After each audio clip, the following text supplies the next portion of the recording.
If Guan performed well, he could even receive a share of precious medicinal herbs.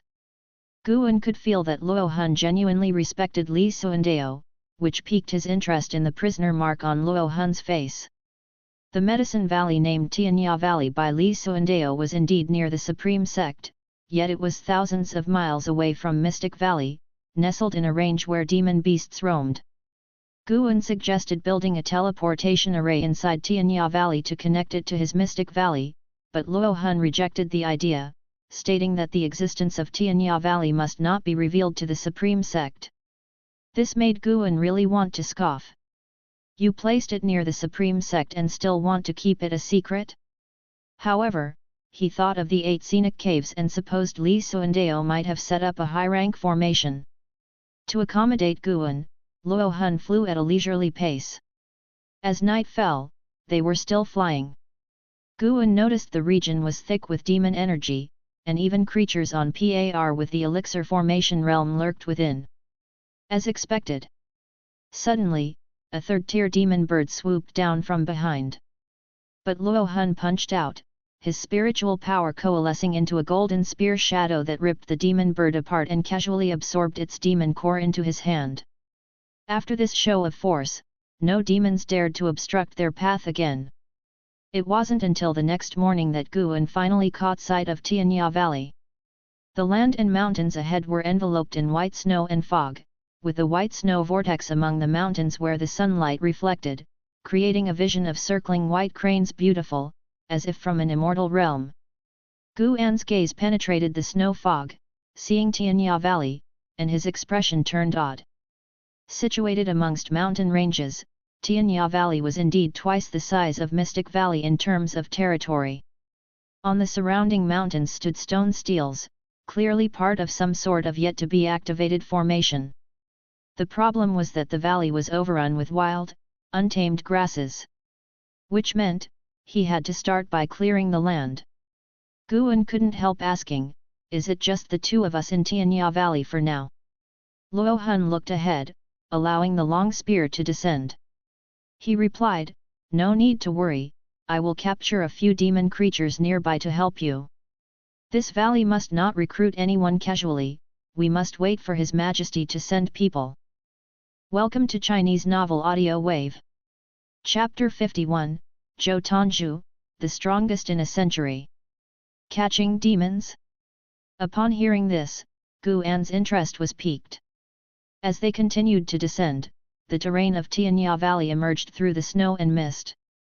Seen from mid-air, it appeared like a vast green ocean, with small streams flowing from the surrounding mountains into the valley. Along the edges of the valley lay 2 small rivers that, upon closer inspection, flowed into the ground. Soon, Luo Hun landed with Guan, who then took out a cloth to wrap his long spear. From now on, you are the valley master. You can do whatever you like and command me at any time, Luo Hun said. Guan nodded and took out the heavenly residence sword, saying, you can start by constructing some pavilions around the perimeter. I'll take care of the weeding. Luo Hun's eyes landed on the scabbard of the heavenly residence sword, and his pupils dilated instantly. He knelt down immediately, saying solemnly, this lowly one, Luo Hun, greets the master of the heavenly residence sword. Guan had deliberately taken out the heavenly residence sword, fearing that Luo Hun might not take him seriously enough. The effect was quite good. What are you doing? Get up, get up, Guan feigned panic and quickly helped Luo Hun to his feet. After rising, Luo Hun gave a complex look and said in a deep voice, I didn't expect His Majesty to have given you the heavenly residence sword. Guan asked in surprise, why such a big reaction? Luo Hun answered, there are 3 emperor swords in Taixuan, and to see the sword is to see the emperor, heavenly inquiry, heavenly residence, and heavenly punishment. His Majesty holds the heavenly punishment sword, and the crown prince possesses the heavenly inquiry sword. Without His Majesty's permission, no one can take a sword at will, so to see the sword is like seeing the emperor. Upon hearing this, Guan suddenly felt that Li Ya held a high position in Li Suandao's heart, equal to that of the crown prince. Without Li Suandao's consent, it would be difficult for Liya to inherit the heavenly residence sword. But now that the sword was in his hands, Guan wondered if Li Suandeo had any schemes in mind. Guan was accustomed to considering the worst-case scenario, so he felt that Li Suandeo's thoughts were not so simple after all. The heart of an emperor is as unfathomable as the sea. I see. Let's get to work then, Guan replied. Luo Hun had no objections, but he couldn't help giving the heavenly residence sword a few more glances. Then, he saw Guan using the heavenly residence sword to weed, which left him speechless. After struggling for a while, Luo Hun finally turned and left. An hour later, the array steels around Tianya Valley were activated, each emitting a burst of blue light that shot into the sky. The lights converged high above to form a semicircular barrier that enveloped the entire Tianya Valley before turning transparent. After activating the formation, Luo Hun began to build the pavilions. By noon, Guan had cleared all the weeds at the bottom of the valley, working with incredible efficiency. If not for the need to hide his real strength, he could have cleared the weeds with a mere stamp of his foot. 3 days later, Guan had finished sowing, and Luo Hun had brought many seeds of high-rank medical herbs, seemingly with an endless supply from his storage bag. During these 3 days, Luo Hun had built 5 pavilions and caught 3 monkey demons. All 3 monkey demons were second-tier demon beasts, capable of walking upright. Apart from their hairy bodies, they looked no different from humans. Luo Hun asked Guan to name them, so he named them according to their cultivation levels from highest to lowest: Sun De, Sun Er, Sun San. This left Luo Hun silent for a long while. The 3 monkey demons, however, seemed quite pleased with their surnames. Guan led the 3 monkey demons around the garden area, assigning them their daily tasks. The 3 monkey demons were already capable of human speech and were quite clever, communicating with them was easy. Guan wasn't worried about them causing trouble because they were bound by curse magic by Luo Hun, who controlled their life and death. Meanwhile, Luo Hun lay on the stairs of a pavilion, taking out a book from his bosom. On it were clearly written the words Investiture of the Gods. He too was an admirer of Investiture of the Gods. Guan had discussed it with him before, and Luo Hun had been very excited, unlike his usual aloof demeanor. As evening approached, Guan found Luo Hun and informed him that he was returning to Mystic Valley. Luo Hun was worried about him encountering danger on the way, as the path was rife with demon creatures. Nevertheless, Guan insisted on going back. Guan assured him that he would be careful. Luo Hun thought for a moment, then took out 10 talisman papers from his storage bag. These contain an invisibility technique. Infuse them with spiritual power, and you can become invisible, your aura undetectable. Unless you encounter a 3rd tier or elixir formation realm existence, it would be very hard to detect you. Each talisman lasts for 5 ancient hours, so use them sparingly since you still need to return. Guan accepted the talisman papers, thanking Luo Hun with a bow of his fist. Luo Hun was still somewhat uneasy and suggested, "Why don't you perform foundation establishment first? I have foundation establishment pills here n/o/vel/b/in.c//om." Guan shook his head, "I have my own foundation establishment pills. You don't have to worry about me. I've memorized the way back, and I have plenty of spirit energy elixirs." With that, he flew away on his sword. Leaving from within Tianya Valley, he was not obstructed by the formation, but entering would be difficult. Luo Hun watched Guan's departing figure, his brow slightly furrowed. He thought of His Majesty's words and could only sigh. Li Suandeo had instructed that if Guan died, he would replace him with someone else as Valley Master. Luo Hun's only task was to guard Tianya Valley. After traveling 100 miles away from Tianya Valley, Guan suddenly sped up. Before nightfall, he returned to Mystic Valley. With Tianya Valley to manage, Guan's coming days became busy. Tending to the residences of Outer Disciples' Cave was one of his tasks, and he had to visit Tianya Valley from time to time to check on things. He didn't trust the monkeys entirely. Although constantly on the move, Guan felt energized rather than tired, his fighting spirit undiminished. In a few years, his lifespan was about to surge. Once the promised medicine valley from Gu Zone was in his hands, a lifespan of 1,000,000 years seemed not so out of reach. Guan even contemplated studying puppetry technique. He thought of leaving a puppet in each medicine valley to help guard the condition of the medical herbs. Before that, however, he had to enhance his apparent cultivation level. The cultivation level of the 9th layer in the energy cultivation realm was not enough, at least going back and forth between Mystic Valley and Tianya Valley would be quite troublesome.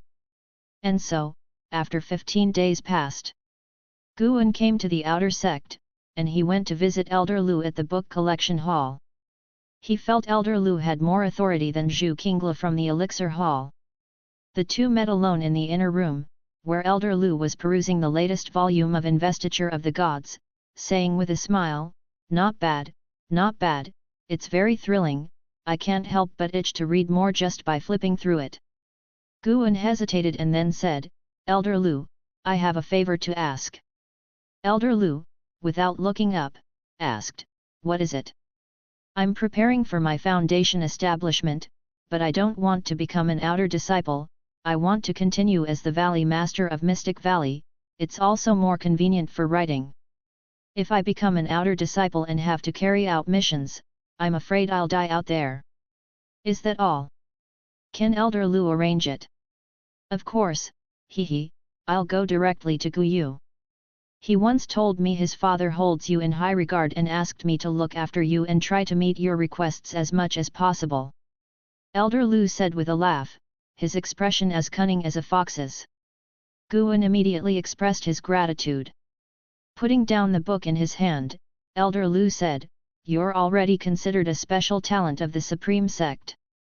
The proceeds you turn in annually already rank among the top 3 in the Medicine Valley, not to mention, you can also write Investiture of the Gods.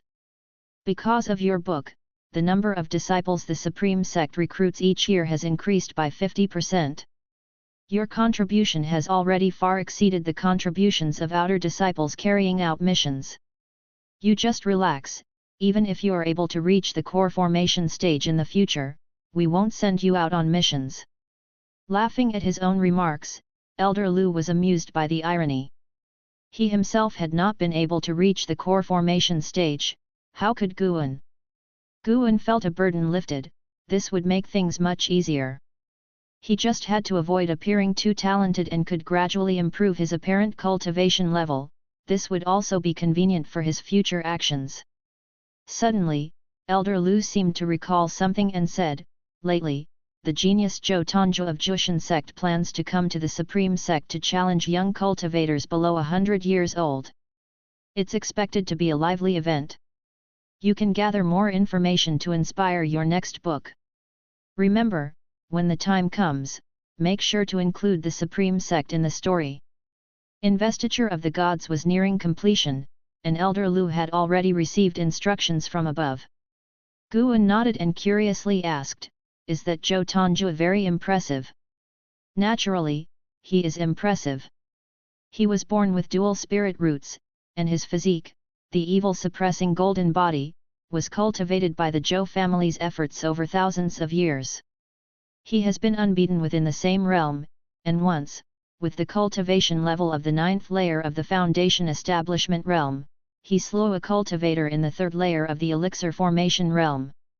His fame shook the immortal cultivation world, and he has been called the strongest genius in the Taixuan immortal cultivation world in 100 years, Elder Lu said with admiration as he recounted that battle, and Guan listened earnestly.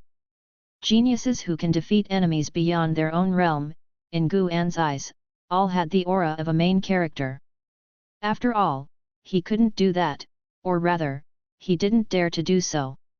Compared to defeating strong enemies beyond his own realm, he preferred to suppress weaker ones with a stronger cultivation level. Half an hour later, Guan left the book collection hall. After purchasing a batch of items in the city, he hurried back to Mystic Valley. The next morning, Guan gathered his disciples for training exercises and announced that he had successfully established his foundation the previous night, which surprised the disciples. Wuxin felt both excited and a bit reluctant. With their master's success in foundation establishment, he would surely move to the outer sect, and Wuxin would become the valley master. "Master, does that mean you're going to leave us?" Zhen Qin hurriedly asked, her tone sounding reluctant, with a pitiable expression on her face. The other disciples also looked nervously at Guan, as Wuxin reined in his excitement and pretended to look downcast. Guan sighed and said, "Yes." The disciples' expressions instantly dimmed, and Wuxin's heart pounded uncontrollably. The most saddened was Xiao Chuan, as he was going to become the one with the oldest seniority in the valley. "However, because our Medicine Valley's harvest has been good, I applied to the outer sect to stay in Medicine Valley, and the outer sect has agreed," said Guan, swiftly transitioning. The disciples were stunned for a moment and then burst into cheers, crowding around Guan. Wuxin froze, standing motionless for several breaths before he managed to squeeze out a smile. The happiest was Xiao Chuan, knowing he had no hope of foundation establishment in this life.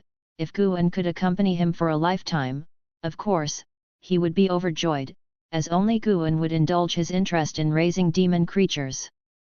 Mystic Valley burst into joy, and it took Wuxin a good while to settle his emotions. Seeing his mood, Guan pulled him aside and revealed that he would soon have a new Medicine Valley and that even if he remained in Mystic Valley, Wuxin could be in charge of it in the future. Wuxin would have the de facto authority of the Valley Master.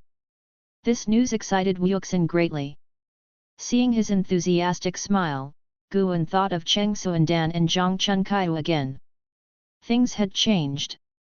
Days quickly passed by, and Guan went out of the valley every 2 days to manage the outer disciples' caves and visited Tianya Valley once every half a month. Once he knew that Guan had established his foundation, Luo Hun became completely reassured about him and stopped bothering him.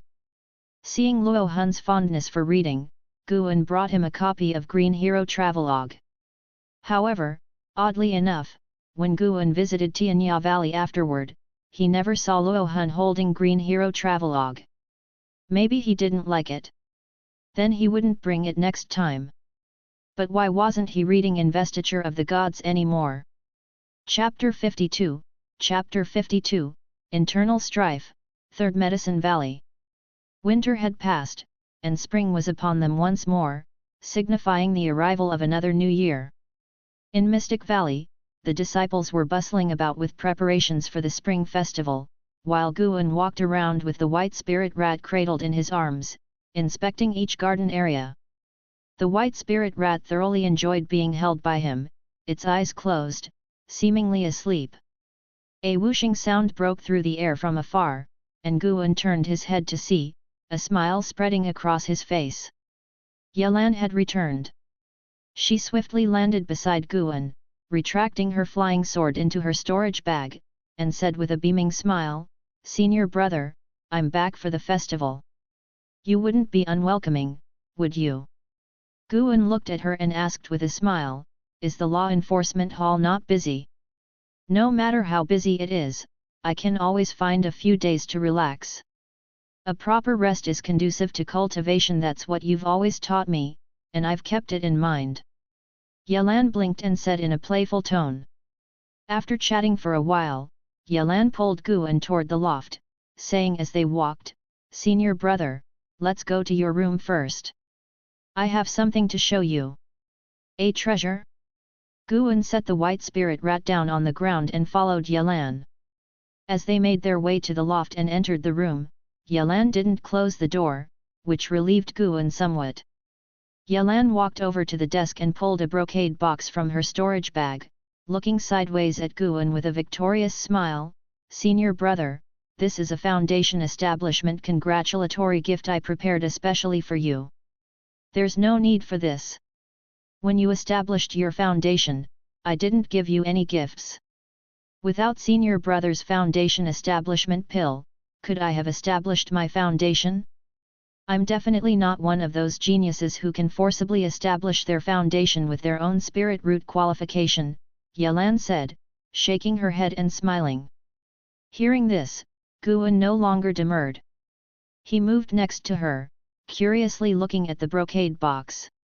Yalan opened the box, revealing a plant root inside that resembled ginseng. If one did not pay close attention, they would hardly notice the faint fluctuations of spiritual energy within. Human-faced tree, reviving state 0/600/22,000. 22,000 years of maximum lifespan? Guan raised an eyebrow. It was the first time he had seen the words reviving state.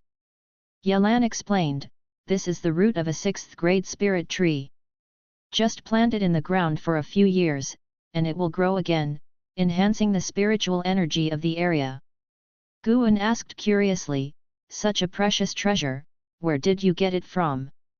Yalan blinked and replied, not long ago, when I captured a spy from the demon path, I found it in the cave of a spy from the Thousand Autumn Pavilion. I didn't report it. Isn't that bad? Don't worry, other disciples from the law enforcement hall also keep some things, and the higher UPS have tacitly approved it. It's fine as long as we don't get too greedy, and no one knows about this treasure. Upon hearing this, Guan felt less burdened. After thinking it over, he said, if you need any herbs in the future, just let me know. I will soon have a second Medicine Valley, and we can help each other out. Yalan smiled, all right, I'll go find the others now. I've brought gifts for them too. Guan nodded, and Yalan then took her leave. He gazed at the brocade box on the desk, considering where to plant it. After much thought, he decided to save it for the third Medicine Valley. The new valley needed a boost in spiritual energy. The more abundant the energy, the faster the herbs would grow. Mystic Valley already had its own rhythm and didn't need a spirit tree, not to mention Tianya Valley. Why should he plant the seed himself? Tianya Valley was Li Suandeo's Medicine Valley. He only had managerial rights. Should he need anything from Tianya Valley, he could simply ask Li Suandeo for it. Some time later, Guan put the brocade box into his storage bag and then sat at the desk, picking up a brush and beginning to write on a piece of paper. The arrival of Yalan made the atmosphere in Mystic Valley even better. As night fell, various activities for the spring festival began, the liveliness never ceasing. Once everyone was seated and started drinking, Zhen Qin asked Yalan to share her experiences of executing tasks as an outer disciple, and she agreed without refusal. Besides protecting the outer sect, disciples of the law enforcement hall also had to venture out for training experiences, and Yalan was no exception. The mission we took on at the time was to eradicate evil. We were sent to a mountain town where nearly 1,000 households had died off in just a few short days. To prevent evil entities from further harming the civilians, the local authorities requested help from the Supreme Sect. There were 7 of us. Yalan vividly recounted the experience, and since it was nighttime, the listeners, especially the disciples, were wholly engrossed and anxious, with the female disciples huddling together. Watching the young girl who used to follow him around grow into someone who could stand on her own, Guan's smile never once faded. When Yalan got to the part about the ghosts, all the disciples' hearts rose to their throats. Even Xiao Chuan, Wuxin, and Su Han were particularly on edge. It wasn't until late into the night that the disciples dispersed. Yalan followed Guan back to the loft, where he took out a martial arts manual he had written and handed it to her, saying, "This is a leg technique manual I found in the inner sect a while ago. Practice it when you have some free time." Gale Shadowless Leg. Yalan took the manual, not opening it right away but instead placing it into her storage bag.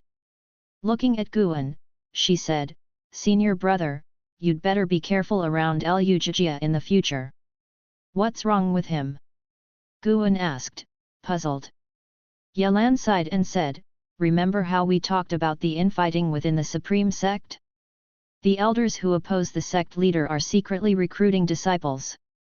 Lu Jia has taken an elder of the Outer Elder Hall as his mentor, and that elder is serving the sect leader's adversary. If things continue like this, the Supreme Sect will inevitably erupt into chaos. If the sect leader gets the last laugh, he will certainly clean out the disruptive disciples. Lujia won't be able to escape. I tried to warn him before, but he didn't listen. He says that the path of immortal cultivation requires struggle and that it's better to take a risk than to lead a mediocre life. His choice is not wrong, I'm just worried that if you get too close to him, you'll be implicated later. He probably thinks the same, which is why he hasn't returned to Mystic Valley. Hearing this, Guan fell into silence. He couldn't interfere with Lujia's choices because what Lujia had said was true. The path of immortal cultivation demands contention. He didn't vie for power because he could snatch lifespans, and thus, he had no right to instruct others on how to cultivate immortality. N/O/vel/b/jn.c//om. Yelan started talking about other matters, revolving around the outer sect. Surprisingly, the internal struggles of the Supreme Sect even involved the Ji family and the royal descendants. Guan listened with keen interest. It was only by dawn that Guan finally saw Yelan off. Despite talking throughout the night, both of them were still full of vigor. Before she left, Guan reminded her not to forget to practice the Gale Shadowless Leg, to which Yelan nodded, her eyes carrying a trace of silent resentment. After her departure, Guan called his disciples to practice drills. On a blistering summer day, the 35-year-old Guan stood by the window, gazing at the sky with a slight frown on his face. He was waiting for Guyu.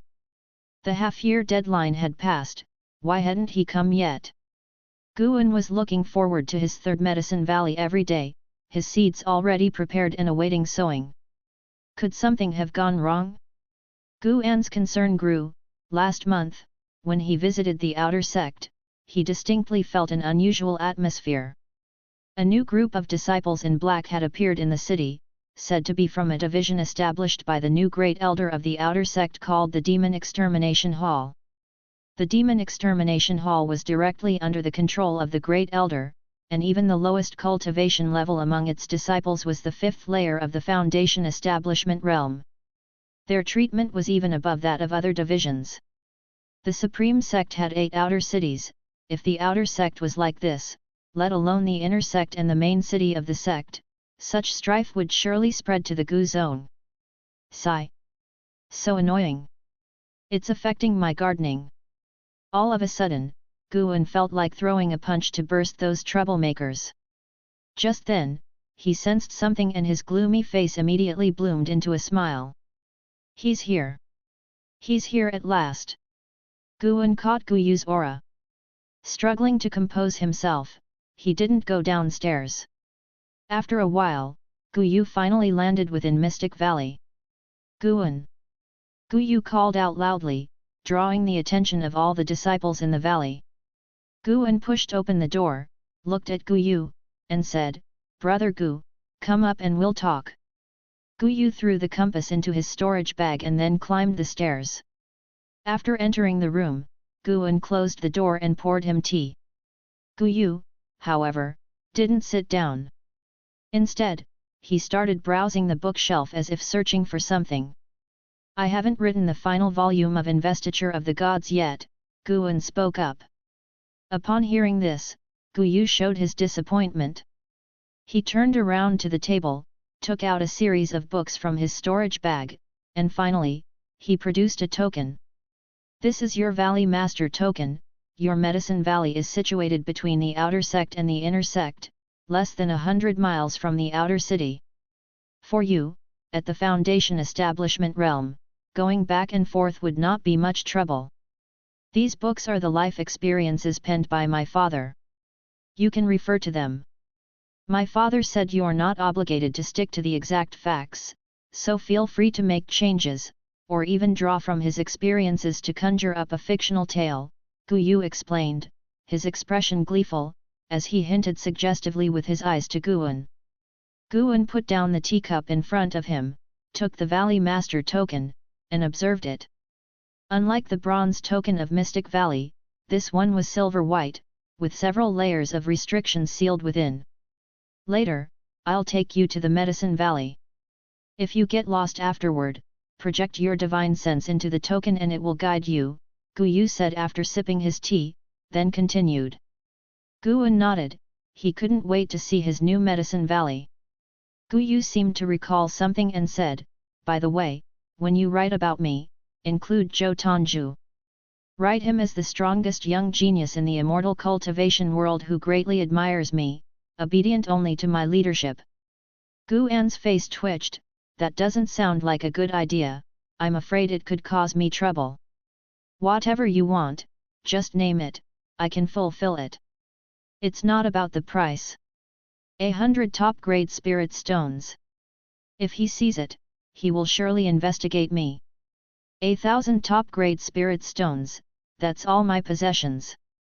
What about a pun, would that work? At this, Gu Yu raised his eyebrows, fine, but you can only change one character. Agreed. Guan promised, though he had no intention of defaming Zhou Tongju in the book.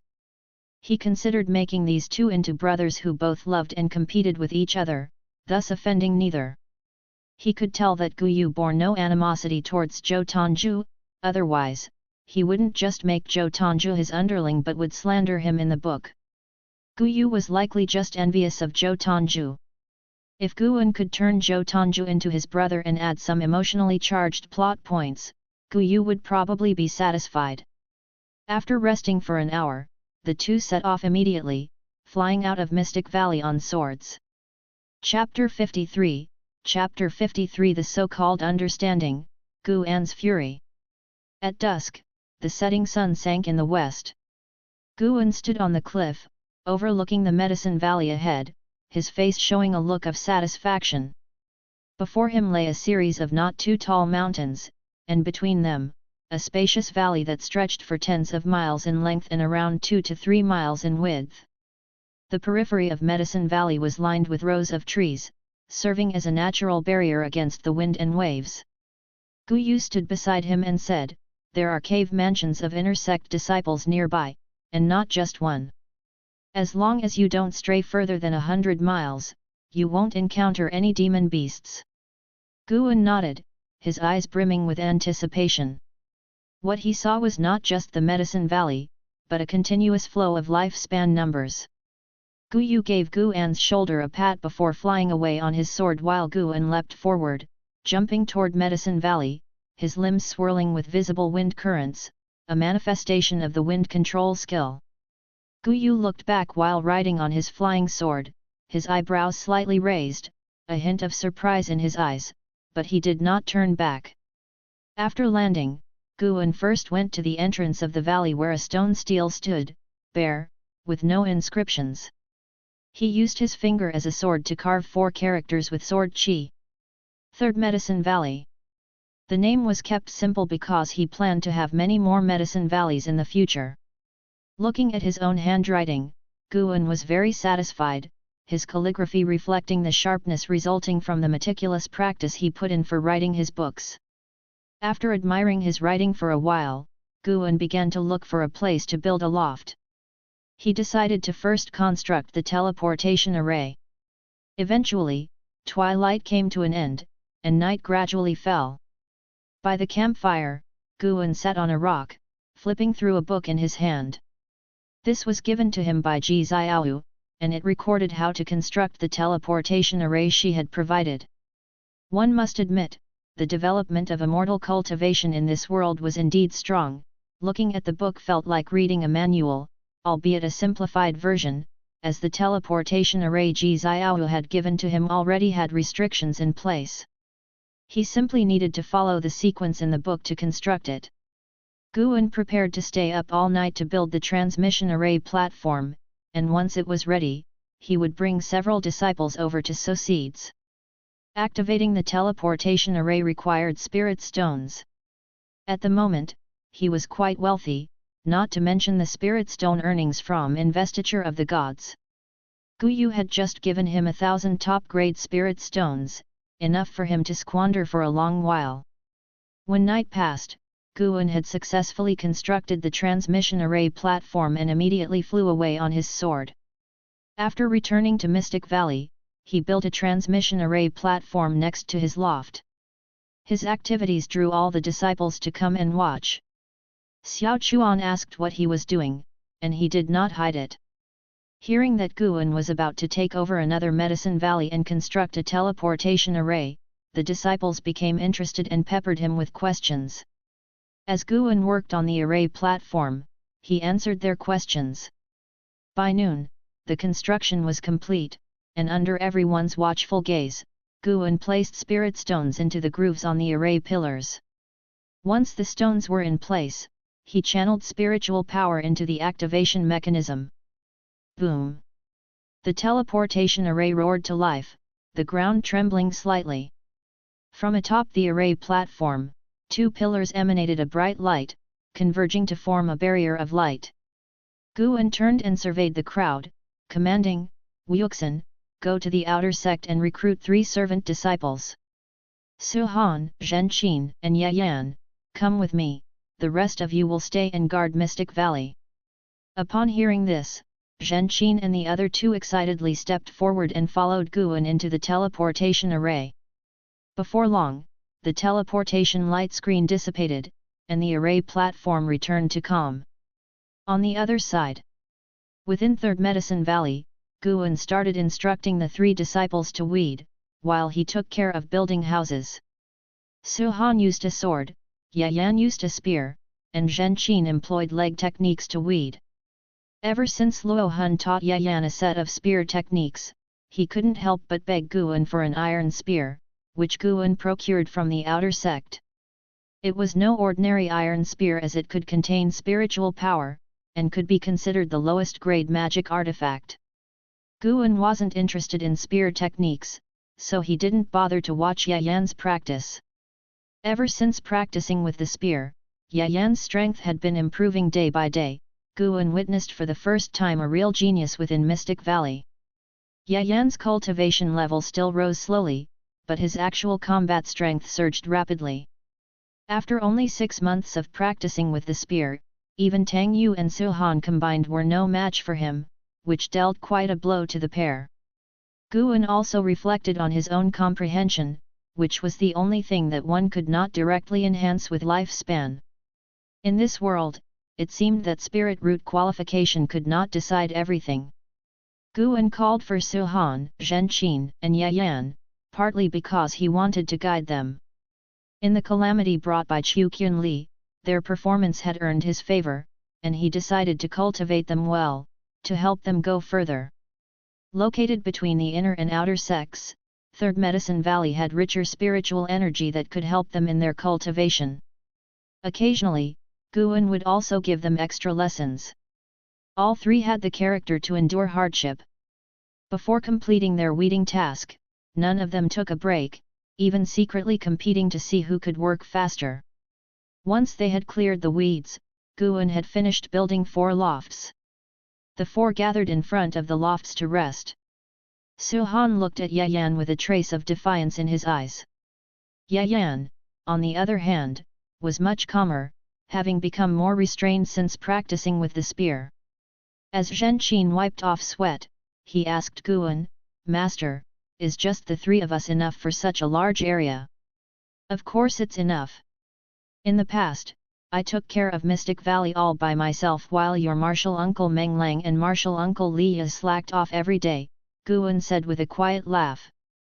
Looking back at those past petty squabbles, it all seemed amusing now, a pity that the old friends were no longer there. Upon hearing this, Zhenqin prodded Guan for more stories about his past. Suhan and Yayan also listened carefully, they had great respect for Guan. Even though Yayan did not learn his spear technique from Guan, he still felt indebted to his master. Without Guan, would the mysterious cultivator ever have visited Mystic Valley, let alone bestow upon him a spear technique? After chatting for half an hour, they all got back to work. 3 days later, Third Medicine Valley was fully sown with medicinal herb seeds, but it still looked like a barren land, since seeds take time to germinate and grow. Guan led them back to Mystic Valley to pack up their things, then had them move to live in Third Medicine Valley. Curious about this, the remaining servant disciples also wanted to go to the Third Medicine Valley, but Wuxin suppressed their curiosity. As the Valley Master of Mystic Valley, Wuxin couldn't allow anyone to leave. Mystic Valley was his foundation. And so, Guan's trifecta of medicine valleys began operating, and the idyllic farming life unfolded. An ancient hour had passed since the third medicine valley was sown, and while Zhenqin and the other two guarded the valley, Guan only came by occasionally. They only needed to take a little time each day to check on each of the areas, spending the rest of their time on cultivation. As evening approached, the sky turned a reddish hue. Zhenqin walked out from her house, stretched lazily, and looked full of energy. The cultivation technique taught by Zhang Qiang allowed her cultivation level to increase rapidly, far surpassing her past, thus her zeal for cultivation reached its peak. She turned her head and saw Yayan still practicing his spear technique on the hillside by the entrance of the valley. Not absorbing energy, can practicing the spear alone be useful? Zhenqin murmured to herself. She didn't go over to join the excitement but took the opportunity to rest and check on each of the plots. Nov. L. B//JNN. This was all her master's painstaking effort, after all. Elsewhere, Yayan was practicing his spear in the glow of the setting sun, his sweat pouring down like raindrops. Despite the soreness in his body, he didn't stop. The spear technique he practiced was his only opportunity. He didn't want to miss it, nor did he want to remain a servant disciple for life. Even though the spiritual energy is richer inside, why don't you practice your spear in the valley? A voice came, startling Yayan, who turned to look. Standing in the air above the woods 10 zhang away, a figure stood with a foot on the treetop, his blue garment fluttering in the wind, displaying an immortal's demeanor. When did they appear? Yayan was secretly alarmed. He put away his spear and turned, asking loudly, "Senior, may I know your business here?" Guan had said that this was now the territory of the inner sect, hence any cultivator they encountered must be respectfully addressed as senior to avoid any discourtesy. The man in blue had an ordinary face, but his bright eyes were so compelling that one could hardly meet his gaze. "I was just passing by and saw you practicing the spear. Your spear technique is no ordinary one. It incorporates the method of absorbing energy to temper the body, which is quite rare." Zhou Tongzhou leaped down from the tree and walked towards Yayan. Seeing him approach, Yayan was very nervous. How should he deal with him in the absence of his master? "You haven't answered my question yet," Zhou Tongzhou reminded him. His tone was calm, but the calmer he was, the more pressure Yayan felt. Yayan, bracing himself, replied, "Behind me is my master's medicine valley. It's only been sown for an ancient hour. I don't want to affect the growth of those herbs because of my cultivation." "Is this spear technique taught by your master?" "No, it's from a friend of my master." "To have such a friend, your master must also be extraordinary. May I ask for your master's name?" "My master is named Guan." While answering, Yayan was perplexed, not understanding what the other party's intentions were. Zhou Tongzhou stopped walking and raised his hand, proposing, "How about a little sparring? I won't use spiritual power or magic artifacts, just techniques. What do you say?" Yayan frowned, quite hesitant. "Are you scared?" Zhou Tongzhou's words ignited Yayan's fighting spirit. He had faced even the great cultivators of the demon path without fear. Why would he be afraid of the man before him? At noon, Guan used the teleportation array to arrive at the third medicine valley. He first used his divine sense to survey all the plots and, finding no problems, then turned his attention to his disciples. Soon, he was drawn to Yayan, who was practicing his spear at the entrance of the valley. As he approached, Yayan noticed and slightly turned, showing his back to him. "Yaner, how did you get injured?" Guan approached and asked. After a moment of hesitation, Yayan chose to face Guan and was seen with a bruised face and even a palm print on his left cheek. He told Guan about what had happened the previous evening. Upon hearing this, Guan immediately became furious. Someone had dared to bully his disciple. "What's his name? Will he come again?" "I don't know, he didn't say. He just said that he'd come to find me again when he's less busy. Don't worry, your master will support you. Guan patted Ye Yan's shoulder and gave him some healing pills to take. For the next few days, Guan stayed in the Third Medicine Valley, yet the assailant who had beaten Ye Yan did not show up. However, after Guan left to take care of his cave in the outer sect, he returned to find that Ye Yan had been beaten again. The assailant hit him and then left. Time and again, over the next 2 months, Ye Yan was beaten 4 times, each time Guan wasn't present. Guan began to suspect that the assailant was deliberately avoiding him. That day at noon, Guan was reading under a tree. Below was a slope that led to the entrance of the valley, giving him a clear view of Ye Yan practicing the spear. Suddenly, Guan sensed something, his eyebrows raised slightly as he thought, finally, they have come. Chapter 54, Chapter 54, Your sword is so fast. Under Guan's watchful eye, a figure flew swiftly and landed in front of Ye Yan. Seeing him, Ye Yan immediately tensed up and even took 2 steps back. Zhou Tongju, Elixir Formation Realm, 9 layers 62/900/3100. It was actually him. Guan hadn't expected to encounter Zhou Tongju, whose name had recently shaken the Supreme Sect. Zhou Tongju challenged younger disciples everywhere he went, undefeated in battle, his fame even reaching the outer sect. Since Zhou Tongju's Taixuan Sect was also a respected righteous sect, which maintained good relations with the Supreme Sect, the great cultivators of Supreme Sect couldn't target him. Thus, Zhou Tongju had been wantonly challenging for over half a year now, without anyone to punish him. Zhou Tongju only engaged in combat, never killing, and he proclaimed that he would only challenge those under the age of 100. Many cultivators of the Supreme Sect could only watch, seething in silent anger. The entire Supreme Sect was under the pressure of Zhou Tongju's presence, with no one daring to question his rules.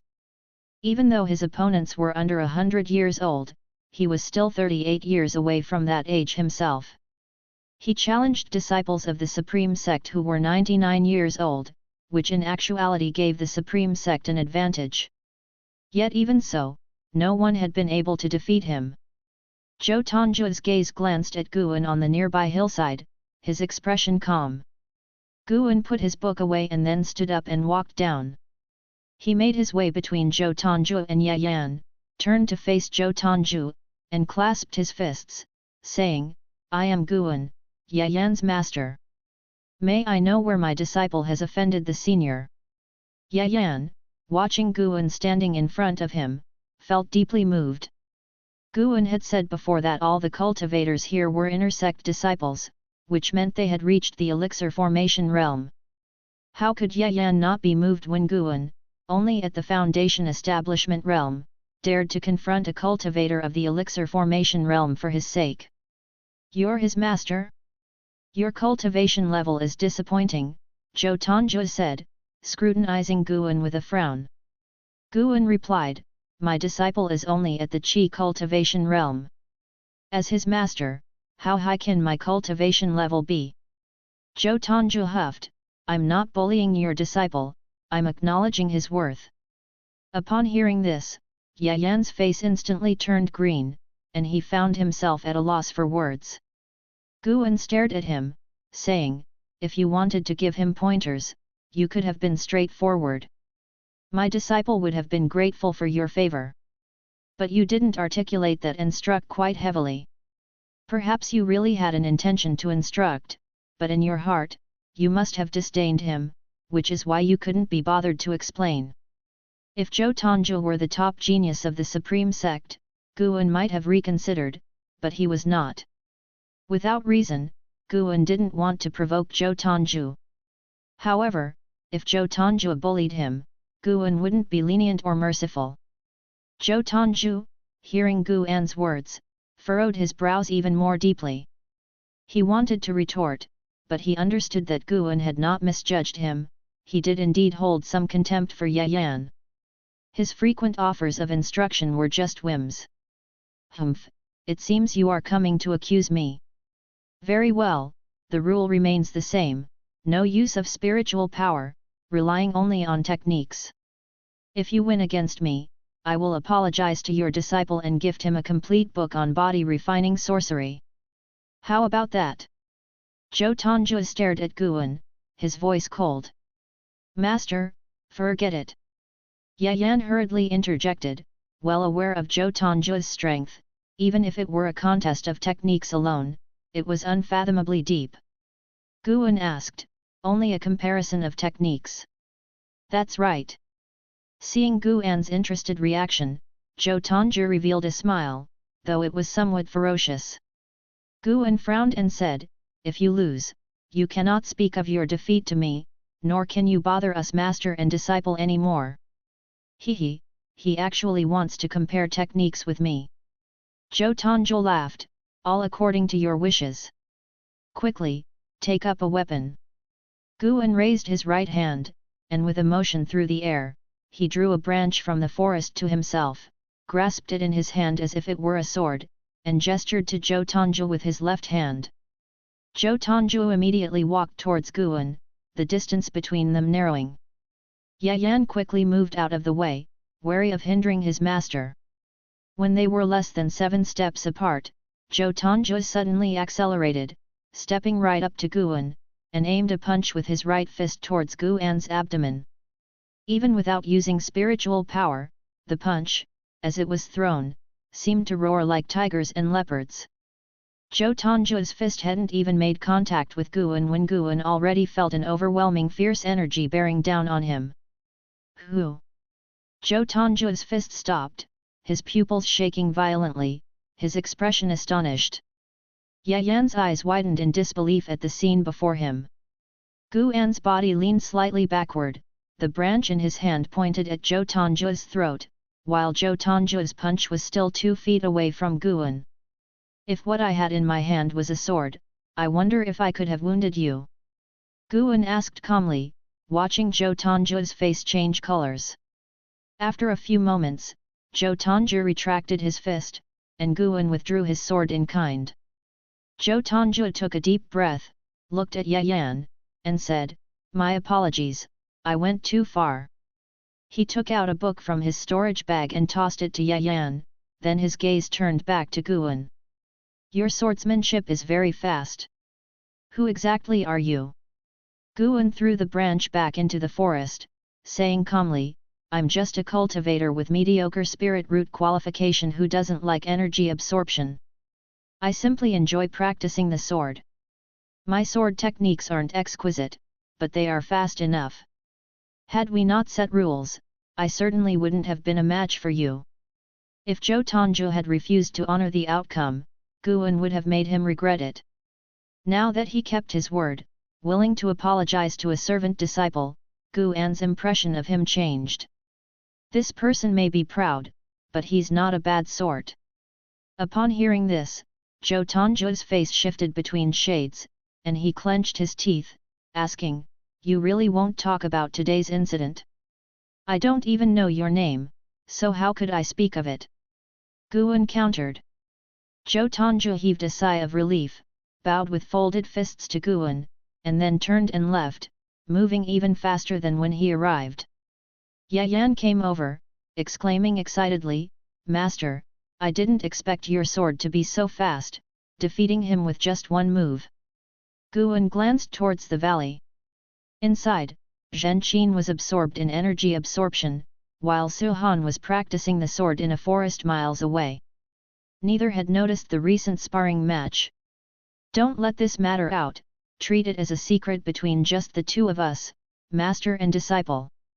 Don't even mention it to your fellow senior brothers and sisters, Guan instructed Yan. Yan nodded excitedly, feeling an even closer bond with his master. Teaching Zhou Tongzhu a lesson was just a minor interlude for Guan, after which he could leave Third Medicine Valley without having to stay on guard. However, 1 month later, when Guan returned to Third Medicine Valley, he saw Zhou Tongzhu's figure at the entrance of the valley. Yan was practicing with his spear while Zhou Tongzhu stood by watching. Zhou Tongzhu, sensing Guan's gaze, immediately beamed and waved at him enthusiastically. A hint of displeasure flashed in Guan's eyes as he walked over n/o/vel/b/jn.c//om. Upon reaching the entrance of the valley, Guan asked with a frown, "Why are you here again? Is this guy planning to stick around the Supreme Sect?" Zhou Tongzhu said excitedly, "I figured out how to break through your sword technique, come on, let's have another match. Didn't we agree you wouldn't bother me anymore? Going back on your word. It's not bothering you. Look, ask for anything you want, I just want to try out your sword moves," Zhou Tongzhu hurried to explain. Yan, who was unharmed, spoke up, "Master, he has been waiting here for 4 days." Guan frowned, hesitating. Zhou Tongzhu, thinking of something, pulled out a small cloth bag from his storage bag and said, "In here are seeds of 4th-grade medicinal herbs, all for you. Just spar with me, I'm not doing it to win, I want to learn from you." Guan took the cloth bag, weighed it with his hand, and sighed, "Only this one time. There will be no next time." Zhou Tongzhu said excitedly, thinking to himself that this time he would definitely make Guan admit defeat convincingly. He took a sword out of his storage bag and tossed it to Guan, saying, "This is a mid-grade flying sword, very suitable for cultivators in the Foundation establishment realm. It's for you, take this sword and fight me." With that, he himself pulled out a long spear. What a move! A longer reach means a stronger punch? Guan, holding the flying sword, didn't know whether to laugh or to cry.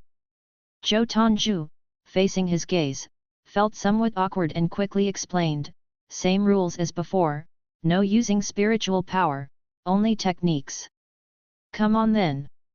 This time, Zhen Qin and Su Han heard the commotion and ran over quickly, but before they could reach the entrance of the valley, Guan made the first move. He threw the flying sword in his hand, attacking Zhou Tongzhu. Zhou Tongzhu's pupils suddenly dilated, thinking to himself how fast. No, this fellow's physical strength is tremendous. Zhou Tongzhu sidestepped and thrust forward with his spear because he saw Guan following closely behind the flying sword. In the blink of an eye, Guan tilted his head, grabbed the spear shaft with his left hand, pulled it back, and with his right hand used 2 fingers as a sword, pointing at Zhou Tongzhu.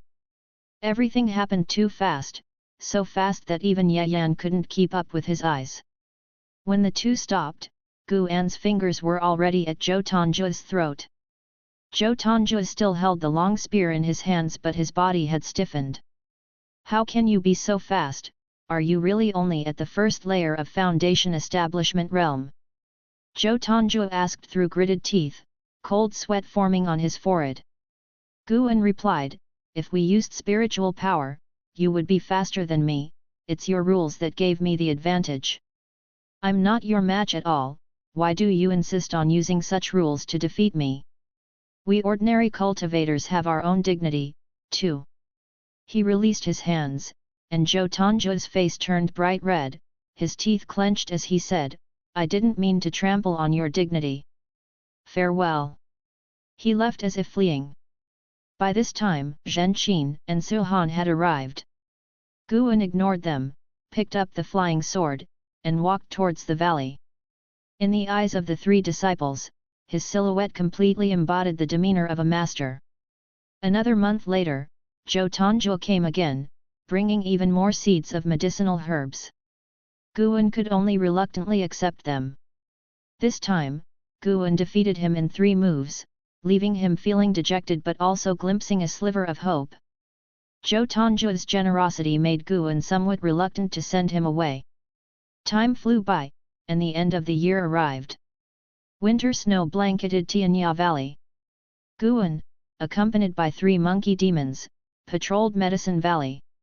After checking everything, he headed toward the loft, looking at his lifespan as he went. Although he had been busy sowing seeds this year, the increase in his lifespan was not slow. Thanks to the contributions from Outer Disciples Cave and Mystic Valley, he had gained a fair amount of lifespan. In a few more years, when Tianya Valley and Third Medicine Valley welcomed their harvest, his lifespan would start to surge. Just as Guan arrived in front of the loft, Luo Hun came over, looking very awkward and hesitant as he said, "Lately, why haven't you brought any books? Do you want to read books? I thought you didn't like them.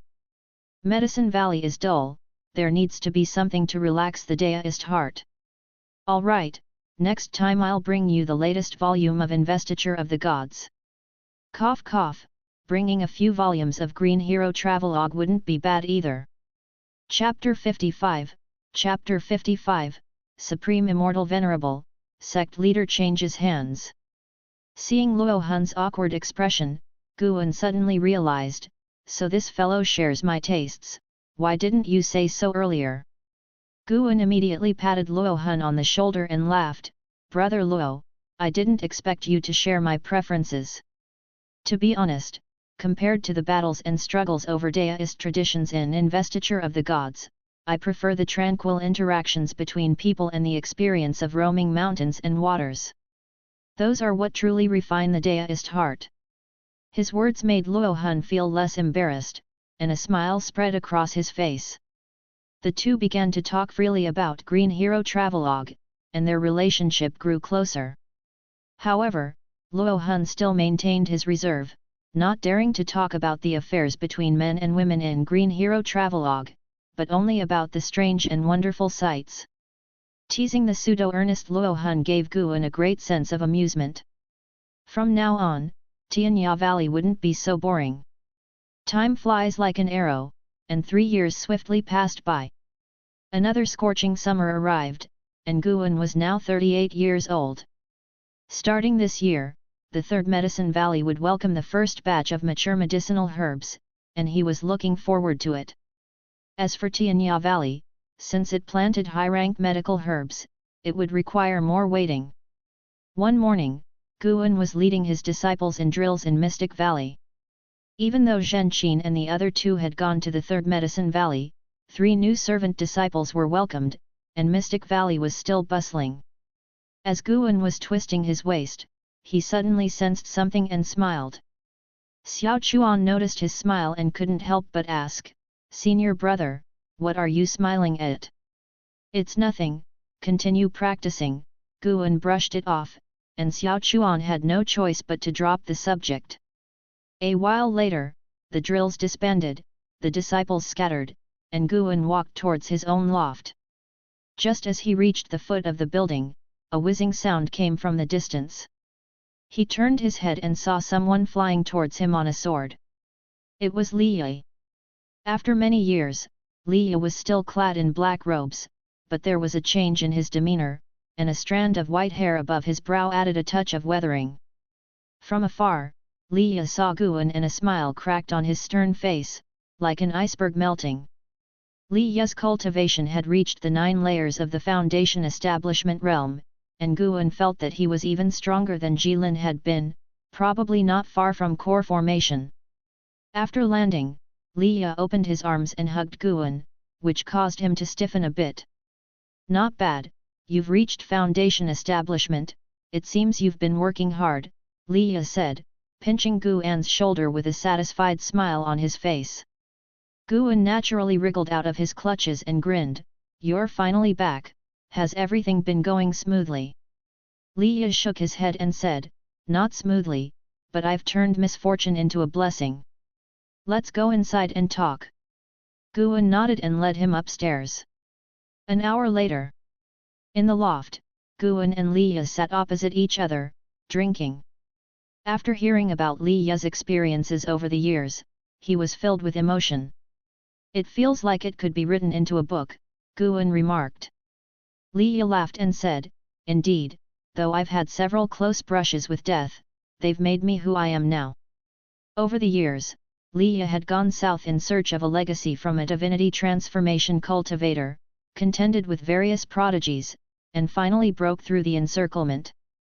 Unfortunately, that divinity transformation cultivator had actually intended to possess him. Luckily, he turned danger into safety.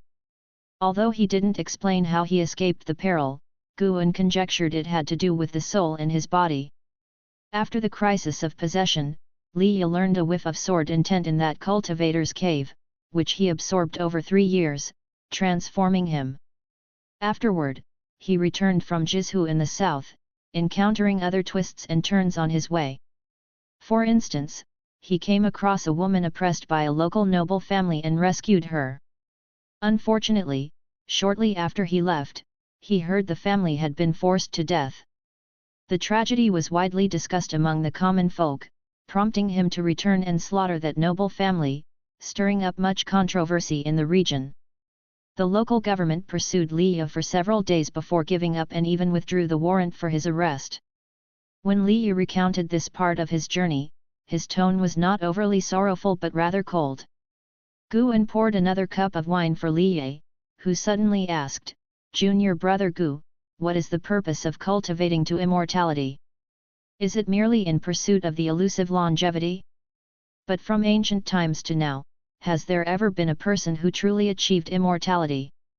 Hearing this, Guan poured wine for himself and said, "I'm not sure what those who pursue immortality are truly seeking, but I know that as long as you live, you should feel at ease. Whatever makes you feel at ease is what you should do. I spend my days planting flowers and herbs. To many, that seems like a waste of years meant for cultivation, but I find such days interesting. The herbs I grow can help the sect and have some significance, right?"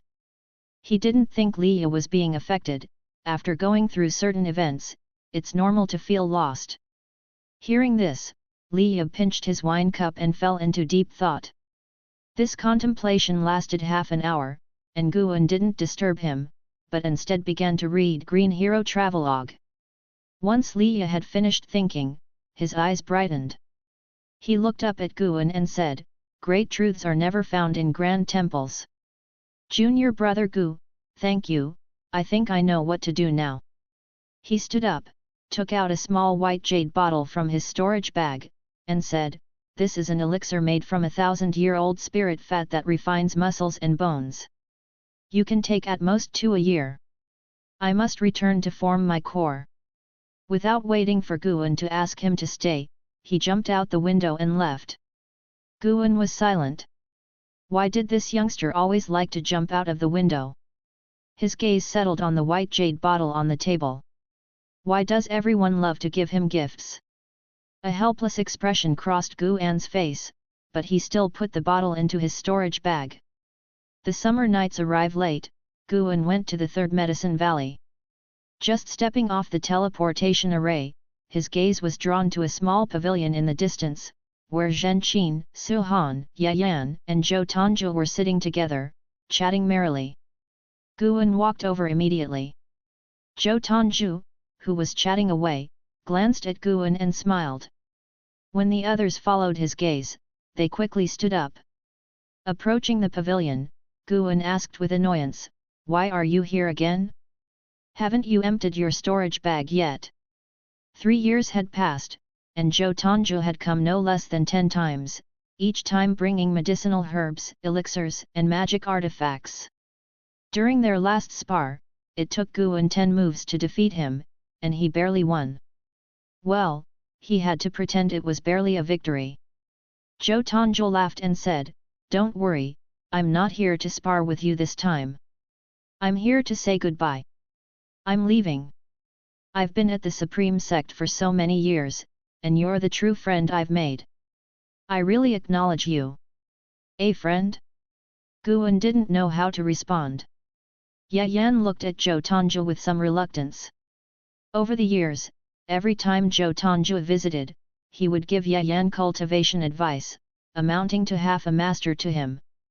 "What do you mean you've been at the Supreme Sect for so many years? Are you not a disciple of the Supreme Sect?" Zhenqin asked in shock, his eyes wide open. Su Han and Yayan were also greatly shaken. They all had the same thought. Could this person be a spy from the demon path?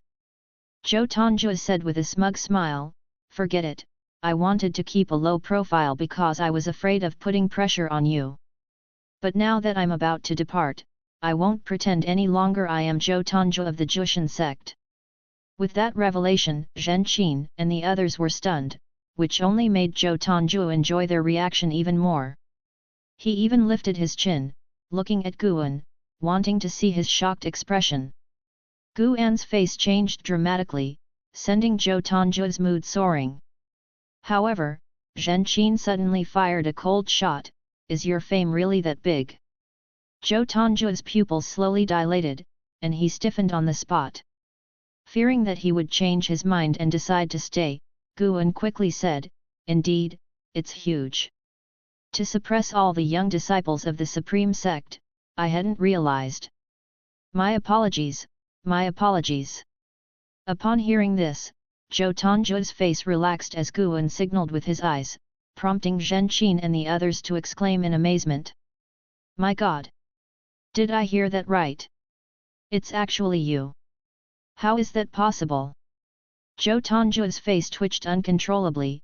For some reason, these words sounded grating to him. Taking a deep breath, he said, "There will be major changes at the Supreme Sect. Be careful on regular days. We'll meet again if fate allows, in the green hills and clear waters." With that, he leapt up, transformed into a rainbow light, and soared towards the horizon. The three disciples were so astonished by his movement technique that they stared blankly in the direction he had gone. Guan waved his hand and said, "Disperse. Focus on cultivating well. Reach the foundation establishment soon, so you at least have the qualifications to see him again n/o/vel/b/in.c//om." The three disciples quickly bowed and departed. Guan pondered Zhou Tongju's words, major changes at the Supreme Sect. He hoped his Medicine Valley wouldn't be affected.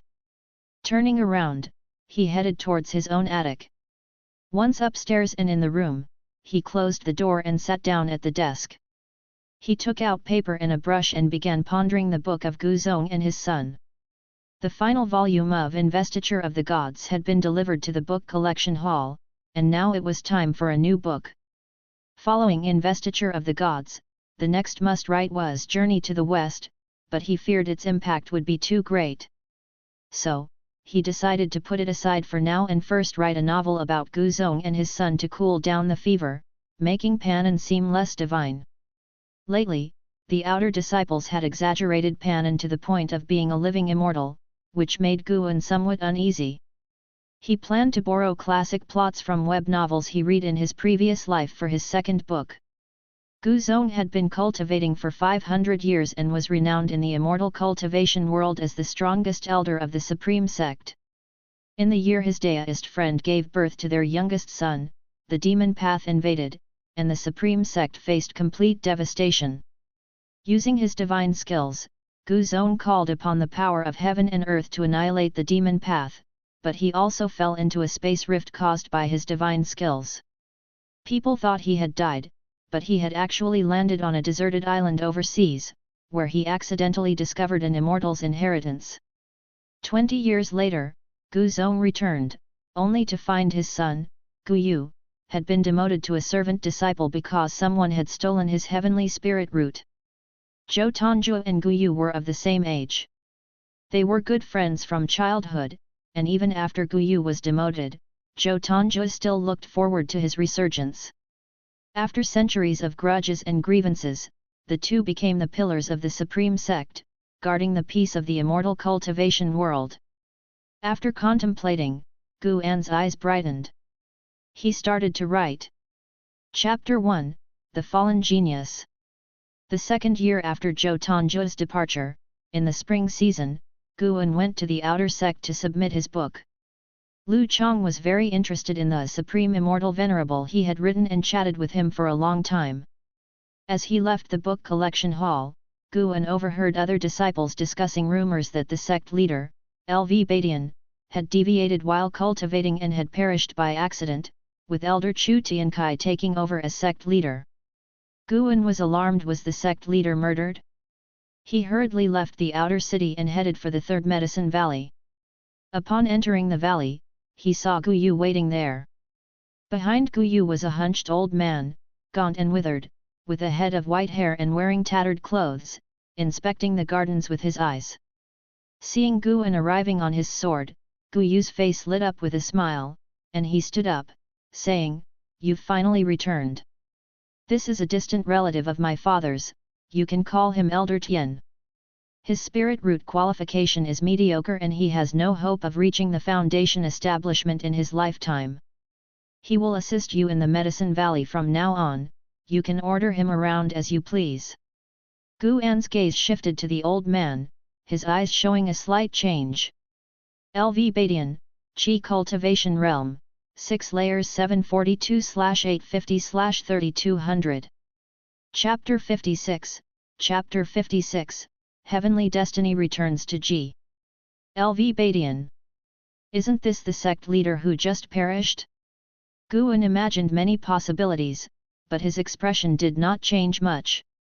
Curious, he asked, since he is a distant relative of your father, why not arrange a better place? This Medicine Valley is both dirty and tiring. Gu Yu laughed, the Supreme Sect wasn't founded by my dad. Being placed in this Medicine Valley is already better than the Outer Sect's Medicine Valley. Looking at him, he seemed unaware of Elder Tian's true identity. Guan also couldn't outright refuse. Wouldn't refusing imply that he knew Elder Tian's real identity? Gu Yu dragged Guan upstairs, and throughout, Elder Tian did not look back at Guan even once. After entering the room, Gu Yu closed the door, turned around excitedly, and asked, "How is it? Should the book be out by now?" Guan smiled and said, "It's out. After much thought, I have made you the protagonist." "Really? Really, you'll see it soon." Guan smiled as he nodded. Pan An's name was already famous throughout the Taixuan Immortal cultivation world. His second book would definitely be heavily promoted by the Supreme Sect, especially with Supreme Sect mentioned inside. This book was to satisfy the high-ranking officials, and after this, Guan would not write about them again. It's worth mentioning that, this time upon releasing the book collection hall allocated an additional 20% of the profits to him, granted by the Supreme Sect. Hearing Guan's words, Gu Yu became extremely excited. He immediately pulled out a spirit stone from his storage bag, and slammed it onto the table, saying, "Thanks." Guan's eyes turned to the spirit stone on the table, and his brows lifted. Such strong spiritual energy. Gu Yu smiled proudly, "This is a supreme grade spirit stone, worth 100 top grade spirit stones. I only have 2 in total, given to me by my mother. It's a genuine token of appreciation. You just focus on writing, and I can handle anything else for you." 100 top grade spirit stones? Guan was stunned. This guy was truly lavish. The disparity between the rich and poor in the immortal cultivation world was just too vast. This one supreme grade spirit stone was equivalent to 1,000,000 low-grade spirit stones. A servant disciple's monthly salary was only 1 low-grade spirit stone. Such a wealthy house. Guan felt a pang of envy, then accepted the supreme grade spirit stone and smiled, "I won't disappoint you." Gu Yu was very excited, and began to inquire about the details of the book, but Guan kept his mouth sealed, increasing his anticipation. It wasn't long before Gu Yu left, Guan guessed he was heading to the book collection hall. After bidding Gu Yu farewell, Guan approached Elder Tian, introduced himself, and Elder Tian did the same, very respectfully, showing no signs of being the sect leader of the Supreme Sect. Elder Tian, at 742 years old, had a lifeline of 850 years, meaning he could only live another 108 years. Guan speculated it was related to an injury. With the sect leader's cultivation, his lifespan should be close to 2,000 years. Afterward, Guan took him for a walk around, explaining the workings of Medicine Valley, and what he should normally do. Elder Tian listened intently, occasionally asking about the species of medicinal herbs they passed by. He genuinely seemed interested in a farmer's life. Could it be that he had fallen from grace due to deviation? When Guan heard about the sect leader's misfortune, he instinctively thought the sect leader was sabotaged, especially with the ongoing strife between him and other elders for many years. But seeing Elder Tian's condition didn't seem so. Lifespan detection wouldn't lie to him, This person was indeed sect leader Lv Badian. Elder Tian's arrival didn't change the daily routine of the Third Medicine Valley. Zhen Qin and the other two spent most of their time cultivating, hardly interacting with him. However, every time Guan returned, he always chatted with Elder Tian. Half a year swiftly passed. Autumn arrived, leaves falling and drifting into Tianya Valley. Guan stood on a small path between gardens, watching three monkey demons sweep the fallen leaves. In the distance, Luo Hun sat on a hillside, holding the green hero travelogue, absorbed in reading. Beside him stood his spear, with wisps of spiritual energy entering it, forming a faint whirlwind. Suddenly, Guan sensed something and glanced towards the distance. He looked away just as quickly. Before long, a figure approached from the mouth of the valley, dressed in a black and white robe, debonair, holding a folding fan in his hand. Li Suandao. After many years, the Emperor of Taixuan still boasted an impressive presence. Guan turned his head, launching a lifespan detection. The ninth layer of divinity transformation realm. Luo Hun on the hillside also noticed the arrival of Li Suandao and quickly got up, tucked the green hero travelogue into his storage bag, and then carried his spear down the hill. Luo Hun arrived before Li Suandao first to greet him, followed by Guan. As Li Suandao walked towards the Medicine Valley Pavilion, he turned to Guan beside him and asked, "So, how is it? Are you satisfied with this Medicine Valley of mine?" Guan replied, "It's very good, beyond my expectations.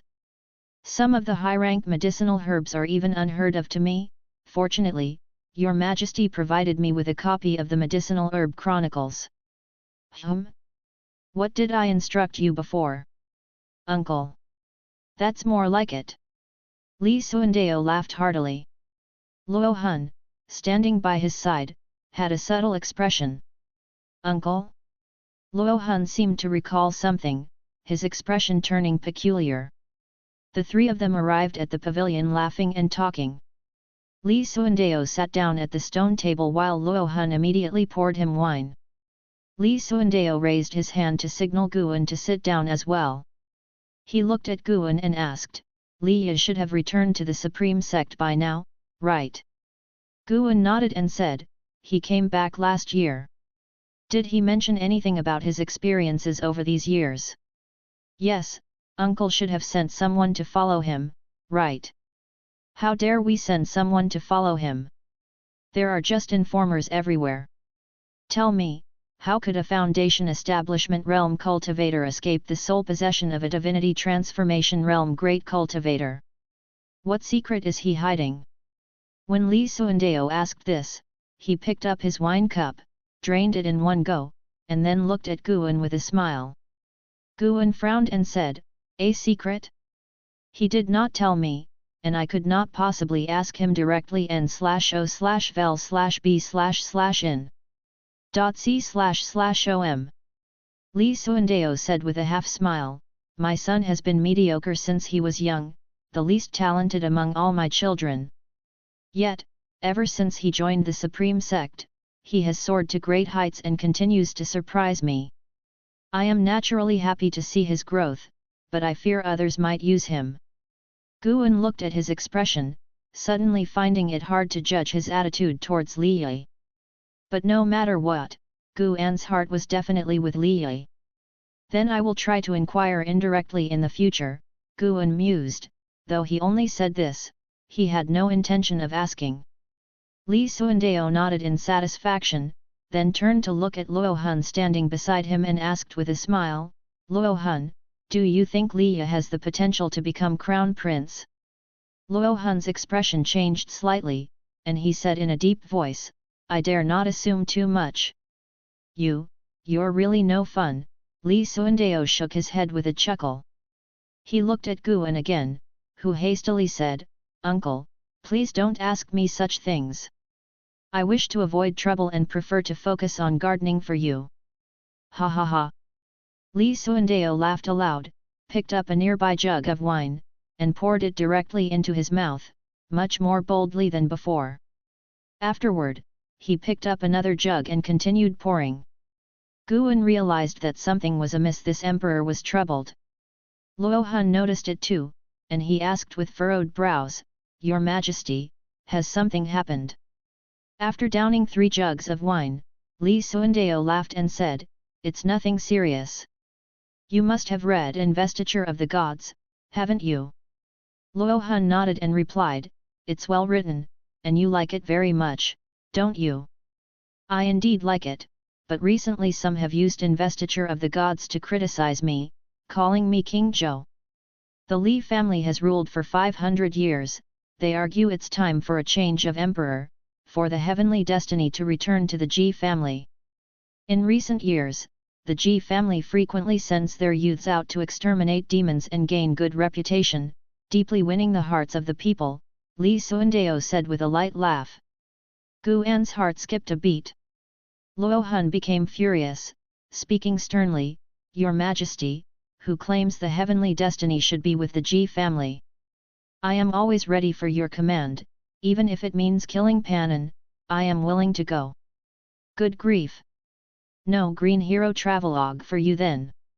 Guan felt indignant internally, but his expression showed only concern. Li Xuandao snorted, "Foolish, killing Panan would only prove I am narrow-minded. I can't even tolerate a novelist." Guan was very pleased with Li Xuandao's words. "That's a wise emperor. Don't worry, Your Majesty, my next book will be Journey to the West, featuring an emperor with the Li surname. Though Journey to the West carries critical undertones, it targets the Jade Emperor, and the depiction of Emperor Li Shimin within the book is quite favorable. Though no heavenly court exists in this world, there is an immortal cultivation world. Criticizing the immortal cultivation world also fits well, aligning with the expectations the cultivators have about Panan, so long as he doesn't specifically target the Supreme Sect." As Guan pondered, Luo Hun remained angry. The prefects of various states all have their own backing, increasingly escaping the control of the court. Now that people's grievances are rising, using Investiture of the Gods to criticize me is probably just their first step. One day, the sword will hang before me. I need to cultivate my own power. Tianya Valley plays a significant role, you must not disappoint me, Li Xuandao said with a smile, standing up and walking towards the garden, with Guan and Luo Hun hurrying after him. It took 3 days before Li Xuandao finally departed. During these days, Li Xuandao always took the opportunity to express his expectations for Liya to Guan. The more he did so, the more Guan felt there was more to it. Anyway, he decided to let it go in one ear and out the other, unmotivated to involve himself in their father-son affairs. After Li Xuandao left, Guan also decided to leave.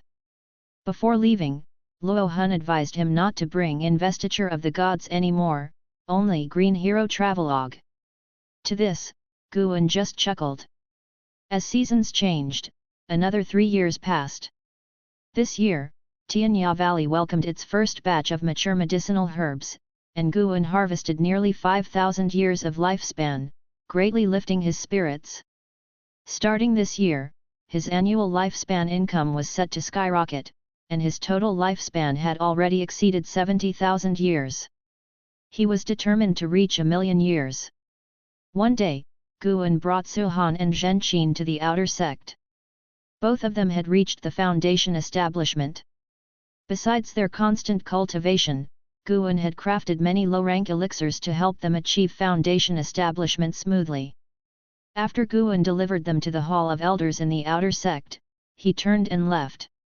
Servant disciples needed to register in the Hall of Elders before they could officially become outer disciples. Just as he walked down a street, a familiar voice called out, "Senior brother, long time no see."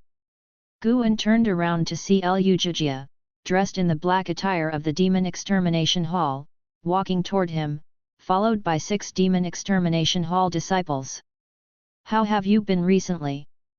Guan asked with a smile. Ever since the change in sect leadership, the Demon Extermination Hall's influence had surged, even surpassing that of the Law Enforcement Hall. It was common to encounter their members in the outer city. Liu Jijia approached him and nodded, "Quite well. Our master just promoted me. Not only has my treatment improved, but my authority has increased too. Senior brother, if you need anything in the future, just come to me. He took out a black token from his storage bag and handed it to Guan. Chapter 57, Chapter 57, The Aura of an Immortal Venerable, the Holy Daughter of the Taixuan Sect. Guan held the Demon Extermination Hall's token without refusing, and looked at Liu Jijia with a gratified smile.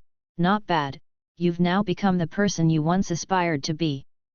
On hearing this, Liu Jijia's mood became even more elated. He chuckled and said, in the past few years, I indeed walked on thin ice. I dared not contact you out of fear that it might implicate you. Now, the storm has passed, and from now on, we can stay in touch frequently. After exchanging a few pleasantries, Liu Jijia hurriedly took his leave with others, claiming they needed to capture a spy from the demon path. Guan watched his retreating figure, feeling slightly conflicted. The reputation of the Demon Extermination Hall was not good, although it was the most powerful division in the outer sect, it was also the most disliked. It was said that if someone offended the Demon Extermination Hall, being accused of being a spy from the demon path by the hall meant certain death. Guan could clearly sense the disdainful and repulsive gazes from the people around him. He decided not to think too much about it and turned away to leave. An hour later, he arrived at the Third Medicine Valley. Just as he reached the entrance to the valley, he saw Elder Tian standing in front of the stele, pinching his beard, seemingly lost in thought. Over the years, Guan had become familiar with Elder Tian. Elder Tian behaved very much like a servant-disciple, and Zhen Qin, Su Han, and Ye Yan did not notice anything different about him. Guan also treated him as a servant-disciple. Elder Tian, why are you standing here? Guan walked towards Elder Tian while greeting him. Elder Tian looked at Guan, his face revealing a kind and gentle smile, his eyelids almost too heavy to lift, giving off the impression of being 1 foot in the grave. Valley Master, I was wondering why this place is called the Third Medicine Valley. Could it be that you have 2 other valleys? Elder Tian asked with a laugh. Guan walked up next to the stele and replied with a light chuckle, that's not the case. I only have this one herb valley besides. It's called the Third Medicine Valley because it reflects my principle in dealing with matters. I don't compete for first or second place, but I strive for third. I believe that sticking your head out too much in anything can lead to trouble. N/O/vel/b/jn.c//om. The top 3 are all formidable, but third place is the safest. Upon hearing this, Elder Tian's eyelids slightly opened as he fell into thought. Guan patted his shoulder and laughed, today I've brought roasted chicken and fine wine to taste together. This is a spirit chicken raised in the outer sect, costing me 10 low-grade spirit stones. Elder Tian snapped out of his reverie and followed in Guan's footsteps. Ye Yan was not practicing his spear technique at the valley entrance but was standing on the central pathway of the courtyard, his body erect, holding a long spear with one hand, and meditatively closing his eyes. As he put it, he was feeling the connection between himself and his spear. Guan never inquired about the spear technique or the body tempering technique Ye Yan practiced. He was not interested in spear technique, and since the mystic yellow dragon energy skill he practiced was already a body tempering technique, there was no need for another. Yanner, come and have a drink with us to celebrate your senior brother and senior sister becoming outer disciples, Guan called out loudly. Curious, Elder Tian asked, over the years, you've turned all the herbs that belong to you into elixirs for the disciples. What's your aim? Even if they are indebted to you, the relationship will likely fade over time. Why not use all the resources for yourself?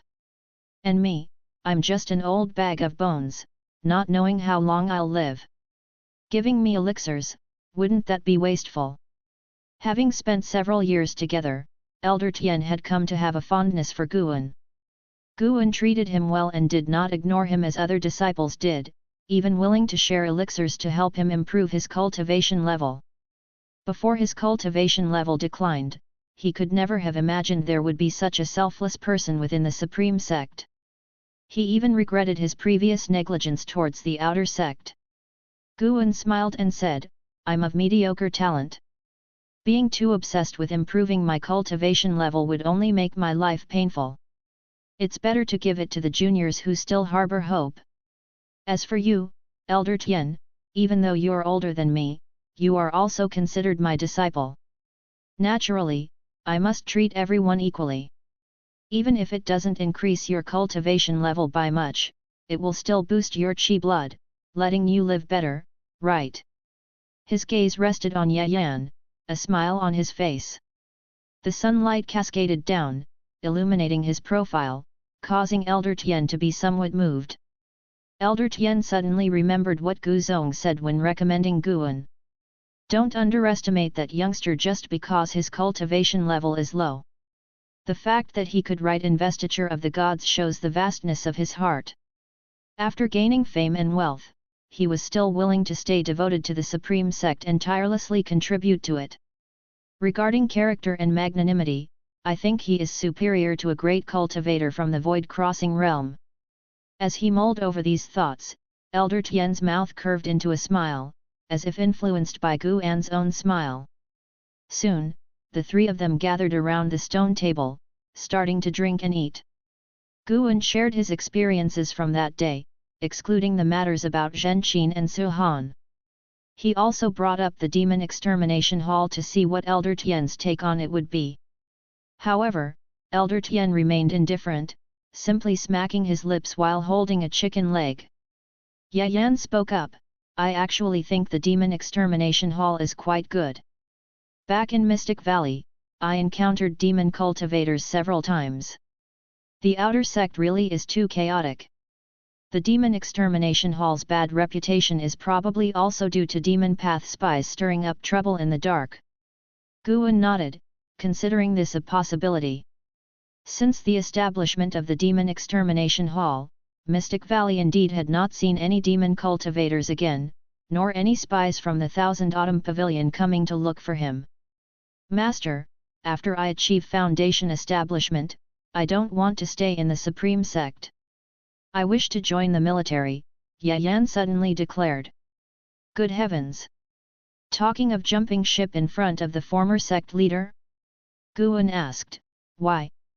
Yan's face was resolute as he said, "The Supreme Sect prioritizes spirit root qualification. For someone like me, it's hard to stand out. Besides, joining the military would allow me to slay demons and rescue the common people. My parents were killed by a demon, and since I was young, I have vowed that once I've mastered spells, I will travel the world and be a knight who eradicates demons." Elder Tian lifted his eyes to look at him, nodding slightly. Guan revealed a smile and said, "I never expected you to hold such lofty ambitions. Your master supports you." Yan revealed a smile, immediately lifted his wine bowl, and toasted Guan, then poured another bowl and clinked bowls with Elder Tian. The atmosphere became even more harmonious. After Yan opened his heart, he talked more than usual, and Elder Tian also became more talkative. "Master, will we need to call for disciples from Mystic Valley later on?" Yan asked. Guan shook his head and said, "Let's wait until after your foundation establishment. I'm afraid others will disturb your path enlightenment. With me and Elder Tian here, we're sufficient to handle matters." All the different sectors were already on the right track, and the daily miscellaneous work was not much. After hearing this, Yan felt even more moved. Guan began to talk with him about the future, going through one jar of spiritual wine after another until Yan became drunk. At the end of summer, the scorching heat between heaven and earth was receding. Guan stood on the grassland of Mystic Valley, watching as 4 Demon Extermination Hall cultivators flew away, silent and speechless. Wuxin came over and said, "Brother, what are you daydreaming about? There are so many boxes, aren't you going to check them out?" The 4 individuals had just been sent by Lu Jijia and had come especially to bring gifts to Mystic Valley. They waited half an hour, leaving only after Guan returned. Gu An's gaze returned from the distance to Wuxin, smiled, and said, "You can do the inventory. I guess it's all herbs." Upon hearing this, Wuxin's face broke into a smile, the feeling of being trusted was just too good. Now, Guan had handed over the full management power of Mystic Valley to Wuxin. He was only responsible for picking. Wuxin had no complaints about this arrangement. Why would he object if Guan could help him with some of the labor? What he wanted was power, not to drive Guan away. Without Guan, he always felt that something was missing in Mystic Valley, so he spent most of his time cultivating when Guan was away. Guan turned and walked towards the transmission array platform. After a while, he arrived at the third Medicine Valley. Since Zhenqin and Suhan had become outer disciples, this Medicine Valley had become very quiet. After Ye Yan finished his own work, he would practice his spear technique, and Elder Tian was also a man of few words. Guan stepped down from the array platform and saw Elder Tian squatting in the garden, admiring a fourth-grade herb. The old man often zoned out, and Guan had gotten used to it. He walked up to the attic and took out the Ziwei Array Chronicles to read. In the past year, he had been quietly delving into the Ziwei Array Chronicles and had gained substantial insights. Several ancient hours later, Guan felt something and immediately stored the Ziwei Array Chronicles in his storage bag, then waited inside the house. "Guan! Guan! Come out quickly!" Guan heard Gu Yu's shouting, which grew louder from a distance.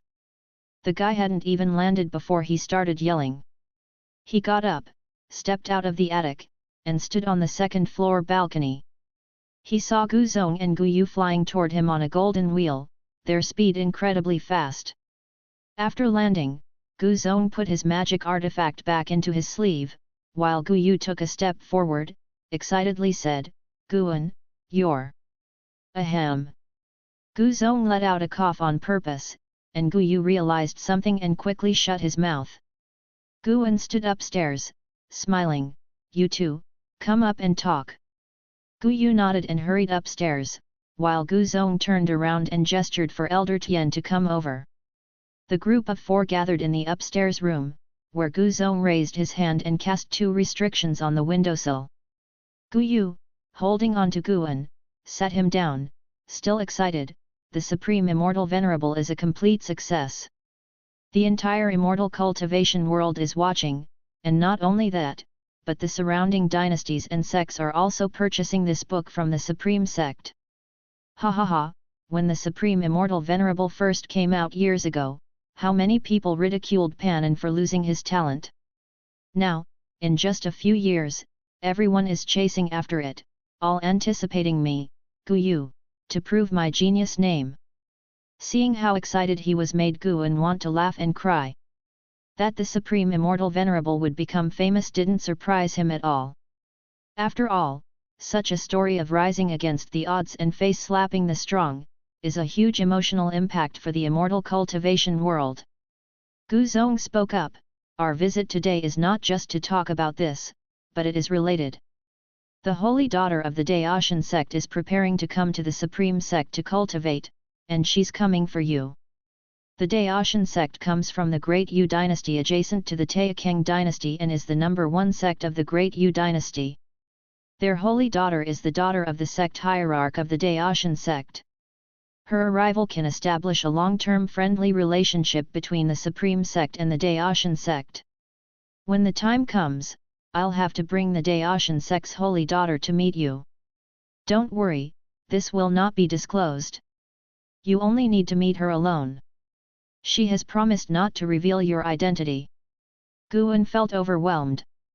I've become part of the diplomatic corps? Gu Zong stroked his beard and smiled. The Supreme Immortal Venerable has played a significant role in the development of the Supreme Sect. The Hall of Elders appreciates you very much. If you can persuade the holy daughter of the Taixuan Sect to stay, the Hall of Elders will grant you a seedling of a 7th-grade spirit tree. Once it grows, it will significantly enhance the local spiritual energy, and even if your qualifications are mediocre, it won't be difficult to reach core formation in the future. They wanted to grant you a cultivation technique or a high-rank Dharma artifact, but you said you are averse to conflict and only like gardening. Hence, they decided on the 7th grade spirit tree instead. This tree can also help with the entire Medicine Valley's harvest, its benefits immeasurable. Chapter 58, Chapter 58, If you became the sect leader, what would you do? 7-tier spirit tree. This is the grade and rank of the green vine tree. The supreme sect actually managed to produce a spirit tree on par with the holy tree of the Thousand Autumn Pavilion? Could it be that the green vine tree within the 8 scenic caves isn't a true holy tree, or perhaps it hasn't fully matured yet? Guan became excited instantly, as he simply couldn't refuse such a treasure. What's so difficult about keeping the holy daughter behind? Doesn't she like to read books? I'll write her some spin-off stories of investiture of the gods. When will the holy daughter arrive? Guan took a deep breath and asked, his joyful heart not showing on the surface. Instead, he feigned worry and solemnity. Elder Guzong smiled and said, she will arrive within a year at most, you don't have to feel pressured. Gu Yu, standing nearby, teased, don't worry about her expecting you to reciprocate with your person, after all, the gap in cultivation level is evident. She just likes your book. Guan nodded, as he was not so narcissistic to think that of all the people who liked investiture of the gods, it was only about him. Elder Guzong looked at Elder Tian standing by and asked, how have you been staying here? Elder Tian nodded and said, very good, the Valley Master has treated me well. Guan felt helpless inside his heart. Had Elder Guzong brought his distant relative in fearing that he wouldn't be suspicious? No way. The act must be played through completely. Guan looked towards Elder Guzong, hesitating to speak. Elder Guzong seemed to notice his confusion and said with a smile, he has long known of your pan and identity. It's because he likes investiture of the gods that I asked him to come here. Besides him, only the people of the Hall of Elders know. Don't worry, we are even more concerned than you about your pan and identity being exposed. Before the appearance of investiture of the gods, there were always disciples writing books, but the impact brought by Panan had been unprecedented. No one had anticipated that a book could bring more disciples to a sect, resources for cultivation, and even help the sect with foreign relations, especially after the book Supreme Immortal Venerable came out. The entire world's attention was on Supreme Sect. Being in a high position, he saw it most clearly. Guan breathed a sigh of relief. Suddenly, Gu Yu said, Zhou Tongzhu has been quite good to Gu Yu, I take back my previous words. Let's not have Gu Yu bully him anymore. Guan looked at him, his gaze peculiar. Elder Guzong smiled and said, my own image isn't bad either. No matter where I go, I can hear people mentioning my name, asking when I will return to clean up those evil people for my son. Cough cough, we can't reveal that in advance. If we did, there would be no suspense. That's true. Guan changed the subject, inquiring about the holy daughter of Taixuan Sect, knowing he must find out as much as possible to better face her. Elder Guzong began to introduce the holy daughter.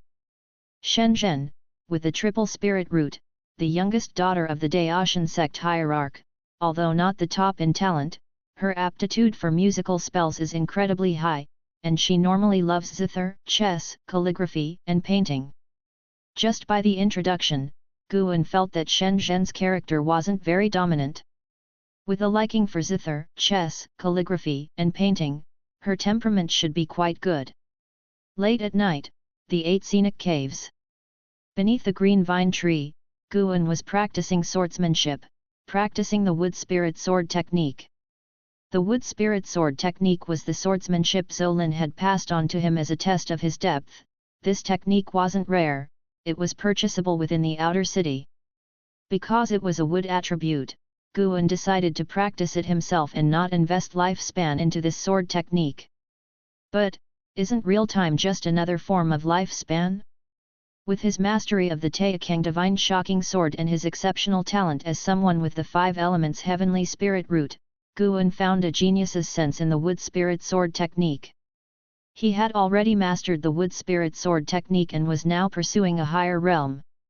Every cultivation technique, spell, and ultimate skill has minor realms, which according to his summary, from low to high, are initial learning, initial insight, proficiency, minor achievement, integration, mastery, pinnacle, and returning to simplicity.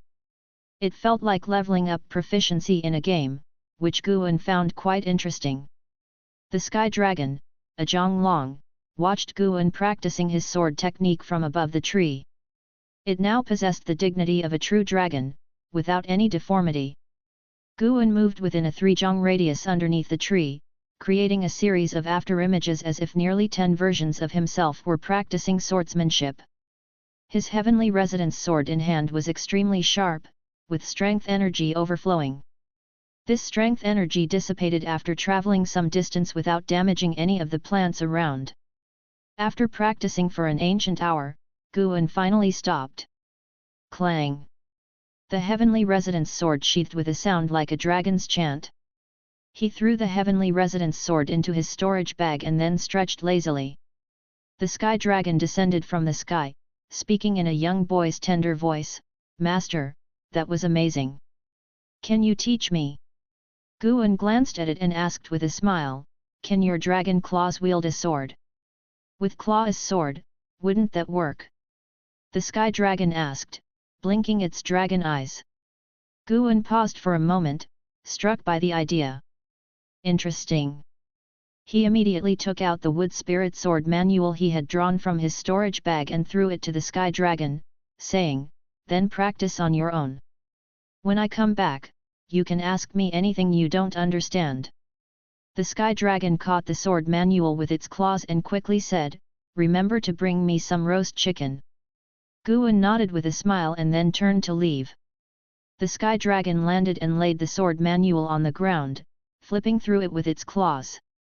After leaving the 8 scenic caves, Guan walked into the forest. Beneath the night sky, the forest was covered with snow, yet he left no footprints. Early the next morning, just after Guan had accompanied the disciples through their drills, he was planning to head to the Third Medicine Valley when Yelan arrived. Junior sister has arrived, so naturally, Guan must keep her company. The two of them went up to the loft to chat. Guan first inquired about her recent condition. Even if he were busy, she would visit him every year. Guan would be lying if he said he wasn't moved. Since last year, disciples from the outer sect have frequently gone missing. Our law enforcement hall has investigated, but cannot find the real culprit. Instead, it's the demon extermination hall that constantly finds spies from the demonic cult to admit their guilt, Yelan sighed. After the sect leader position changed hands, she and Lujia ceased contact, mainly because their respective departments were at odds, having reached the point of being utterly incompatible. Guan laughed and said, "Then let the demon extermination hall do the catching, which would be perfect because you can spend time cultivating."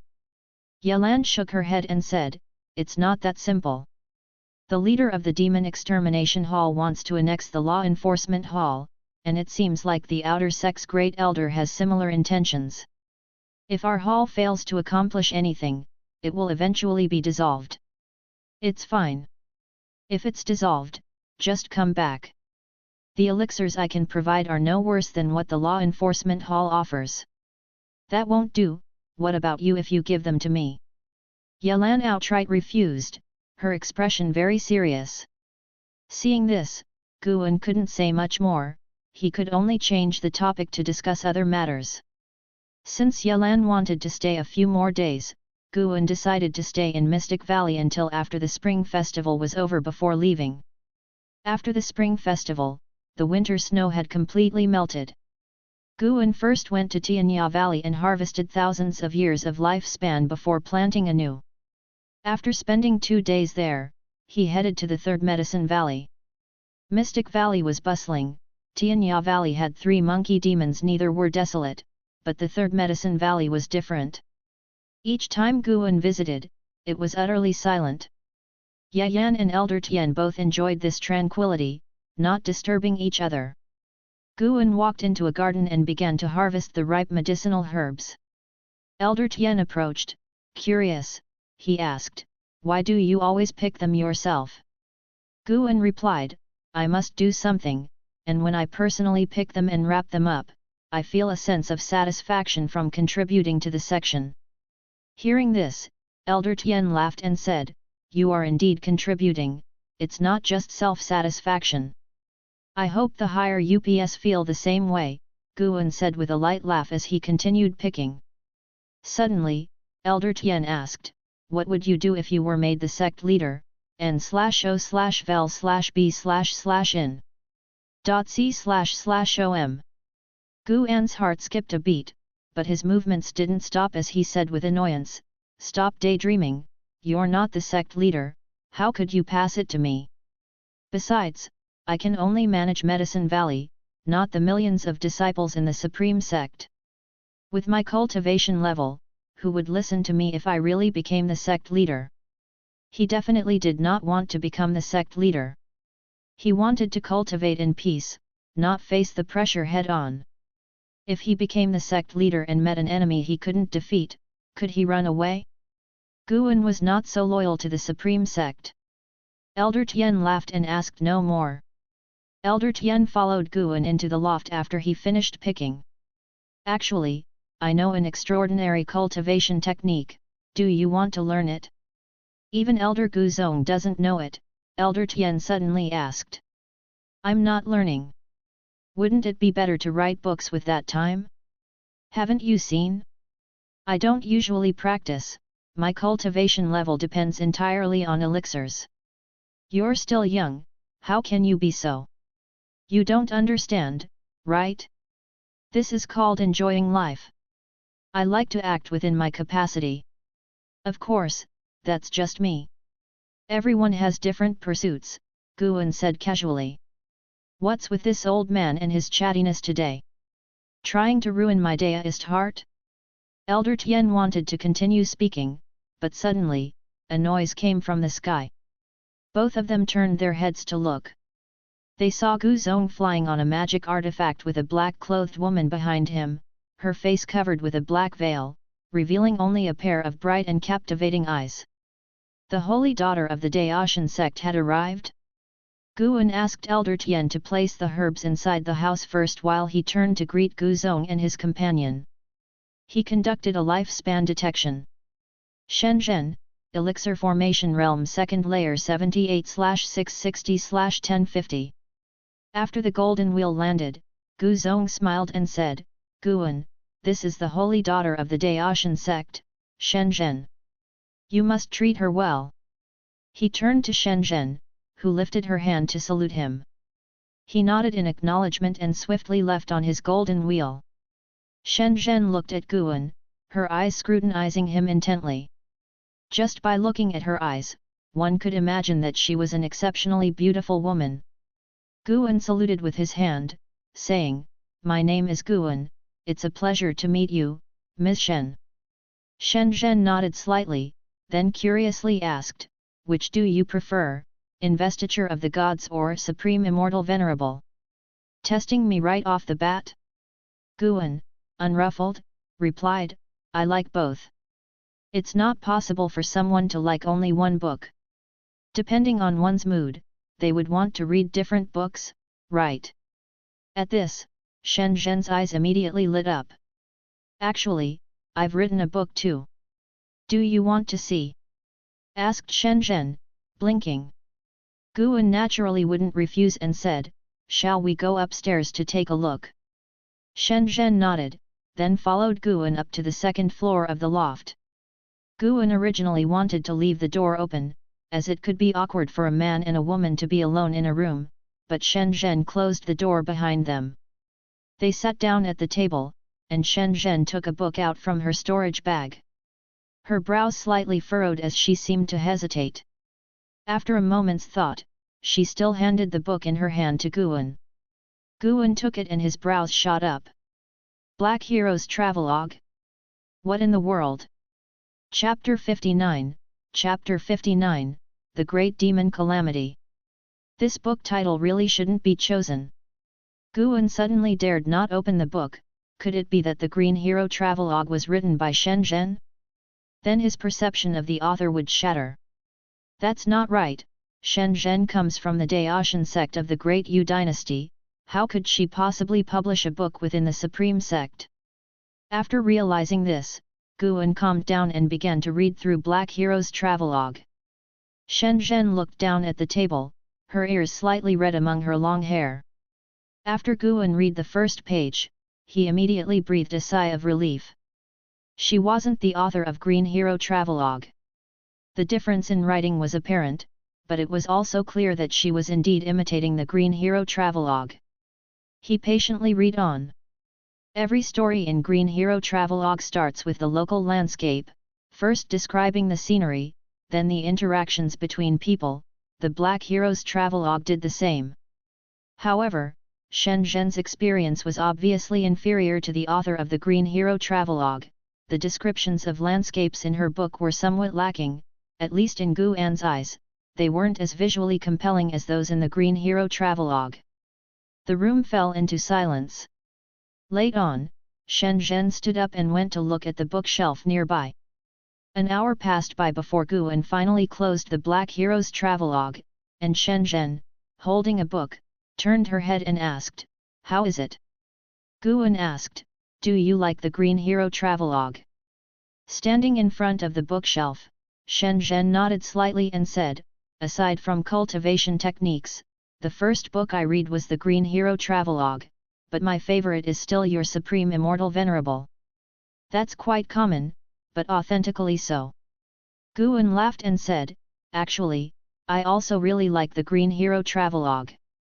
It was because I read it that I couldn't resist the urge to start writing." Shen Zhen immediately came over, noticeably more excited than before, her eyes gleaming as she started to discuss the Green Hero Travelogue with Guan. Her Black Hero's Travelogue also involves romance between men and women, but it's not as explicit as the Green Hero Travelogue, and falls within the scope of normal books. Through the Green Hero Travelogue, their relationship quickly grew closer. They talked from the Green Hero Travelogue to the investiture of the gods, and then to the Supreme Immortal Venerable. After a long while, Guan couldn't help but ask, "Have you ever met the author of the Green Hero Travelogue?" Shen Zhen shook her head slightly and said, "Although I really like his Green Hero Travelogue, I feel that he's not very serious. I don't want to meet him, but you're different. From the investiture of the gods to the Supreme Immortal Venerable, your styles are so different, it makes me very curious about you." Upon hearing this, Guan felt slightly disappointed. Who exactly is the Green Hero? That was his biggest curiosity within the Supreme Sect. After finishing Supreme Immortal Venerable, will you continue to write about conflicts in the Daoist tradition like in the investiture of the gods? Shen Zhen looked at Guan and asked. Guan responded vaguely, "Maybe." "What about you, Ms. Shen, will you stay in the Supreme Sect?"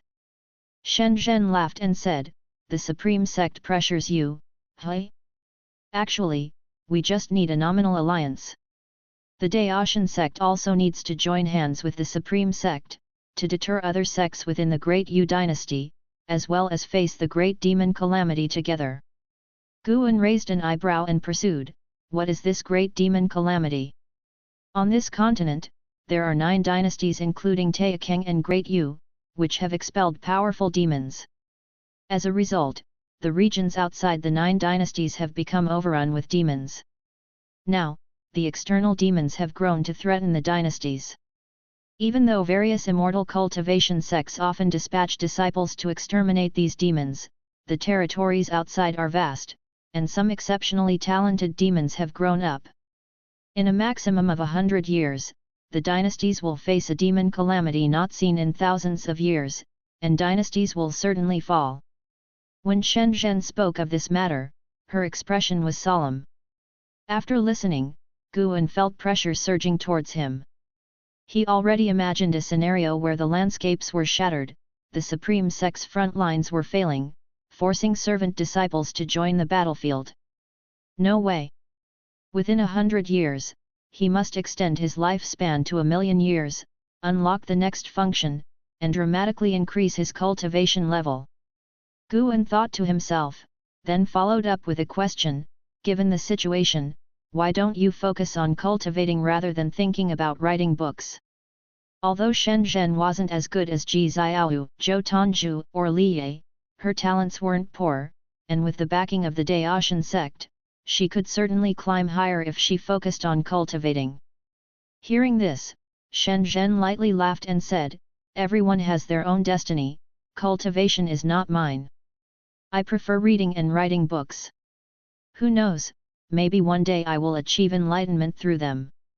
Who said that absorbing nature's spiritual energy is the only way to enlightenment? I have reviewed various books from ancient times to the present, and it seems there are no qi cultivators who have survived to this day. Guan saw her in a new light she really dared to dream. They talked a bit more, and when Shen Zhen prepared to leave, Guan got up to see her off.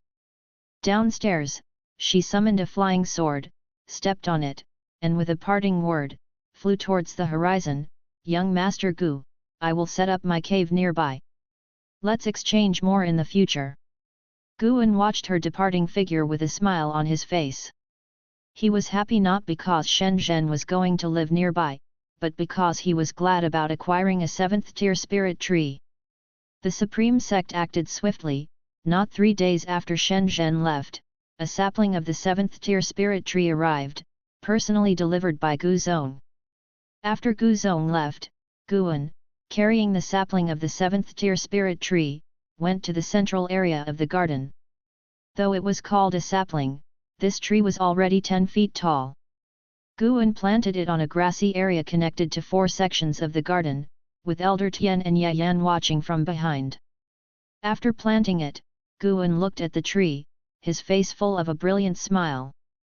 Mystic Pure Tree, 7th tier 48/8999/65,000.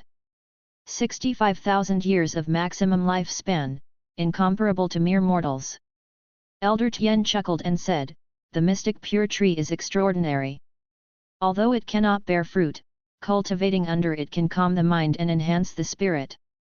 Upon hearing this, Guan's smile grew even brighter, and he said, Elder Tian, you must take good care of the Mystic Pure Tree in the future and ensure it remains undamaged. Rest assured, it has been planted in the soil, and its vitality is even stronger than my old bones. Hearing Elder Tian's words, Guan shook his head in amusement. The old man did have a sense of humor. Afterward, Guan turned and left. Elder Tian and Yayan stayed chatting in front of the tree, not following his pace. Guan walked to the edge of Medicine Valley near the cliffside. In this patch of grass, a tree was planted, but it showed no signs of growth yet. It was the 6th-rank spirit tree, the human-faced tree's root, which Yalan had previously given. This root had been buried for a few years and remained in a state of revival, aged 0. Guan had tried to aid it with his wood attribute spirit power, but like a bottomless pit, it would absorb his spiritual power without showing any effects. He squatted in front of the human-faced tree's root, the point of the root barely poking out of the soil. After watching for a while, Guan suddenly felt a faint flow of spiritual energy from the ground towards the human-faced tree. Tracing it back to its source, he was surprised to find it came from the Mystic Pure Tree. Could the Mystic Pure Tree be helping the human-faced tree revive? Guan was excited but also worried. He feared that the human-faced tree might drain the Mystic Pure Tree completely, especially since this thing came from the Thousand Autumn Pavilion and its name was somewhat ominous. If the human-faced tree were to grow into something evil, Guan would uproot it, as he could not allow it to destroy the 3rd Medicine Valley. Guan felt it necessary to keep someone watching over it, to prevent it from growing unnoticed. Yayan had reached the 8th level of the energy cultivation realm. His progress in cultivation was mostly dependent on elixirs, although he absorbed nature's spiritual energy while practicing with his spear, it did not greatly increase his cultivation level. Once he left, it would be time to hire some help. After the height of summer had passed, 43-year-old Guan arrived at the outer city. First, he submitted his writings, then strolled the streets. He noticed that the outer city was not as bustling as before. Although there were still many disciples coming and going on the streets, most of them looked serious and spoke in hushed voices. Looking up, Guan saw 4 disciples from the demon extermination hall descend from the sky and land in front of a distant pavilion. They surrounded a disciple who had just exited the building and began interrogating him. The disciple was visibly irritated. A verbal altercation ensued, and then a fight broke out. When one of the demon extermination hall disciples revealed a token, the disciple surrendered and was meekly escorted away. Catching demon spies for so many years and they still haven't caught them all? Guan frowned, confused but not intending to intervene. As long as they did not bother him, it was fine. He headed towards the beast hall, planning to keep a few demon beasts in the Third Medicine Valley so Elder Tian would not feel lonely. Elder Tian was diligent and had earned Guan's favor. Guan now considered him as his own servant disciple. An hour later, Guan walked out of the main entrance of the beast hall with 3 bags at his waist, each a beast control bag containing a live creature, but each bag could only hold 1 demon beast. As he stepped out, he coincidentally ran into Lujia. This time, Lujia was alone. He approached the beast hall with a gloomy expression, but his face immediately brightened with a smile when he saw Guan and he hurried over. "Senior brother, are you here to buy demon beasts?" Lujia asked warmly, his complexion paler than before and his brow marked with a sinister aura, giving off an eerie vibe overall. Guan nodded and asked with concern, "You look pale, are you all right? What could be wrong with me?" "I'm just tired from recent training," Lujia shook his head. Guan noticed a hidden trace of demonic qi within him. It was so subtle that it would have been difficult to detect without close observation. Has this guy turned into a demon cultivator? Lujia was not forthcoming, so naturally, Guan did not pry further. After exchanging a few polite words, Lujia reminded before parting, "Senior brother, try not to go out of the valley at night. Lately, a powerful demon cultivator has infiltrated the outer sect." With that, he turned and left. Guan watched his retreating figure but did not dwell on it much and headed towards the Third Medicine Valley. Upon arriving, he released the 3 spirit dogs he had just bought, all of second-rank demon beast lineage, not cheap. "I plan to stay in Mystic Valley recently, you take care of them," Guan instructed Elder Tian. Elder Tian nodded, and Guan turned and walked towards the transmission array platform.n/o/vel/b//in.c//om. It might have been an illusion, but as Guan stood on the transmission array platform, he noticed Elder Tian looking at him with a hint of worry. Before he could think more about it, the formation activated, and he arrived in Mystic Valley. As soon as he got to Mystic Valley, Guan sensed a familiar presence. "Li." He descended from the array platform and looked towards the distance, seeing Li instructing disciples in sword practice, and even Xiao Chuan was participating. After a quick instruction, Li turned and walked towards Guan. When they met, Guan asked curiously, "How come you are here?" "Core Formation Realm Level 1. Reaching the Core Formation Realm at 45, just 5 years behind Zhang Qiang." Li chuckled and said, "I came to protect you." Hearing that a demon lord from the Heavenly Extinction Sect had infiltrated the outer sect, I was worried about you. I thought I would wait until this matter is resolved before heading to the inner sect. Chapter 60, Chapter 60 Save me, Ancestor. Can you really take on that demon lord? Guan asked with a face full of doubt. Li laughed proudly, I have formed my core, don't underestimate me. Elixir Formation Realm is just an inner sect disciple in Supreme Sect, can you really match a demon lord? You kid, I came all the way here to protect you, and you're complaining.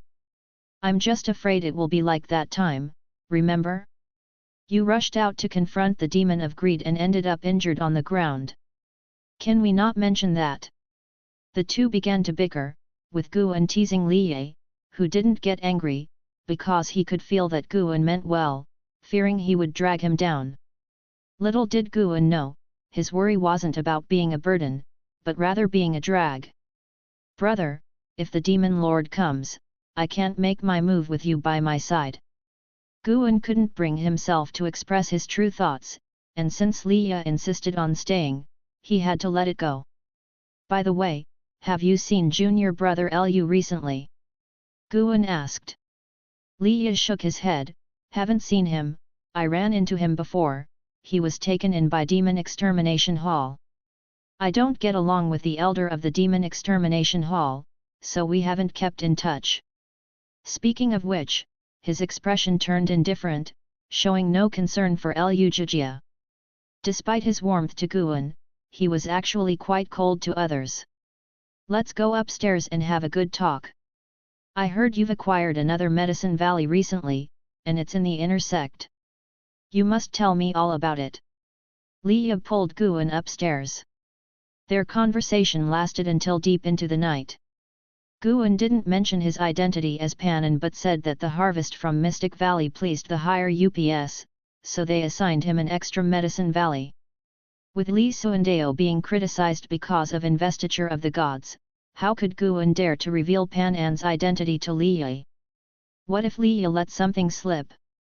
After all, they were father and son, no matter how big the conflict, their relationship was closer than with Guan before a complete fallout. As summer gave way to autumn, the temperature still felt quite hot. 10 days had passed since Leia's arrival, and in that time, Mystic Valley had not encountered any danger. Guan even went out to manage the caves of the outer disciples, with Leia insisting on accompanying him. However, when they reached the caves, he didn't enter, fearing that he might cause trouble for Guan. Guan wanted Leia to stay in Mystic Valley to protect the disciples, but Leia didn't care about the others at all. In his words, he would only teach them swordsmanship out of respect for Guan.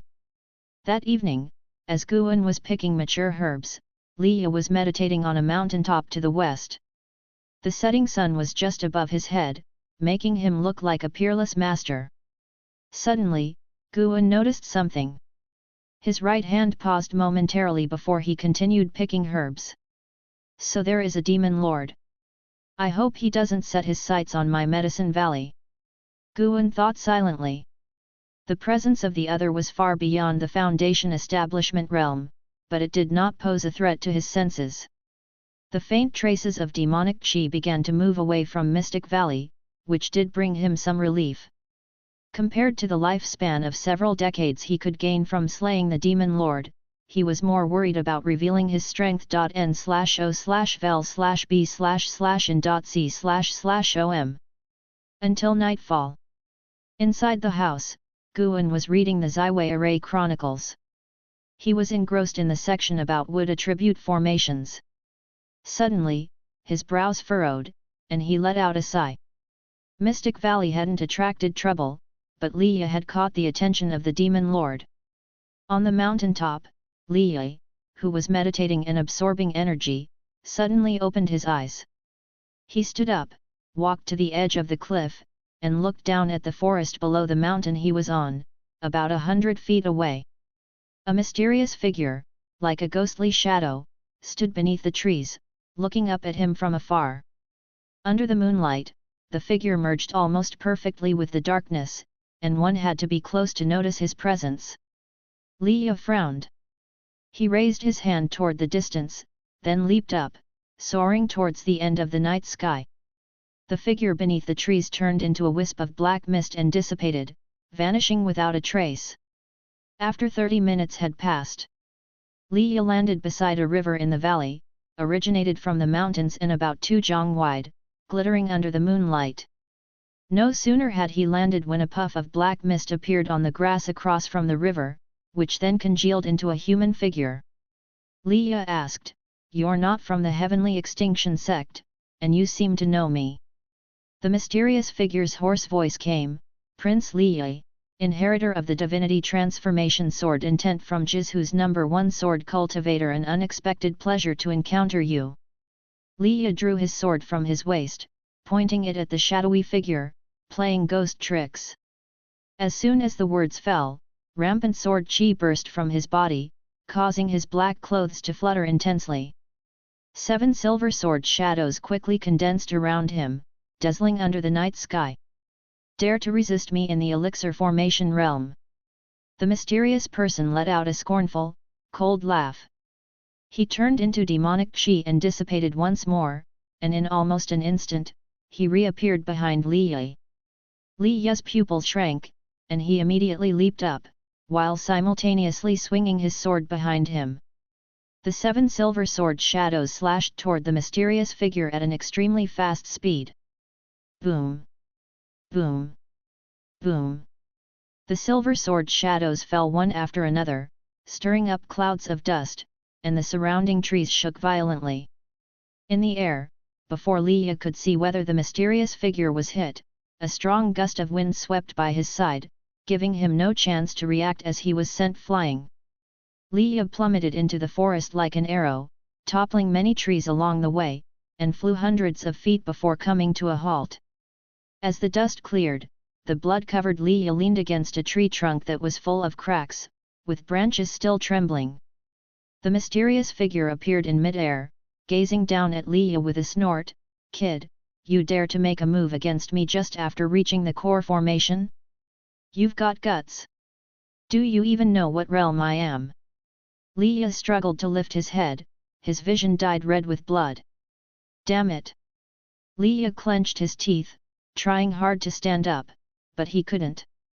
"Sigh, kid, how did you get hurt again? You're not playing with your own life, you're playing with your ancestors' life." An elderly voice rang out in Li Yi's mind, its tone filled with helplessness. The mysterious person lifted his right hand, reaching out towards Li Yi through the air. In the darkness of the night, he was surrounded by demonic chi, his true face concealed. Subscribe to Chinese Novel Audio Wave. Before he could speak, a hand wrapped in demonic chi landed on his shoulder, startling him.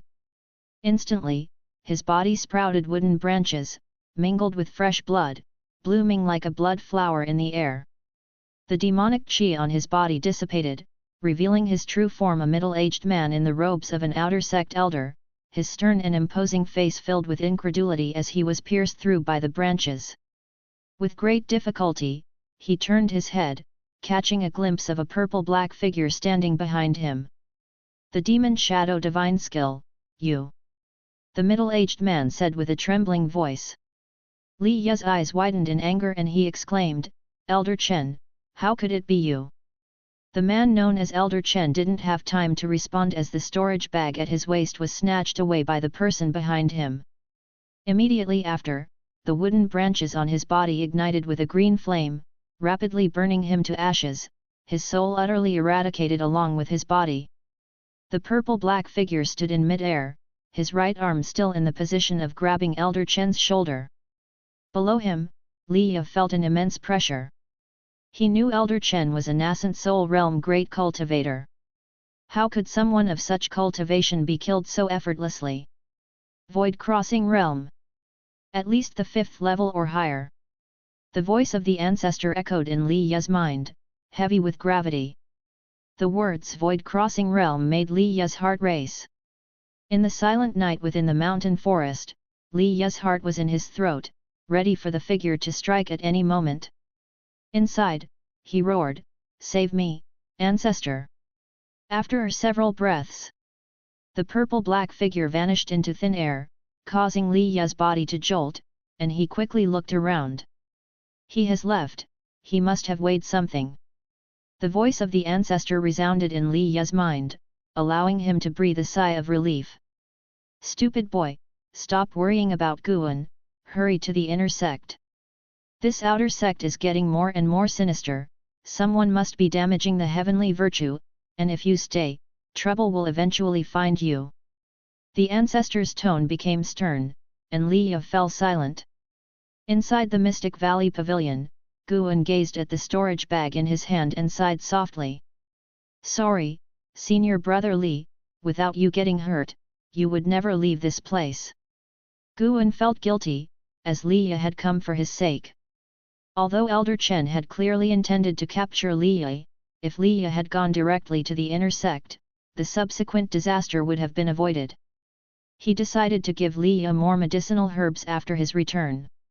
Killing Elder Chen granted him 37 years of lifespan, no more, no less. He began to inspect Elder Chen's storage bag, his divine sense scanning it several times, removing anything potentially dangerous and burning it. It wasn't until daybreak that Li Ye returned. The fellow had changed into clean robes, appearing as if he hadn't been through a battle at all. Downstairs, Guan ran into him and asked, "Senior brother Li, why does your complexion seem off?" Li Ye smiled and said, "I had a little mishap while practicing last night, it's nothing." Guan frowned, then pulled him upstairs, taking out all the elixirs he had prepared, dozens of bottles, claiming they were all stocked up for personal use. Li Ye asked in surprise, "Junior brother Gu, what is this for?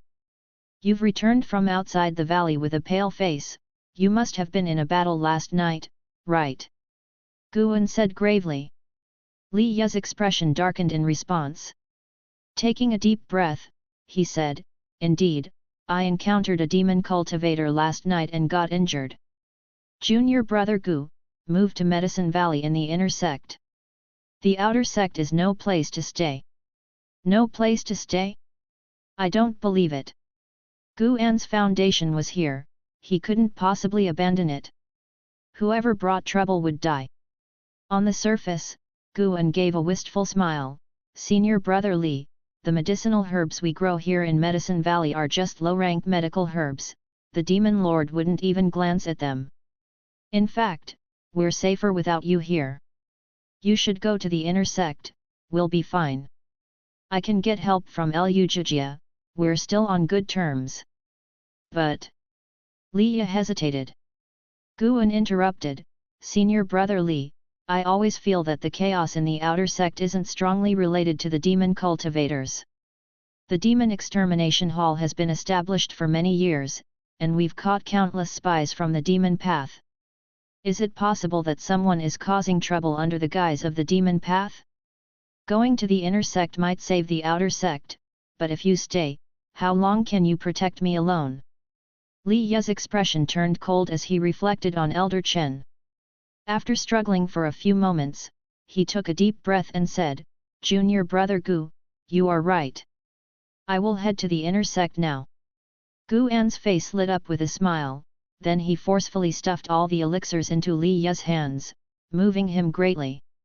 After a brief conversation, Guan urged him to set off, and Li Ye also felt the urgency. Because he was injured, Li Ye could only travel by sword flight. After flying out of Mystic Valley, he couldn't help looking back, murmuring, "Do you see? This is why I can't let him go. Whoever dares to harm him, I will make them regret it." Chapter 61, Chapter 61 The Secrets of the Supreme Sect, the division between righteous and demonic. After Li Ye departed, Guan discreetly placed Elder Chen's storage bag into the 8 scenic caves. That very afternoon, he made his way to the third Medicine Valley. He wandered around, inspecting the premises, but his brow was furrowed the whole time. For a long time, Elder Tian finally took the bait. He came over, curious, and asked, "Valley Master, why are you constantly frowning?" Guan glanced at him, shook his head slightly, and said nothing. Elder Tian took a step forward, saying, "Perhaps I can't help you, but many things, once spoken, don't seem so burdensome. I can offer advice from an outsider's perspective." Upon hearing this, Guan immediately sighed and started recounting the events in the outer sect, including how Li Ye, who was in the first level of the elixir formation realm, got injured while protecting him. The reason he specifically mentioned Li Ye was to ensure that the former sect leader remembered Li Ye's contributions. Guan felt that Elder Tian would not really spend his life here, he might make a comeback one day. After he finished speaking, Elder Tian furrowed his brow. Unable to hold back, Guan complained, "The demon extermination hall in the outer sect has been capturing demon infiltrators all these years, yet despite so many years of effort, demon cultivators still manage to infiltrate the supreme sect. Can the Supreme Sect really claim to be the foremost sect when its disciples cannot guarantee their own safety inside? It's one thing for me to be killed, but I'm worried about my disciples. Upon saying this, he sighed again, clearly distressed and frustrated. Even he applauded his own acting skills. If acting could be included in the attribute panel, it would surely reach the pinnacle of mastery, leaving room to strive for a return to innocence. Elder Tien sighed along and said, "It does sound troublesome, but that's how the immortal cultivation world has always been. No sect really cares about servant disciples, to put it harshly, they don't even consider them as true disciples." Guan frowned this time, he was genuinely troubled. Such words coming from the former sect leader sounded particularly harsh. However, I've heard that the new sect leader is compassionate and has the support of the Hall of Elders.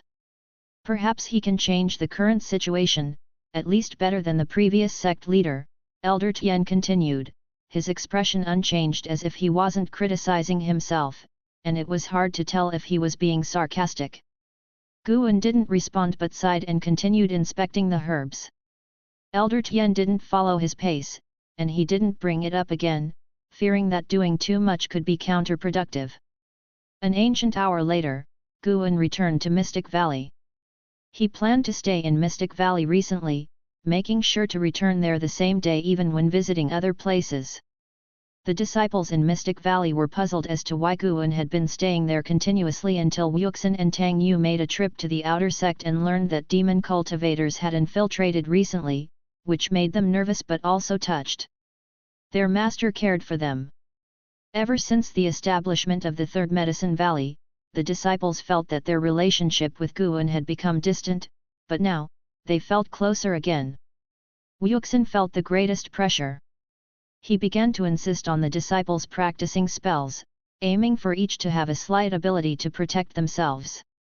He bought some flashy spells from the outer sect for the disciples to practice. Counter-killing demon cultivators was difficult, but if the fight was noisy enough, maybe it would draw the support of the outer sect. Guan did not stop him, thinking this might improve the unity of Mystic Valley and was an excellent opportunity to train Wuxin's leadership and organizational skills. Several days later, Yelan arrived. She came for the same reason as Li Yi, worried about Guan. In the attic, Yelan took a sword out of her storage bag and placed it on the table, saying, "Recently, there have been demon cultivators around, and their cultivation levels are not low. This sword is called the Qinghong sword. Keep it with you. Though it doesn't possess great power, it is connected to the white spirit sword I hold. If you encounter danger, I will sense it immediately and come to rescue you." Guan couldn't help but laugh and said, "Junior sister, you're only a few levels higher than me in cultivation. Don't get yourself killed." "Get yourself killed?" Yelan paused briefly, then quickly understood. She glared at Guan and huffed, "Elder brother, if we really fought, I could subdue you in one move. Don't be fooled by how I act around you, others have a completely different experience facing me. It seems my junior sister is indeed formidable." "I underestimated you," Guan admitted with a laugh. He then picked up the Qinghong sword. The scabbard was exquisitely made, adorned with a carving of a flying goose among the clouds, very poetic. He then drew the sword, with a flash of light, a slender blade appeared before him. "It's really beautiful. I'll hang it at my side from now on," Guan said with a smile. Those words brought a smile to Yelan's face. Guan noticed that although Yelan's looks were not as stunning as Ji Xiaohu or Li Xuanyu, she was quite attractive the more he looked at her. Yelan then sat down, watching Guan play with the Qinghong sword. Suddenly curious, Guan asked, "If you encounter danger, can the Qinghong sword sense the white spirit sword?" Yelan raised her eyebrows and said, "What, elder brother, you intend to protect me?" "Ha ha ha, how could that be? You know I've never been in a skirmish. Going there would only make things worse for you," Guan laughed. "You know that's good. Elder brother, if I ever face danger, don't you dare come to my rescue.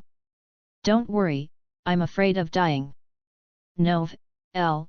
B //JNN.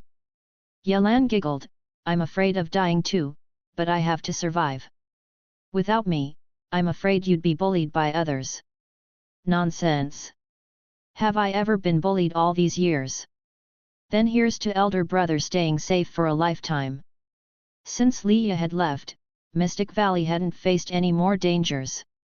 When autumn arrived, Guan calculated the time and found that a batch of herbs in the third medicine valley should be ripe, so he returned there. He stepped out of the array platform, his gaze involuntarily turning towards his own loft. There was someone inside. Shenzhen. Guan did not go directly to look for Shenzhen, considering there were no secrets in that loft, the only secret being Green Hero Travelogue, which she happened to like. He walked into a garden, began picking herbs, and watching the tips continuously popping up, a smile curved the corners of his mouth, his mood extremely joyful. No matter how high his realm reached, he always felt happy seeing his lifespan increase. He wondered how much his cultivation level might ascend given his million years lifespan. He had searched through all the books in the Outer Sect's book collection hall, yet had not found any records of ascension, nor did anyone know how vast this world truly was. The larger the world, the higher the realms for sure. The Supreme Sect alone possessed the great cultivators of the void-crossing realm, and that true inheritor who travelled abroad might have already surpassed the void-crossing realm, yet still wasn't invincible in this world. The path of immortal cultivation was long and arduous. Guan picked herbs while his thoughts wandered aimlessly. After he finished picking, he turned and walked towards the loft. Passing by Elder Tian spoke up, Ms. Shen came looking for you several times. Guan nodded slightly, then continued on his way.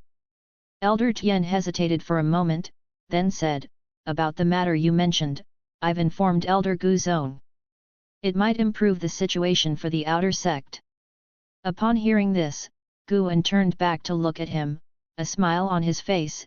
Elder Tian, you see, everyone has their own merits. You always say you're about to go into the soil, but you can still help thousands of disciples in the outer sect. Thank you. Guan lifted his hand in salute, turned his head, and left. Elder Tian seemed thoughtful, murmuring to himself, everyone has their own use. Elsewhere. Guan went upstairs, pushed open the door, and saw Shenzhen sitting at the desk, writing with fluid strokes. She was still dressed in black, her face veiled in black, her hair piled up in a bun, with two strands like willow leaves fluttering beside her cheeks, giving her eyes and brows a soft and gentle beauty.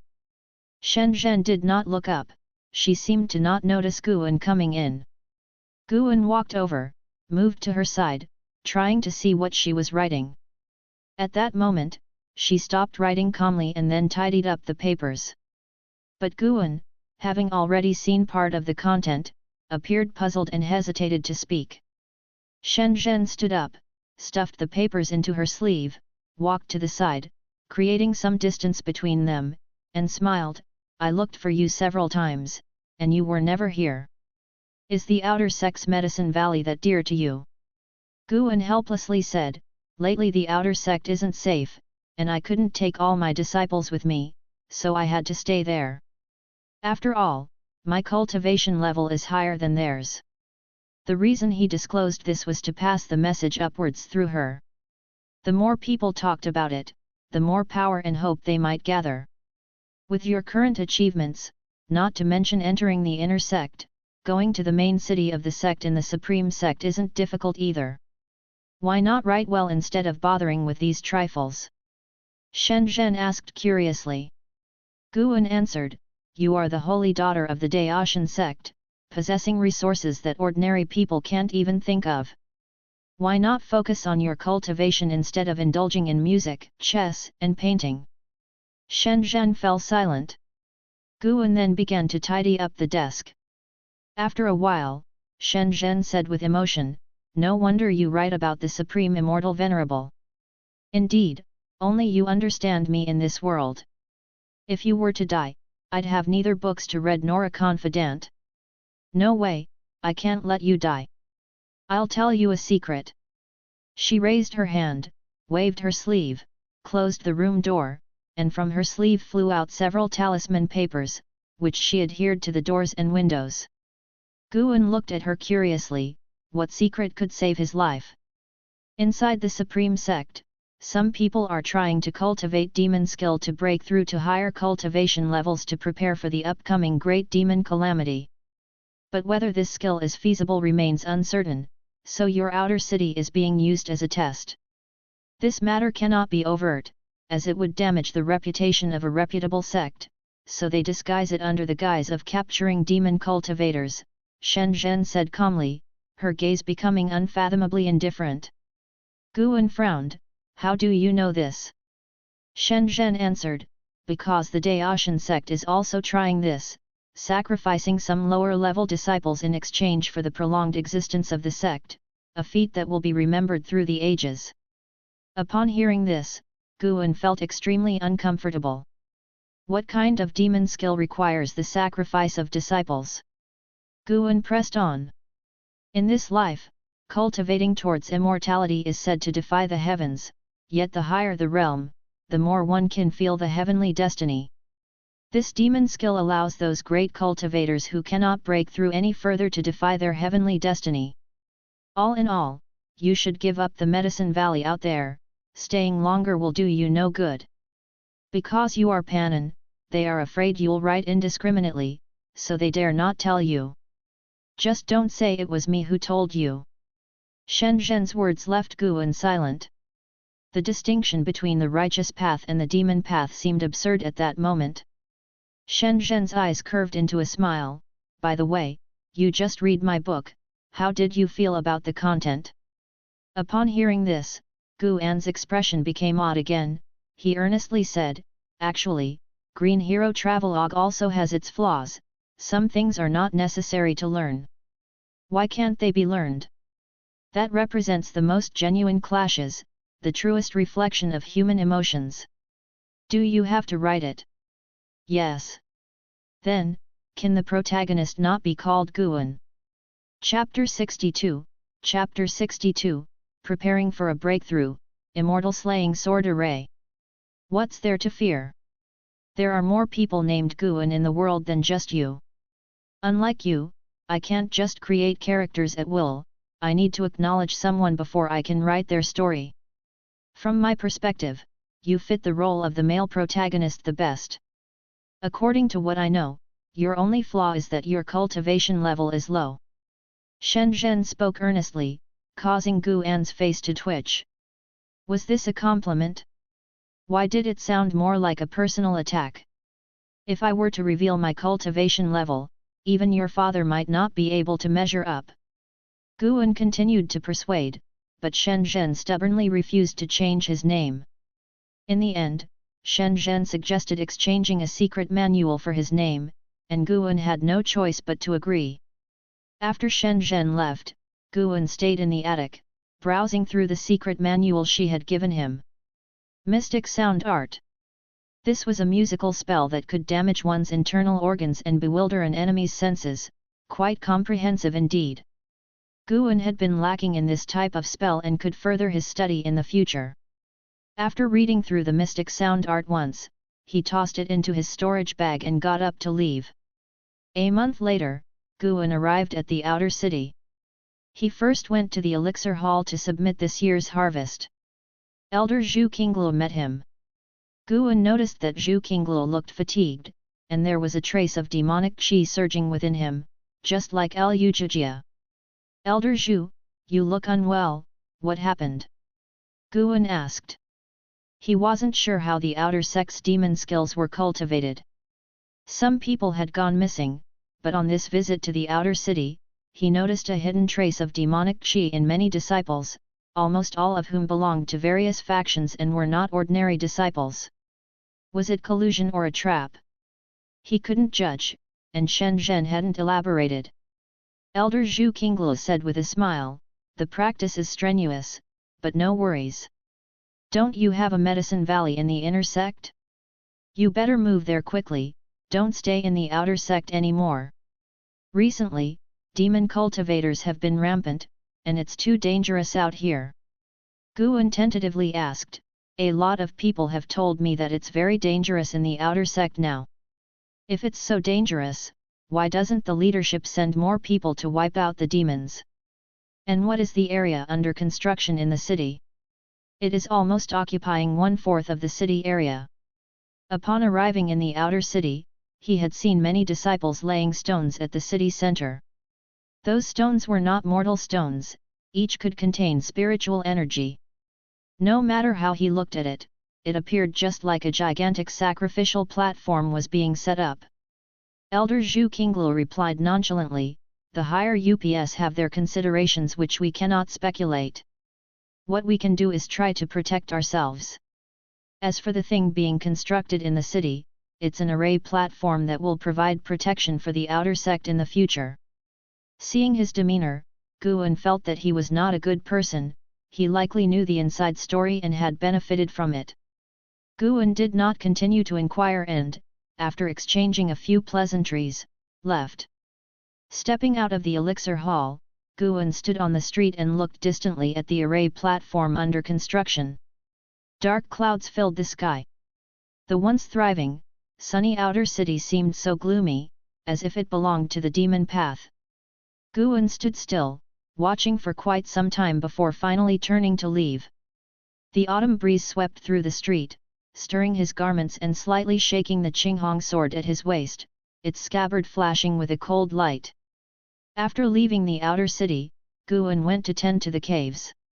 When he arrived at Li Xuanyu's cave, he found her inside. From now on, you don't need to come here. I have to move to the inner sect. Here is your compensation, Li Xuanyu said as she sat at the table, waving her right hand and piling spirit stones on the table.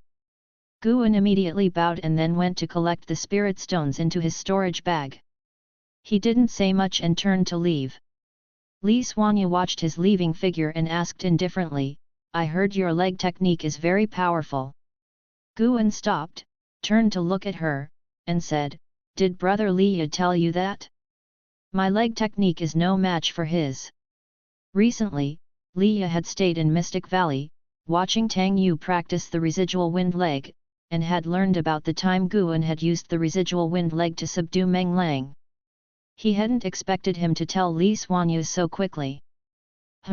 I just asked casually. Li Xuanyu's face remained calm as she spoke. She paused and then said, I look forward to the day you join the inner sect. Then you and I can compete. Guan replied, perplexed and helpless, how can I compete with you, senior sister? I could never catch up to you. Go back now. Li Xuanyu didn't continue his line of conversation but instead gave him the order to leave. Guan could only depart. After leaving her cave, Guan didn't feel much psychological burden. As long as he denied everything, what could Li Xuanyu do about it? Late at night, Guan walked through the mountain forest. In the afternoon, he had already told Wuxin that he needed to go out and wouldn't return until tomorrow. The reason he had mentioned it in advance was that he was preparing for a breakthrough. Once he made a breakthrough, it would undoubtedly cause a significant disturbance. If the disciples were looking for him then, and found he wasn't in his room, they might get suspicious. Ever since his visit to the outer city, Guan had sensed a strong atmosphere of danger. The rulers practiced demon skills, and the nobles' children fled the outer sect. All these signs made him anxious. Although the Void Crossing Realm, level 9, was strong, the Supreme Sect had its share of those from the Void Crossing Realm. Thus, after several days of struggle, Guan decided to break through to a higher major realm first. Ultimately, delaying the unlocking of the million-year lifespan feature by 1 year wouldn't be too bad. This time, he took a long detour, traveling 300 miles by night, and stopped in a dense forest. He stopped because he sensed 2 nascent soul auras, one of which he had felt before. Zhou Yujian, the maniac swordsman of Kanghu Lake, who had previously gained sword enlightenment near Mystic Valley, was injured by Guan in the guise of the flying leaf sword Immortal. Since then, Guan had only seen him at the Ji family estate. Guan had suppressed his aura to the lowest level, fearing no detection by anyone in the nascent soul realm. Miles away, above the forest, Zhou Yujian, clad in blue robes, hovered in the air, with 5 precious swords floating beside him, circling around his body, epitomizing the demeanor of a sword cultivator. Facing him was a man in a wide black robe, burly in stature, wielding a long staff, with thick eyebrows and piercing eyes, and a square and imposing face. His black robe fluttered intensely, and his overwhelming domineering presence caused the trees below to tilt to the sides. Zhou Yujian, you should have been content to stay in the inner sect and study, so why obstruct me? The man in the black robe asked coldly. N/O/vel/b//jn.c//om. Zhou Yujian, expressionless, replied, Chen Suanjin, as a great elder of the outer sect, you practice demon skill, harming your fellow disciples. It's not me who obstructs you, it's your abundance of injustice that compels me to act on behalf of the heavens to apprehend you. Hearing this, Chen Suanjin burst into derisive laughter. Do you really not know whom I'm working for? Chen Suanjin snorted coldly, then planted his staff into the ground. A burst of purple light emerged from the base of the staff, forming purple runes and creating a complex and mysterious formation with a diameter of over 100 meters. Just as the edge of the formation nearly touched Zhou Yujian, it was blocked by an invisible sword intent. From above, it looked as though a piece was missing from the edge of the purple light formation. Of course I know. I cannot take on him, but I can handle you. Killing you means that even if your successor as great elder of the outer sect continues to commit wrongs, I can protect the outer disciples for a while. Zhou Yujian said expressionlessly, as the 5 precious swords around him unsheathed simultaneously, their sword light illuminating the night sky. You think you can kill me? Chen Suanjin reacted as if he had heard a huge joke, his face twisted ferociously as his aura suddenly exploded, and a fierce wind arose, shaking the trees in the surrounding 10 miles severely. Zhou Yujian's expression changed slightly, and he involuntarily squinted. You at Nascent Soul Realm level 1 think you can kill me at Nascent Soul Realm level 9? Zhou Yujian, do you think because you have your master as a backup, I wouldn't dare kill you? Since you've chosen the path of power, refusing to remain ordinary, you are fundamentally mistaken. Saving some mediocre outer disciples as opposed to saving the entire Taixuan dynasty weigh what's heavier and what's lighter. If you don't understand, then you've lived in vain. Chen Suanjin stood proudly, his domineering aura compressing Zhou Yujian's sword shadows, causing his 5 precious swords to tremble. I'll give you one last chance, turn back now and it's still not too late. Either go back to your investiture of the gods or die. Chen Suanjin's staff emitted rolling demonic qi, surprisingly condensing into a massive black dragon that coiled around him. Zhou Yujian took a deep breath and said, Since you mentioned the investiture of the gods, do you know of the immortal slaying sword array? Immortal slaying sword array. Chen Suanjin's expression drastically changed, revealing a look of astonishment. Guan, who was secretly keeping an eye on them from a distance, was also surprised. 1 breath becomes 3 pure ones, the marvelous technique penetrates Mount Sumeru. Zhou Yujian muttered, his surrounding precious swords trembling fiercely, quickly dispersing and forming an array, its killing intent soaring into the heavens. Guan, standing under a tree, was stunned. Could studying really reveal deist sorcery? Was he a genius? Chen Suanjin was also frightened and immediately cast a spell to attack. A great battle erupted instantly. The heavens shook and the earth moved, and the forests toppled. Guan stood under the tree, unflinchingly, his pupils shining with sword qi, closely watching Zhou Yujian's figure. After 10 breaths, the battle ended. Guan sighed with relief. That scared me. Guan truly thought Zhou Yujian had discerned the immortal slaying sword array from the investiture of the gods. If that were so, wouldn't it mean that the investiture of the gods was real? What a world that would be! The swordsmanship Zhou Yujian used was self-created, truly powerful enough to compete with a great cultivator at nascent soul realm level 9, but it did not last for long. The night sky cleared, the mountains and forests turned to wasteland, and dust flew into the air. Chen Suanjin hovered in the air, gasping heavily, his face full of lingering fears. His eyes looked down at the rolling dust below. He could feel that Zhou Yujian was not yet dead, his brows furrowed in consternation.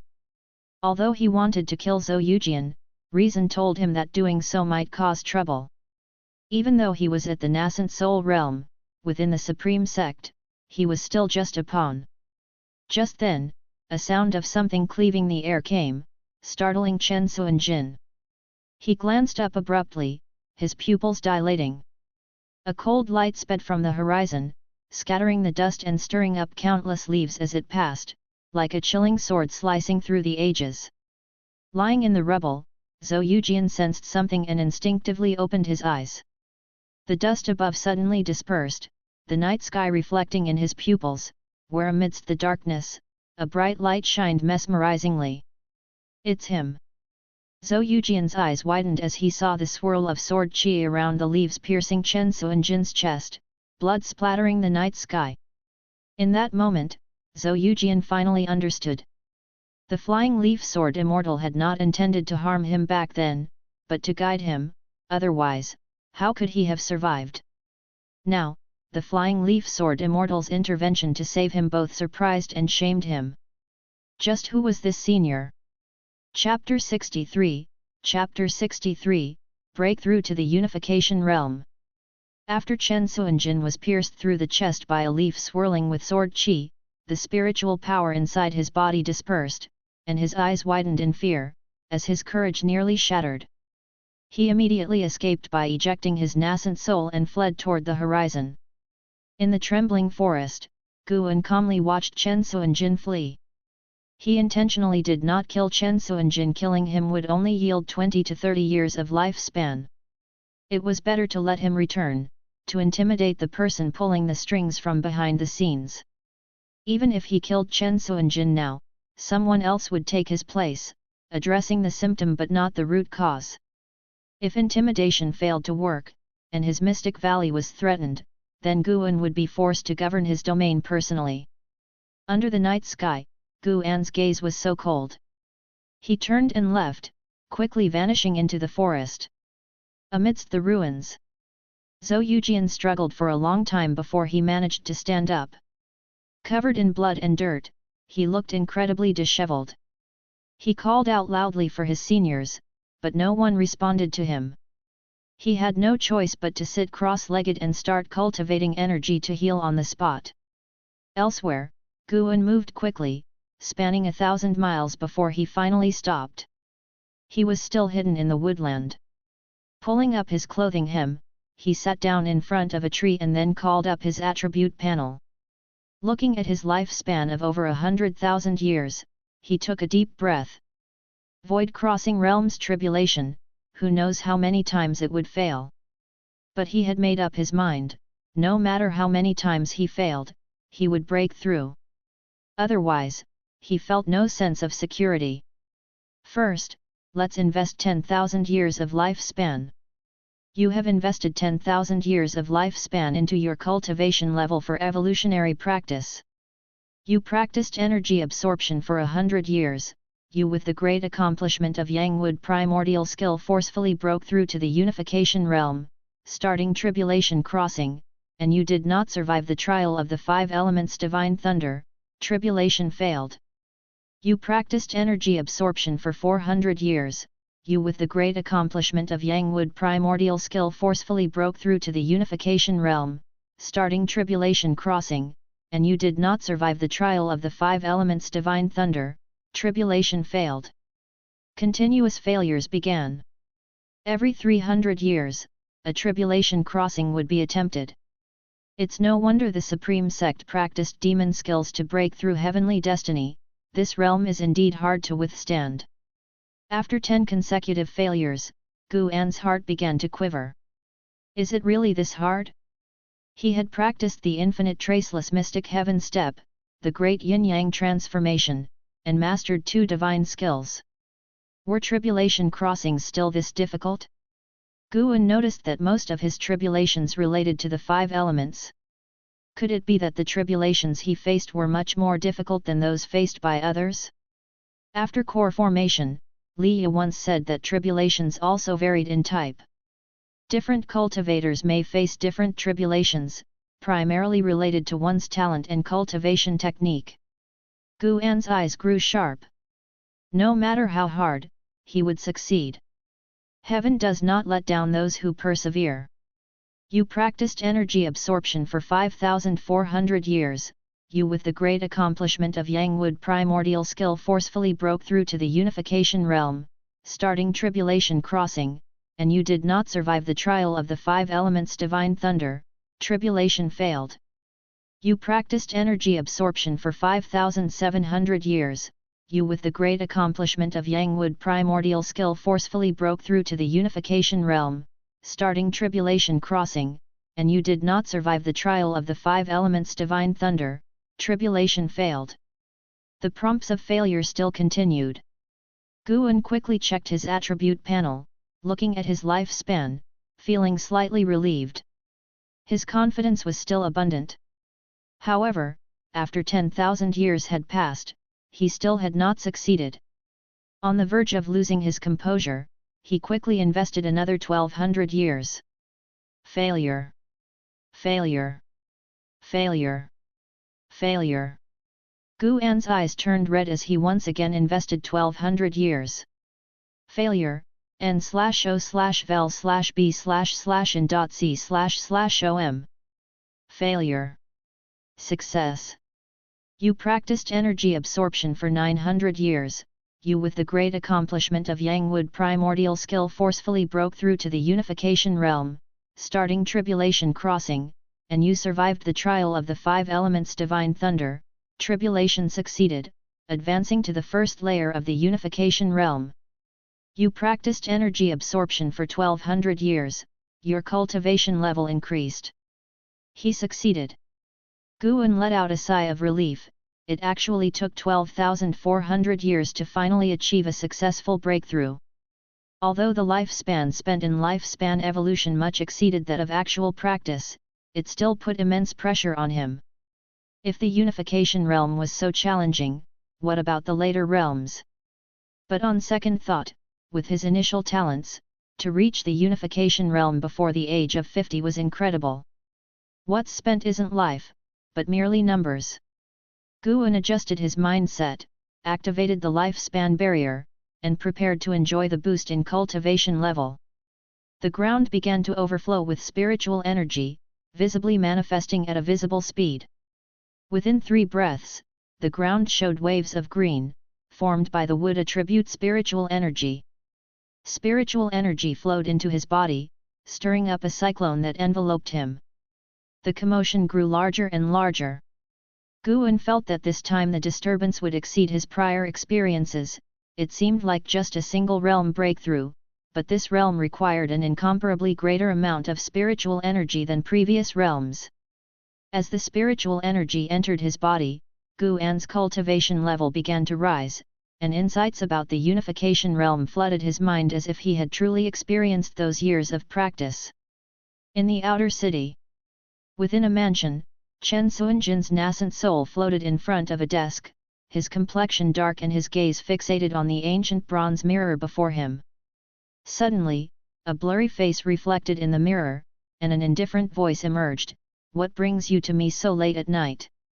I was nearly executed by the flying leaf sword Immortal, and also Zhou Yujian, he's thwarting our grand scheme." Chen Suanjin gritted his teeth, his voice filled with bitterness and a hint of fear.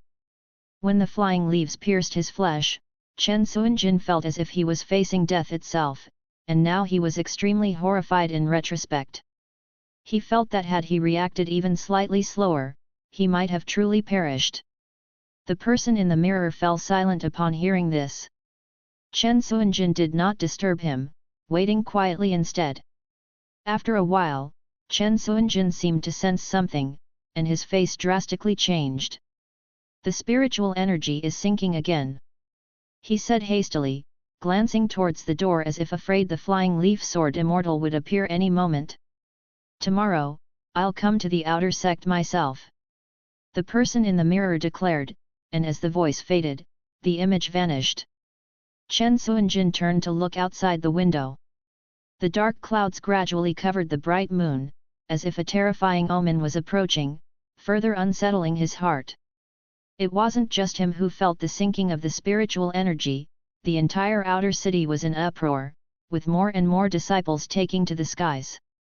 Lately, demon cultivators roamed wildly, with disciples going missing from time to time.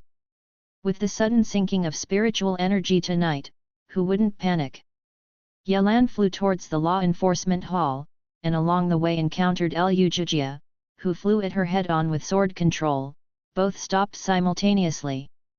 Lu Jijia had a stern expression. Seeing Yelan, he hesitated to speak. Yelan, expressionless, said, "Is it your doing again?"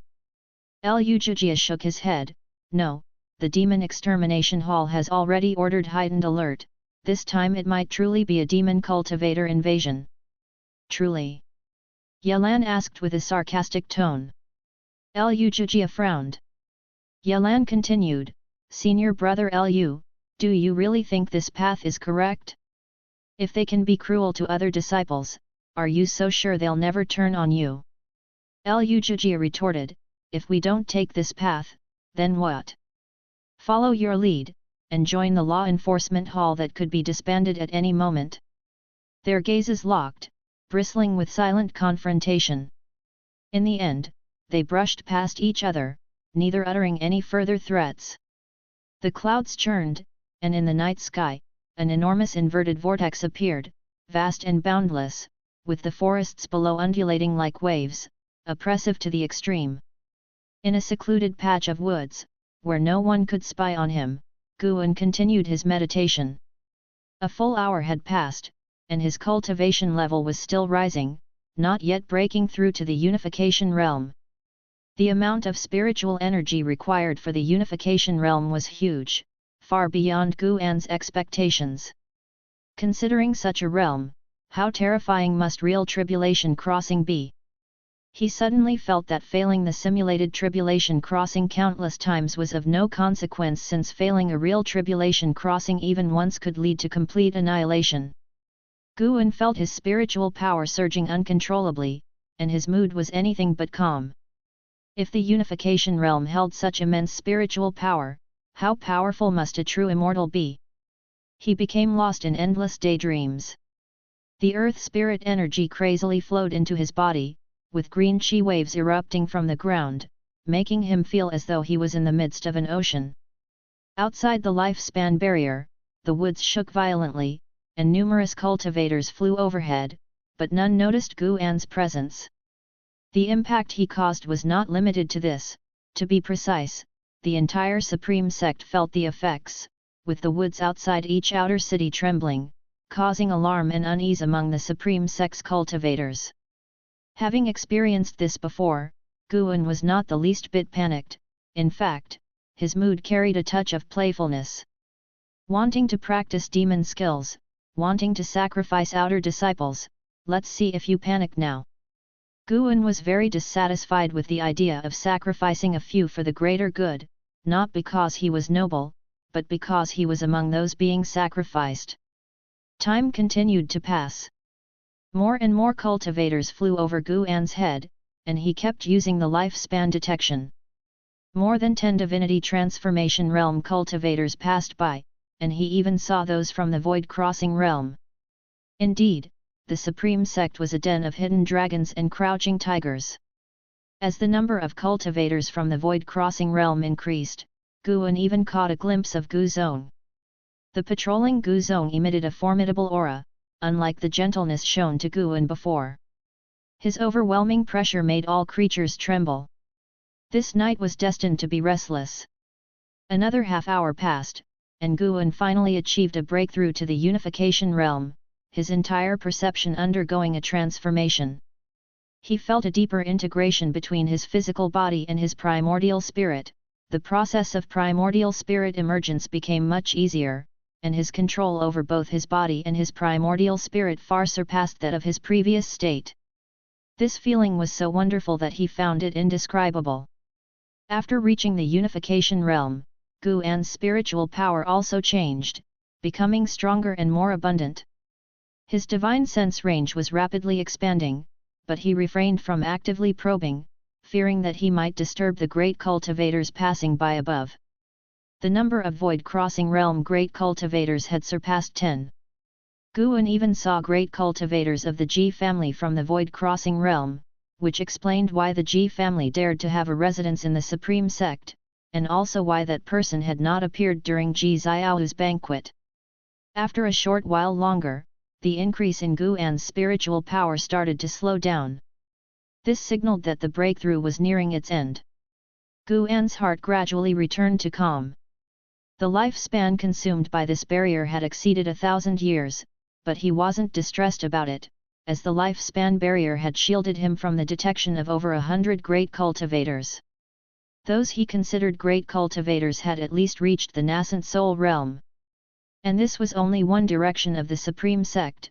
If he added up the great cultivators checking the other 7 directions and cities, how many would there be? The only thing that put Gu An's mind at ease was that he hadn't seen shadows of great cultivators from the unification realm, at least for now.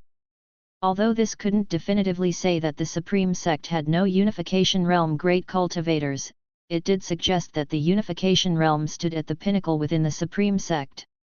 Chapter 64, Chapter 64, Heavenly Repair Platform, The Mysterious Formation. The morning sun split through the mountains and rivers of the earth, sweeping across the outer city, with disciples constantly flying in and out, busy and yet repressed.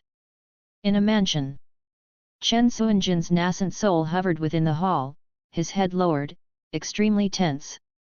In front of him sat a man in the chief seat, dressed in a black robe with dragon patterns, his face young and handsome, but his brows exuded such authority that it created a pressure incongruous with his appearance.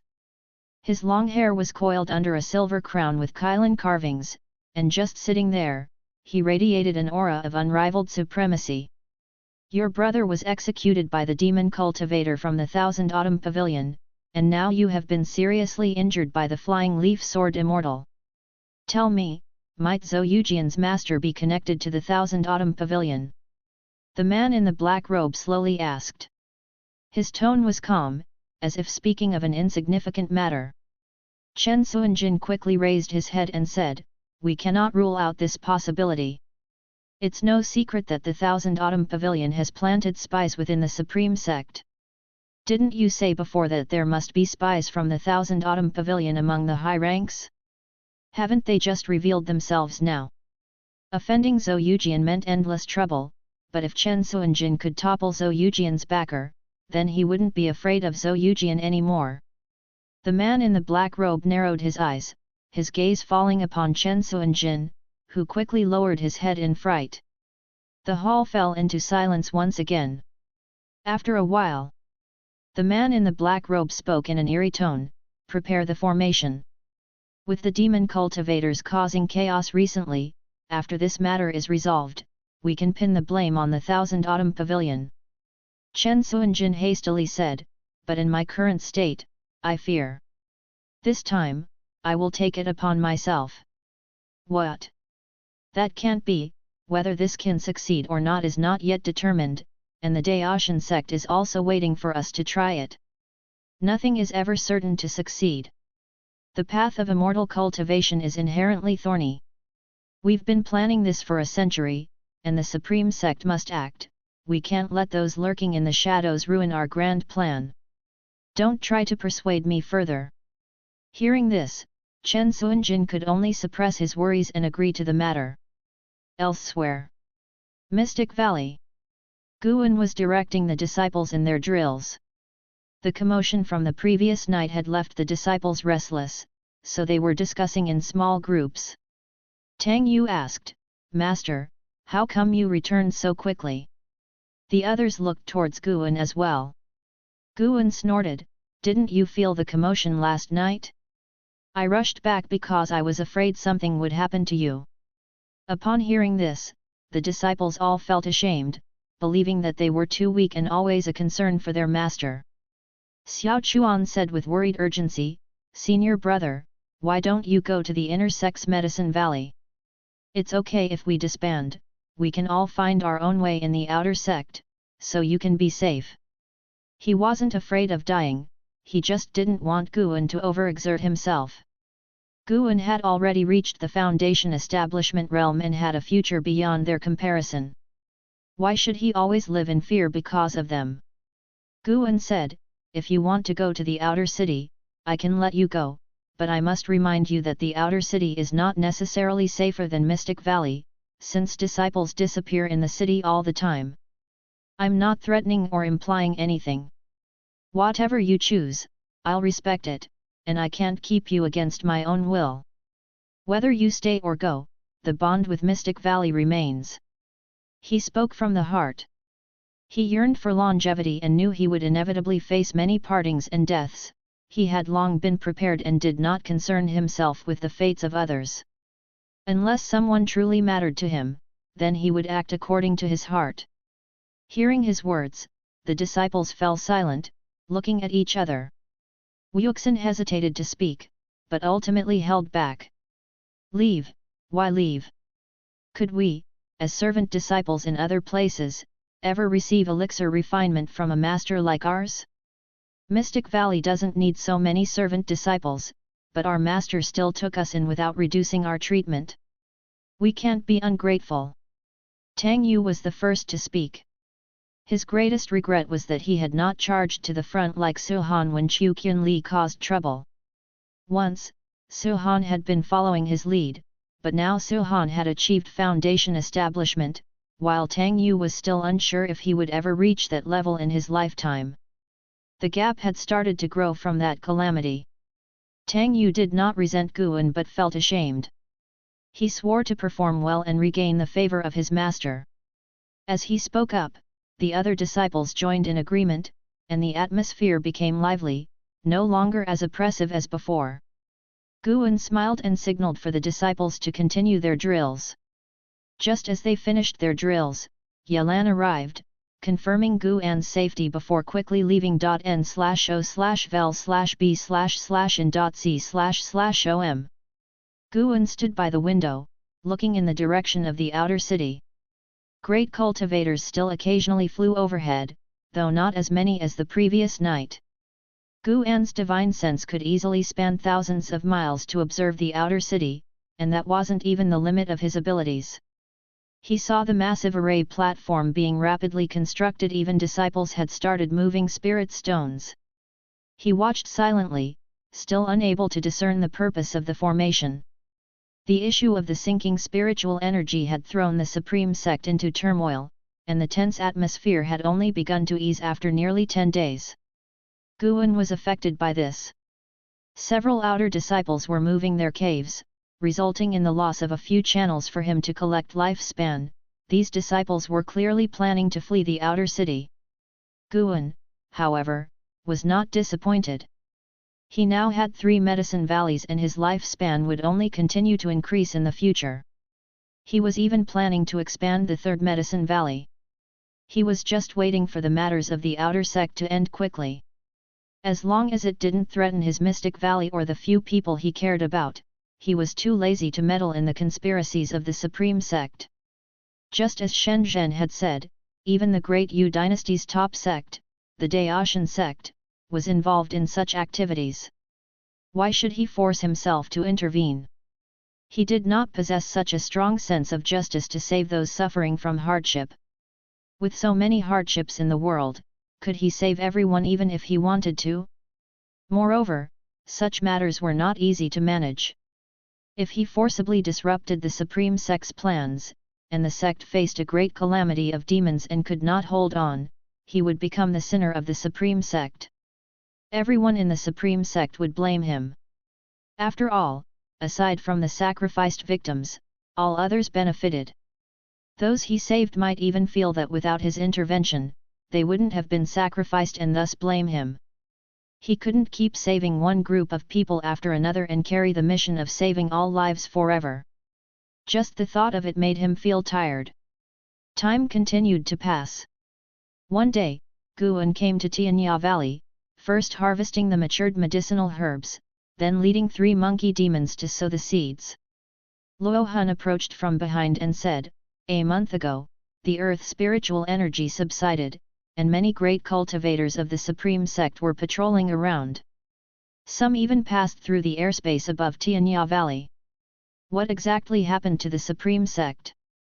Guan casually replied, "It seems there was a demon cultivator invasion." "Oh, and Liya was injured by a demon cultivator before. He is now recuperating in the inner sect." Upon hearing this, Luo Hun frowned deeply, turned around, and walked into the forest. Afterward, Guan's divine sense saw him casting a spell on a piece of talisman paper. Once his spiritual power was infused into it, the talisman paper ignited, quickly turning to ashes. Guan, now at the unification realm, could keenly sense a strand of spiritual power belonging to Luo Hun fleeing toward the horizon at great speed. It seemed Luo Hun was sending a message to Li Suandao. Guan didn't think much about it and continued sowing. After finishing the sowing, he gave a few instructions to the 3 monkey demons and then left Tianya Valley. Compared to those conspiracies and tricks, he was more concerned about the development of the Medicine Valley. Focusing his energy on this was the right thing to do. The sky was overcast with clouds, and the outer city was crowded with people. Suhan and Zhenqin stood in front of a stele. Suhan read out loud, "Heavenly Repair Platform." Following Zhenqin's gaze, they could see a massive array platform stretching over a dozen miles in front of them, incredibly majestic. Around the edge of the platform stood statues of various poses, all depicting ancient immortals. At the very center of the heavenly repair platform stood 100-jung-tall stone pillar, square and upright, its surface etched with many indentations that resembled human meridians, exuding mysterious signs. "Senior brother, what do you think is the purpose of this heavenly repair platform? Why has the sect summoned all outer disciples to return, and we even have to gather on the platform tomorrow?" Zhenqin asked with a slight frown, her tone quite dissatisfied. Suhan looked at the heavenly repair platform and said softly, "I don't know either. It might have something to do with the descent of spiritual energy a month ago." Many disciples who had just returned and were seeing the heavenly repair platform for the first time were standing in the streets behind them, also discussing the platform. How powerful must the formation be to operate such a large platform? Without an answer, Zhenqin turned to look in other directions. In a daze, she thought she caught a glimpse of a familiar figure, but when she looked carefully, she saw no one, as if she had been mistaken. "Strange," muttered Zhenqin.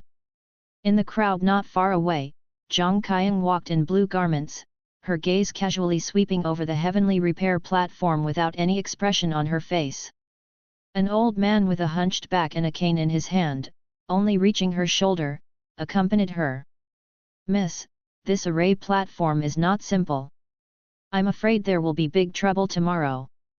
Should we really stay?" the hunched back old man asked. Not just him, but many disciples around were worried, with various speculations.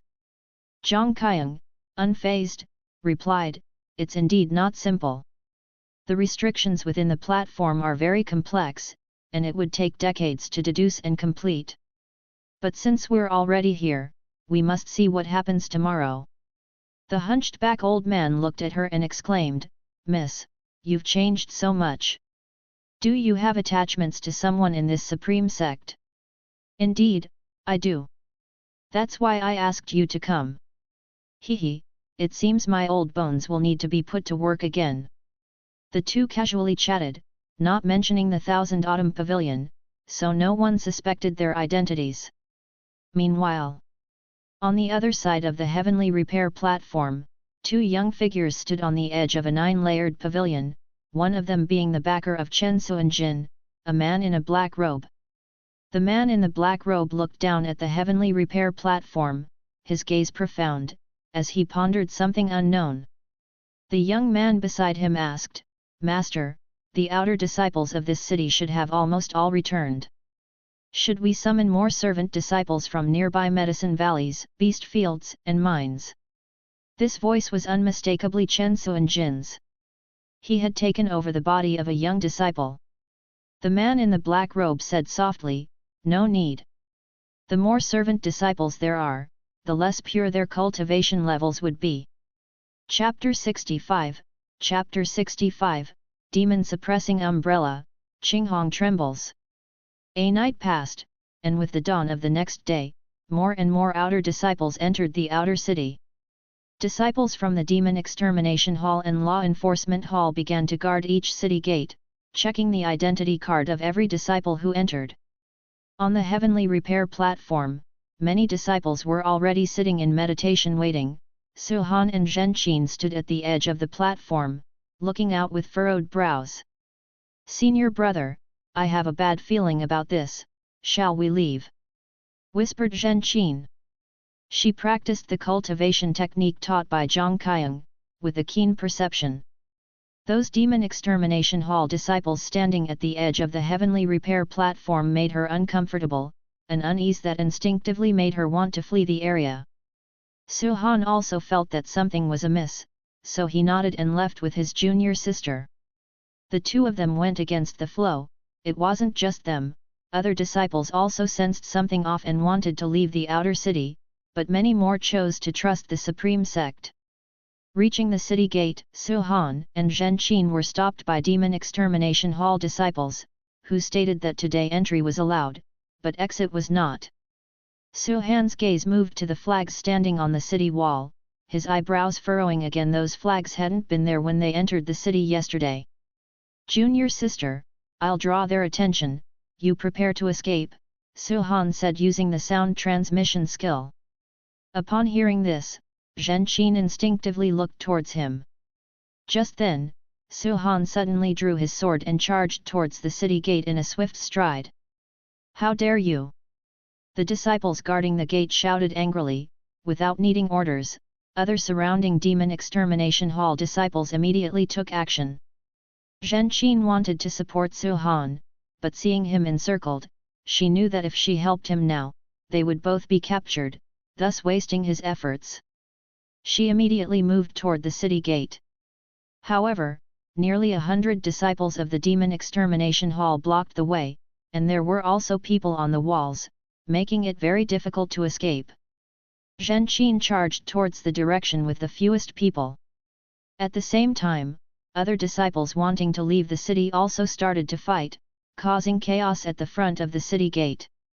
The cultivation level of the Demon Extermination Hall disciples was at least at the 5th layer of the Foundation Establishment realm. Su Han was quickly subdued and pinned to the ground, unable to move. He struggled to raise his head, only to see Zhen Qin injured and on the ground, which made his eyes turn red. The one who injured Zhen Qin was a woman dressed in the black garb of the Demon Extermination Hall. She came from outside the city, blocking the gate, and coldly announced to everyone, "Today we are checking for spies from the demon path. Anyone who tries to leave will confirm their identity as a demon cultivator." At her words, the restlessly anxious disciples instead let out a sigh of relief. So it was a search for demon spies. No wonder the grand setup. They were worried that the Supreme Sect was up to something else. If it was just a search for demon cultivators, they were not afraid, for they had nothing to hide. Su Han, Zhen Qin, and other combative disciples had their spiritual power sealed with talisman paper by the Demon Extermination Hall disciples and were then escorted to the Heavenly Repair platform. As noon approached, all the city gates in the outer city were closed.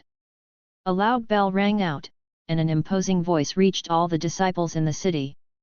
All disciples must immediately gather at the Heavenly Repair platform.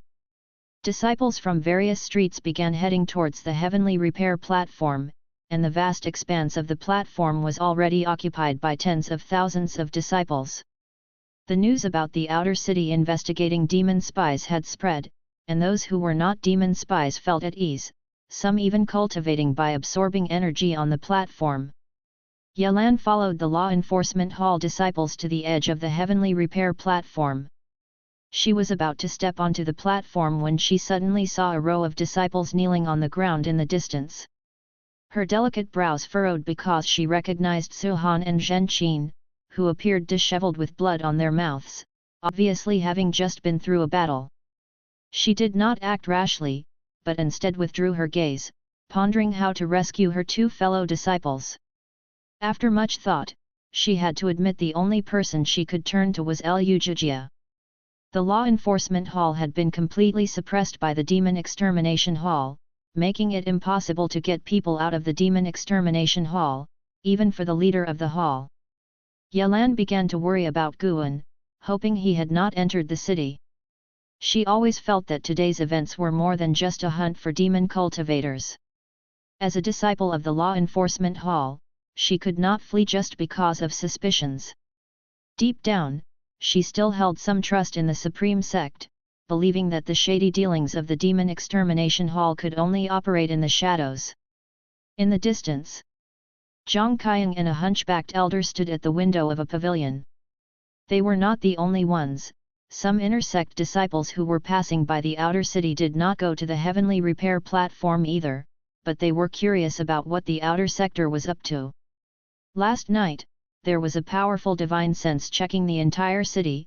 Its cultivation level may have already surpassed the divinity transformation realm, the hunchbacked elder said with a heavy tone and furrowed brow.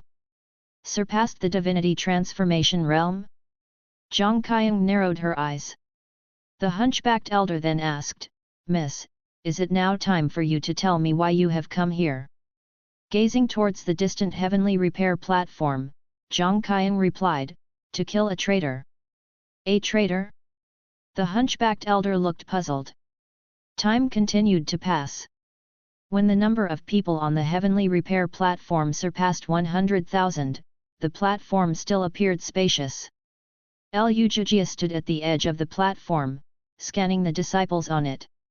The murderous aura on his face became even more apparent, giving off a very dangerous vibe. Yalan approached, and seeing her, Liu Jijia's brow furrowed. "Su Han and Zhen Qin have been captured by your people, can you let them go?" Yalan asked in a low voice. Though she had severed ties with Liu Jijia, for the sake of the two juniors, she had no choice but to humble herself. If she were the victim, she could choose death, but those two were Guan's disciples, and she could not completely ignore them. Upon hearing this, Liu Jijia's brows furrowed even tighter, but he still nodded slightly. "Thank you." Having said that, Yalan turned and left. Liu Jijia watched her retreating figure, wanting to say something but stopping himself. In the end, he could only sigh and then went to look for Su Han and the others. After half an incense stick of time, he returned to his original position with Su Han and Zhen Qin. Zhen Qin cautiously asked, "Martial Uncle Liu, is it really just about catching the spies from the demon path?" Liu Jijia nodded lightly, without saying a word. Zhen Qin breathed a sigh of relief and said no more, while Su Han observed Liu Jijia, his instincts telling him that something was off about Liu Jijia. Suddenly, to the east of the heavenly repair platform, a red umbrella rose from behind a large building, swiftly flying to the airspace directly above the center of the platform, drawing many gazes. The red umbrella opened, and beads made of white jade began to fall, tied together by tassels in the air. They swayed and collided with each other, producing a clear, chiming sound. With a loud bang, the red umbrella burst forth with strong spiritual power, and a pale golden light circle expanded swiftly, covering the entire outer city and connecting with the tall flags on the city walls. N/O/vel/b/jn.c//om. Everyone in the city looked up, some in astonishment, others in fear. A figure appeared out of nowhere below the red umbrella, strikingly the man in the black robe. "I am Chu Xian, an elder from the main city of sect of the Supreme Sect. I have come here to cleanse the demon path spies from the outer sect." The man known as Chu Xian spoke, his words falling, and the vast aura of the void-crossing realm enveloped the entire outer sect, making everyone feel his immense power. Yelan looked up at the high and mighty Taixuan from the sea of people, her eyes filled with shock. What kind of cultivation level did one need to possess such a demeanor? Not just her, but Liu Zhijie, Su Han, and Zhen Qin were also shocked. The majority of the outer disciples revered Taixuan like an immortal. The outer sect has had the demon extermination hall for many years, and many spies from the demon path have been captured, yet their atrocities continue. Let us check the demon exhibition hall first. The voice of Taixuan was so cold. As he spoke, the red umbrella above him whirled, emitting sinister sounds that echoed throughout the city.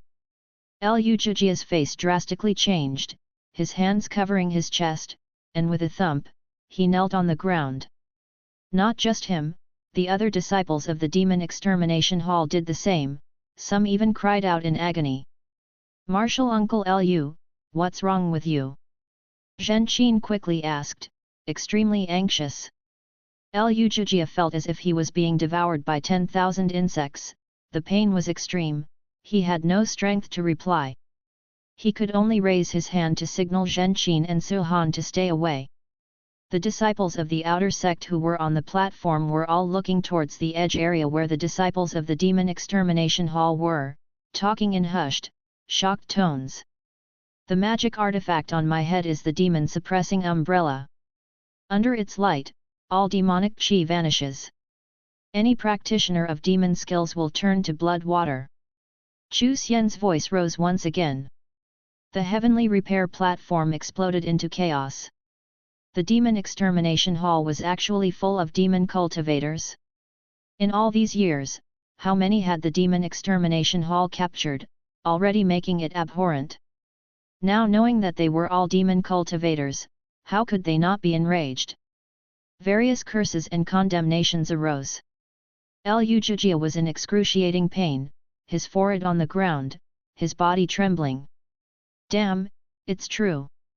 Liu Zhijie gritted his teeth, his face twisted to the utmost, he couldn't mobilize his spiritual power, and his heart plunged into unprecedented fear. Suddenly, demonic chi emerged from his body, rising up, not just from him, but also from other demon extermination hall disciples. It climbed swiftly into the air towards the demon-suppressing umbrella. Yelan stepped out from the crowd and saw Liu Zhijie in agony. She immediately came forward and took out an elixir from her storage bag to feed him. This act caused other disciples to start cursing her, but she remained indifferent. However, her elixir had no effect. "Junior sister, run!" Liu Zhijie's voice was straining, each word seeming to exhaust all his strength. As the word "run" fell, he suddenly spat out a large mouthful of black blood. "What in the world is going on?" Yelan asked in a deep voice. She paused, then quickly added, "I can't possibly escape right now, not unless the truth is revealed and the entire sect unites to resist. That's the only chance for survival." Liu Zhijie no longer had the strength to reply. He shakily raised his right hand, his index finger pointing to the heavens. Yelan turned her head to look, and the person he was pointing at was indeed Taixuan above them. "Next, we must inspect the platform for spies from the demon path." Taixuan's voice rang out, quieting the clamorous heavenly repair platform in an instant. Even the disciples with clear consciences suddenly felt a bit panicked at this moment. The demon-suppressing umbrella swayed again, that sinister sound causing everyone's hearts to palpitate. Yelan seemed to sense something, sharply looking down just as the ground of the heavenly repair platform revealed dense, strange blood runes. Her feet were precisely on these runes, and a malevolent power burrowed into her body, forcibly sealing her spiritual power and immobilizing her. She trembled all over, and her white spirit sword also emitted a sound because of it. All the disciples on the platform knelt in unison, resembling the rise and fall of a tide, the ground beneath their feet also covered with dense blood runes. To think the invasion of the demon path was this deep. Since this is the case, there is no need for this outer sect to exist anymore. Taixuan's voice descended from the heavens, so ice-cold, plunging everyone into a deep abyss. In Mystic Valley, within a loft, Guan was busy writing a book when suddenly the table trembled, causing him to stop writing. His gaze shifted to the Qinghong sword placed on the table beside him. At this moment, the Qinghong sword was vibrating intensely, as if the blade was about to rush out of its sheath, with the faint sound of a bird's cry. Watching the Qinghong sword, Guan's expression changed. Chapter 66, Chapter 66, Sword Falling from the Sky. Atop the heavenly repair platform, tens of thousands of disciples knelt in submission, the bloodlines beneath their feet surging and transforming into streams of blood that enshrouded their bodies. Elder, I'm not a spy from the demon path. You are the demon cultivator. Traitor! May you meet a horrible end. Ridiculous, so many spies from the demon path, truly the biggest joke. I never expected the Supreme Sect to be so dark, still claiming to be the foremost upright sect of Taixuan, ha ha ha, it won't be long before the Taixuan dynasty is also annihilated. Chu Xian, even in death, I won't let you off as a ghost. Such actions, are you not afraid of the wrath of gods and men, of retribution? Cries of agony, pleas for mercy, curses, and all manner of sounds filled the air within the outer city. At the center of the heavenly repair platform, the channels in the stone pillars began to fill with fresh blood flowing upwards, like veins engorging with blood, eerie and terrifying. Billowing dark clouds gathered from all directions above the heaven and earth, quickly enveloping the skies over the outer city, casting a shadow over the city. The pale golden light emanating from the demon-suppressing umbrella began to take shape, enveloping the entire city. Those disciples who hadn't ascended the heavenly repair platform tried to flee, but couldn't break through at all. Yelan trembled, striving to rise, but she simply couldn't. Feeling her spiritual power being drained, her eyes were filled with panic and despair. Su Han and Zhen Qin by her side were the same, unable to even speak, only able to wait desperately for death to come. In the distance, within an attic, the hunchbacked elder, gazing at Chu Xian's silhouette, wore a grave expression and said, I never thought he would become so powerful. The geniuses of the Supreme Sect are truly extraordinary, it has not been many years. Fear also shone in Zhang Qiang's eyes, the mere pressure from Chu Xian made her dare not act rashly, the gap was too vast. So it is, the legendary heaven and earth nirvana array. Zhang Qiang muttered to herself, causing the hunchbacked elder to look at her and say, Miss, this formation might threaten us, we should leave quickly. Zhang Qiang nodded, her target was not Chu Xian. His appearance had taken her by surprise, especially the heaven and earth nirvana array, which left a great impact on her. They immediately turned and prepared to retreat from the outer city. Boom! Thunder roared within the dark clouds overhead, as if the gods were bellowing, a heavy and loud sound. Chu Xian looked up, his eyes calm. After a mere glance, he redirected his gaze to the city beneath him. Looking at the struggling tens of thousands of disciples below, a look of compassion appeared in his eyes. For the 1,000-year lineage of the Supreme Sect, making this sacrifice is not in vain for your lifetimes of cultivation, he muttered, as if consoling himself. The pity in his eyes gradually vanished, replaced by detachment. He raised his hand and grasped the demon-suppressing umbrella, ready to increase its power and refine the cultivation of all disciples on the platform in one go.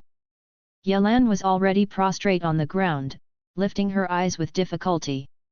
Under the rolling thunderclouds, Chu Xian's figure was so terrifying.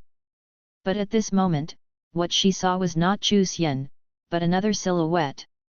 She worried that Guan wouldn't escape this calamity. She regretted in her heart, thinking that she should have looked for Guan yesterday, urging him to leave the Supreme Sect in advance.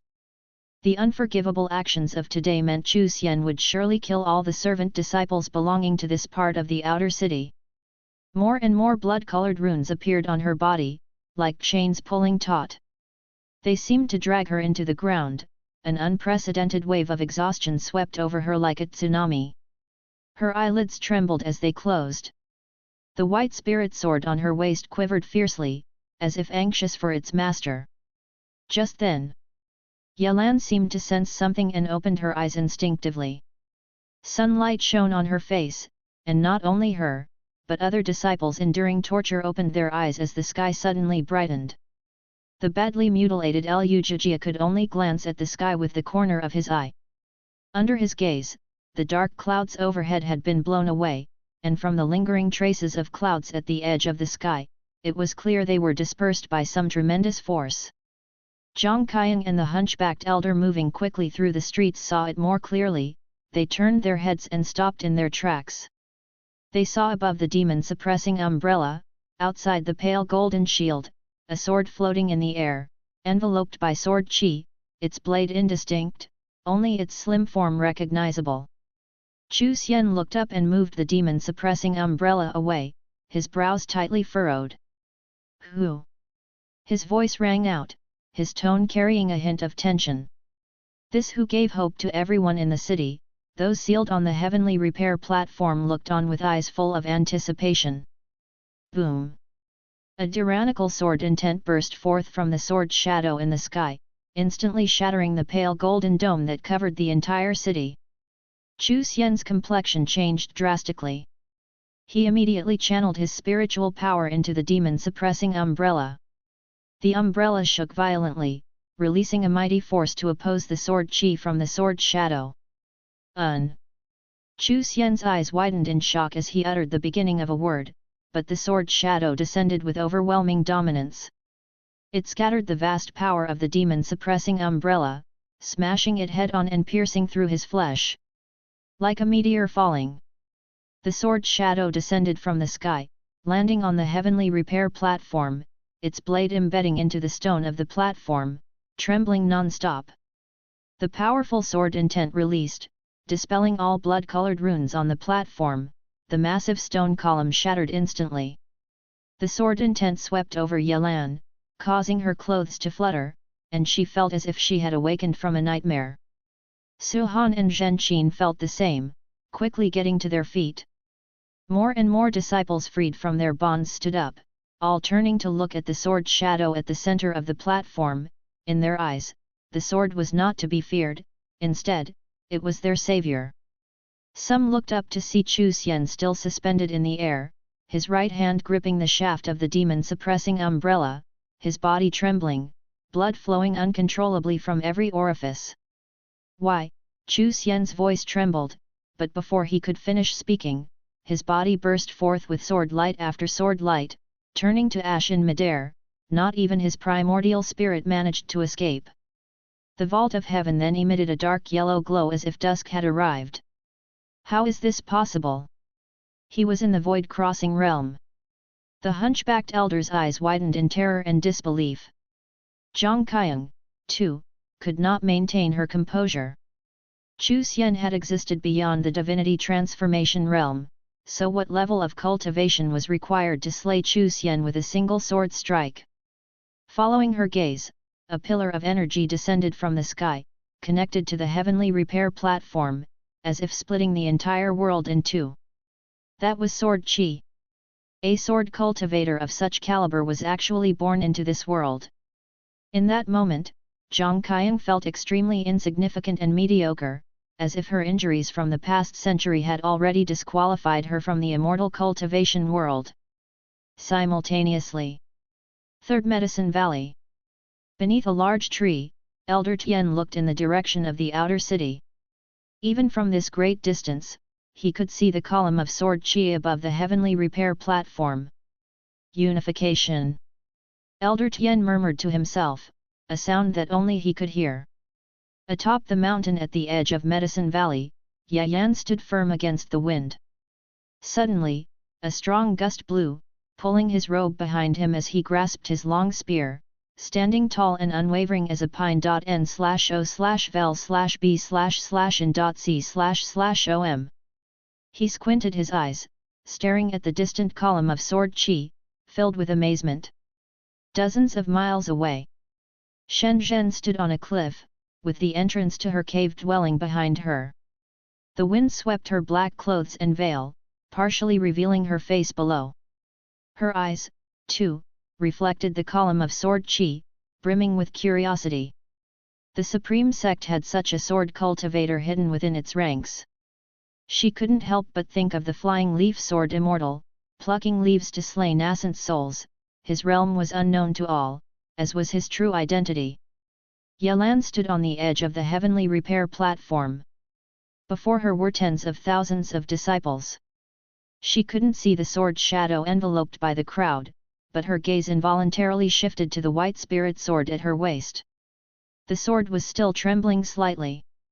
A complex array of emotions crossed her eyes.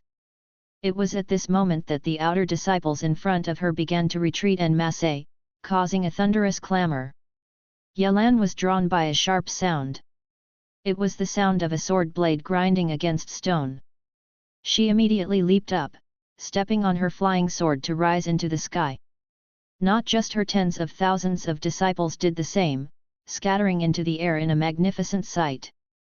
All those who reached the sky stared wide-eyed because they saw the sword shadow that had killed Chu Xian moving rapidly, its blade still embedded in the stone of the platform, sparks flying, the sword intent overflowing.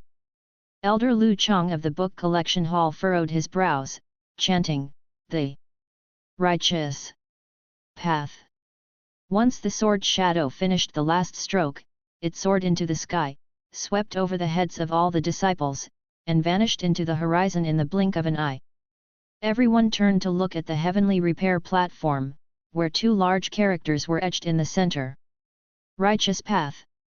The strokes were vast and fierce, exuding the ultimate sharpness and a killing aura. Zhang Qiang and the hunchbacked elder also flew up to see the two characters, and the two demon cultivators from the Thousand Autumn Pavilion were just as shocked. The Taixuan righteous path conducted the affairs of the demon path, but in the end, the mysterious sword cultivator intervened and left behind the words righteous path. What did this imply? While the Supreme Sect had its dark aspects, it also had great cultivators with a sense of justice. Zhang Qiang had always sneered at the Supreme Sect's claim to the righteous path, believing they were merely fooling the world. Yet now, she suddenly felt that perhaps the Supreme Sect wasn't as deplorable as she thought. In Mystic Valley, within a pavilion, Guan sat at his desk, his brows slightly furrowed. Someone had locked onto his Qinghong sword, making it difficult for him to directly retrieve it. He was controlling the sword with his sword intent. That previous strike was no ordinary attack, it was the maneuver of the Taixuan Divine Shocking Sword. The Taixuan Divine Shocking Sword at the Integration Realm. Since you want to pursue, so be it. Let them know that in the Supreme Sect, a sword hangs over their heads, Guan thought to himself. He then picked up the writing brush, preparing to try and multitask. The Qinghong sword had already traveled more than 6,000 miles away from him, and the distance was rapidly increasing. Above the sea of clouds, the Qinghong sword enveloped in sword chi swiftly moved, leaving behind a long trail of disturbed air that stretched to the end of the heavens. Suddenly, the Qinghong sword stopped, hovering above the clouds. Within 3 breaths, a streak of golden light sped from the horizon, quickly approaching the Qinghong sword to within less than 100 feet. As the golden light dissipated, a man in a blue deduced robe appeared, holding a horsetail whisk. He seemed to have the appearance of an immortal, but his expression was somewhat grave. Who exactly are you? There's no mention of a unification realm sword cultivator in the Taixuan dynasty, the man in the deduced robe asked, his tone serious. Chapter 67, Chapter 67, The Furious Vice Sect Leader. The voice of the man in the deduced robe echoed above the sea of clouds, his gaze fixed on the Qinghong sword. He couldn't discern the true form of the sword, as his divine sense failed to penetrate the sword chi on its surface, which alarmed him greatly. The achievement in the sword deo of this person was undoubtedly the strongest he had encountered. However, he received no response. It seemed that the whole world consisted only of him and the sword, there was no second person present. Yet, he could feel a trace of divine sense fluctuation on the Qinghong sword, indicating that the sword was being controlled, which tightened his mind and made him prepare for battle. At that moment, the Qinghong sword burst out with a powerful sword intent. Instantly, rolling thunderclouds surged from all directions, darkening the entire world. The terrifying sword intent locked onto the man in the deist robe, causing him to be visibly moved. Thousands of lightning bolts interlaced in the cloud above, while bolts of pale lightning, like a group of dragons, tumbled through the sea of clouds. The sword chi on the Qinghong sword surged wildly, burning fiercely like a roaring flame. The man in the deist robe immediately waved his horsetail whisk, casting out strands of gang chi, which gathered around him forming a huge golden light mountain. Divine statues rose atop the mountain, as if silently screaming. A sudden downpour fell, and fierce winds howled through the clouds. Under the flashing lightning, the Qinghong sword, enveloped by sword chi, seemed like a supreme demon sword, exerting immense pressure on the man in the deist robe. The Qinghong sword soared into the air, its tip pointing at the man in the deist robe. The man in the deist robe immediately struck with his palm. The golden light mountain on his body burst forth with dazzling light. All the divine statues simultaneously swung their palms, turning spiritual power into a majestic group of light that attacked the Qinghong sword, sweeping across the sky like a galaxy. The Qinghong sword moved. Boom! The sword struck towards the man in the deist robe. As the sword moved, winds and thunder howled, and the heavens and earth trembled. Cold light dazzled the sky. The Qinghong sword appeared like the fastest light in the world, the fiercest thunder, unstoppable as it blasted all obstructions away. The golden river of light was directly dispersed, the golden light mountain on the man's body instantly shattered, shocking him into hopping away, but in the next second, the Qinghong sword had already reached him, relentlessly pursuing. He struck out with a palm, and the space in front of him seemed to solidify. An invisible barrier forcibly brought the Qinghong sword to a halt, stirring up waves of qi around the barrier, giving it form. Suddenly, the man in the deist robe's expression changed, cursing inwardly. Clang! The sound of shattering glass rang out, and the man instinctively retreated. Time seemed to slow, and in his pupils, the tip of the Qinghong sword drew closer and closer, its sword qi blooming like a dazzling, beautiful flower. Boom! A strong gust of wind attacked the face of the man in the deist robe, blowing off his hair ornament. His black hair danced wildly, his deist robe was pulled violently backward, and the sea of clouds behind him was scattered. The thunderclouds above tore open, sunlight poured down, seemingly splitting the heavens with a giant gap stretching to the horizon. The man in the deist robe widened his eyes, staring at the sword hanging in front of him, unable to calm his emotions. This sword was fully capable of injuring him, but it had stopped when he was defenseless. Under his gaze, he saw the Qinghong sword slowly descending. He seemed to understand something, neither dodging nor striking. The Qinghong sword gently tapped his chest 3 times, then turned and left, moving faster than it had when he had been pursuing it. N/O/vel/b/in.c//om.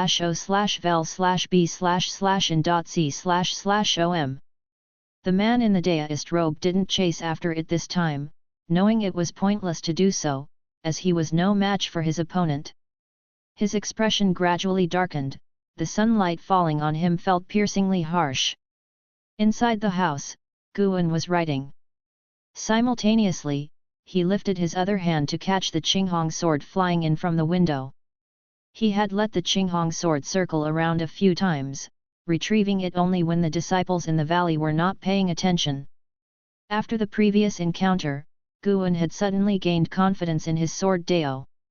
Killing Chu Xian in the void-crossing realm granted him 93 years of lifespan.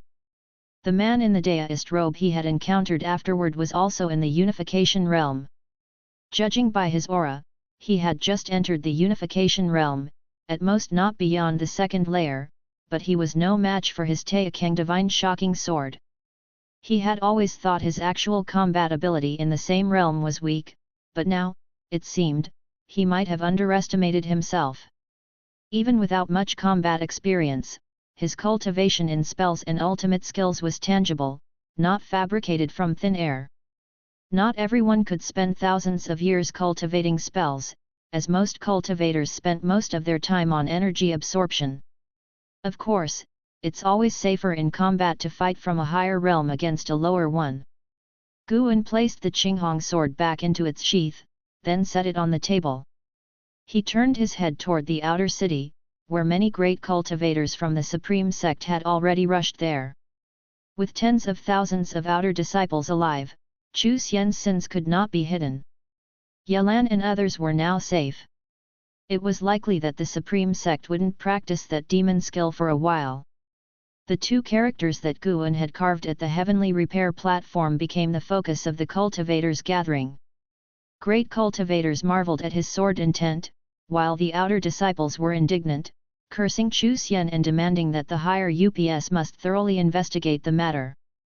Because Chu Xian had isolated the outer city with a formation in advance, the servant disciples in Mystic Valley heard nothing, only the sea of clouds stirring above, which drew a few more glances from some disciples outside. An hour later, more and more cultivators swept over Mystic Valley, causing a buzz among the disciples in the valley. Guan did not come downstairs, pretending to be unaware of the matter. Today, the Supreme Sect was destined not to be peaceful. After one night, in the early morning, Yalan, Su Han, and Zhen Qin returned. Guan received them in the attic, and Wuxin and Xiao Chuan insisted on joining the excitement. Guan let them enter the room together.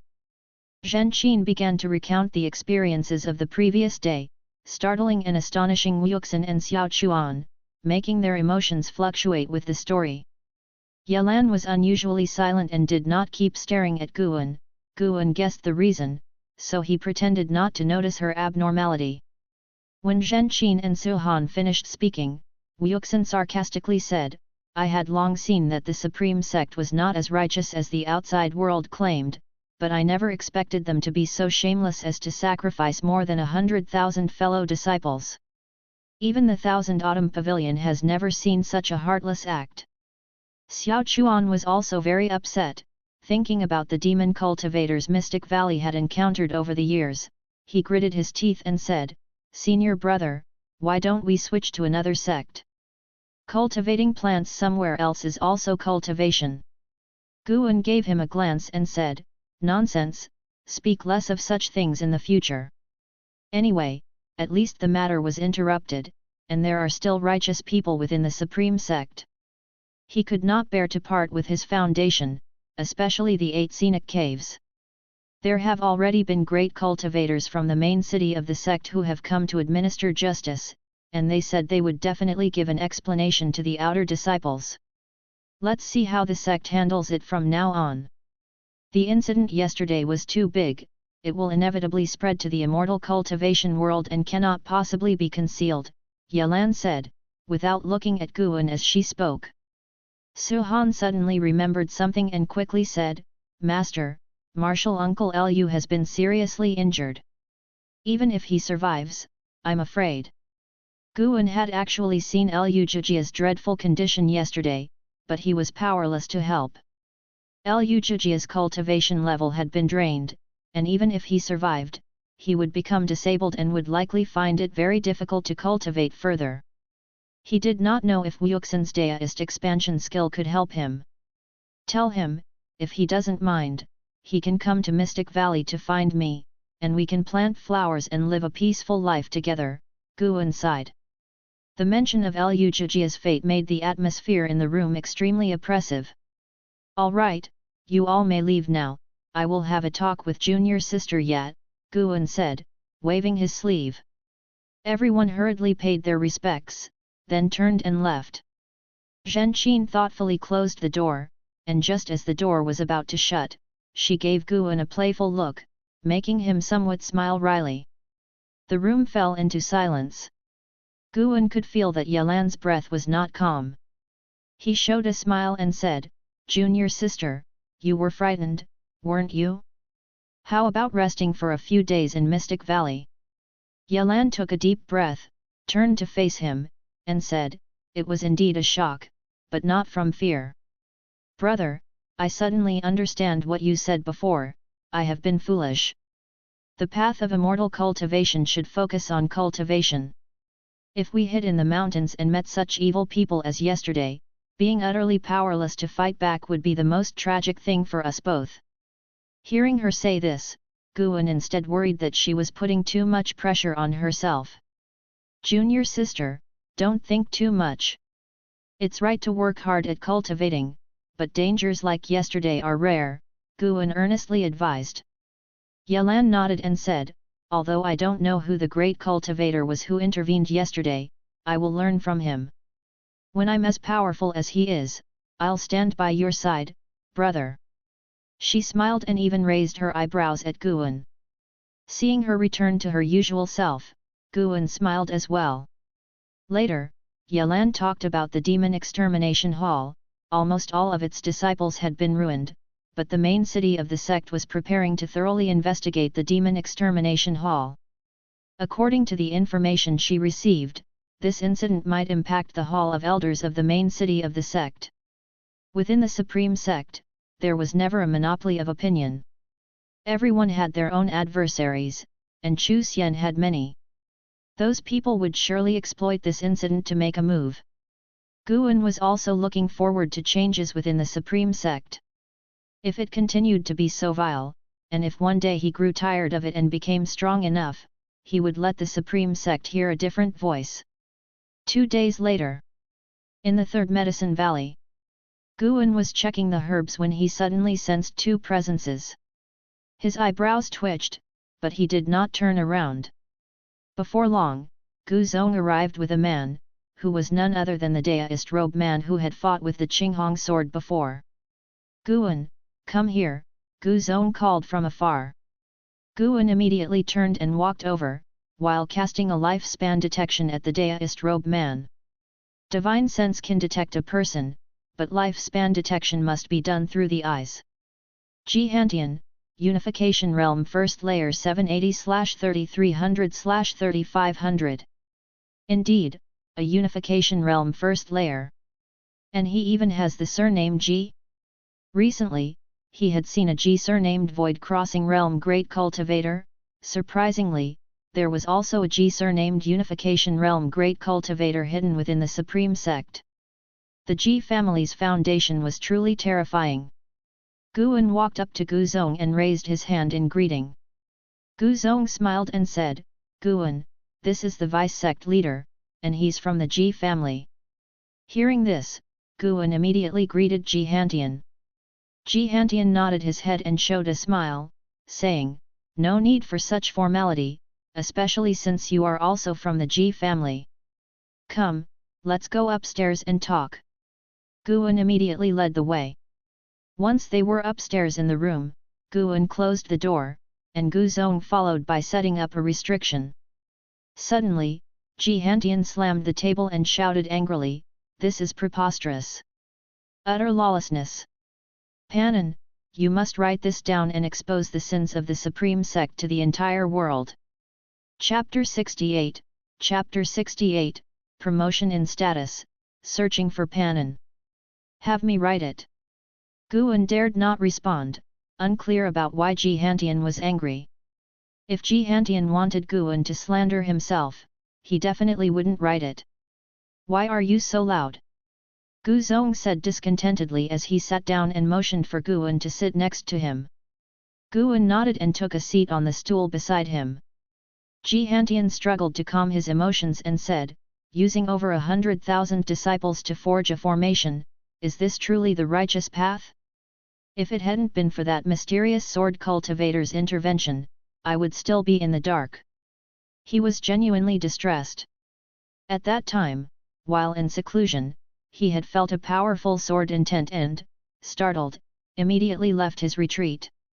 He traveled tens of thousands of miles, and though he failed to save Chu Xian, he overheard the outer sect disciples' curses. This made him furious yet curious about the identity of the sword cultivator, so he chased after him. To his surprise, he was easily defeated by the opponent. Since reaching the unification realm, Jihantian felt he could roam across the Taixuan dynasty unopposed, with few capable of challenging him, most being old freaks in prolonged seclusion. He had not tasted defeat for too long. Most crucially, the opponent had not only defeated him but also helped him.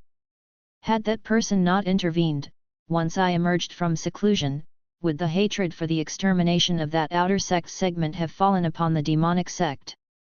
Ji Hantian stared at Gu Zong as he asked. Gu Zong gave a bitter smile and did not respond, but his answer was clear. Ji Hantian then looked at Guan and said, "You must write out everything about the incident 3 days ago, including the nefarious deeds of the demon extermination hall and the sword cultivator who averted the disaster for the outer sect." That person intervened, signifying they are also from the supreme sect, albeit discreetly. Promoting his feats will help maintain the image of the supreme sect, at least not branding it as demonic all at once. Hearing that he could praise himself, Guan felt no pressure. However, he couldn't agree too readily. Guan feigned difficulty, hesitating to speak. Ji Hantian frowned and asked, "What? Don't you want to do it?" Gu Zong replied irritably, "For such a major issue, if he writes it, he'll certainly offend a ton of people. You just put him in great trouble with a single request, daring you are to ask indeed." At this, Ji Hantian appeared somewhat embarrassed. Guan took a deep breath and said, "I am willing to work for the supreme sect, but..." Gu Zong, smiling, asked, "What do you want? Just say it." Ji Hantian frowned but remained silent. "I want my medicine valley to expand, specifically the third medicine valley of the inner sect. Allocate an area of 100 square miles to me. I will cultivate more medicinal herbs there. The herbs provided to the sect will remain as usual, and I won't be greedy," Guan stated earnestly. Upon hearing this, Ji Hantian couldn't help but ask, "That's it? You could ask for much more." He had expected Guan to make exorbitant demands but was met with such a minor request. Guan nodded and said, "I only want these. With my mediocre talent, seeking treasures and cultivation techniques would only invite trouble. Cultivating medicinal herbs is my hobby, it gives me inspiration when I write and also contributes to the supreme sect." Ji Hantian looked at Gu Zong. Gu Zong laughed and said, "Don't underestimate him, that's really what he thinks. You are unaware of Pan An's fame, just get to know more about him in the coming days. If he speaks up, the Hall of Elders will surely promote him to true disciple." "Oh? Are his books really that powerful? Take a look at Investiture of the Gods, you will definitely like it." "All right then, I'll make the decision right now and allocate that 100 square miles to you. You can plant whatever you want there, and you'll also receive a set of 6th tier spirit protection formations." "Gu Zong, handle this matter," Ji Hantian said earnestly. Gu Zong nodded with a smile. Guan immediately raised his hand to thank Ji Hantian. Gu Zong began to inquire how the sect leader viewed this matter. Ji Hantian said with a sarcastic tone that he definitely pretended to be unaware. The sect leader and the vice-sect leader don't get along. In the meantime, Ji Hantian also mentioned LV Badian, also known as Elder Tian, expressing dissatisfaction with him. It appeared that Elder Tian had changed his appearance and physique, which is why Ji Hantian hadn't recognized him. Only then did Guan realize that Elder Tian had truly deviated. Elder Tian usually loved seclusion and seldom managed the supreme sect, leading many to misuse his name. Only after he deviated did they elect Elder Chu Tiankai as the sect leader. From Ji Hantian's words, it was clear he considered Elder Tian as already dead. This gave Guan more to speculate about the relationship between Gu Zong and Ji Hantian. A full hour had passed before Ji Hantian and the other left. Guan stood on the grass, watching them depart. Suddenly, Elder Tian approached, curious and asked, "Was there trouble in the outer sect?" Guan nodded and briefly explained the situation, causing Elder Tian to frown. "Elder Tian, what do you think? Do you consider the supreme sect righteous or evil?" Guan asked casually as he squatted down to examine a medicinal herb in front of him. Elder Tian responded, "The boundary between righteousness and evil is not easy to define. Discussing righteousness and evil should not be based on the present but judged by posterity." Those words. No wonder the supreme sect is so warped. Guan didn't inquire further, no longer bothering with Elder Tian. He began planning how to fully cultivate the 100 square miles, as Gu Zong had already promised. Besides Shenzhen, he would ask the inner sect disciples in nearby caves to move further away to avoid future conflicts. N/O/vel/b/jn.c//om. Inner sect disciples differed from outer sect disciples. Those who became inner sect disciples were not only highly talented but also possessed complex connections. It wasn't an exaggeration to say that anyone you met in the inner sect was a person with a significant background. Following this incident, Guan had come to understand that the Taixuan dynasty didn't belong to the emperor, nor did it belong to the sects, but to the influential families. Members of the Ji family could not only become the vice-sect leader of the supreme sect, but they also managed to place members of the Ji family in every sect throughout the Taixuan dynasty. Not to mention the Gu family and the Zhou family. Guan felt that Chu Jingfeng and sect leader Chu Tiankai also came from the same clan, proving that the Chu family was also formidable. However, this was of no concern to him, as he had no intention of establishing his own family.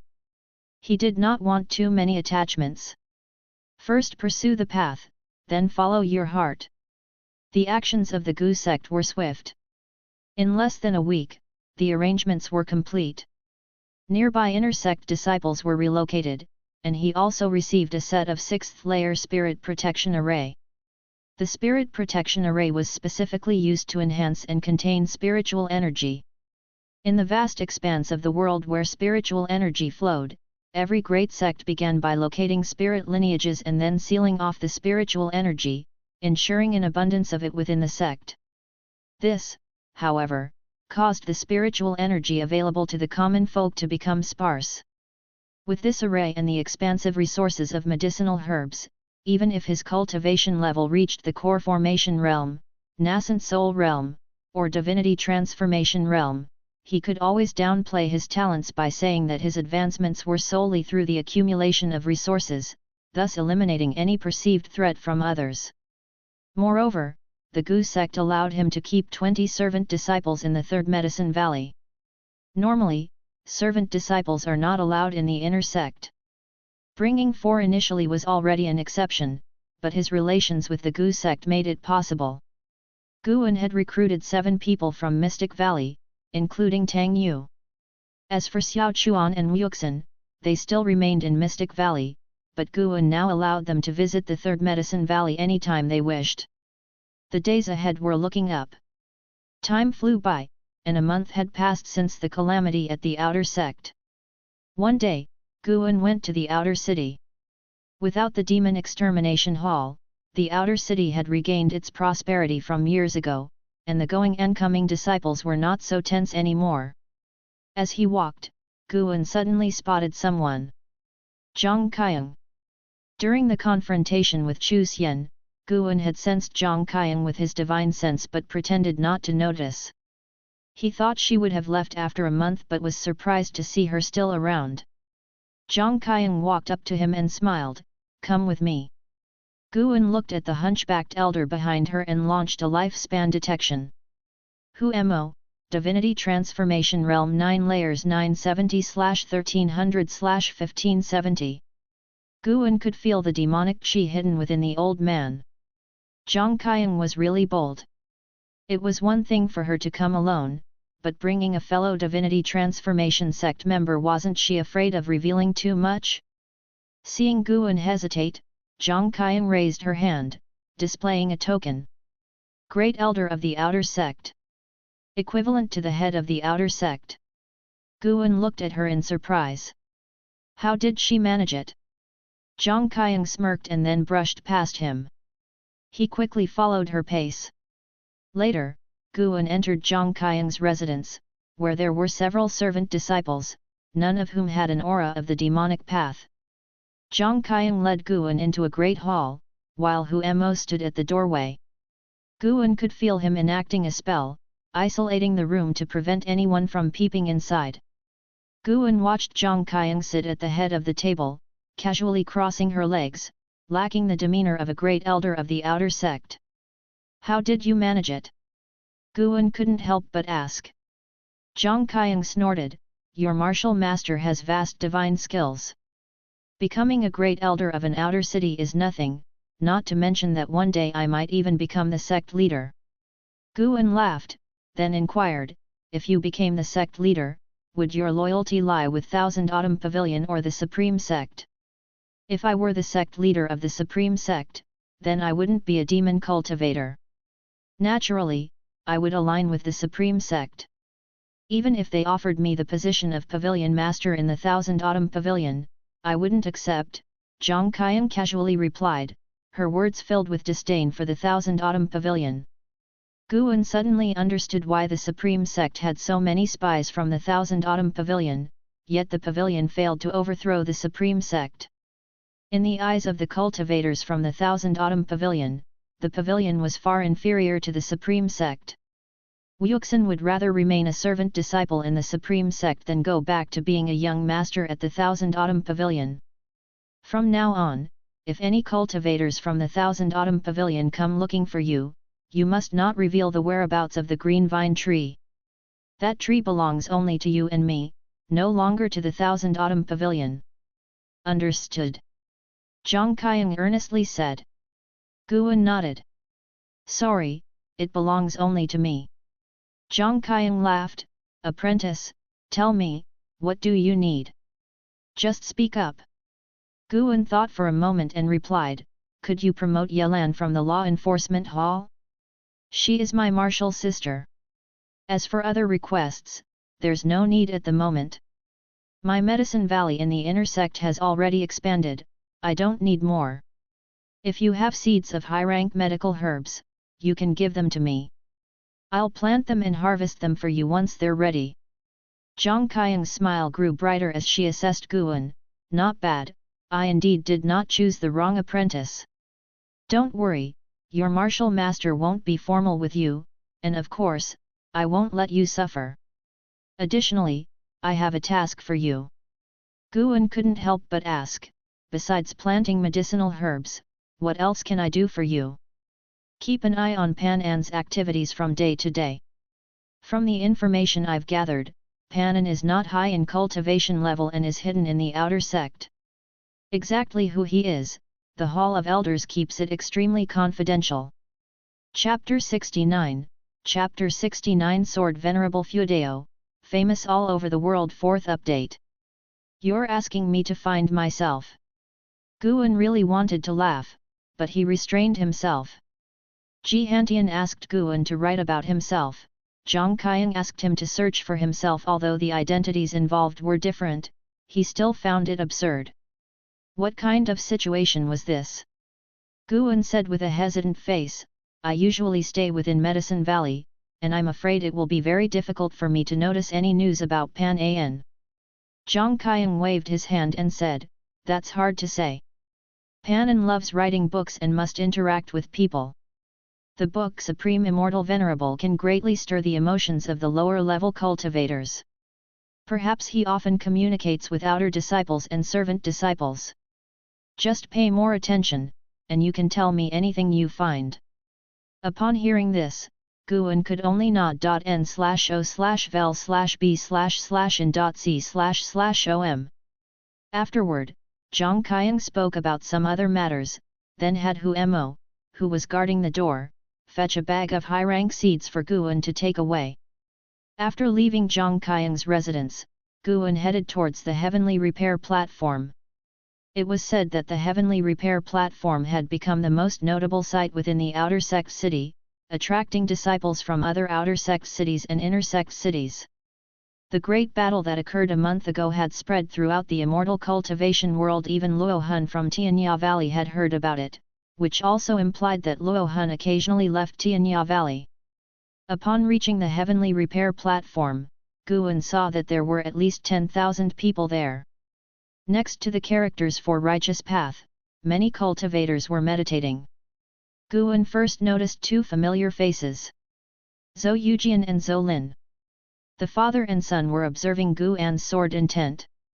Guan's characters, carved by his sword intent, naturally also left behind sword intent, which had a great attraction for those of the supreme sect who pursued the sword Dao.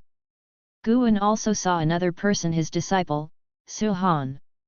Suhan too was a swordsman. His hateful heaven divine sword had initially grasped the essence, which rapidly increased his sword Dao achievement, transforming his entire demeanor. Guan watched from a distance and did not disturb him. Instead, he listened to the discussions of other disciples. The sword intent of Sword Venerable Fuedao is truly majestic. It's hard to imagine the height of his sword Dao achievement. It's said that Sword Venerable Fuedao possesses strength comparable to the vice sect leader, and he wouldn't necessarily lose even if he faced the sect leader. Perhaps Sword Venerable Fuedao is the sect leader. How could that be?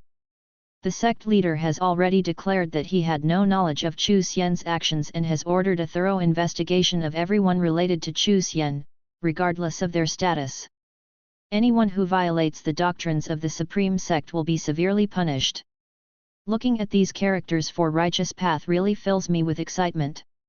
I heard that Pan plans to include Sword Venerable Fuedao in his book. I wonder what kind of story it will be. Sword Venerable Fuedao. This was the title given to Guan by Chu Tiankai, the sect leader of the Supreme Sect, specifically meant for the mysterious sword cultivator who executed Chu Xian. Sword Venerable Fuedao, upholding the righteous path. If the Supreme Sect ever sees injustice again, the Sword Venerable may act on behalf of the sect leader to execute the unrighteous sect leader and to exterminate the demons within the sect. It sounds awe-inspiring, but Guan found it to be of little use. Chu Tiankai's announcement throughout the sect truly preserved his own position, as from the time he had conferred the title of Sword Venerable Fuedao, the complaints within the sect had greatly reduced, instead praising him for his proper actions, considering this sect leader to be generous and willing to face his responsibilities. Guan also overheard some questioning the sect leader. More accurately, they were questioning the Chu family. Chu Tiankai and Chu Xian, it's hard not to link them together. This also pointed to the undercurrents within the Supreme Sect. Those praising and questioning were speaking publicly, which was not in line with the cultivator's way of doing things. Whether they were pawns or not was hard to ascertain. However, all of this had nothing to do with Guan. After staying a while at the Heavenly Repair platform, Guan proceeded to the Inner Sect's transmission array platform. He was going to the Inner Sect to purchase a large amount of medicinal herb seeds. Although Guzong, representing the sect, had given him many medicinal herb seeds, they were far from enough to cover an area of 100 miles. Subscribe to Chinese Novel Audio Wave. Just thinking about all 100 miles being filled with his herbs fired Guan with excitement. A month ago, his bold action not only saved those around him but also brought him significant benefits, which pleased him greatly. Towards evening, Guan returned to the Third Medicine Valley. With the arrival of 7 servant disciples, this part of the Medicine Valley gained quite a bit of liveliness. They were all clearing weeds in various directions, and the barks of spirit dogs could be heard from the distant woods, adding a pastoral charm. As soon as Guan returned, he sensed Shen Zhen's presence. That guy was waiting on his loft again. After climbing to the loft, Guan saw Shen Zhen standing before a bookshelf reading a book. Hearing footsteps, she placed the book back on the shelf and then turned to look at him. Guan closed the door behind him, then asked, "Ms. Shen, what brings you here today? I heard you're going to write a book about Sword Venerable Fuedao. I will include him, but it's not entirely about him. The main focus will be the event that happened a month ago in the Outer Sect. Then you should be careful. The fame of Sword Venerable Fuedao has spread even beyond the Taixuan dynasty. I just received a letter yesterday mentioning that the sword cultivators of the Great Yu dynasty are preparing to challenge him. Many people think that since you are going to write about Sword Venerable Fuedao, you must be connected to him, and they believe it would be easier to approach you than to find Sword Venerable Fuedao himself," Shen Zhen said with a light laugh, her eyes gleaming mischievously.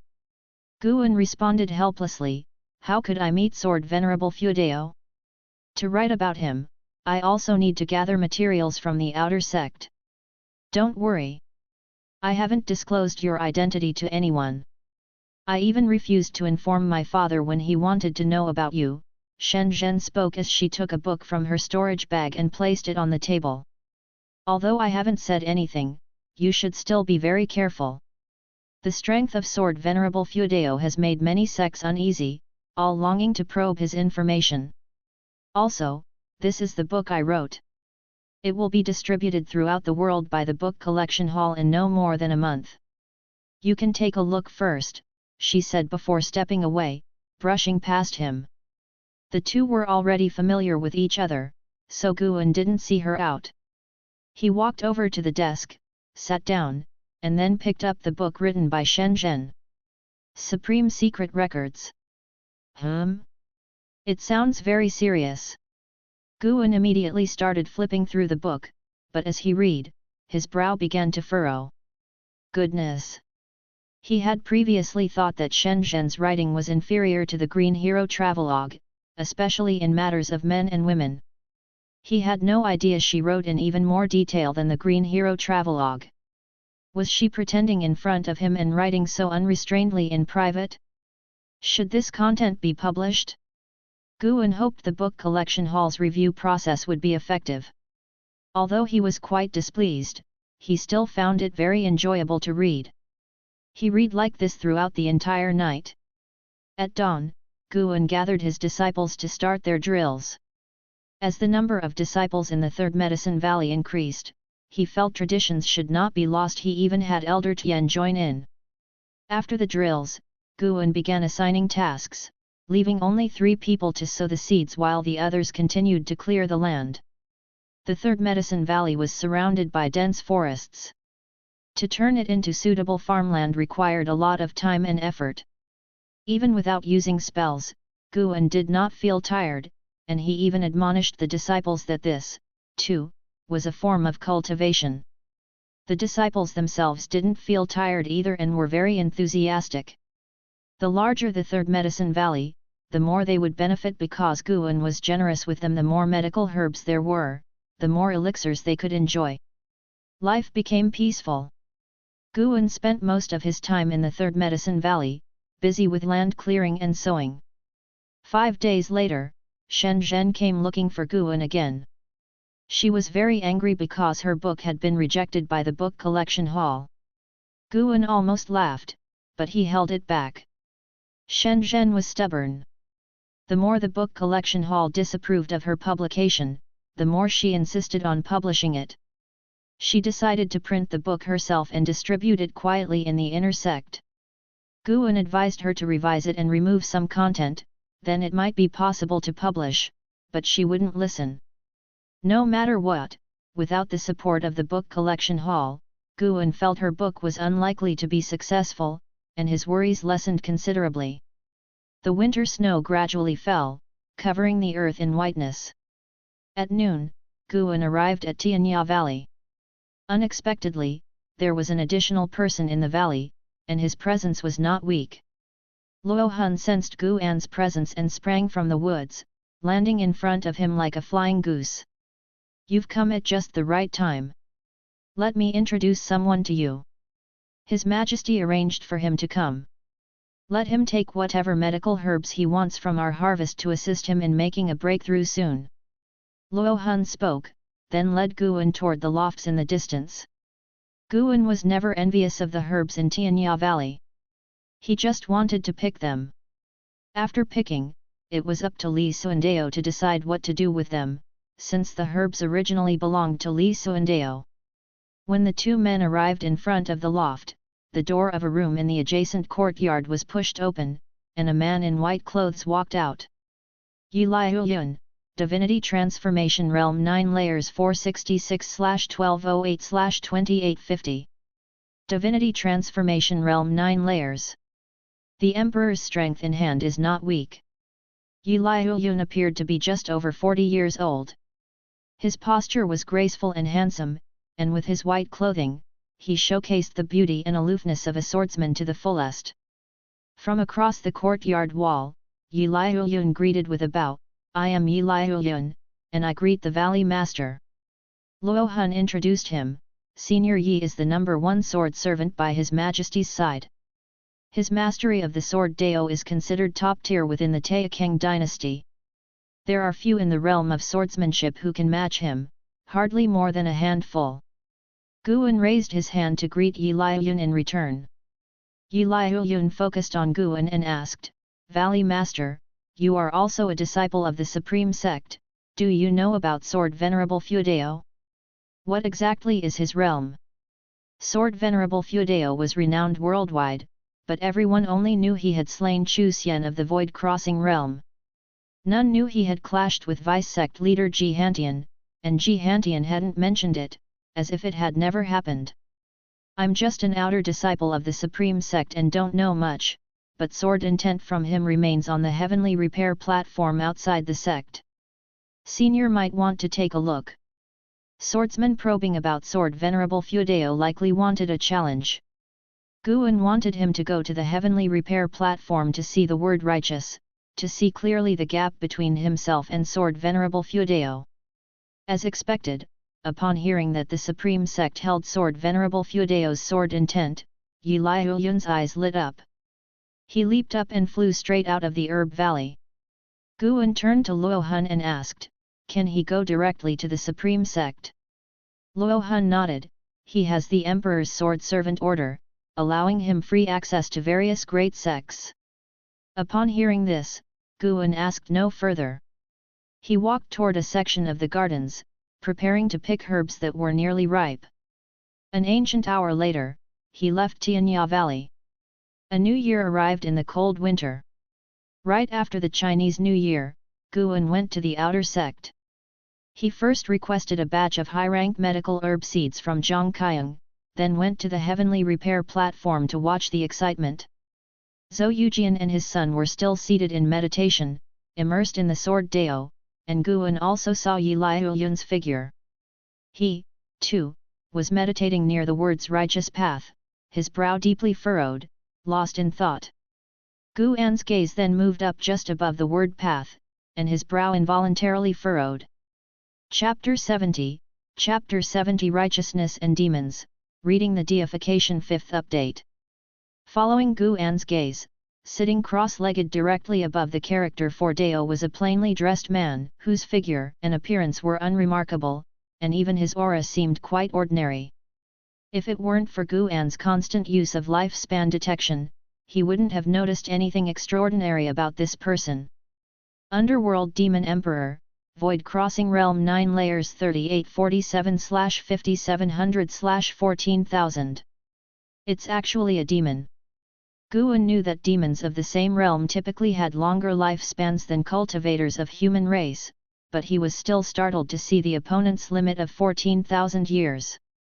What cultivation technique is this creature practicing that it doesn't reveal any demon energy, that even he, a unification realm great cultivator, cannot detect it? And, more importantly, do demons also take pleasure in practicing swordsmanship? It reminded Guan of the sky dragon he was raising, which was also obsessed with the sword Dao. He didn't keep his gaze on the underworld demon emperor, but instead continued to scan the other figures on the heavenly repair platform. Those who dare to sit and meditate on the sword have significant cultivation levels. After all, the Qi cultivation realm and foundation establishment realm cultivators must busy themselves with energy absorption, and have not yet reached the stage of idle meditation for path enlightenment. Guan realized he had underestimated the influence of Sword Venerable Feudao. Although he had not heard of Chu Xian before, with Chu Xian's cultivation level, he must be quite famous among the major forces in the immortal cultivation world, especially among the great cultivators, who probably all knew of him. The fall of a void crossing realm cultivator would surely cause an upheaval in the dynasty. It seems that from now on I must keep a low profile. As my reputation ferments, who knows how many diverse entities might be drawn to me. After surveying everyone on the heavenly repair platform, Guan eventually left. He had already developed the habit of using lifespan detection whenever he encountered a stranger. Without checking their background, he felt uneasy. In the following years, I shall devote myself to peaceful farming until the immortal cultivation world forgets Sword Venerable Feudao. He had already written the book concerning Sword Venerable Fuedeo and the Outer Disciple scandal. Ji Hantian had been pressing him hard, and he had finished it last month. This book isn't a serial novel, one volume is enough. Spring vitality covered the land, bringing life to all things. Within the Third Medicine Valley, Guan and Guyu were drinking in the house. Your righteousness and demons has spread all over the Taixuan dynasty, and now no one talks about Supreme Immortal Venerable, it's all about Supreme Sect and Sword Venerable Fuedeo, Guyu said with envy. Guan laughed. After all, Supreme Sect is the foremost sect of the righteous path, and with such a scandal happening now, it's natural that everyone would be curious.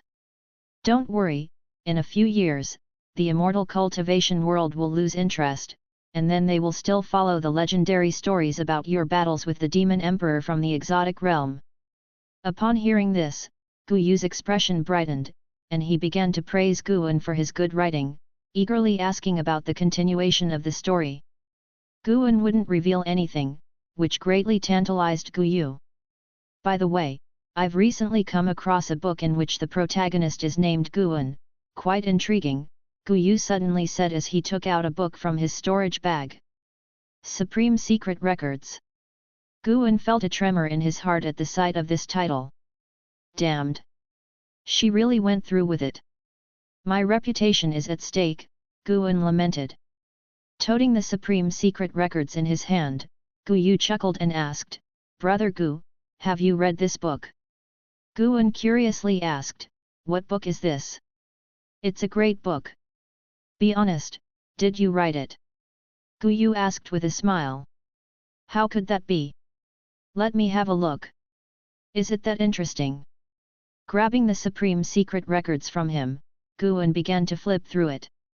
Guyu raised an eyebrow and asked, Really, you didn't write it? Or was it written by someone you know? After finishing the first page, Guan furrowed his brows as if truly seeing it for the first time. Seeing him frown, Guyu refrained from teasing him further and continued to pour himself a drink. Watching Guan's expression grow increasingly unpleasant, Guyu thought for a moment and said, This book began to circulate within the inner sect.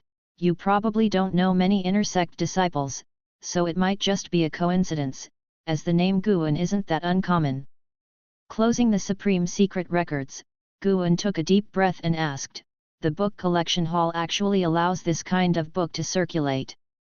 This book hasn't gone through the book collection hall, it's being passed around privately by the disciples, Guyu explained helplessly. Guan fell silent. Seeing the atmosphere turn awkward, Guyu stood up to leave, offering a few words of comfort to Guan before he departed. After he left, Guan began to critically examine Supreme Secret Records. It had to be admitted, Shen Zhen really did study the Green Hero Travelogue, as this book seemed to him to have surpassed the original in excellence. Although some contents were quite indelicate, the character of Guan in the book was filled with chivalry, his personality was dashing and unrestrained, which made him quite likable and did not tarnish his image. Only after reading for an hour did Guan close the Supreme Secret Records, then he stepped out of the attic and continued his work. His goal was to fill 100 square miles with medicinal herbs as soon as possible. Today, he needed to fence off the land to prevent inner sect disciples from intruding. In the inner sect city, Ji Mansion. Ji Xiaohu sat at the desk, holding a book in her hands, with someone sitting opposite her. It was Ji Hantian. Nov. L. B//JNN. How is it?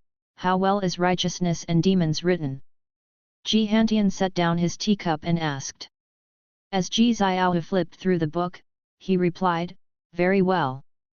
The narrative is immersive and doesn't shield the wrongdoings of the Supreme Sect.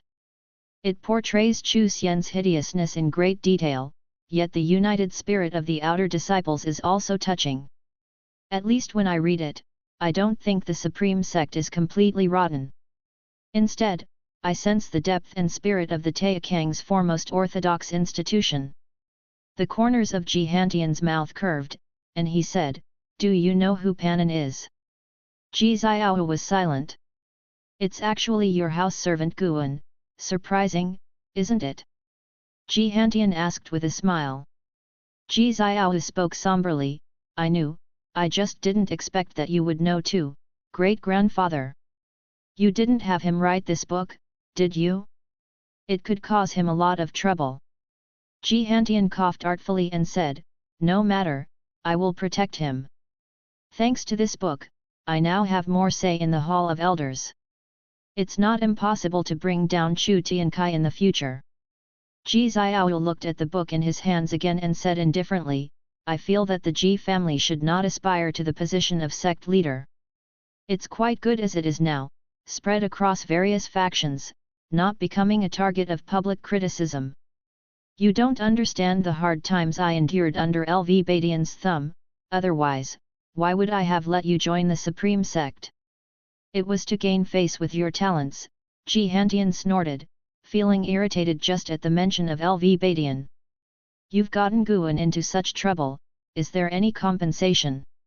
Of course, I've expanded his medicine valley to 100 miles in diameter. Oh yes, in the future, you can provide him with the Ji family's high-rank medical herbs to plant. I've looked into it, the lad really has a knack for managing Medicine Valley. Getting closer to him, he might eventually reflect well on the Ji family. I've read Investiture of the Gods, his portrayal of Ji Fa indicates he has the Ji family in his heart. Ji Hantian spoke earnestly, eliciting a frown from Ji Xiao. Dissatisfaction flashed in Ji Xiao's eyes as he said, Great-grandfather, in dealing with people and affairs, one must not be too calculating. Silly child, this isn't calculating, it's about creating a win-win situation. Why not do it? Ji Xiao bowed his head and continued reading, causing Ji Hantian to shake his head slightly. Getting to his feet, Ji Hantian said, the conference of 100 races is about to begin. You should prepare yourself. You must secure the top position on the Hidden Dragon list. With that, he took 2 steps and then vanished into thin air from within the room. Ji Xiao remained seated, continuing to stare at the book in his hands. In March, the spring breeze was cool. On a day in the early part of the month, the Ji family sent people to the Third Medicine Valley to deliver a large number of medicinal herb seeds to Guan. The lowest grade among them was 4th grade, which pleased Guan immensely. The Ji family cultivator, before leaving, hinted openly and covertly that the third miss was quite fond of him and that the seeds were personally selected by her. For any future needs, he could seek her out. Naturally, Guan would not refuse and stated that he would never forget the third miss's kindness. Only after hearing this did the cultivator leave contented. Both the Ji family and Gu Zong, Zhang Qiang included, were pressing seeds on him, saving Guan a lot of costs. He planned to recruit more servant disciples, filling at least 20 positions, assigning each a demon beast and providing the best treatment. One day, Guan took Elder Tian to the outer city. Elder Tian had taken the initiative to come, wanting to see the word righteousness on the heavenly repair platform. Arriving at the outer city, the two split up. Guan had just reached the entrance of the chores hall when a male disciple approached him, whispering, Deist friend, I have a treasure here, for just 2 low-grade spirit stones. 2 pieces? Why don't you just rob? Guan responded irritably and walked around him. The disciple blocked his path again and took out a book from his storage bag, saying mysteriously, Look carefully, do you recognize this book? Many inner sect disciples read it after ending their closed-door cultivations. It contains great opportunities. Guan glanced at it and saw 4 words. Supreme Secret Records. He pushed the other aside, leaving behind the words, Sorry, I read Investiture of the Gods. The disciple watched his back and cursed silently before turning to pitch to others.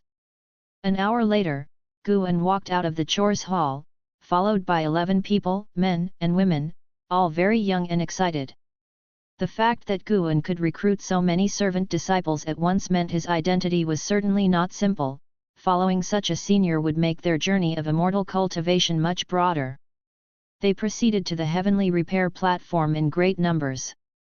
The servant disciples had always been curious about the heavenly repair platform, but with their low cultivation levels, they dared not come on ordinary days, fearing they might displease a great cultivator. Guan quickly spotted Elder Tian's figure, who was staring intently right below the righteousness character. He glanced in another direction. The demon emperor of the void-crossing realm's 9 layers was still there. At this moment, his right hand was gesturing something. Guan only watched for 2 breaths and thought, good fellow. Isn't that a technique of the Taixuan divine shocking sword? This chap can comprehend sword techniques just by contemplating sword intent? That's monstrous. No, I must put forward the Taixuan divine shocking sword next time, invest a lifespan of a few thousand years to maintain my standing in the sword Dao. Guan withdrew his gaze and approached Elder Tian. Ha ha ha, I've got it. I've got it. Suddenly, a loud laughter erupted from the heavenly repair platform, resonant and loud, turning the heads of tens of thousands of people on the platform. The speaker was an old man wearing a Taoist robe, his grizzled hair slightly unkempt. He leaped into the air, sword high, then stretched out his hand, pointing 2 fingers towards the word righteousness on the platform. Chapter 71, Chapter 71, Swords Dao Holy Land Restart Plan 6th Update. Seeing that the old man wanted to destroy his characters, Guan's complexion changed. What does that mean? To comprehend my sword intent and then smash my characters? Guan was about to take action himself, but fortunately, there was no need for him to intervene. Impudence! A thunderous shout rose, and the speaker was none other than Li Suandao's first sword attendant, Yi Liuyun. As a 9th layer divinity transformation realm cultivator, Yi Liuyun's presence was formidable. His thunderous shout startled everyone in the city. Not only Yi Liuyun, but also other great cultivators around the characters for righteous path who were understanding the sword began to stand up one after another. Even the underworld demon emperor of the 9th layer void crossing realm lifted his eyes to look at the elder in the sky, his gaze filled with dissatisfaction. Guan immediately used lifespan detection. Pang Yu, void crossing realm 2nd layer 1279/1720/1770. Nearing his limit. No wonder he is so crazed. Pang Yu, in the sky, looked at Yi Liuyun and scoffed with contempt, a mere divinity transformation, and you dare to obstruct me. Divinity transformation? The disciples on the heavenly repair platform were in an uproar, retreating en masse, fearing that they might be affected by the combat between great cultivators. You look down on divinity transformation, but do you hold void crossing in esteem? An icy voice came through, not from the underworld demon emperor but another cultivator. Guan had seen him earlier. He was a 5th layer void crossing realm great cultivator, dressed in the robes of an elder from the Supreme Sect. Pang Yu's expression shifted slightly. He withdrew his hand and with a wave of his sleeve huffed, "Fine, your Supreme Sect has the advantage of numbers, truly remarkable. I'm leaving." With that said, he turned and flew towards the city's outskirts, disappearing from the outer city in the blink of an eye. You seek to leave after attempting to destroy my Supreme Sect's place of enlightenment. A disdainful snort sounded, a voice all too familiar to Guan, coming from Gu Zong. Guan felt Gu Zong swiftly sweep across the firmament, pursuing Pang Yu. The 5th layer void crossing realm great cultivator also vanished from the spot. The tense atmosphere on the heavenly repair platform eased, and the cultivators on the platform began discussing the person from before while marveling at the might of the Supreme Sect. Guan felt that this outer sect city owed him a huge favor. When had so many great cultivators come here before? Now at any time, there were 2 void crossing realm great cultivators watching over the city, making him feel incredibly secure. All thanks to the characters for righteous path that he had left behind. Afterward, Guan led the servant disciples on towards Elder Tian. The servant disciples were extremely excited. Today they were promoted to servant disciples and also witnessed the clash between great cultivators. The realm names of divinity transformation and void crossing left them yearning. "Let's go, it's time to head back." Guan patted Elder Tian on the shoulder and spoke. Elder Tian snapped back to reality and stood up to follow. As their gazes crossed, Guan couldn't shake the feeling that something about Elder Tian had changed, though he wasn't sure if it was just his perception. He instinctively used lifespan detection. Energy cultivation realm 8th layer? How did he suddenly jump 2 layers? How long has it even been? Surprised internally, Guan kept his face expressionless. He had long anticipated that Elder Tian would make a comeback, as Elder Tian hadn't stepped down due to defeat but because of his own oversight. Such a person could easily return to their peak.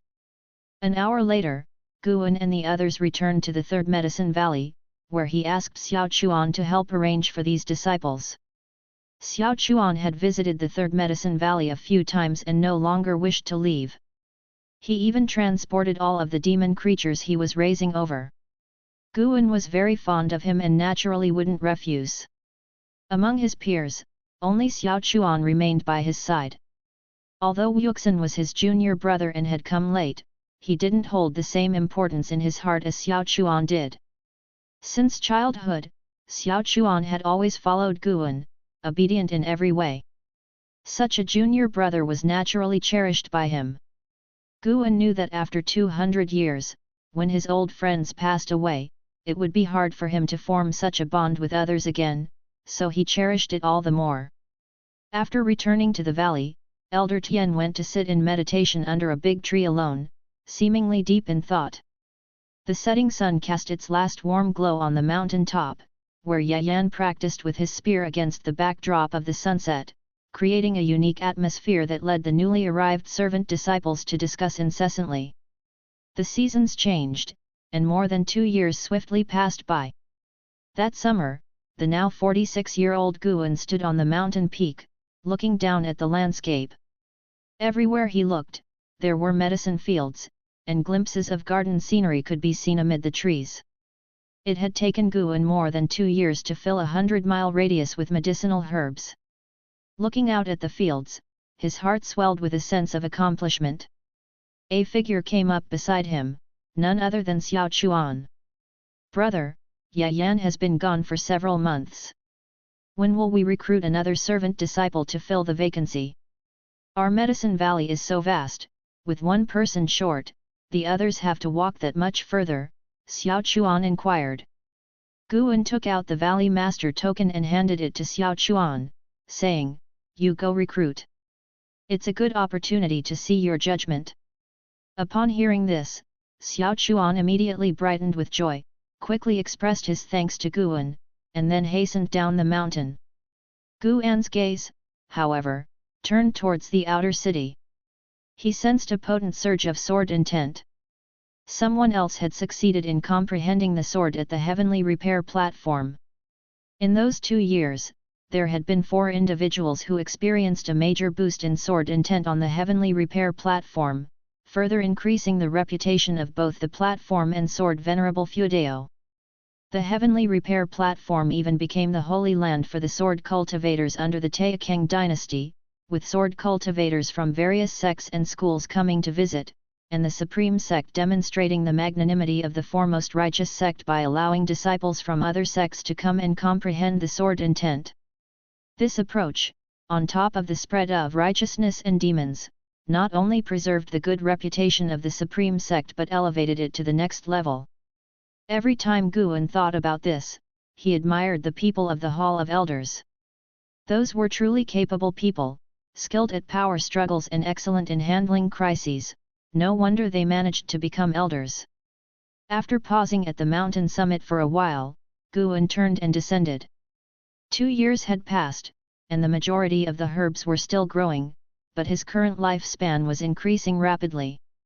He decided to restart his daily routine. Every night, he invested 5 years of lifespan into his cultivation level, gradually enhancing it. Being at the first layer of the unification realm made him feel somewhat vulnerable as more and more great cultivators arrived at the heavenly repair platform, and who knows when an old monster of the unification realm might appear. He walked down the slopes of the mountain, headed to his loft more than 20 li away, taking a walk like this every day, appreciating his base of operations without ever feeling tired. Just like now, he strolled while enjoying the scenery along the way, his mood pleasant. After half an ancient hour, Guan walked along the riverbank when a figure descended from the sky and landed behind him. "Long time no see," Liya said, patting Guan's shoulder, trying to scare him. Guan pretended to shiver, because Liya had practiced a method of concealing his energy, landing without a sound. "How come you're here? How have these years treated you?" Guan asked Liya with surprise. Liya chuckled proudly, "Of course it's good. After being severely injured by a demon cultivator last time, I've been training hard and have made great progress." "Is that so? I don't believe it. Want to compare?" "Forget it, the gap between our realms is too big, it wouldn't be fair. As long as you know." "Ha!" Guan smiled, thinking to himself, "Brother, it's you who wouldn't stand a chance." The two chatted as they moved forward. Liya talked about his experience going to the inner sect, where he immediately sought the Hall of Elders. Unfortunately, before he could await the result, a calamity broke out in the outer sect. He was extremely worried at that time, fearing that something might have happened to Guan. He took a day to visit Guan in Mystic Valley, but Guan was not there when he arrived. After learning that Guan was safe, he returned to the inner sect to focus on his cultivation. He didn't want to be defeated again, nor did he want to keep fighting across realms. "What brought you to me today?" Guan asked curiously. Liya laughed, "The Emperor ordered me and Li Xuanyu to attend the Grand Assembly of Hundreds. The assembly is no trivial matter, it is a competition of combat among the 100 great clans of the 9 dynasties, complete with strength rankings recorded in books and circulated in the immortal cultivation world. Moreover, the victor receives unimaginable opportunities. It's a matter that concerns not only the face of the clan but is also a struggle for personal fame and fortune. By the way, Ji Xiao of the Ji family will also participate," shared Liya.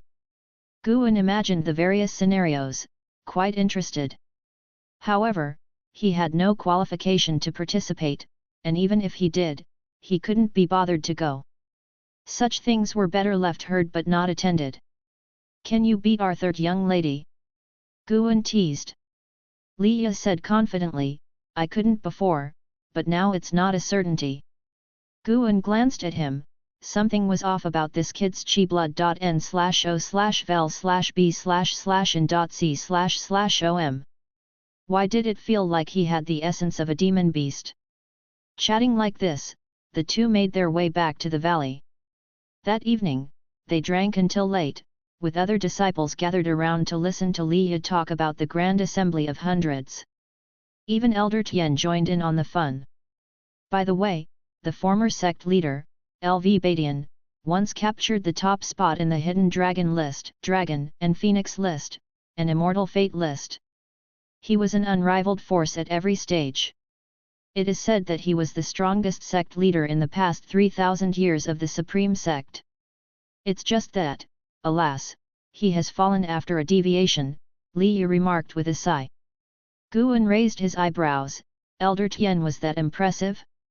He didn't look towards Elder Tian to avoid revealing that he knew of Elder Tian's true identity.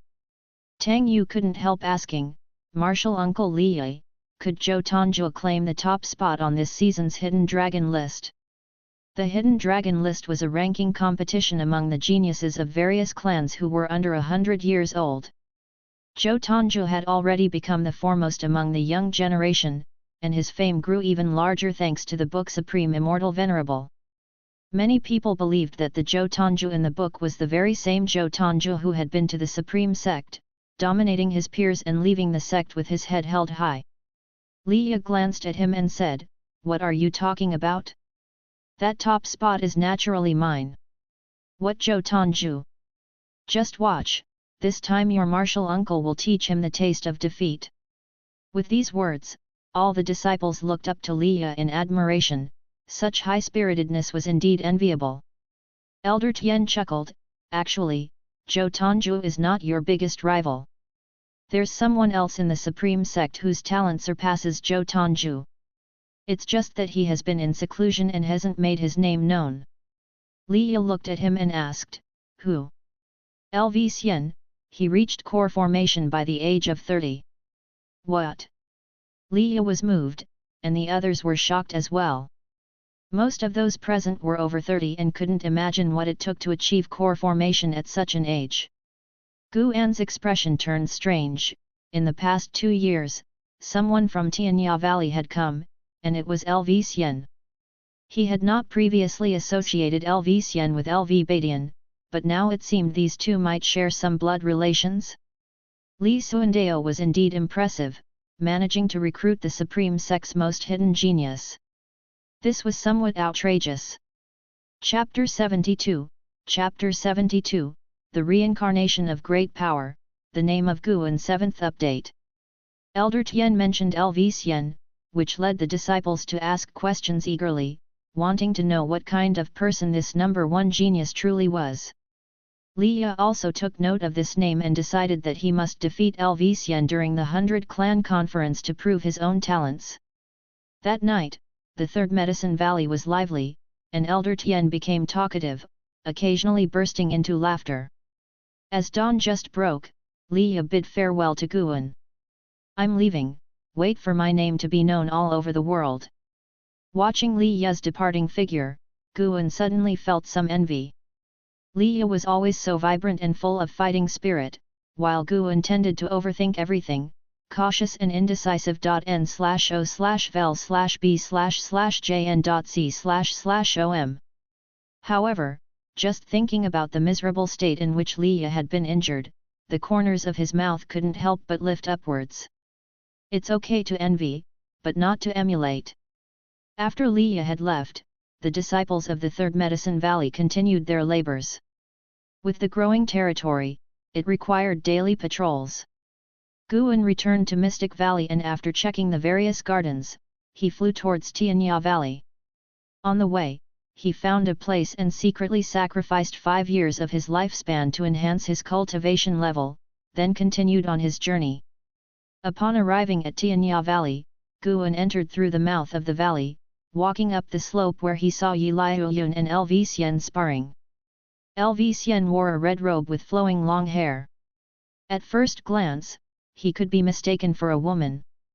Holding a large fan shaped like a gourd, he effortlessly countered Yi Liuyun's sword moves. The two moved through the air, equally matched. Yi Liuyun had suppressed his cultivation level, otherwise LV Xian would have been no match for him. Guan couldn't help but perform a lifespan detection on LV Xian again. LV Xian, Core Formation Realm, Level 175/480/4900. Reached core formation by 30, but then no breakthroughs in cultivation for the next 45 years?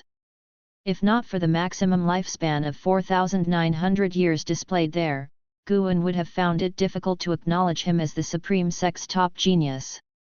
Apart from Ji Xiaoyu, who possessed the primordial Daoist talisman, a lifespan limit of 4,900 years was definitely the strongest human talent Guan had seen.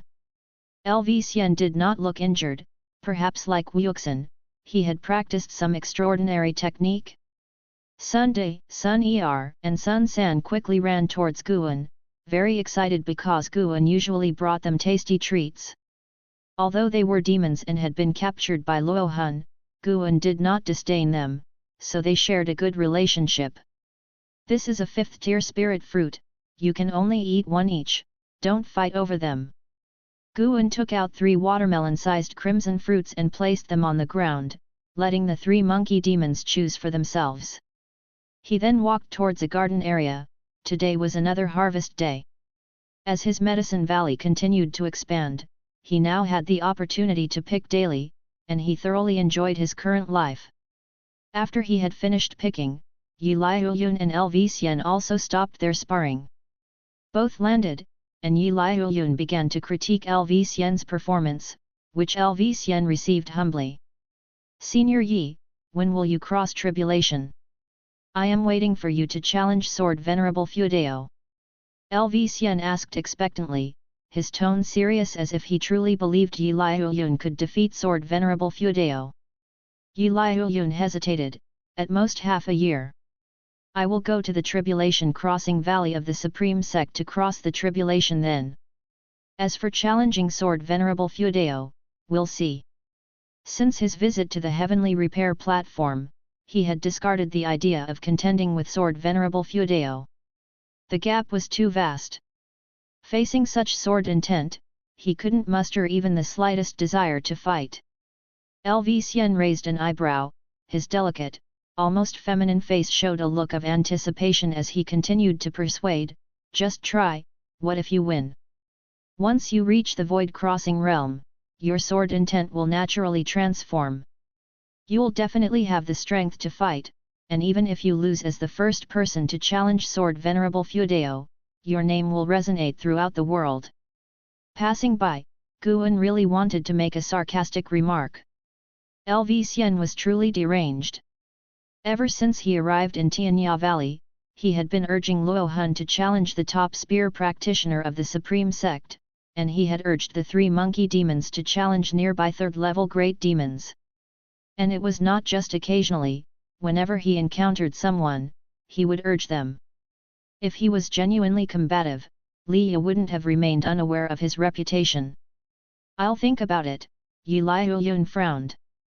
Upon seeing Guan, LV Xian immediately approached, enthusiastically putting an arm around Guan's shoulder and said with a laugh, Valley Master, I feel you are no ordinary person either. How about aiming for the position of National Master? I can teach you spells, just let me know what you want to learn. Guan responded, I've said many times, I don't want to compete for anything, I just want to tend to my plants and flowers. How could that be? Every person has a fame they wish to achieve. Then what fame are you trying to achieve? Naturally, to be the best in the world. Then why not spend the time you use persuading others on cultivation? I don't need to cultivate, I'll be unbeatable eventually. Then you're incredible. What a bragger! Dare to speak of being unbeatable in front of me? Guan suddenly had an idea and said with a chuckle, I heard you're participating in the 100 Clan Conference. If you manage to become the champion, I'll learn your spells. Really? Really? I didn't want to participate, but since you say so, just wait, I'll leave tomorrow. After saying this, LV Xian headed towards his dwelling. As Guan watched his retreating figure, he truly couldn't fathom this person. Yi Liuyun came over and transmitted his voice, don't provoke him too much. Ever since he formed his core, he easily falls into dreams when he cultivates. Sometimes he dreams he's the emperor, other times he dreams he's a dominating sword emperor in the mortal world, and he even dreams he's the demon emperor. According to him, in every life, he could reach the pinnacle in the mortal world. What kind of problem is this? Could he possibly be a reincarnated great power? Guan immediately dared not underestimate LV Xian, fearing the worst-case scenario. This person might really be of great importance. The next morning, before Guan left, LV Xian had already departed, which made Guan even more eager to attend the great assembly of the 100 tribes. The Hidden Dragon list was a contest for geniuses under 100 years old. It was unclear whether Zhou Tongju, Ji Xiaoyu, Li Yi, or LV Xian would stand out as the leader. Before LV Xian returned, Guan decided to advance his cultivation level to the 9th level of the Unification Realm. He would secretly compete with these geniuses in their rate of growth. By noon, when Guan returned to Mystic Valley, he sensed a familiar presence staying in his attic. Along the way, he greeted Wuxin and then headed upstairs. Upon entering the house, Guan saw Yelan sitting at his desk, holding a book. Oh no! Guan closed the door, walked over to the desk, and took the book from her hands, saying sternly, it's improper for a young lady to read such books.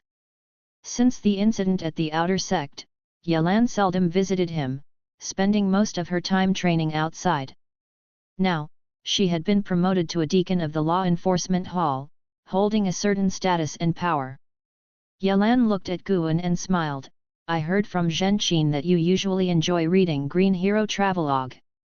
I wanted to see what type of books you like. I don't know about supreme secret records, but don't listen to Zhen Qin's nonsense, this is slander. Green Hero Travelogue was left by our master. I haven't read it, nor destroyed it. It's merely kept as a memento. Is that so? When have I ever deceived you, sister? Humph. Yelan took out a book from her storage bag and threw it on the table.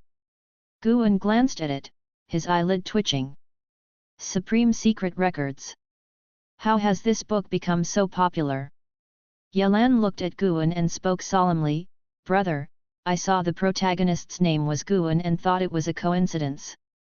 Now, after flipping through Green Hero Travelogue, I feel it's not a coincidence anymore. Tell me the truth, did you write Supreme Secret Records?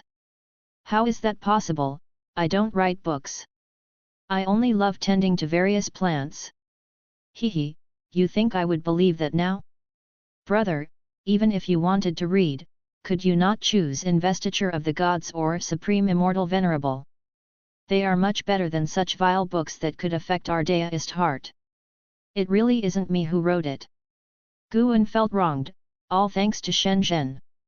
Suddenly, Yelan stood up, scaring him into stepping back, but she circled the desk and came up to him, raising her right hand.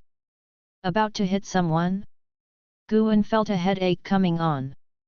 Fortunately, Yelan wasn't there to hit him, but to straighten his robe, her head slightly lowered as she spoke softly, Brother, if you really like this kind of stuff, I could try to find a dual, cultivation method, I could join you. Guan saw that her ears were red. He quickly stepped back, breaking away from her hand, and said sternly, Junior sister, don't joke around like this. If you continue, I will. Yelan looked up at him with a burst of laughter, covering her mouth. Look at you, making me out to be a flood beast. All right, no more jokes. I'm here for another matter, concerning your disciple Suhan. Yelan's face turned serious as she spoke. Guan furrowed his brows and asked, What about him? Do you know his family's swordsmanship, named Hateful Heaven Divine Sword? I have some recollection. Is there a problem with that swordsmanship? Yes, it's not his family's swordsmanship, but the forbidden swordsmanship of the sword sect of the Great Yu dynasty, not to be shared with outsiders. Suhan often used the Hateful Heaven Divine Sword when he was training outside, killing too many opponents, and eventually someone recognized the sword skill. The influence of this incident has been quite significant.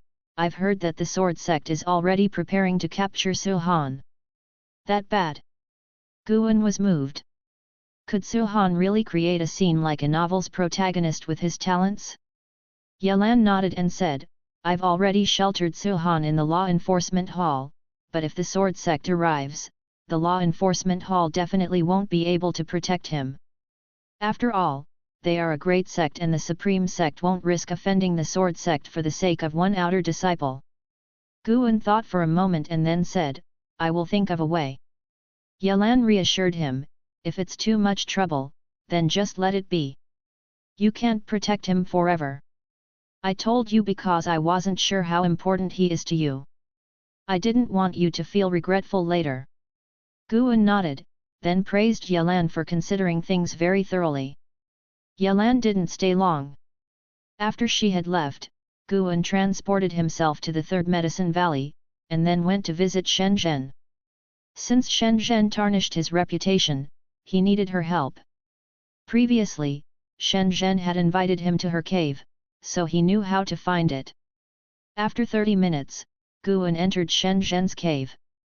It's rare indeed for you to come seeking me out, Shen Zhen said, smiling. In her cave, without a veil, her stunning beauty was fully revealed, sweet and alluring. She was holding a pen dipped in ink, and Guan looked up to see papers plastered all over the walls. This wench! Why is she drawing? Guan quickly averted his gaze and said, My disciple is in trouble, related to the sword sect of the Great Yu dynasty. Can you help? The sword sect? No problem, they must give Taixuan Sect respect. Shen Zhen declared boldly. Guan then related the whole situation to her. Shen Zhen frowned, hesitantly said, "There seems to be a problem." Chapter 73, Chapter 73, Perhaps you are a genius, Mad Swordsman wishes to impart his technique.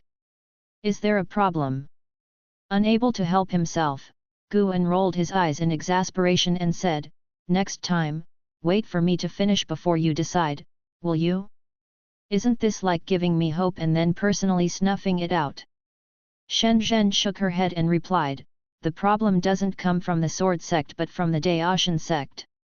The hateful Heaven Divine Sword is not only a taboo swordsmanship within the Sword Sect, it's a forbidden technique throughout the entire Great Yu dynasty. Whenever the hateful Heaven Divine Sword emerges, it inevitably leads to bloodshed and slaughter. 100 years ago, someone mastered it and killed hundreds of thousands before being seriously injured by an elder of our sect and fleeing the Great Yu dynasty.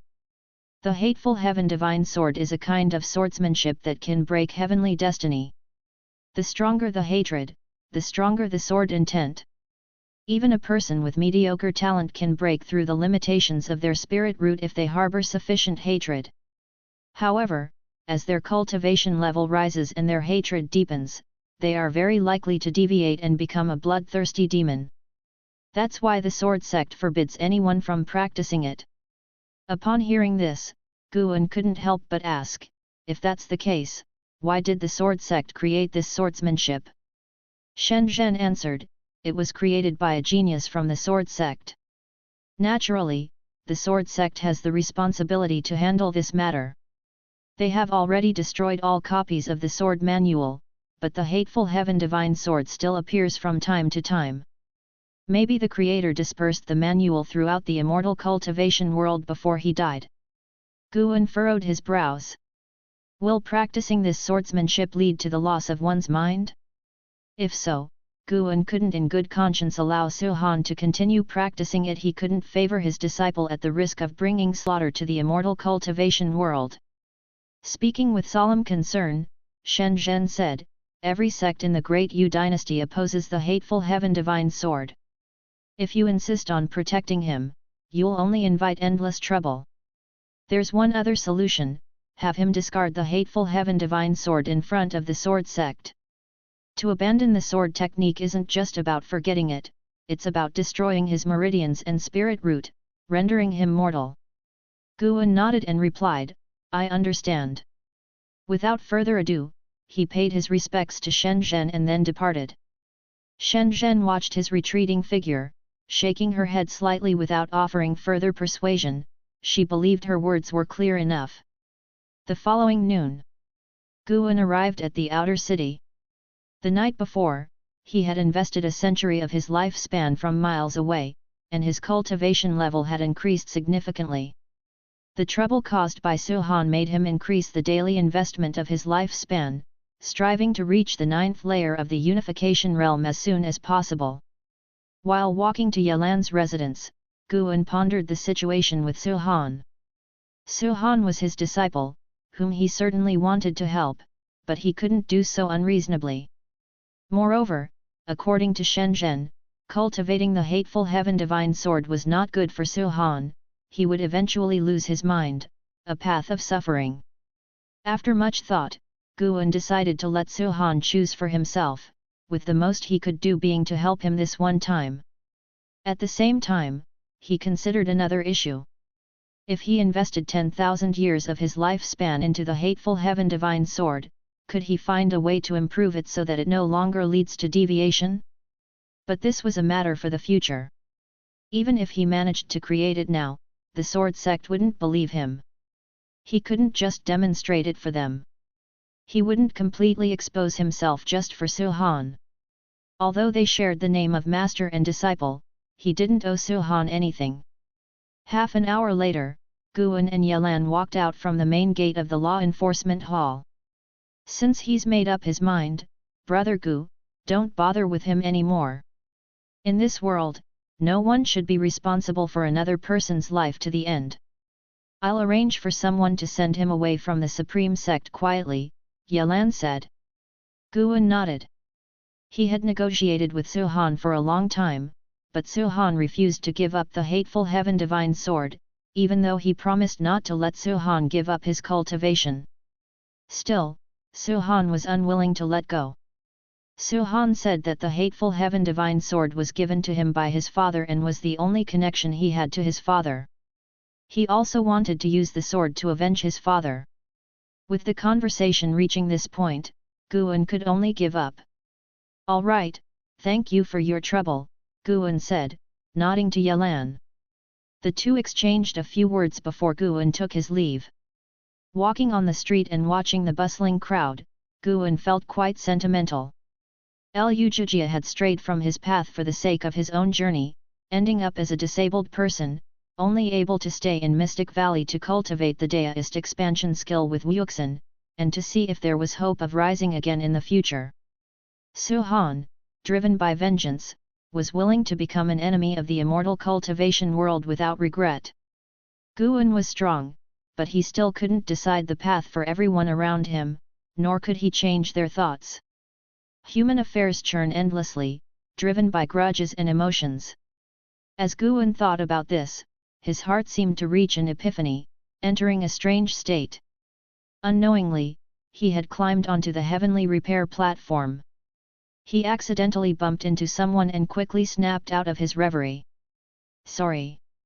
Guan immediately uttered an apology, his heart filled with surprise. This was the first time he had entered such a self-forgetting state.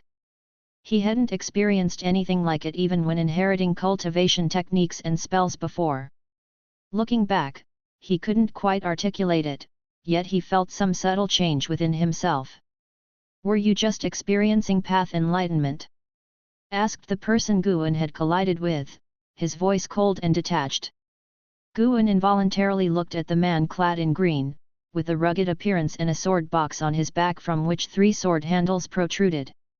Guan instinctively performed a lifespan detection.n/o/vel/b/n.c/om.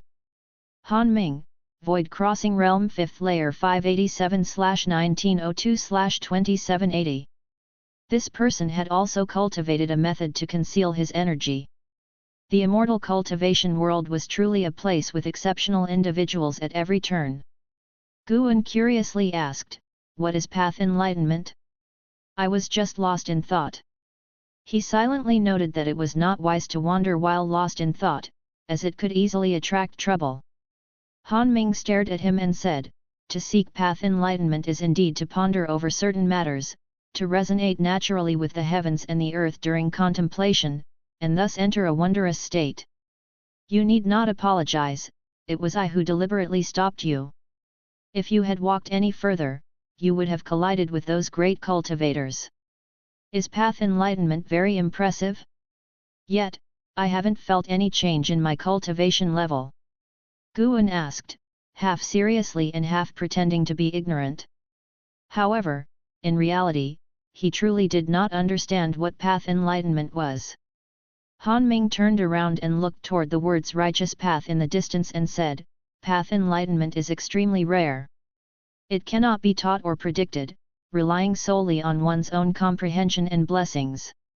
Some people break through realms with path enlightenment, and some create astonishing ultimate skills through it.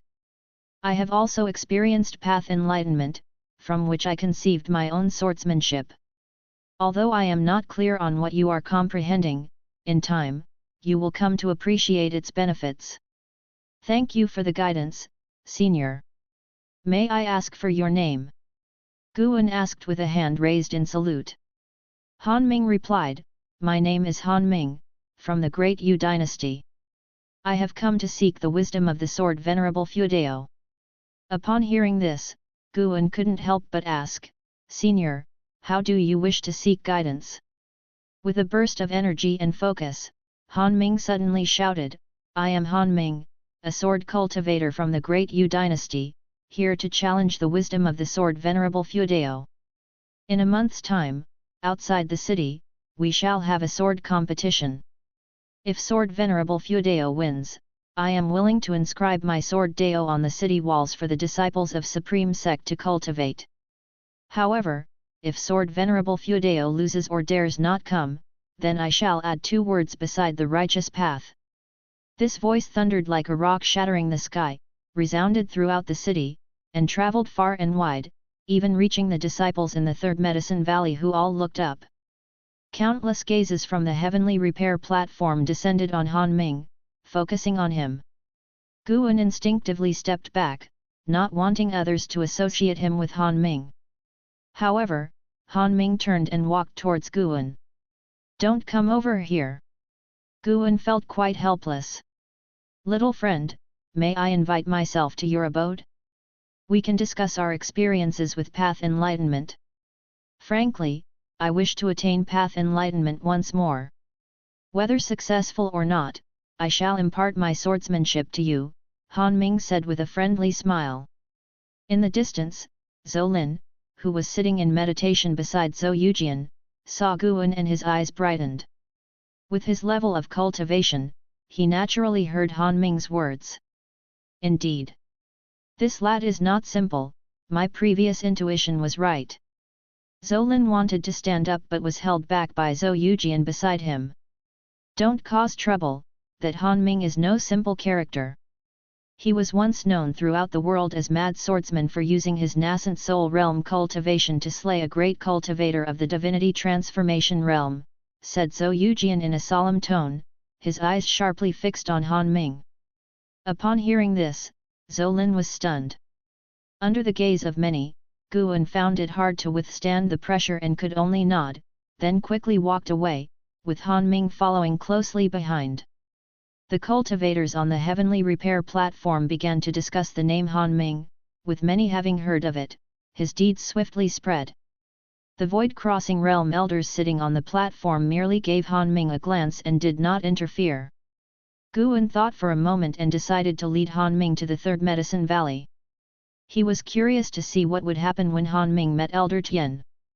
The journey was silent, with Han Ming following behind Guan, his thoughts unknown.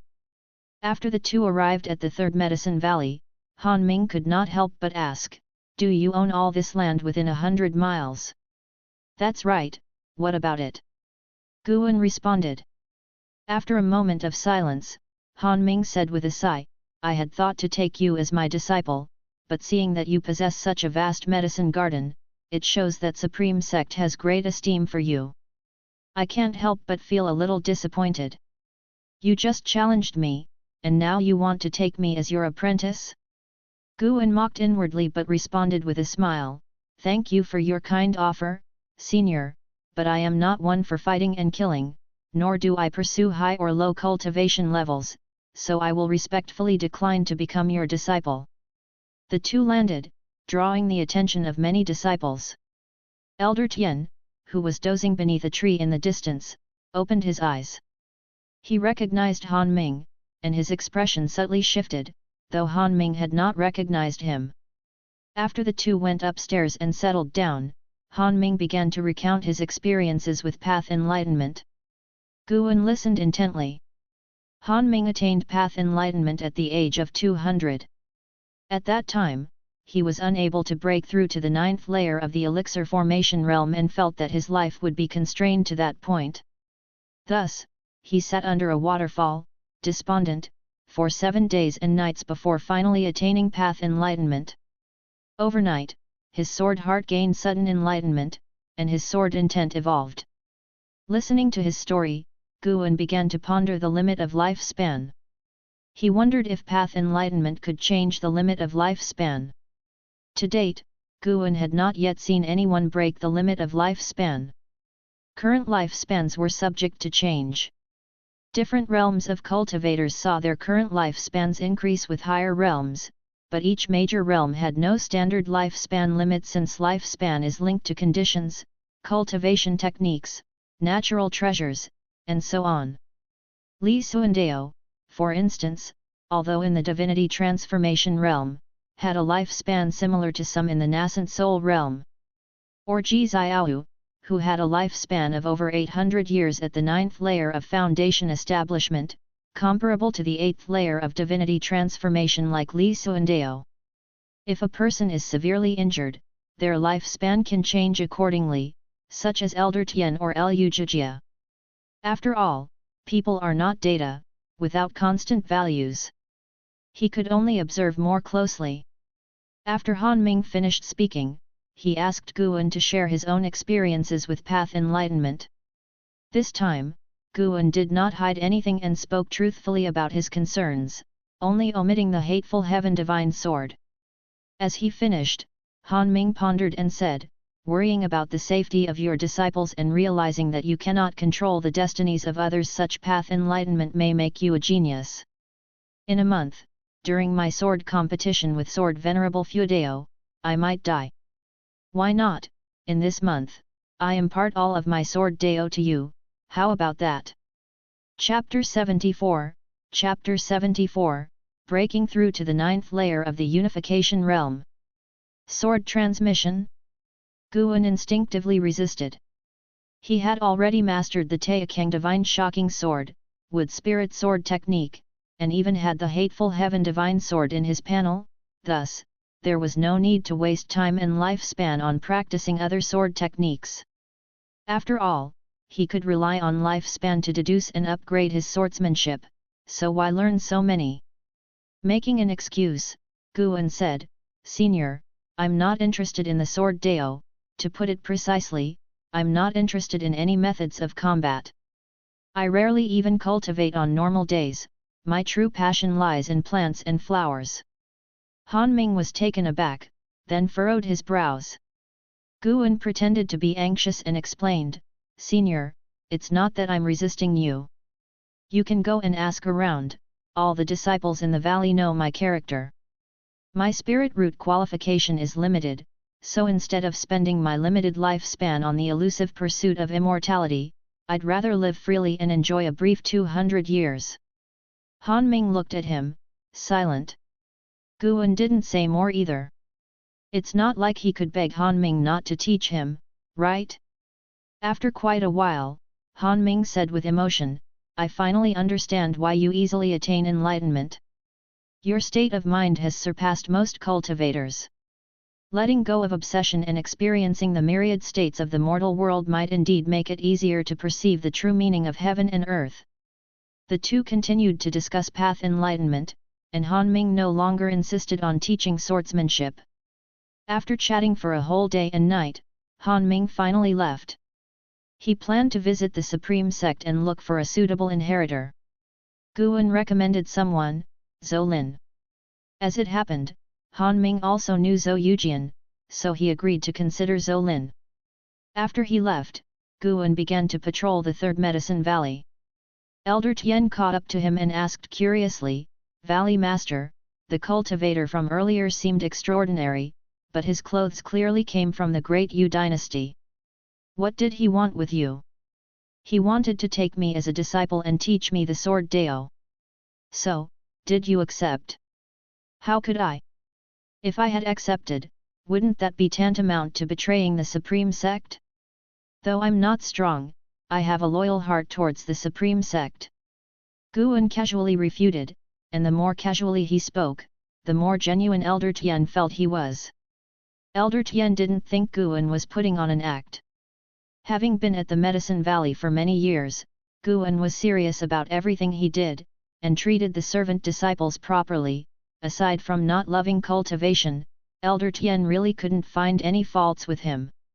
Elder Tian began to accompany Guan on his patrols, checking the medicinal herbs along the way, and they chatted intermittently.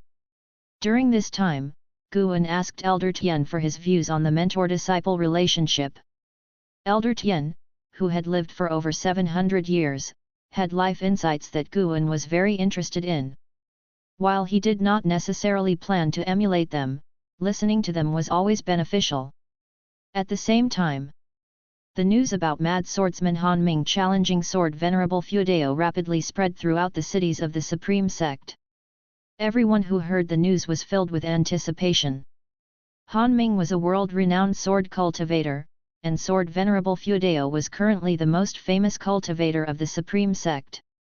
Who wouldn't want to watch a sword competition between the two? Most importantly, disciples of the Supreme Sect also wanted to see Sword Venerable Fuedeo's true face and witness his elegance. Half a month later, when Guan arrived at Tianya Valley, he heard that Luo Hun and Yi Liuyun were also discussing this matter. This made Guan start to waver.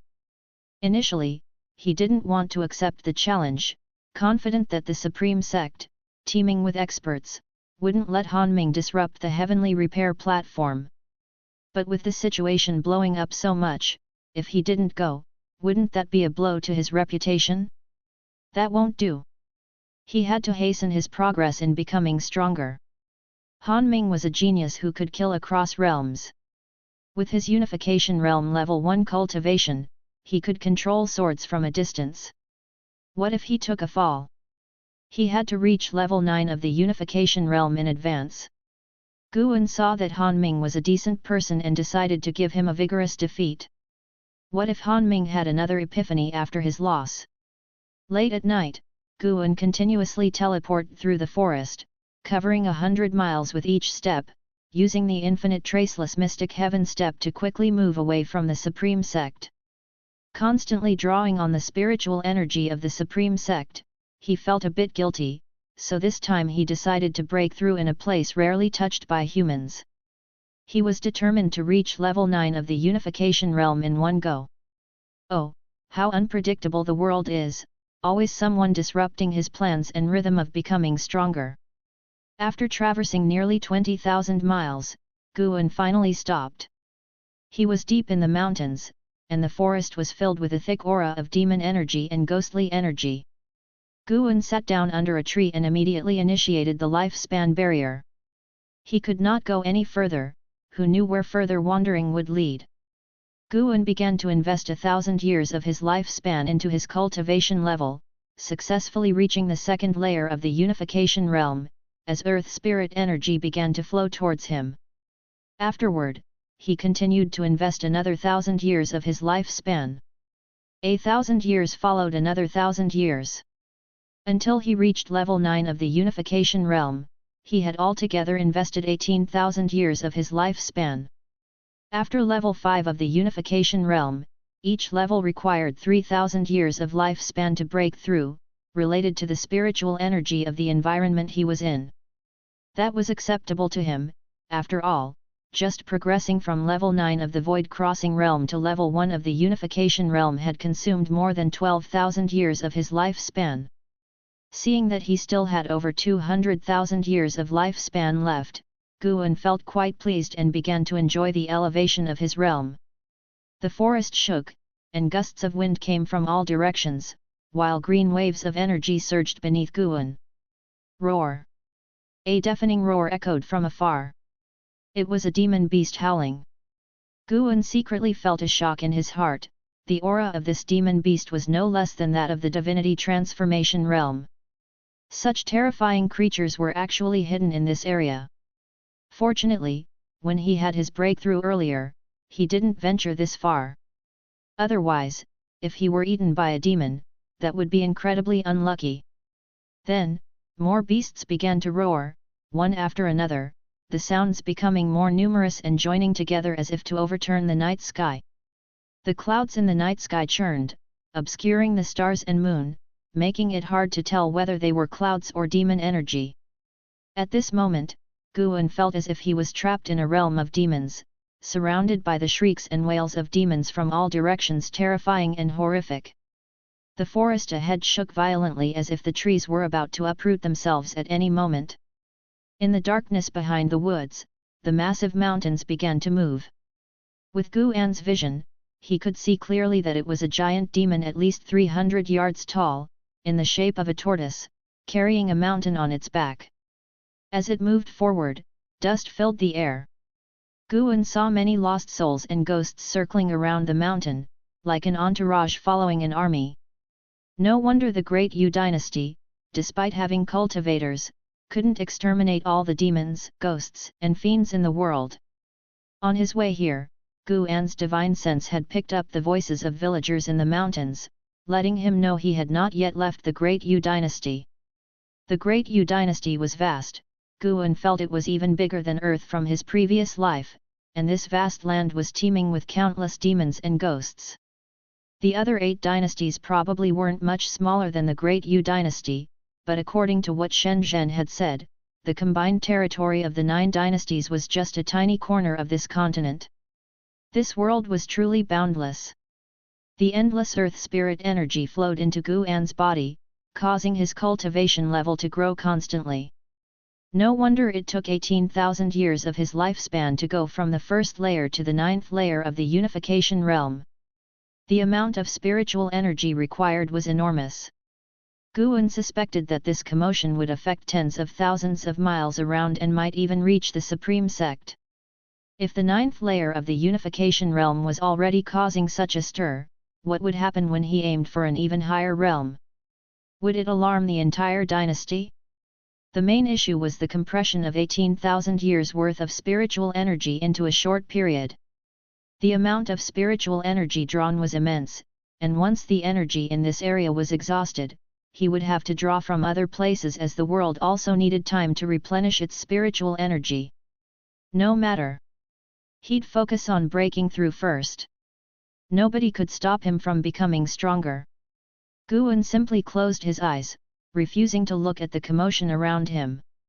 In the spacious cave, the firelight violently flickered, casting long shadows of a large pot. It was a giant iron pot with a diameter of 10 yards, sitting over a roaring fire. The soup inside was boiling, with bones surfacing and sinking. Tied up in front of the cave wall were 2 human children, a boy and a girl, both appearing to be around 12 or 13 years old. The boy was rubbing the hemp rope around his wrists against a protrusion on the wall. Even though his wrists were bloody, he didn't frown, and his motion got even faster, revealing the white bone of his wrist joint. N/O/vel/b/in.c//om.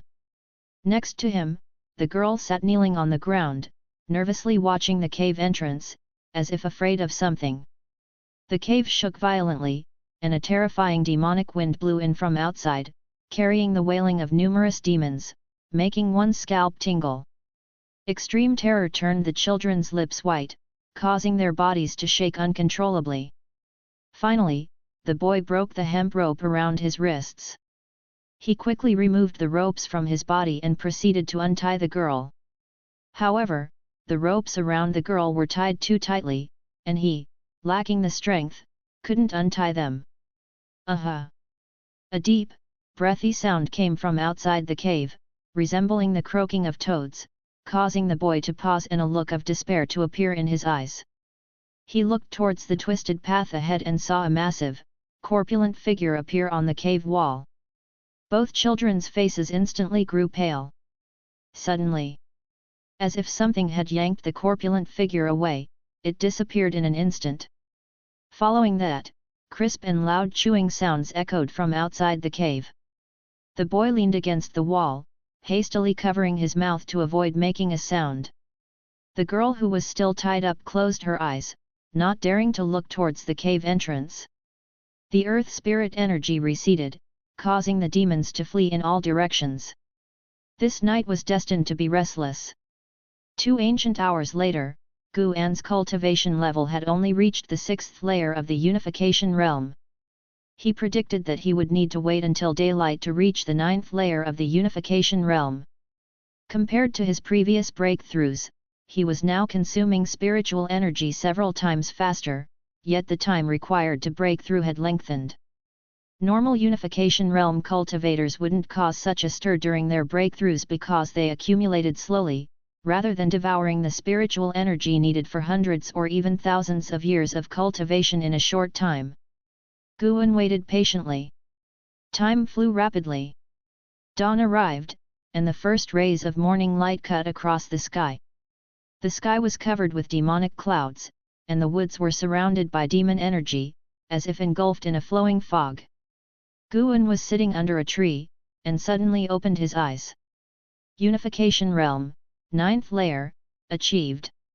Upon reaching this level, he distinctly felt his divine sense and senses greatly enhanced. He even felt his heart condensing spiritual power, as if something was about to grow out of it.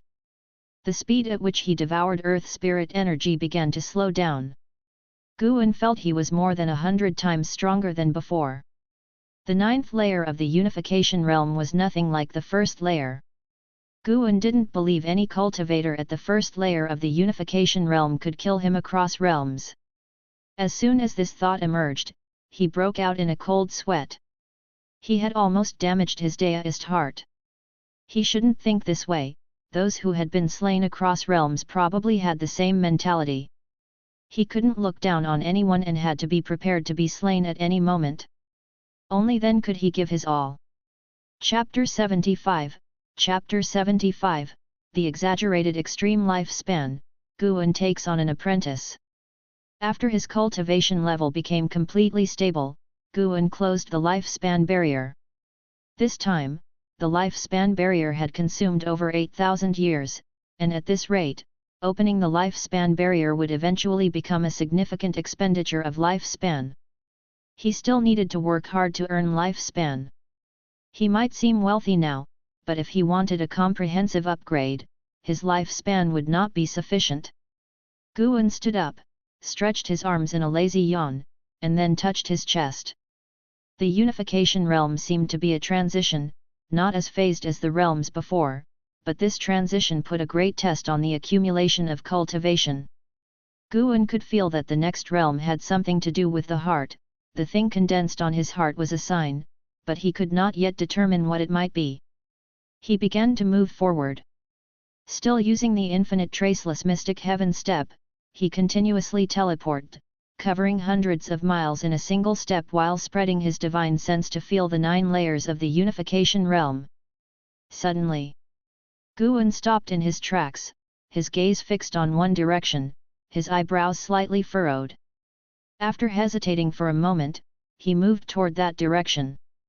Next to the mountain stream, a boy covered in bloodstains and dirt stood in front of a mountain wall, holding a large stone in his hand, with a girl standing behind him, equally disheveled, staring ahead in terror. On the other side of the stream, the trees parted as a 2-jong tall wolf demon emerged from the woods, walking upright. Its deep black fur, and even in the early morning, its wolf eyes flickered with threatening ferocity. The wolf demon opened its mouth, exhaling foul breath, its gaze fixed intently on the two ahead. The boy's arms shook in fear, but he bravely stepped forward. The two did not notice a figure appearing on the mountain top behind them. It was Guan.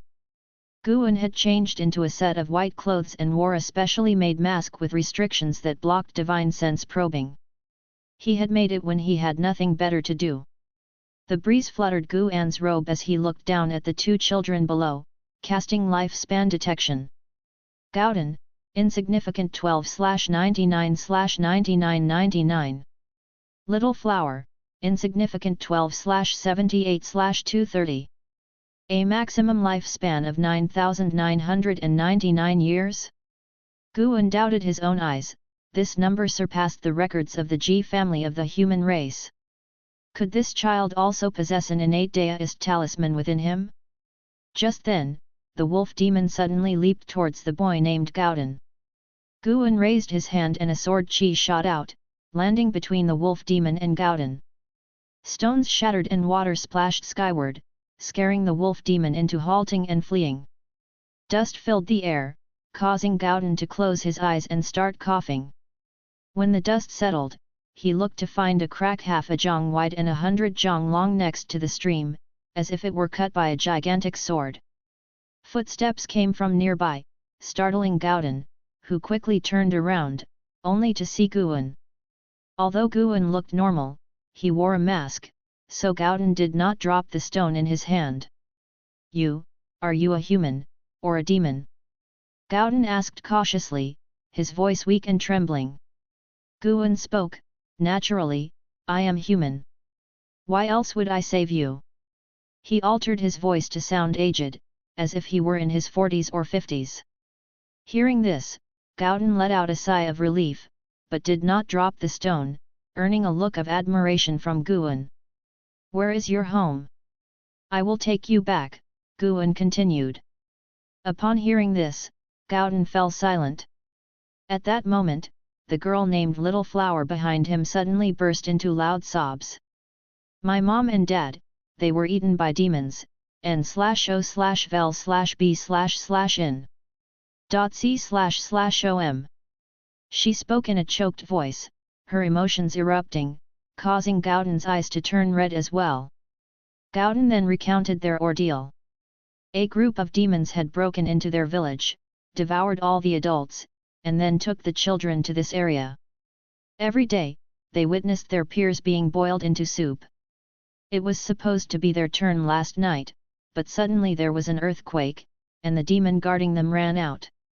At daybreak, they had escaped the cave and found no trace of the demons, so they began to flee. But they hadn't gotten far when they were targeted by a wolf demon that was on its way. Guan was silent as he heard the account. This was his first real glimpse into the suffering of the mortal world. Since his youth, he had lived in the Ji family, never facing the threat of demons. Later on, at the Supreme Sect, using the lives he seized, his journey could be considered smooth sailing. Compared to him, these two children truly suffered.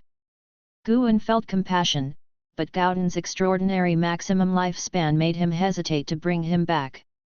This kind of maximum lifespan, if one cultivated, would surely attract countless troubles. Guan even suspected that Gowden possessed great fate, which was why only he survived out of his whole family. Just as he was about to be eaten, Guan was nearby making a breakthrough. And as the wolf demon was about to catch him, Guan saved him. When all these coincidences came together, they were no longer mere coincidences. A child of fate?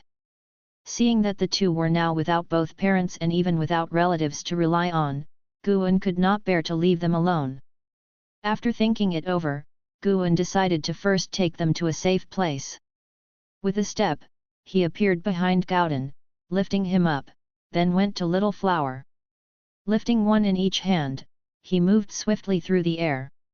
The two were stunned by his movement technique, no longer crying, tensed all over. 10 breaths later. In a stretch of woodland, Guan stopped and gently set the two down on the ground. He took out a bottle of elixir from his storage bag and poured half into each of their mouths. They choked violently as the elixir was poured down, but as the medicine went down their throats, they felt a warm current flowing smoothly, which then spread to every bone and muscle. The sensation was truly magical. The two of them widened their eyes, their faces filled with disbelief. Guan then sat cross-legged in front of them and asked, "Do you want to cultivate to become immortals?" He didn't dare to directly take Gowden back with him, but he could teach them the ways of immortal cultivation, so they could later seek to join the Supreme Sect on their own, absolving him of any connection to them. By offering the Supreme Sect a top genius, he felt it was a way to make amends for the numerous times he had drawn spiritual energy without permission over the years. "Are you an immortal?" Gowden asked excitedly, his face alight with thrill. "I am not. I'm just striving to become one. Since you have nowhere else to go, I can teach you the ways of immortal cultivation. In the future, when you join the Supreme Sect, you'll have a place to belong," he answered, continuing to disguise his voice to avoid recognition should they meet again at the Supreme Sect. Gowden quickly nodded, even kowtowing and calling him master. He turned to look at Little Flower, who was still in a daze, and pushed her head forward, saying, "Quick, call him master." Little Flower instinctively called out, "Master." Guan wanted to refuse, but seeing their hopeful expressions, he simply couldn't. Damn it! Was this the influence of great destiny? Guan felt it wasn't his soft-heartedness, but rather the destiny surrounding Gowden that was affecting him. Immortal cultivation indeed talks of destiny, cause and effect, and believes in those elusive existences. All right, now I will pass on to you the mental method mantra. Listen carefully and remember well, Guan said gravely. The two immediately sat up straight, staring intently at him, afraid to irritate him. Guan passed on the Yangwood primordial skill that he practiced to them. He wasn't afraid of Gowden mastering it completely. Once he accumulated 1,000,000 years of lifespan, he would continue to advance the skill. Actually, he was also curious to see how far Gowden could develop the Yangwood primordial skill. Up until now, he still wasn't sure what rank the cultivation techniques and ultimate skills he possessed would hold in the immortal cultivation world. Time quickly passed by. Guan's lesson lasted half a day, mainly explaining to Little Flower. Gaodan remembered everything after hearing it once. The fruits of extreme lifespan surely didn't lie. Guan told Gaodan to go to one side to cultivate, while he personally instructed Little Flower. Master, it feels like there's something inside me. Could it be spiritual power? In the afternoon, while Little Flower was deep in contemplation, Gaodan, not far away, suddenly exclaimed with extreme excitement. Upon hearing this, Little Flower's eyes widened in disbelief, then her face fell in disappointment. Guan calmly said, "All this fuss and commotion, what kind of behavior is that? Do you want to summon demons over?" Hearing this, Gaodan immediately shut his mouth. As evening neared, Little Flower finally memorized the first layer of the Yangwood primordial skill mental method. One night passed. Gaodan had completely embarked on the path of immortal cultivation, while Little Flower had still not managed to cultivate any spiritual power. A cultivator with average 5-element spirit root qualification needed a month of cultivation to manifest spiritual power, so Guan was not disappointed with Little Flower. As dawn just broke, Guan prepared to leave. "Gaodan, I'm going out for a while, I'll be back this evening." "Take good care of your junior sister," said Guan. Gaodan opened his eyes sharply and quickly got up, anxiously asking, "Master, will you really come back? Don't abandon us, I promise I won't shout any more." Little Flower also woke up and stood up upon hearing this. She ran over and clung to Guan's waist, refusing to let him go. Guan couldn't help but smile wryly, yet he spoke with a stern voice, "I'm going to slay demons. Do you want to hinder me?" Upon hearing this, Little Flower quickly let go. Gaodan's eyes flicked about, then he said, "Master, since we've both taken up cultivation, why don't you give us new names?" He felt that receiving a name from his master was significant, it would bring them even closer to their master. Guan hesitated for a moment, then raised his right hand and with his index finger, he pointed towards the ground and used sword chi to write. Gaodan quickly ran over, standing beside him to watch. Although they were from a village, there was a schoolteacher there, so he could just about recognize the characters. Once Guan finished writing, Gaodan couldn't help but ask, "An? And what?" "Master, what is the second character?" "Your name is An How. How stands for heaven, and I hope you can be like the sky for your junior sister and carve out a piece of heaven for yourself," he explained. "As for Little Flower, her name shall be an Xin.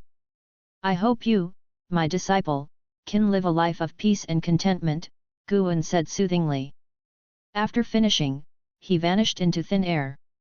Renamed An How, Gaodan looked around but could no longer see Guan. He crouched down and gazed at his new name, murmuring, "An How, how?" as if trying to commit the character How to memory. An Xin crouched down beside him, accompanying him as they both looked at the characters on the ground. Meanwhile, Guan was rapidly making his way to the Supreme Sect. When he arrived back in Mystic Valley, Wuxin was still leading his disciples in their drills. Walking from the entrance of the valley, he saw many cultivators flying overhead. It seemed the commotion from the night before had drawn the attention of the Supreme Sect. Chapter 76, Chapter 76, The Center of Attention, What It Means to be a Sword Cultivator. Seeing Guan walking from the valley entrance, Wuxin hurried over. Lujia was also practicing drills with the servant disciples. Now he was Wuxin's right-hand man. He just glanced at Guan from a distance without approaching him. Although he had returned for several years, Lujia still dared not face Guan. If he could avoid it, he would because he felt that he owed Guan. Guan had given him so many elixirs, but he ended up straying from the path and ultimately became a cripple. Whenever he thought about it, he felt regret. He even felt he deserved his outcome for all the bad things he had done in the demon extermination hall, it was no more than he deserved. Guan, on the other hand, didn't go out of his way to enlighten Lu Jijia, letting the young man settle and reflect on his own. Senior brother, last night the spiritual energy subsided again. Although it wasn't as severe as the previous times, you should still be careful when you go out lately. Wuxin approached Guan and reminded him. Guan nodded and said, I've also sensed this and came back for that very reason. How's Medicine Valley? It wasn't affected. By the way, senior brother, will you go watch the upcoming duel between the mad swordsman of Great Yu and Sword Venerable Feudeo? Has Sword Venerable Feudeo agreed to participate? Not yet. But the news has been spreading like wildfire. Surely, Sword Venerable Feudeo will make an appearance, right? The two chatted as they walked toward the attic. Now that Mystic Valley had recruited a new batch of servant disciples, these disciples would frequently glance at Guan while practicing their drills, curious about the real Valley Master. It was said that the Medicine Valley could produce an outer disciple every few years. How could they not be expectant? After talking briefly with Wuxin, Guan went upstairs. He planned to make a few new sets of clothes for an Hao and an Xin. Half an ancient hour later, he proceeded to the third Medicine Valley to inspect his own valley. The third Medicine Valley was so vast that he had to check it personally to ensure there were no oversights. The death of a single plant meant the loss of his lifespan. The disciples of the third Medicine Valley were also discussing the descent of spiritual energy the night before, speculating various possibilities. Guan chatted with them a bit as well. It wasn't until dusk that Guan finally left n/o/vel/b/in.c//om. The sky was a fiery red, the forests dark and mysterious. An Hao stood on a tree branch, scanning the distance, hoping to find Guan's figure. Below, with a nervous voice, an Xin asked, could it be that Master will not return? No, he won't. Master said he would come back, so he definitely will. An Hao said firmly, with a resolute tone. Truthfully, he was also uncertain but forced himself to appear calm. Just the thought of Master potentially not returning made him feel indignant, and he really wanted to cry, but he couldn't shed tears in front of an Xin. His father once told him that boys could cry but should never cry in front of women. Suddenly, a hand landed on an Xin's head, startling her into a shriek, after which she quickly jumped away. Hearing this, An Hao quickly turned his head and saw the figure he had been longing for all day.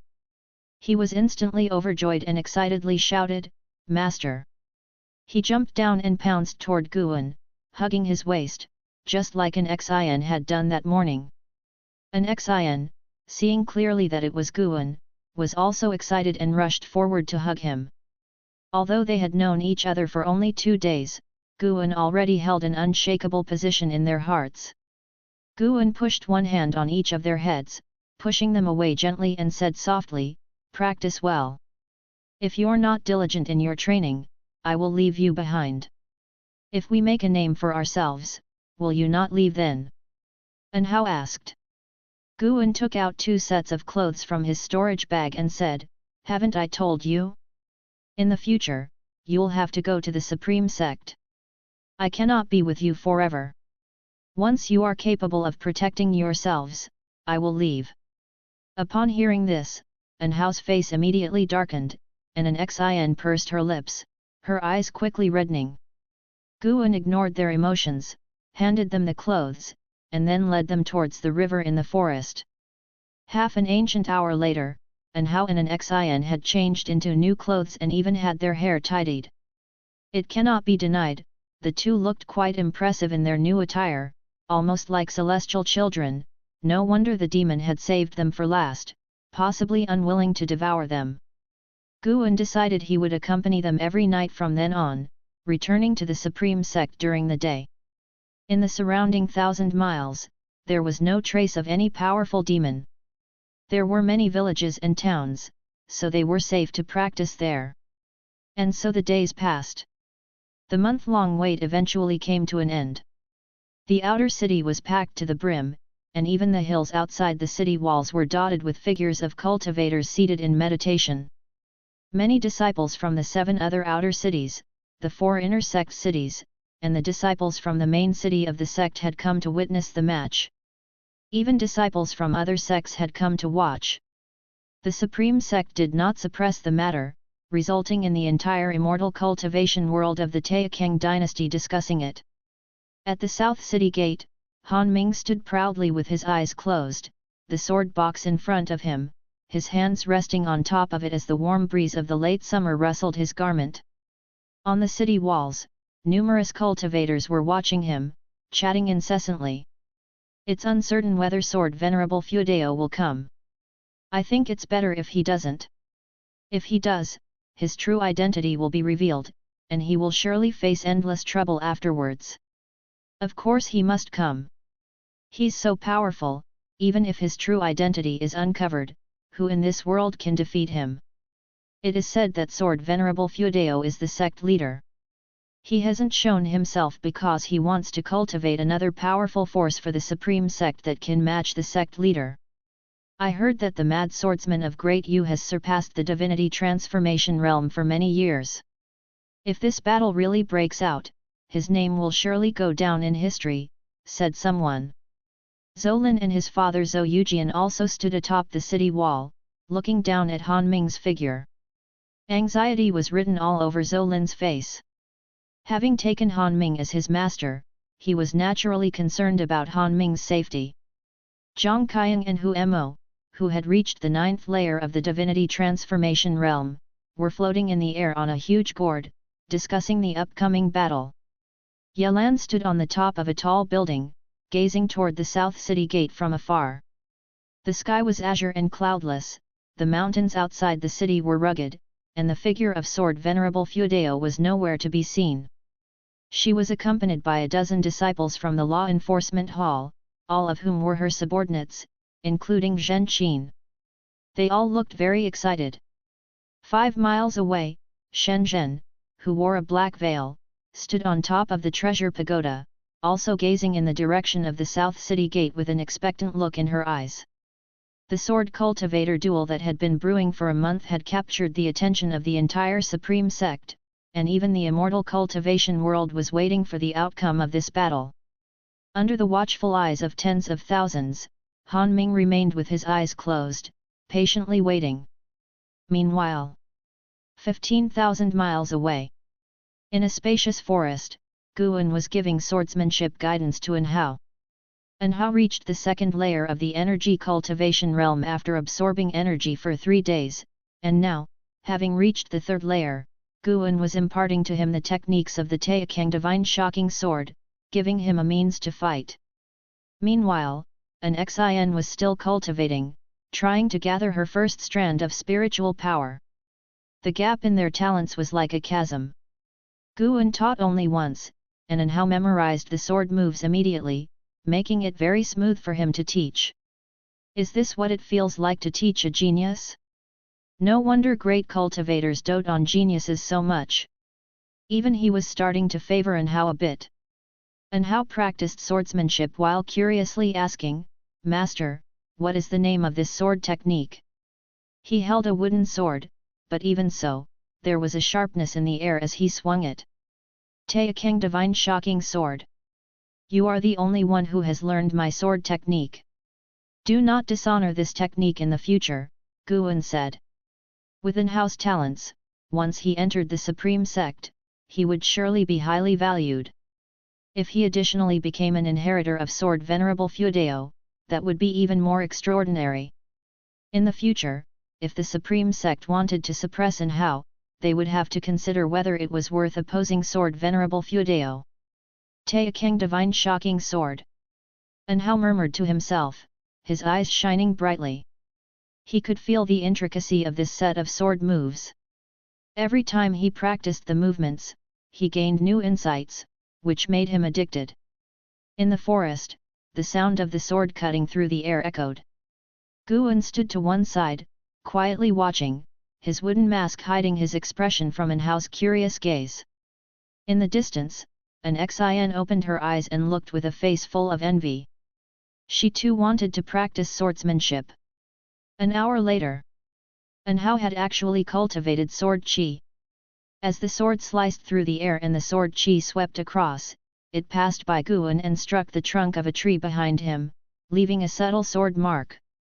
After producing the sword qi, An Hao was like a conduit opened between heaven and earth, moving with greater speed, his swordplay fluid and graceful, swift as a startled swan.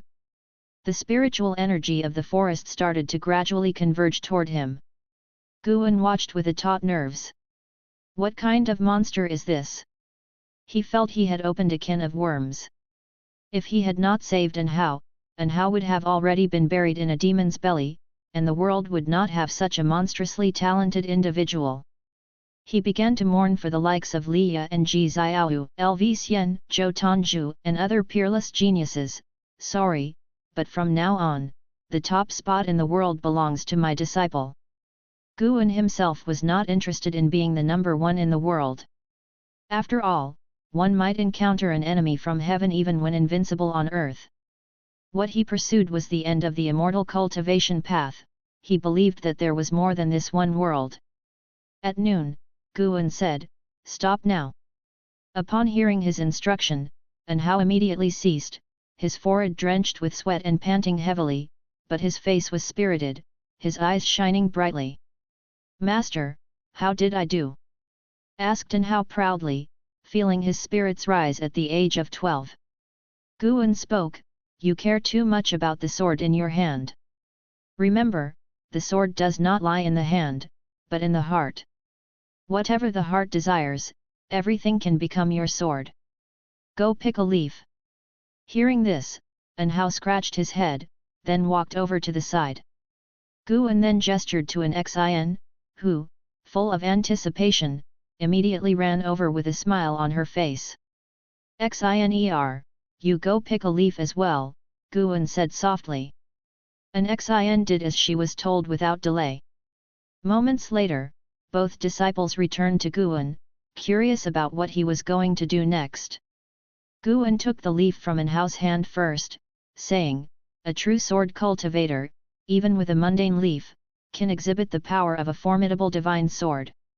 He pinched the leaf between two fingers of his right hand and flicked it gently toward the distance. An Hao and an Xin watched intently. Boom! A sudden gust of wind arose, tangling their hair.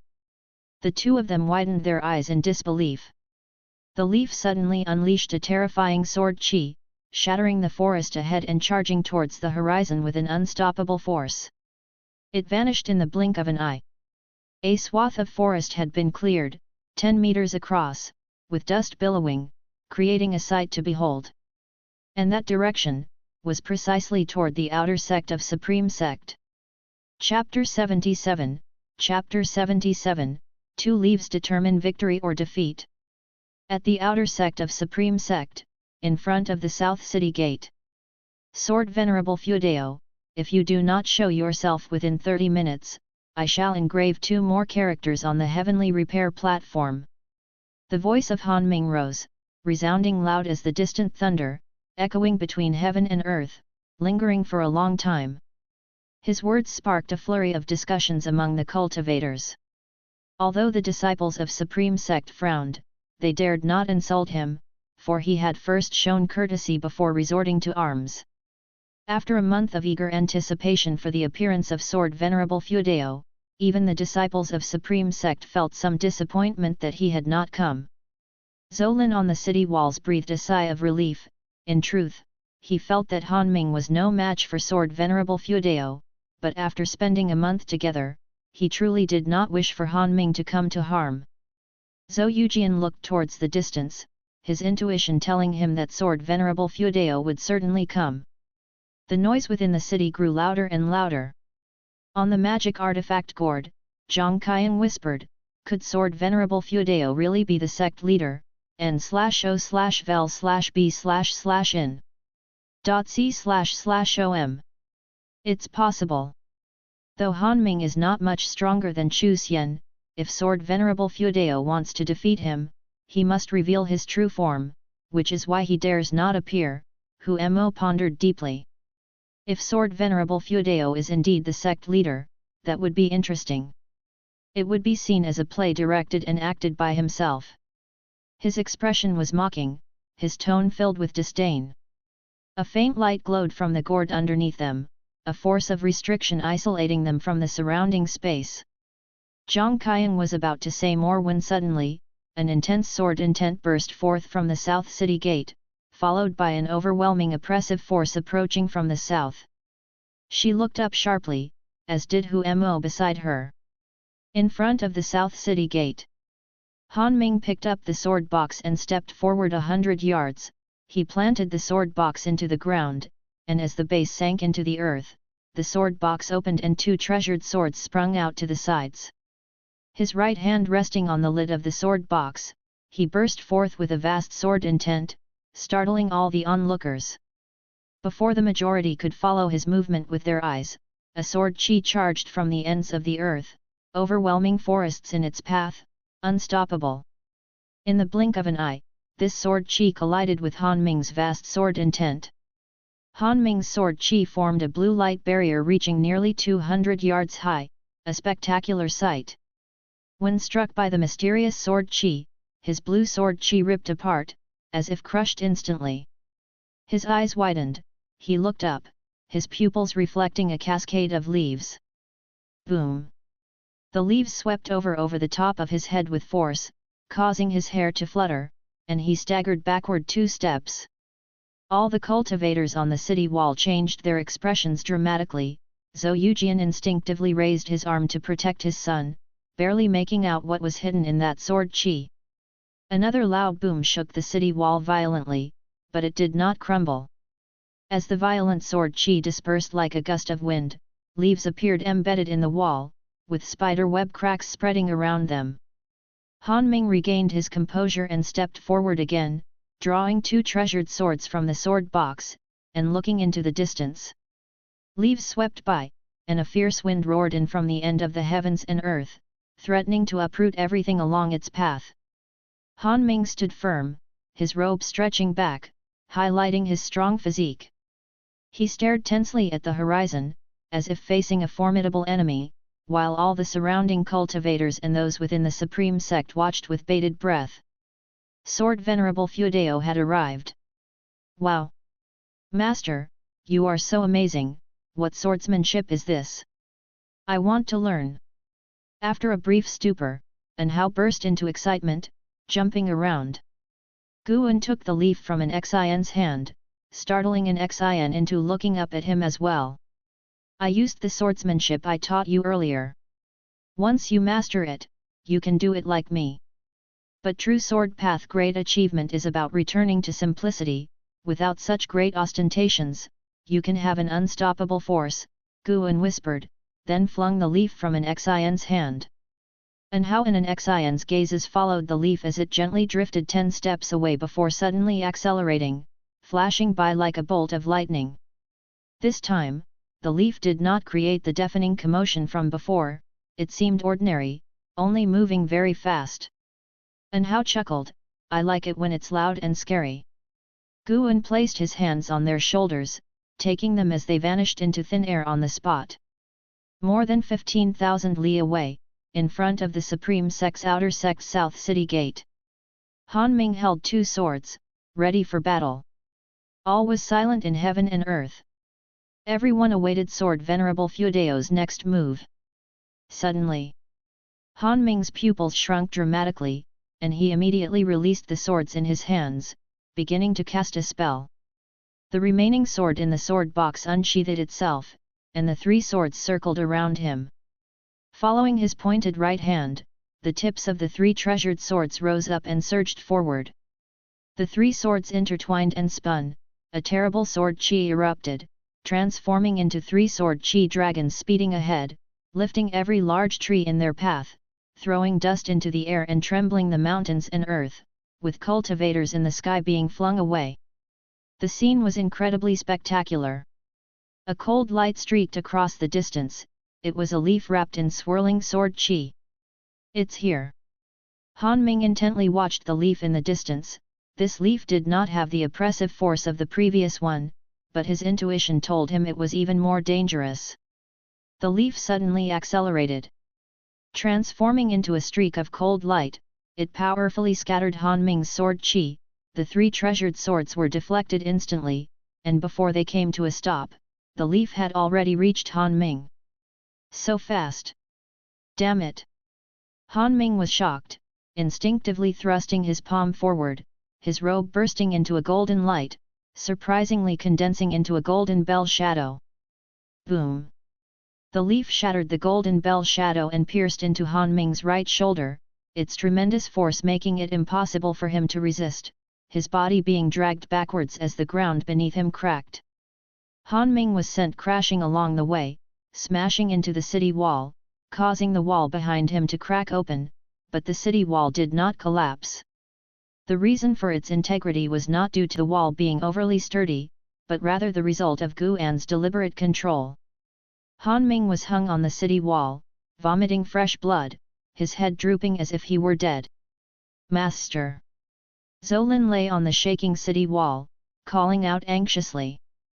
Who knows how many cultivators gasped in shock. Could it be that the mad swordsman of Great Yu was defeated by Sword Venerable Feudeo with just 2 leaves? What was the magnitude of this gap? The Flying Leaf Sword Immortal. Sword Venerable Feudeo is the Flying Leaf Sword Immortal. An outer disciple from the Supreme Sect exclaimed excitedly. There was no need for clarification, all the spectators had come to this conclusion on their own. On the gourd magic artifact, Hu Mo opened his mouth but ultimately said nothing at all. Yelan, gazing towards the sky where remnants of sword qi lingered, had eyes filled with envy. Just what realm must one cultivate to in order to possess such almost ghostly god-like power? Shen Zhen schemed over the city wall, landing on the ground. She quickly took out paper and ink, beginning to sketch the scene of Han Ming hanging on the city wall. Under the blue sky, amidst the mountains and fields, a small town sat beside a large lake. If anyone asks you, don't mention me. Just say you are children from this town, Guan transmitted his voice, then An Hao and an Xin landed behind him. They subconsciously looked back, but Guan's figure was already nowhere to be seen. At this moment, they were in an alley with earthen walls covered in moss on both sides. As an Xin was about to speak, An Hao covered her mouth and then said, "Little sister, let's go catch some frogs." He gave an Xin a meaningful glance, waiting for her nod before releasing his hand. Afterward, the 2 of them walked out of the alley, drawn by the bustling streets, their faces involuntarily beaming with smiles. After all, they were still children. Elsewhere, Guan, who had taken off his mask and donned a green daoist robe, stepped into an inn.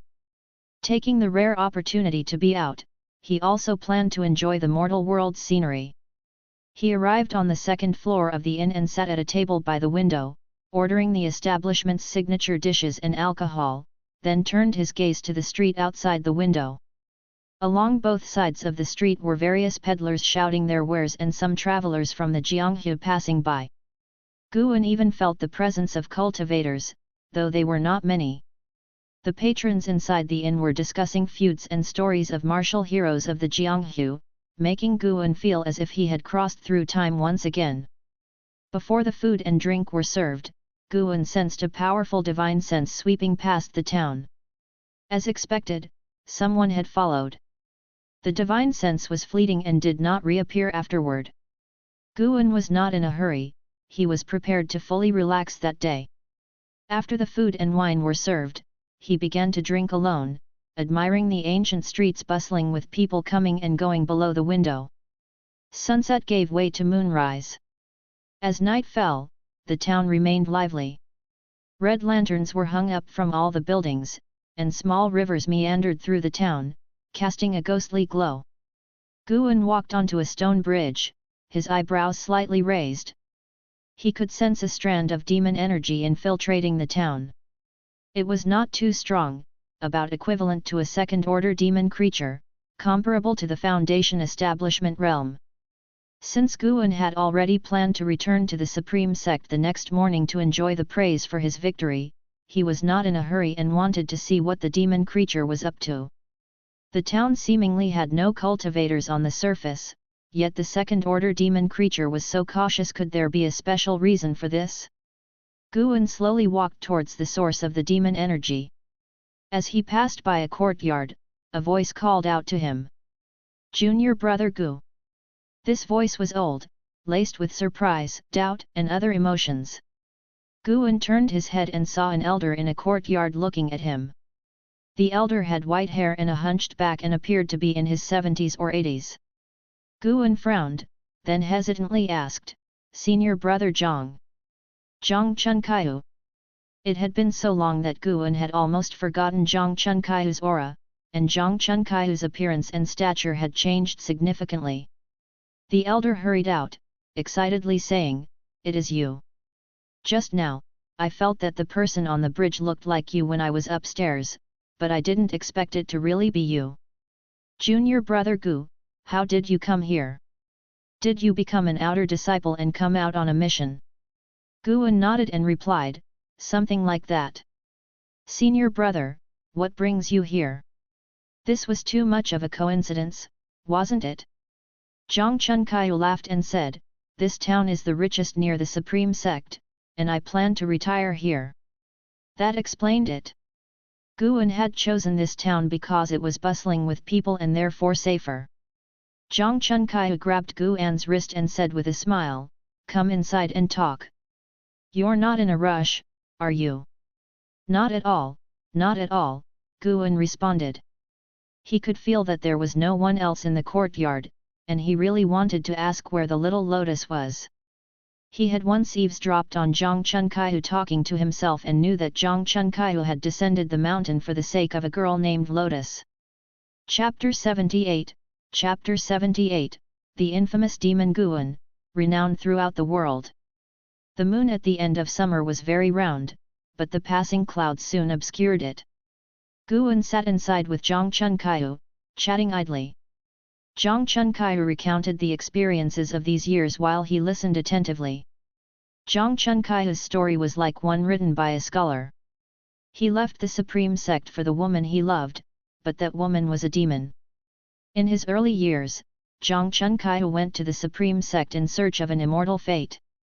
On the way, he was attacked by a demon but was saved by a female demon named Lotus, eventually making his way into the Supreme Sect. He always remembered Lotus's kindness and would go out each year to find her. The affection between the man and the demoness quickly heated up, and years later, with no hope of reaching the Foundation establishment realm, he chose to leave the mountain and enjoy the rest of his life with Lotus.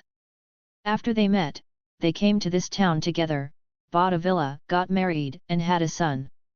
After spending a long time with the demoness, Zhang Chunkaiu's spiritual power was drained, and even his chi blood was on the decline. Lotus, not wanting to be a burden, left one clear morning without saying goodbye. Upon hearing this part of the story, Guan really wanted to say something, but he held back. "You might think I was deceived by her, but that's not the case. The end of a union between a human and a demon is fated to be such. The reason I came down the mountain was that there was no hope on the path of immortality, and I don't regret it. Her lifespan is longer than mine, I don't have many years left. Her leaving early is a good thing, to avoid the agony of parting at death," Zhang Chunkaiyu said with a cheerful laugh, his expression kind, and his murky eyes seeming to see through the vicissitudes of the mortal world. Looking at him, Guan couldn't help but recall the time when he first entered Mystic Valley, how young Zhang Chunkaiyu was back then. Indeed, times have changed, people are not the same. He sensed that Zhang Chunkaiyu had only 3 years left in his lifespan, which made him feel somewhat melancholic. An hour later, the demon energy that Guan had sensed earlier arrived in the courtyard, none other than Zhang Chunkaiu's son. Zhang Buku, Foundation Establishment Realm 2nd Layer 22/460/2300. A 22-year-old at the 2nd layer of the Foundation Establishment Realm is definitely a genius. Do unions between humans and demons easily give birth to geniuses? Guan wondered if it might be because Lotus's talents were too high.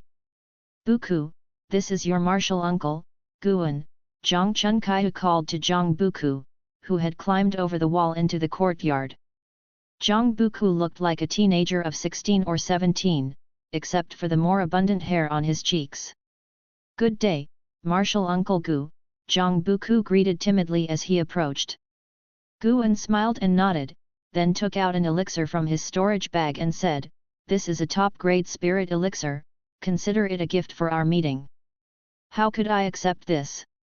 Elder brother, aren't you looking down upon it?" "How could I? It's just that it seems too valuable." The two insisted back and forth for a while, but eventually, Zhang Chunkaihu couldn't outmatch him and let Zhang Buku accept it. Curious, Zhang Buku looked over Guan. This was the first time he had received a gift from someone other than his parents, which made him feel favorable towards Guan. Zhang Chunkaihu began to inquire about the situation in Mystic Valley, and Guan did not hide anything. Upon hearing that Cheng Suandan and Meng Lang were dead, Zhang Chunkaihu wasn't saddened but rather reflective, and he advised Guan to be careful in his future endeavors. Then, Guan mentioned that Li Ya had achieved core formation. Zhang Chunkaihu clicked his tongue in wonder, acknowledging he had always seen Li Ya's potential to soar high. The two talked for a long time. Only when Zhang Chunkaihu could no longer hold on did Guan take his leave. Before parting, with the support of Zhang Buku, Zhang Chunkaihu turned around and said, "Junior brother Gu, since you've reached foundation establishment, it means your talent is not utterly poor. Cultivate well and see the world for your elder brother in a few hundred years." Guan stood at the door, turned back to look at him, and nodded slightly. From beginning to end, Zhang Chunkaihu did not ask anything of him, only reminiscing about the past. As Guan walked out of the courtyard, he couldn't help but look back. He could hear the low voices of Zhang Chunkaihu and his son, with Zhang Chunkaihu asking where his son had gotten into trouble that day, and Zhang Buku saying he had fought with a young man. The young man he encountered was none other than An Hao, who had fought with Zhang Buku earlier. Although there was a gap in their cultivation levels, Zhang Buku had no intention of killing. After a few exchanges, he left. That too, must be fate. Zhang Buku had a potential lifespan of 2,300 years and could well become a famous great demon among the demon clan, while An Hao was even more exceptional, possessing talents to chase after the number one spot in the world. Years later, when they met, would they remember the time they fought as children in this small town? Guan's mouth curved into a smile as he disappeared into the night. At dawn, in the wild mountains and steep cliffs, An Hao and an Xin sat on either side of Guan, facing the rising sun in meditation. The sunshine fell on them, painting a harmonious scene. An Hao's left cheek bore 3 scratches, inflicted by Zhang Buku. He had been looking for Zhang Buku all night, to no avail, and had left the town for this desolate place far away, still feeling indignant. Guan could not sit still any longer. He stood up and said, "I have something to attend to and will return in the evening. However, take good care of your junior sister." With that, he vanished on the cliff. An Hao and an Xin then opened their eyes and turned to look, but their master had already disappeared. "What do you think our master really is? Why can he only be with us at night?" an Xin asked curiously. An Hao, stroking his chin, pondered, "Remember the storyteller who came to the village 2 years ago, telling stories of the Jianghu? I think Master is one of the top demons in the world, but his reputation must be a misunderstanding. Otherwise, why would he save us? That's why he doesn't want us to be affected by his fame." An Xin widened her eyes and then asked, "If Master really is a demon, what is he going off to do now?" "I don't know. But no matter what, he is our master. He has been kind to us, and we must remember his kindness." "Yes." Guan, whom his disciples called the Great Demon, returned to Mystic Valley and immediately used the teleportation array to go to the Third Medicine Valley. As expected, after the great battle, there would be people looking for him. Guan entered his own attic room and saw Shen Zhen painting at the desk. "I must say, holy daughter Shen, have you made yourself at home here? Come whenever you wish, aren't you afraid of offending me? Guan said helplessly. Without looking up, Shen Zhen commanded, hurry over and take a look. Immediately, Guan walked over, glanced at her work, and couldn't help but frown. Is this Han Ming? That's right. How is it? Did I do a good job? Aren't you afraid he will hold a grudge against you? Dare he? My father is not to be trifled with. Shen Zhen huffed, rendering Guan silent. Having a backing really is impressive. Guan looked closely and had to admit that Shen Zhen's painting skills were extraordinary. The scene of Han Ming nailed to the city wall was drawn with striking clarity, even capturing the cracks on the wall. What do you think, how about that? Shen Zhen asked, full of pride. Guan then snatched her brush and added a few strokes to the paper. Shen Zhen squinted to see the changes and then her eyes widened in surprise. Guan had added the traces of strong wind and shadows, bringing more tension to the scene. This was the technique of Earth's comics. This style didn't necessarily mean it was better than Shen Zhen's, but the key point was that this was the first time Shen Zhen had seen such a technique. The paper was plain, yet it made her sense the trajectory of action, as if it captured the process of Han Ming smashing against the city wall. She turned her head to Guan and couldn't help asking, you know how to paint? A little. Subscribe to Chinese Novel Audio Wave. What about poetry and song? I know a bit of each. Admiration shone in Shen Zhen's eyes, making Guan involuntarily lift his chin. Trying to show off, hey. That's true, after all, you could write Investiture of the Gods, Shen Zhen remarked. Guan then asked, why do you want to paint this? Could it be that Shen Zhen had a grudge against Han Ming? Honestly, I'm quite interested in Sword Venerable Feudao. I always felt he would be a handsome and aloof swordsman. With so many people coming to watch, he never shows up, which is truly a mark of character, Shen Zhen said, her eyes betraying a hint of infatuation. Guan's mouth twitched as he said, what if he turns out to be an unattractive old man? That's not impossible. Besides writing, I plan to investigate Sword Venerable Feudao. I must find him. To what end? Of course, to become deist friends. Panon, don't think that I frequent your place because I like you. Although I'm not keen on cultivating, my deist friend must be a top cultivator in the world. Otherwise, how would he handle the offense when I write books and paint pictures? Shen Zhen gave Guan a sidelong glance, then gathered her painting and walked toward the door. N/O/vel/b/in.c//om. Guan shook his head with a chuckle, making no attempt to follow her. Only after Shen Zhen left Medicine Valley did he go downstairs, preparing to check the herbs. The servant disciples were still discussing Sword Venerable Feudao, with each showing a fanatical look on their faces. Listening to their praises, Guan felt very pleased. Although he had made a show of strength recently, Guan wouldn't become arrogant, he still had to earnestly accumulate lifespan. The 9th layer of the unification realm was not enough to satisfy him. In the blink of an eye, a year had passed, and another summer arrived. Now, Guan did not visit Anhao and company every day but twice a month instead. Anhao's cultivation level had reached the 9th layer of the Qi cultivation realm, capable of protecting an Xin. Last month, Anhao passed the test arranged by Guan, personally slaying the wolf demon that had previously pursued them. Guan had let the wolf demon escape just for Anhao to kill.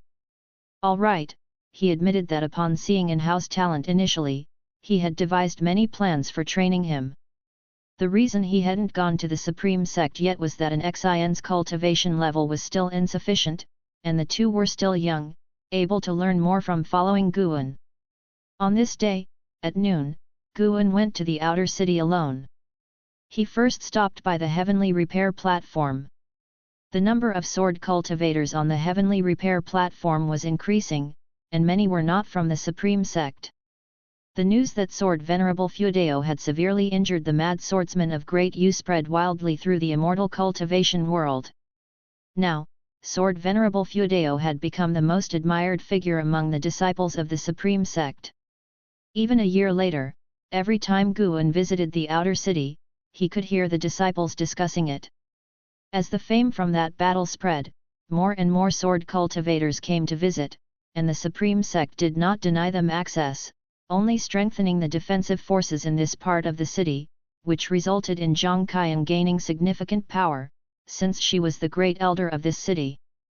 Guan observed from a distance and saw Han Ming standing beside Zhou Lin, impatiently scolding, while Zhou Lin sat on the ground, his face gloomy. Guan was amused.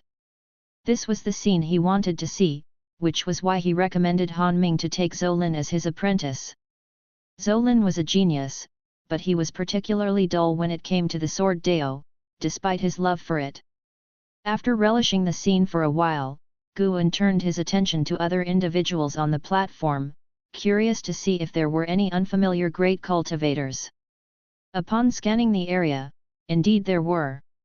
Chapter 79, Chapter 79, Ghost Mother of Ephemera, LV Xian returns. Ghost Mother of Ephemera, Unification Realm 2nd Layer 3750/8090/54000. Unification Realm 2nd Layer. This exaggerated lifespan.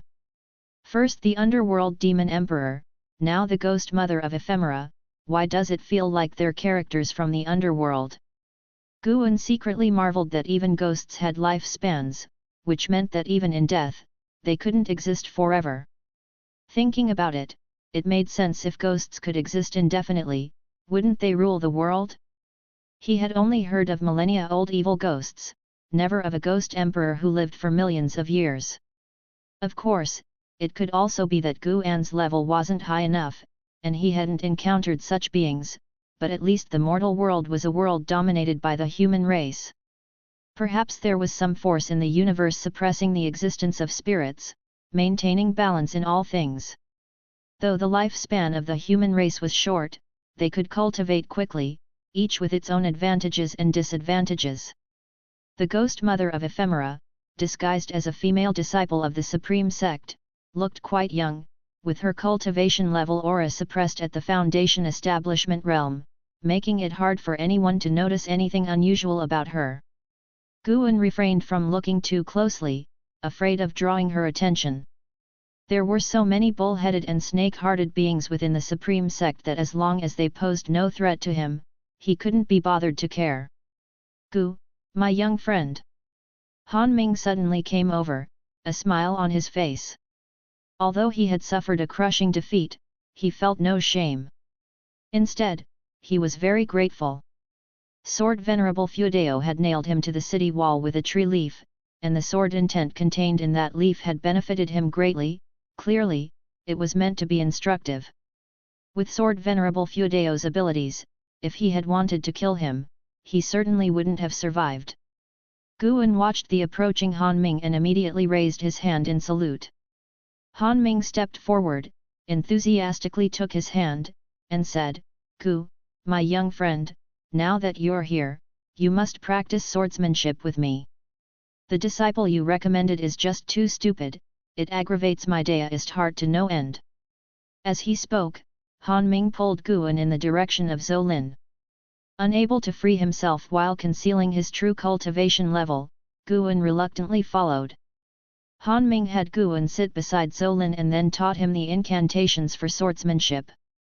Zhou Lin was very happy to see Guan and chatted incessantly, causing Han Ming to become irritable and bombard Zhou Lin with criticism. Zhou Yujian sat to one side, smiling as he watched his son get scolded, while also sizing up Guan. Apart from being good-looking, Guan's cultivation level seemed rather ordinary, and Zhou Yujian couldn't figure out what Han Ming saw in him. Zhou Yujian closed his eyes, feeling the sword intent within the words righteous path, while recalling the scene of Han Ming's defeat. As if grasping something, yet also seemingly an illusion, he was engulfed in this complex sensation. A full ancient hour passed before Guan finally managed to excuse himself from Han Ming's insistent company. Han Ming's swordsmanship, he had memorized after just one listening. However, to remain inconspicuous, he forced himself to listen 6 times. It was truly exhausting. Guan left swiftly under Han Ming's disappointed gaze. In the future, he'd need to avoid Han Ming at the heavenly repair platform. That guy was too exhausting, n/o/vel/b/in.c//om. Guan thought to himself and then went about his business, first visiting the elixir hall, then the book collection hall to complete his tasks, and afterward went to visit Zhang Qiang at the great elder's residence. In the hall, Zhang Qiang tossed a storage bag to Guan and said, "This bag contains all the high-rank medical herbs I've collected. Once they mature, you can have a 2/10 share. Isn't your martial master good to you?" Guan scanned the contents with his divine sense and his expression brightened. "So many seeds, all of them at least 4th grade. Thank you, martial master," Guan sincerely said. Zhang Qiang could have asked someone else to plant them. She was now the great elder, with great power. Hearing his thanks, Zhang Qiang smiled in satisfaction. She liked seeing Guan's grateful expression. Try not to sell the green vine fruit, it has a significant effect on enhancing qi blood and foundational strength and is a treasure beyond the value of spirit stones, said Zhang Qiang earnestly. It was clear she had found records of Guan selling the green vine fruit. Guan nodded. Now that he didn't need spirit stones to buy seeds, he naturally wouldn't sell them. "I'm planning to strive higher next. Your medicine valley could become part of my accomplishment. Cultivate it well, and in the future, I will find elixir formation realm cultivators golden cores for you and use secret techniques to help you become an elixir formation realm cultivator," Zhang Qiang continued. Guan hastily offered thanks again. Then Zhang Qiang waved her hand, indicating that he could leave. As Guan turned to go, he'd barely taken 2 steps when Zhang Qiang's voice floated after him, "Guan, do you write books?" At these words, Guan's heart skipped a beat. What did she mean? Had Zhang Qiang found out? Or was it just a probing question? Guan turned back, his face puzzled, and asked, "Write what books?" Zhang Qiang studied his face, which didn't seem to show any sign of guilt, so she shook her head and said, "Never mind, you can go now."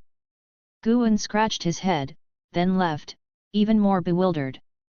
Zhang Qiang sat in her chair thinking hard for quite some time, before she finally took a book out of her storage bag and began to read through it. The cover read 4 words. Supreme Secret Records. Summer days were scorching. 13-year-old and Hao lay by the riverbank, facing the sky, with his head submerged in water, continuously blowing bubbles with a gurgling sound. Not far away, an Xin was sitting and cultivating under a tree, her brows slightly furrowed, clearly encountering some difficulties in her practice. A figure cast a shadow over an Hao's body, prompting him to open his eyes involuntarily. As soon as he recognized the newcomer, he quickly flipped himself upright. "Master!" An Hao scrambled up, rubbed his soaking wet hair, then began cultivating energy, allowing his spiritual power to dry his hair, causing wisps of white smoke to rise from his head. Guan, wearing a mask, spoke in a hoarse and deep voice, "Today I won't teach you swordsmanship but will pass on a leg technique to you." Upon hearing this, An Hao's eyes lit up, and he immediately became excited. Finally, he could stop learning swordsmanship. Not only did An Hao possess a strong spirit root qualification, but his understanding was also exceptionally high. After practicing the Taixuan Divine Shocking Sword for a year, he had completely mastered the movements and the mental method, and now it was time to cultivate his own sword intent. Guan raised his leg, standing on one foot like a golden rooster, a posture that immediately astonished An Hao. Even an Xin, who was in the midst of energy absorption, had her attention drawn by it. "This technique is called the Gale Shadowless Leg, watch closely," Guan said in a deep voice. The only person currently inheriting this move was Yelan, and others cultivated the residual wind leg, the fundamental leg technique. Although the residual wind leg was the basis of the gale shadowless leg, it was hard to see the close connection between the two when compared together. He wasn't afraid that Yelan and Anhao would recognize each other's leg techniques in the future. If they could recognize it, it would mean they were in combat, and it would be a good opportunity for Anhao to show mercy. Having spent over a year together, Guan had come to regard Anhao as his own child. Anhao was inherently good-natured and even had a spirit of chivalry deep down, albeit a little carefree. Guan kicked out his leg, and in an instant, myriad leg shadows burst forth, generating a fierce wind, splashing water droplets, and directly toppling the forest trees opposite. 100 paces away, a cliffside crumbled, revealing a series of densely packed footprints, a truly magnificent sight, which even dispersed the clouds above. Anhao was dumbstruck, trembling all over, while an Xin stared with wide eyes. What a domineering leg technique! I want to learn! I want to learn! It feels even mightier than the Taixuan divine shocking sword! Anhao exclaimed excitedly, even kicking a few times on the spot. The Taixuan divine shocking sword is stronger than the gale shadowless leg, it's just that I haven't shown you all its power yet, Guan said. Hehe, I got it, I will not forget to practice the Taixuan divine shocking sword in the future. Anhao hurriedly assured.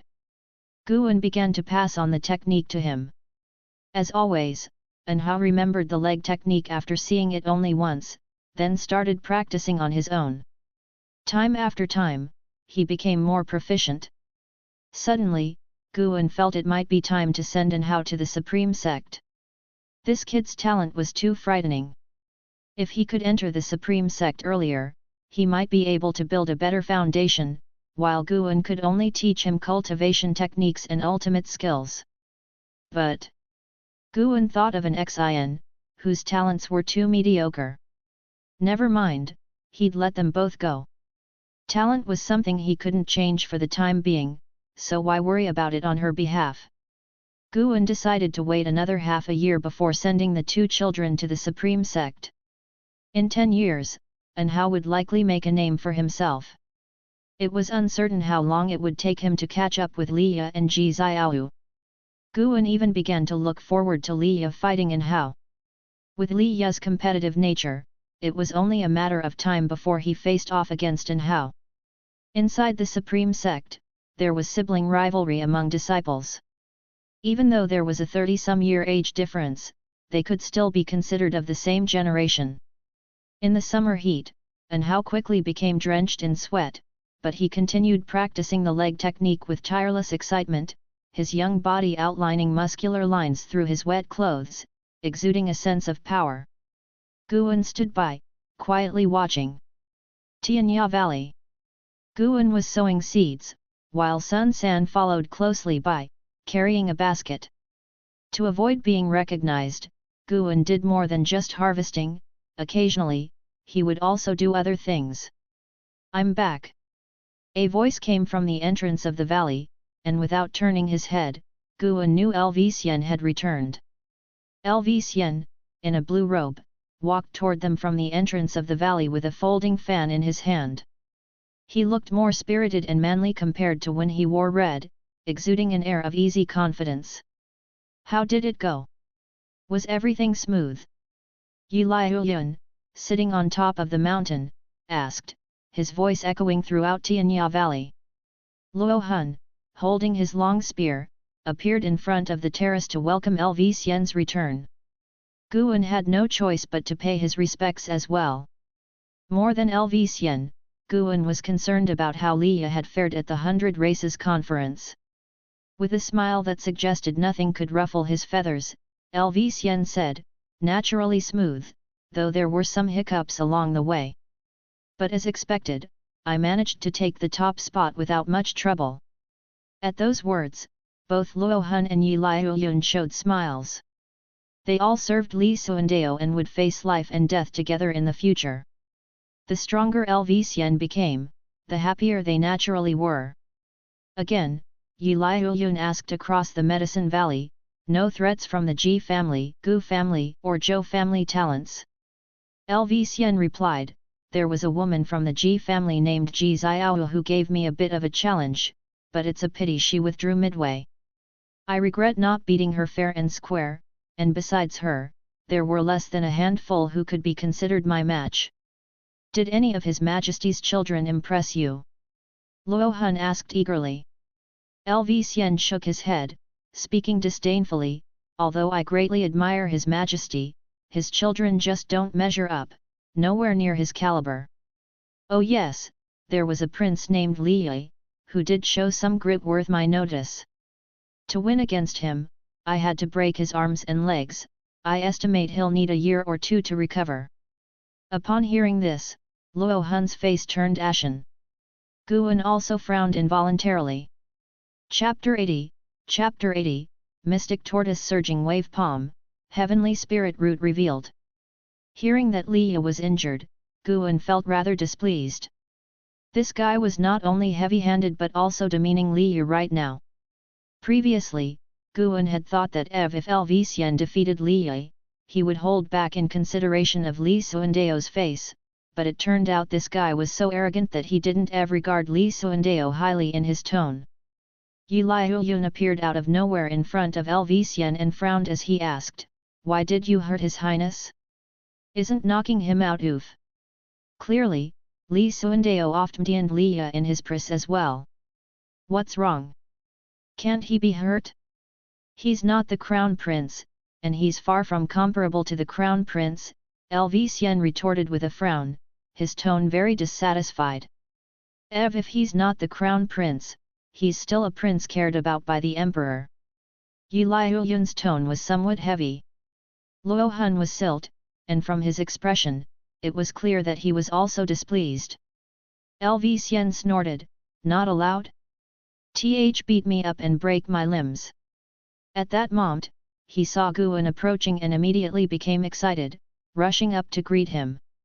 "Valley Master, I've won the first place in the 100 Tribes Converse. How about it? Will you cultivate with me?"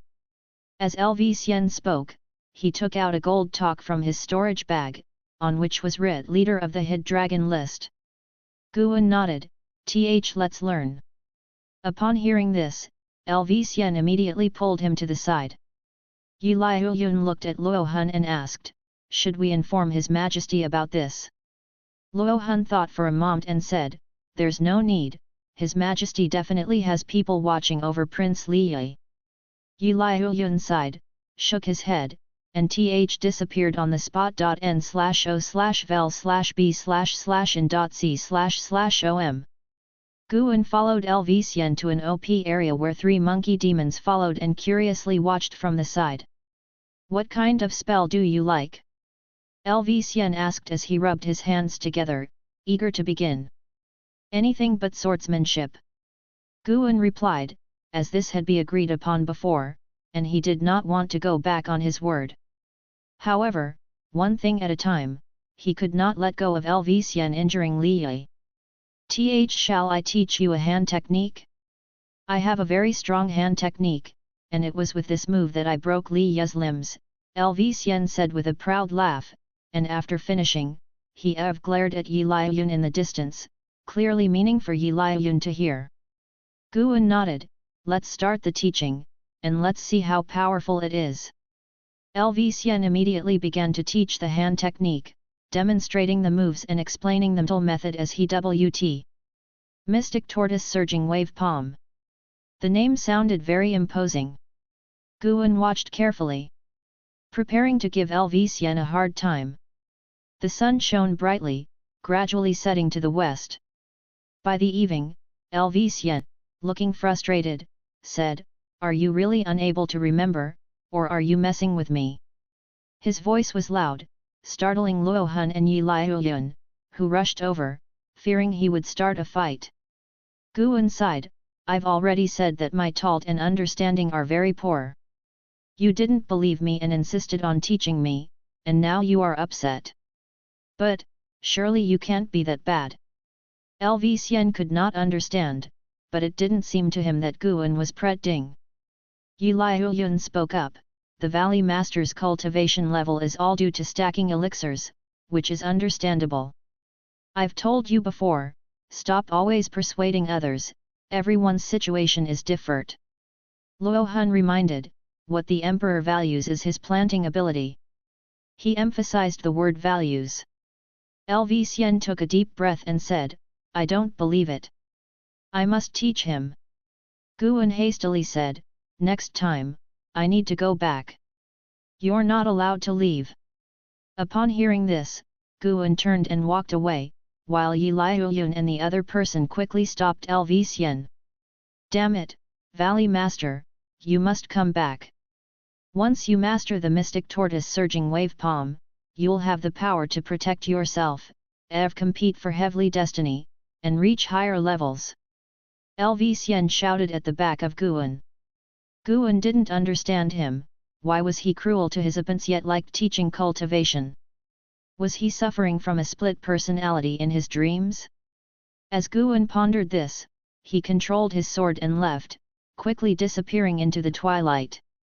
In the days that followed, every time Guan visited, LV Xian would teach him spells, and no matter how he taught, Guan could never master them. But LV Xian didn't give up if not this spell, another. Time flew by. The day of the year arrived. Heavy snow covered thousands of miles of forest. Dressed in a robe and wearing a mask, Guan walked out of the forest, followed by two people, an Hao and an Xin. The normally lively an Hao was also silt now. Guan halted his steps, gazing at the continuous snow-capped mountains ahead, and said, several hundred miles further and we will reach the outer sect of the Supreme Sect. Once you reveal your spiritual power, they will take you into the city to test your spirit roots. An Xin, with her eyes red, couldn't help but ask, Master, will we see you again? I saved you merely because it was convenient on my way, this was a destined counter not meant to be. Henceforth, we shall not meet again, and you must not on me to anyone, Guan said with his back to them. He had taught an Hao and an Xin how to cultivate without any ulterior motives, simply on a whim. He did not need their repayment and hoped that their relationship would be there. Suddenly, an Hao knelt down, and an Xin followed, kneeling on the G, both of them kowtowed towards Guan. This time, Guan did not stop them and accepted their three resounding kowtows.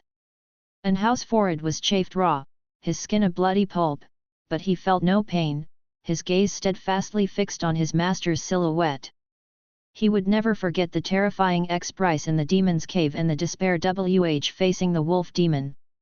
Master, no matter who you are, I will forever remember your kindness.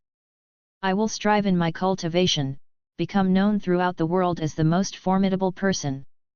If a time comes you hear my name and need my help, just ask, and I will not hesitate to die 1,000 times over. With a solemn voice, an Hao, who had just turned fort, exuded a determination stronger than that of grown M. Guan waved his sleeve, and a swift snowstorm swept in from the horizon, causing an Hao and an Xin to instinctively raise their arms to shield their faces. If you want to help me, try living 1,000 years first. The voice of Guan faded in the wind, and as the snowstorm passed, they looked up to find his figure gone. An Xin looked to an Hao, waiting for him to make a decision. He stood up, looking towards the horizon and softly said, an Xin, we must not let our master down. An Xin nodded firmly, and the siblings stepped forward, the flying snow seemingly devouring them. Guan, on the other hand, returned to Mystic Valley. First, he checked the herbs in Mystic Valley, walked back to his loft. Throughout, his divine SSE remained locked on an Hao and an Xin.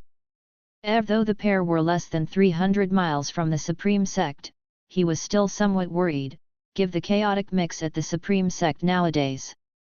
In the following days, no matter where he went or what he did, he would keep part of his divine SSE fixed on an Hao and an Xin until they safely reached the outer sect of the Supreme Sect. The young and Hao revealed his chi cultivation realm with 9 layers. It startled the elder of the outer city, who personally received them. The main reason for choosing this particular outer city was because it was filled with great cultivators, Shuring and Hao wouldn't be easily ambushed or his body seized.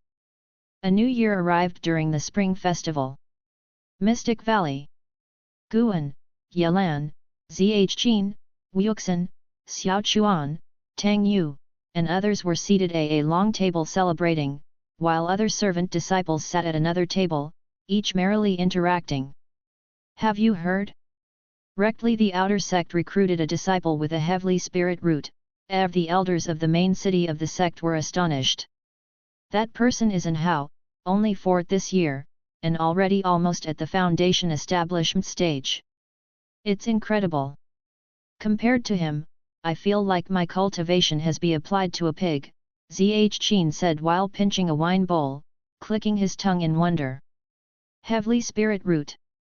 The others were captivated. Wuxin couldn't help asking, really? The Taixuan dynasty hasn't seen a heavenly spirit root in hundreds of years. It's true. We from the law enforcement hall have guarded him for a few days until the sect leader took him away, Yelan nodded, more composed than Zhqin. The discussion about the heavenly spirit root continued non-stop, with Wuxin narrating many legs, causing Yelan to frown. How does this kid know so much? Could there be a problem? Yelan watched Wuxin, siltly pondering, though she had known Wuxin for many years, people can change. No, she must check Wuxin's try records. As Guan listed to everyone discussing how, a smile couldn't help but appear on his face. His days of farmland life had just gained a new source of anticipation, which was watching how high and how could grow. After chatting for a long time, the topic finally shifted to the immortal cultivation world. Reportedly, Kang's Changluo was suffering a demon calamity with demons attempting to assassinate the emperor, who survived by luck. Enraged, the emperor was thoroughly investigating the matter, with families already being executed. Knowing that Li Suandao concealed a cultivation level of divinity transformation realm 9 layers, Guan was not at all concerned. Instead, he listed with relish. The Spring Festival, a time of bidding farewell to the old and welcoming the new, this night's festivities continued until dawn. The morning sun rose, Yelan and Zhqin departed. Guan did not immediately leave Mystic Valley but quietly tiered the 8 sick caves, bringing delicacies for Sky Dragon. Beneath the Gre vine tree, seeing Guan's arrival, Sky Dragon was very happy, rapidly swimming a him. Now nearly 2 jong in LGTH with fully grown dragon horns, it looked like a true dragon, its black dragon scales shimmering with a cold gleam. Master, can you take me out? Sky Dragon nuzzled Guan's face, pleading pitifully.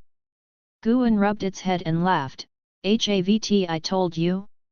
You are fully grown. There are many people outside eyeing your flesh, just like you I lamb meat. How big is fully grown? I feel I'm already very strong now, and you might not ever be my match, Master," Sky Dragon complained.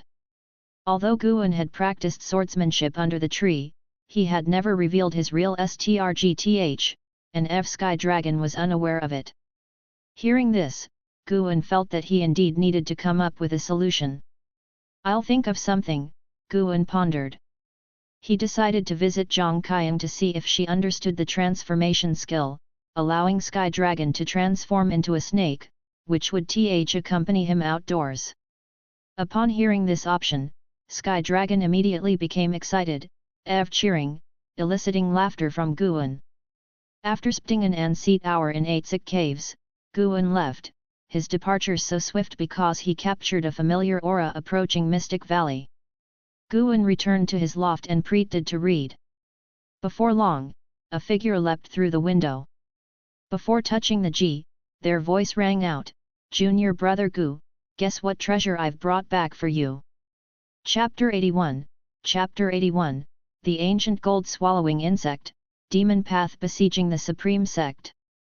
Guan looked at Liye, who had climbed in through the window, and said helplessly, "What treasure could compare to my windowsill?" Dressed in Gre, Liye walked to the table, took a pouch from his waist, laid it on the table, and said with a proud smile, "This treasure, you will definitely like." Guan probed with his divine SSE, frowned, and asked, "Why is it a bug?" "These are unseat gold-swallowing insects. Their teeth can bite through any metal or ore in the world. If you feed them gold attribute spirit energy, it can help them grow stronger. There are a total of 6 inside, one of them a K, which is perfect for guarding your home and can also help you with mining," Leah said with a laugh. Upon hearing this, Guan's interest was piqued, and he asked curiously, "How do I bond with this thing?" "There's a special way to bond, which involves dropping a bit of your blood to the K to establish a soul bond," Leah said, smiling. Took out a thin manual from his storage bag and gave it to Guan. Guan took it but did not open it immediately. Instead, he asked, "How's it going? Was the 100 Clans turn smooth?" Leah pulled a chair over from the side and sat down opposite Guan. With a sigh he said, "Not really smooth, but it was quite an eye-opener. The world truly is full of experts, and geases are as common as carp crossing the river. My talts are nothing at the 100 Clans turn. I barely made it into the top 100, and Zhou Tanju only made it into the top T." Seeing Leah's optimistic demeanor, Guan felt a bit less worried. Leah began to recount what he had seen and heard at the 100 Clans turn, and Guan listened intently. Halfway through the conversation, Guan stood up to pour some wine, drinking and listening. Leah talked until dusk, still having much to say. Guan said thoughtfully, "So, only our third miss could pose a threat to LV Xian. Her Kylin step is indeed incredible. She was the only one who wounded LV Xian. Unfortunately, after taking 9 steps, she faced a heavy tribulation and had to stop the combat. We havtse her since Leah nodded and said. Heavy tribulation? What do you mean? Is Kylin step that powerful?" Guan was surprised. He had taken many steps in the past 2 years without facing any heavy tribulation. Leah shook his head and said, "How would I know? She probably has some secret inside her. Primordial deist talisman." Guan thought to himself, is this like starting with a cheat? Compared to Ji Xiao, LV Xian's strgth is what shocked me the most. He will be my target afterward. I want to chalga him and win back the honor, Leah said, his fighting spirit soaring. N/O/V/B/in.C//om. Guan asked, "You just said he broke all your limbs, don't you hate him?" Leah shook his head and said, "It was a regular sparring match, what's there to hate? Besides, it was me who refused to admit defeat. From a seer, I learned that he is a pitiful person. He has other remnants of souls inside him trying to seize his body, which is why he sometimes appears abnormal, friendly at one moment, violent the next." Other remnants of souls? Guan felt relieved. If that was the case, he was reassured. He had been worried that LV Xian was the reincarnation of an immortal, but it didn't seem to be the case now. "What do you mean, why are there other remnants of souls?" Guan asked, puzzled. "Not sure, it might relate to some treasure, or he might have been possessed. Before he clears out the remnants of souls inside him, he will always be tormented. No wonder I had never heard of him at the Supreme Sect before, probably the LV family was protecting him." "Oh right, his father was the previous sect leader, LV Badian. LV Badian was driven to insanity by deviated cultivation, and now his son is tortured by inner remnants of souls. It's curious whether this is a coincidence or not," Leah said with a frown and sighed before adding, "If LV Xian were not affected by these remnants of souls, by now he might have formed his nasked soul and would have unimaginable strgth. Guan couldn't help laughing. He hadn't expected to find himself feeling sympathetic towards LV Xian. "By the way, who is the seer Yumdiand? Sounds quite powerful," Guan asked, feigning curiosity. "A seer who prefers to remain unnamed." "Sorry, I can't reveal more," Leah replied. "Hat, must be the old grandpa inside you." Guan could feel the soul inside Leah growing stronger. He suddenly thought of something: if he could sse the soul inside Leia before reaching the unification realm, those great cultivators in the void-crossing realm should also be able to detect it. From Leia's tone, it didn't seem like anyone had discovered this. Is it because the cultivation technique that Guan practiced was too powerful, or was there another reason? Though it was getting dark, Leia showed no sign of leaving and kept chatting with Guan, now sharing stories about the sights he had seen on his journey. It wasn't until the next morning that Leia finally left. After he was gone, Guan picked up the manual Leia had left behind and began to study how to bond with the ancient gold-swallowing insects. Under the vast clear skies, the third medicine valley. Guan stood before Elder Tian, lifting his right hand to reveal a gold insect perched on the back of his hand. At first glance, it looked like a gold beetle, but its mandibles were much larger. Ancient gold-swallowing insects, these creatures are quite rare, at least hard to come by within the Taixuan dynasty, Elder Tian praised. This was a gift from my seer brother Liye. He placed within the top 100 at the 100 clans tournament and brought this insect back for me. It will help us patrol Medicine Valley in the future, Guan said with a smile. He had mentioned Liye to Elder Tian more than once, hoping that if Elder Tian ever resumed his position as sect leader, he might remember Liye and give him special cultivation. Elder Tian nodded and said, "It seems this Liye is indeed a geas and values loyalty and friendship highly. One ancient gold-swallowing insect is already worth a fortune, let alone 6." Guan opened the pouch at his waist, and one by one, the ancient gold-swallowing insects flew out. One of them, twice as big as the others, landed on his shoulder, while the rest hovered at him. As Xiao Chuan passed by, he couldn't help but come over, and Guan began to show off the insects. Until evening, all the servant disciples of the Third Medicine Valley had witnessed the ancient gold-swallowing insect. Guan did this not merely to show off, he was worried that the servant disciples would later attack the patrolling ancient gold-swallowing insects. Spring came and autumn followed, and 3 years passed by swiftly.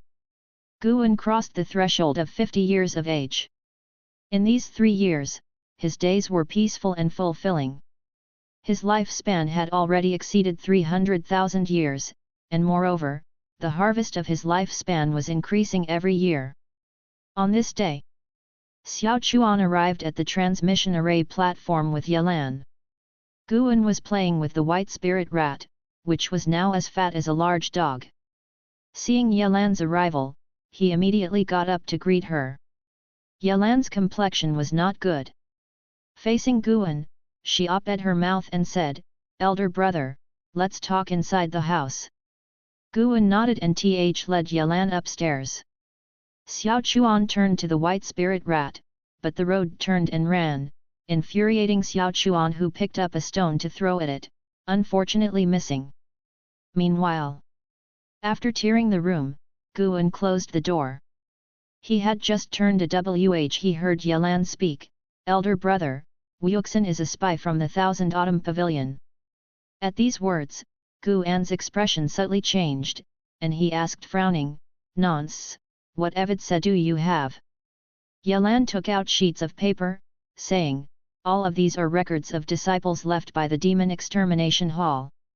The person who brought Wuxin into the sect is not a spy from the demon path, but if you trace the connections further, they all lead to spies from the demon path.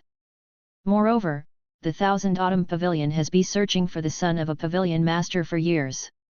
That person happens to resemble a monk, with an indelible scar on his head." Guan took them and examined closely. These papers also recorded who they had been in contact with on a daily basis, including Wuxin. Wuxin had visited them a few times WHEWT to the outer city. How careless! Why not be more vigilant in such matters?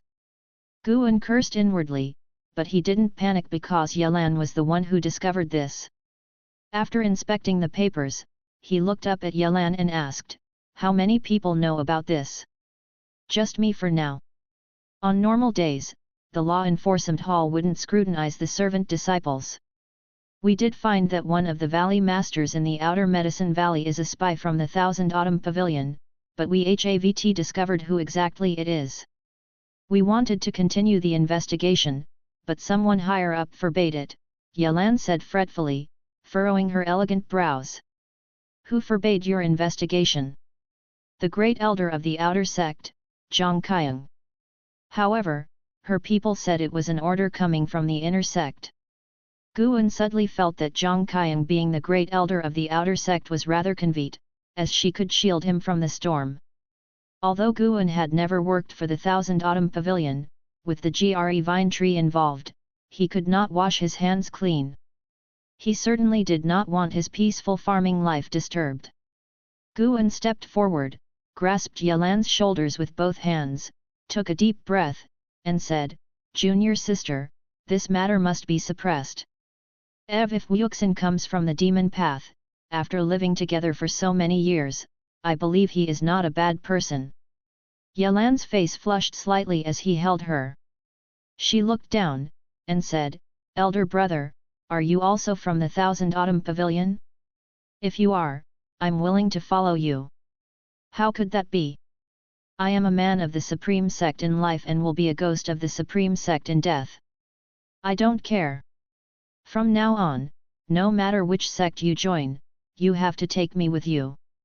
Can you suppress this matter?" I've already destroyed the other Evid set. Only this copy in your hand remains." Guan released her and threw the papers into his storage bag. He wouldn't destroy them just yet, keeping them just in case. Yelan said, "Actually, this is a small matter. I know you would protect him. I came to see you for a more serious issue. The demonic sects are preparing to besiege the Supreme Sect, and this time it's for real. Someone in the Hall of Elders in the main city of Sect has betrayed the Supreme Sect. This is information obtained by a spy from the Wanyan sect that the law enforcement hall planted. The news has already been relayed to the higher UPS, and the 4 inner cities are preparing for war. There are many great cultivators from other sects and dynasties in the outer sect, who have been staying for many years. The Supreme Sect finds it difficult to expel them.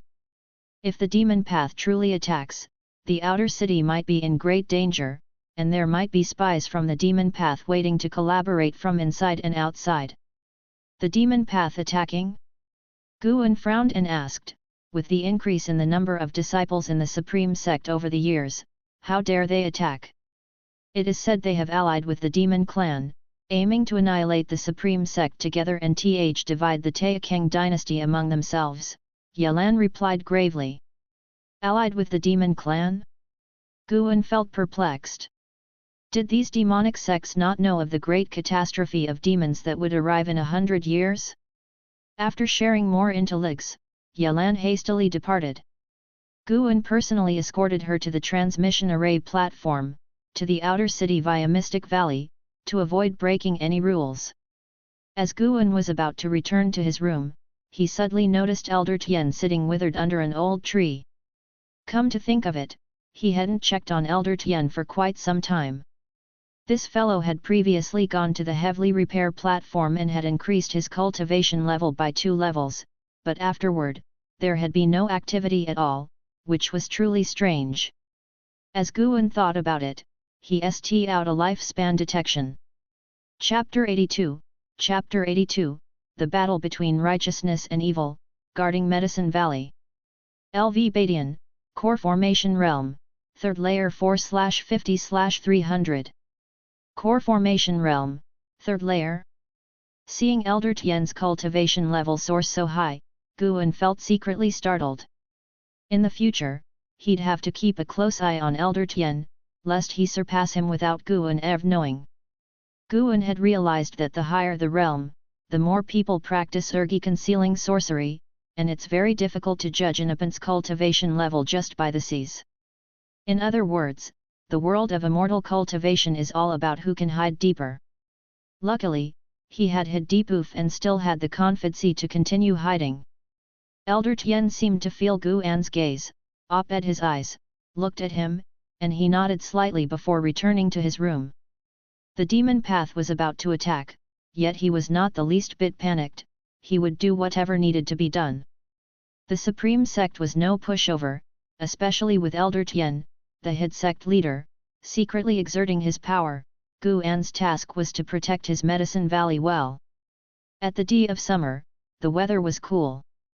As Gu An walked within the outer city, he noticed a significant increase in the number of disciples of Law Enforcement Hall and many divinity transformation realm presses on the city walls in various directions. The whole city emitted a tse and solemn atmosphere. The demon path was truly about to come.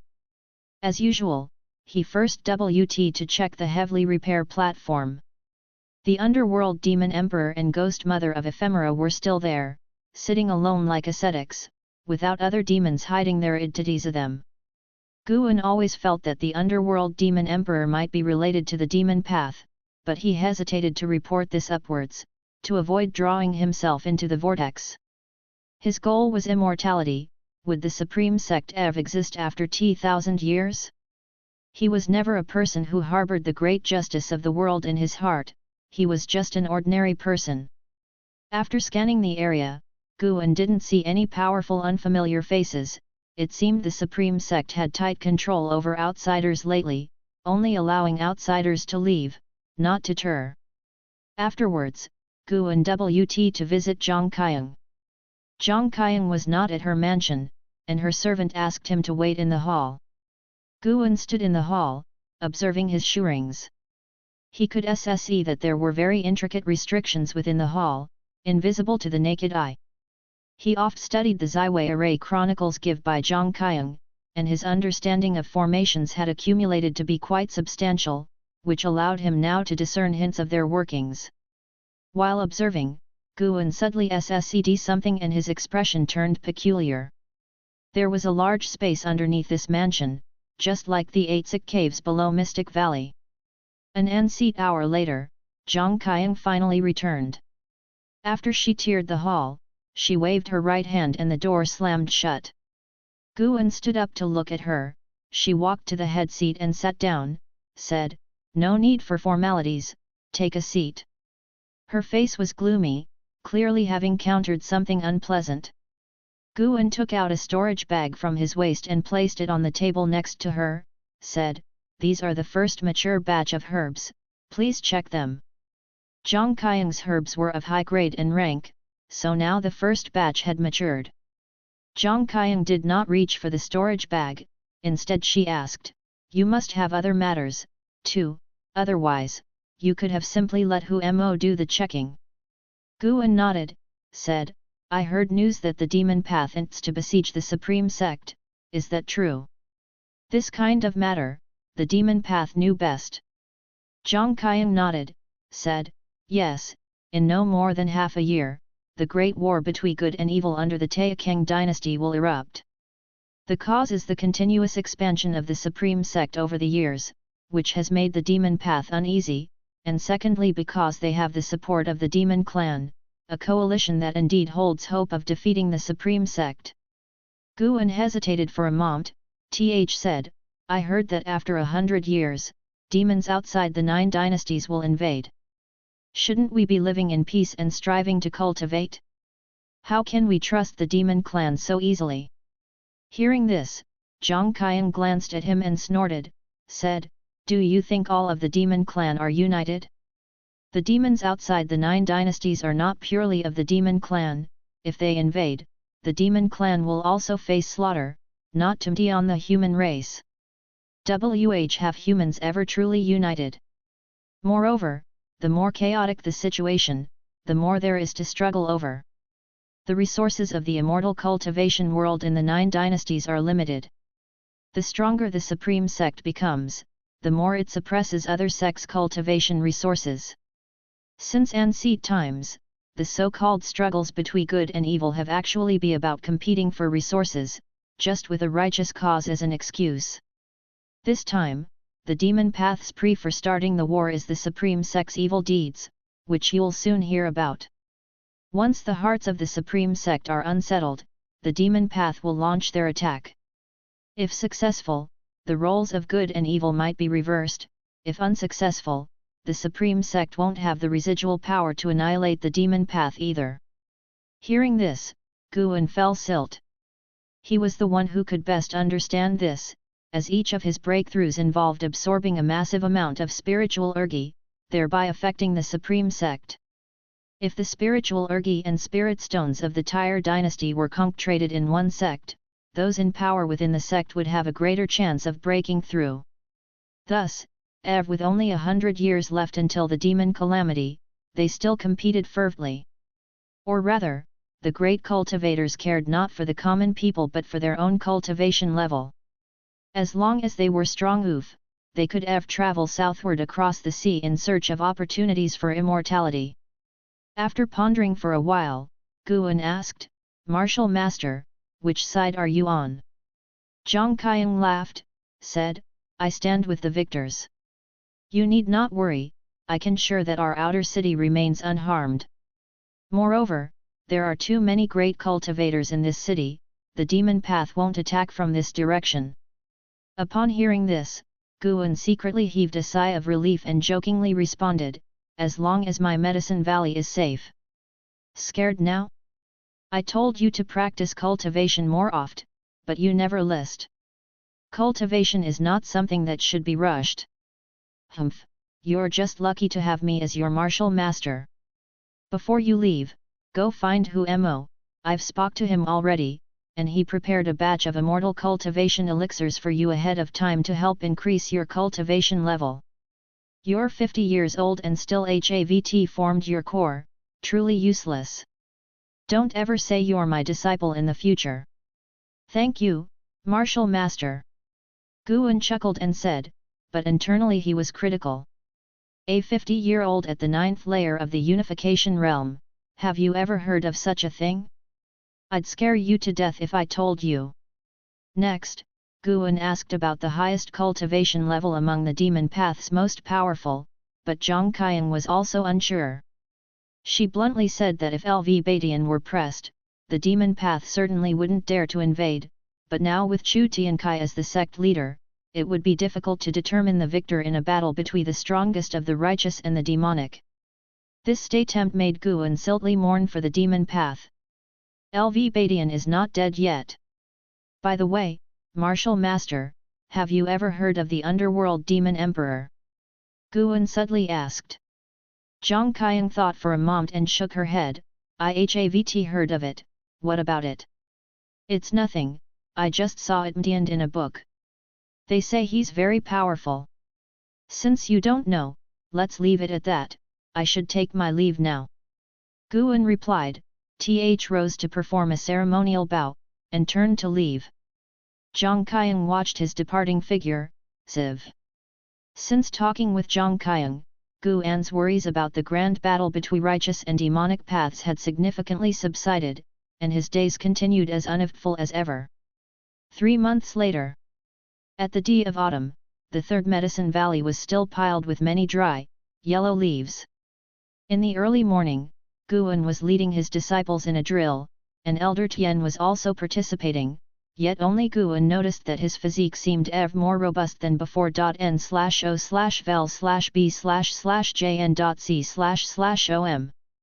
This guy's cultivation level had already reached the 9th layer of the core formation realm. It's hard to know how he cultivated, as Guan witnessed no fluctuations in spiritual ergi while he was After the drill's Guan let the disciples disperse, while he walked towards the loft, shirred by 6 Tanseat gold-swallowing insects, making his shoerings seem as if they were glittering with gold stars. Just as he reached the base of the loft, he stopped in his tracks. He saw 2 figures speeding from the sky. They were Vice-Sect leader Ji Hantian and Elder Gu Zong. Elder Tian, who was inspecting the medicinal herbs in the guard, turned his head to look, but after a glance, he redirected his attention. Upon landing, Gu Zong and the other greeted Guan and called him upstairs to talk. Once inside, Gu Zong, as usual, set up a restriction. Bang! Ji Hantian slammed the table, making Guan's heartbeat accelerate. Damn it! Do they always have to slam the table every time they come? Guan really wanted to use the great yin-yang transformation, transform into a demon cultivator, and give Jihantian a thorough thrashing. The furniture in this room was made of fine wood, he would be heartbroken if it were damaged. Chu Tiankai is too much. I didn't expect the entire Chu family to be so corrupt.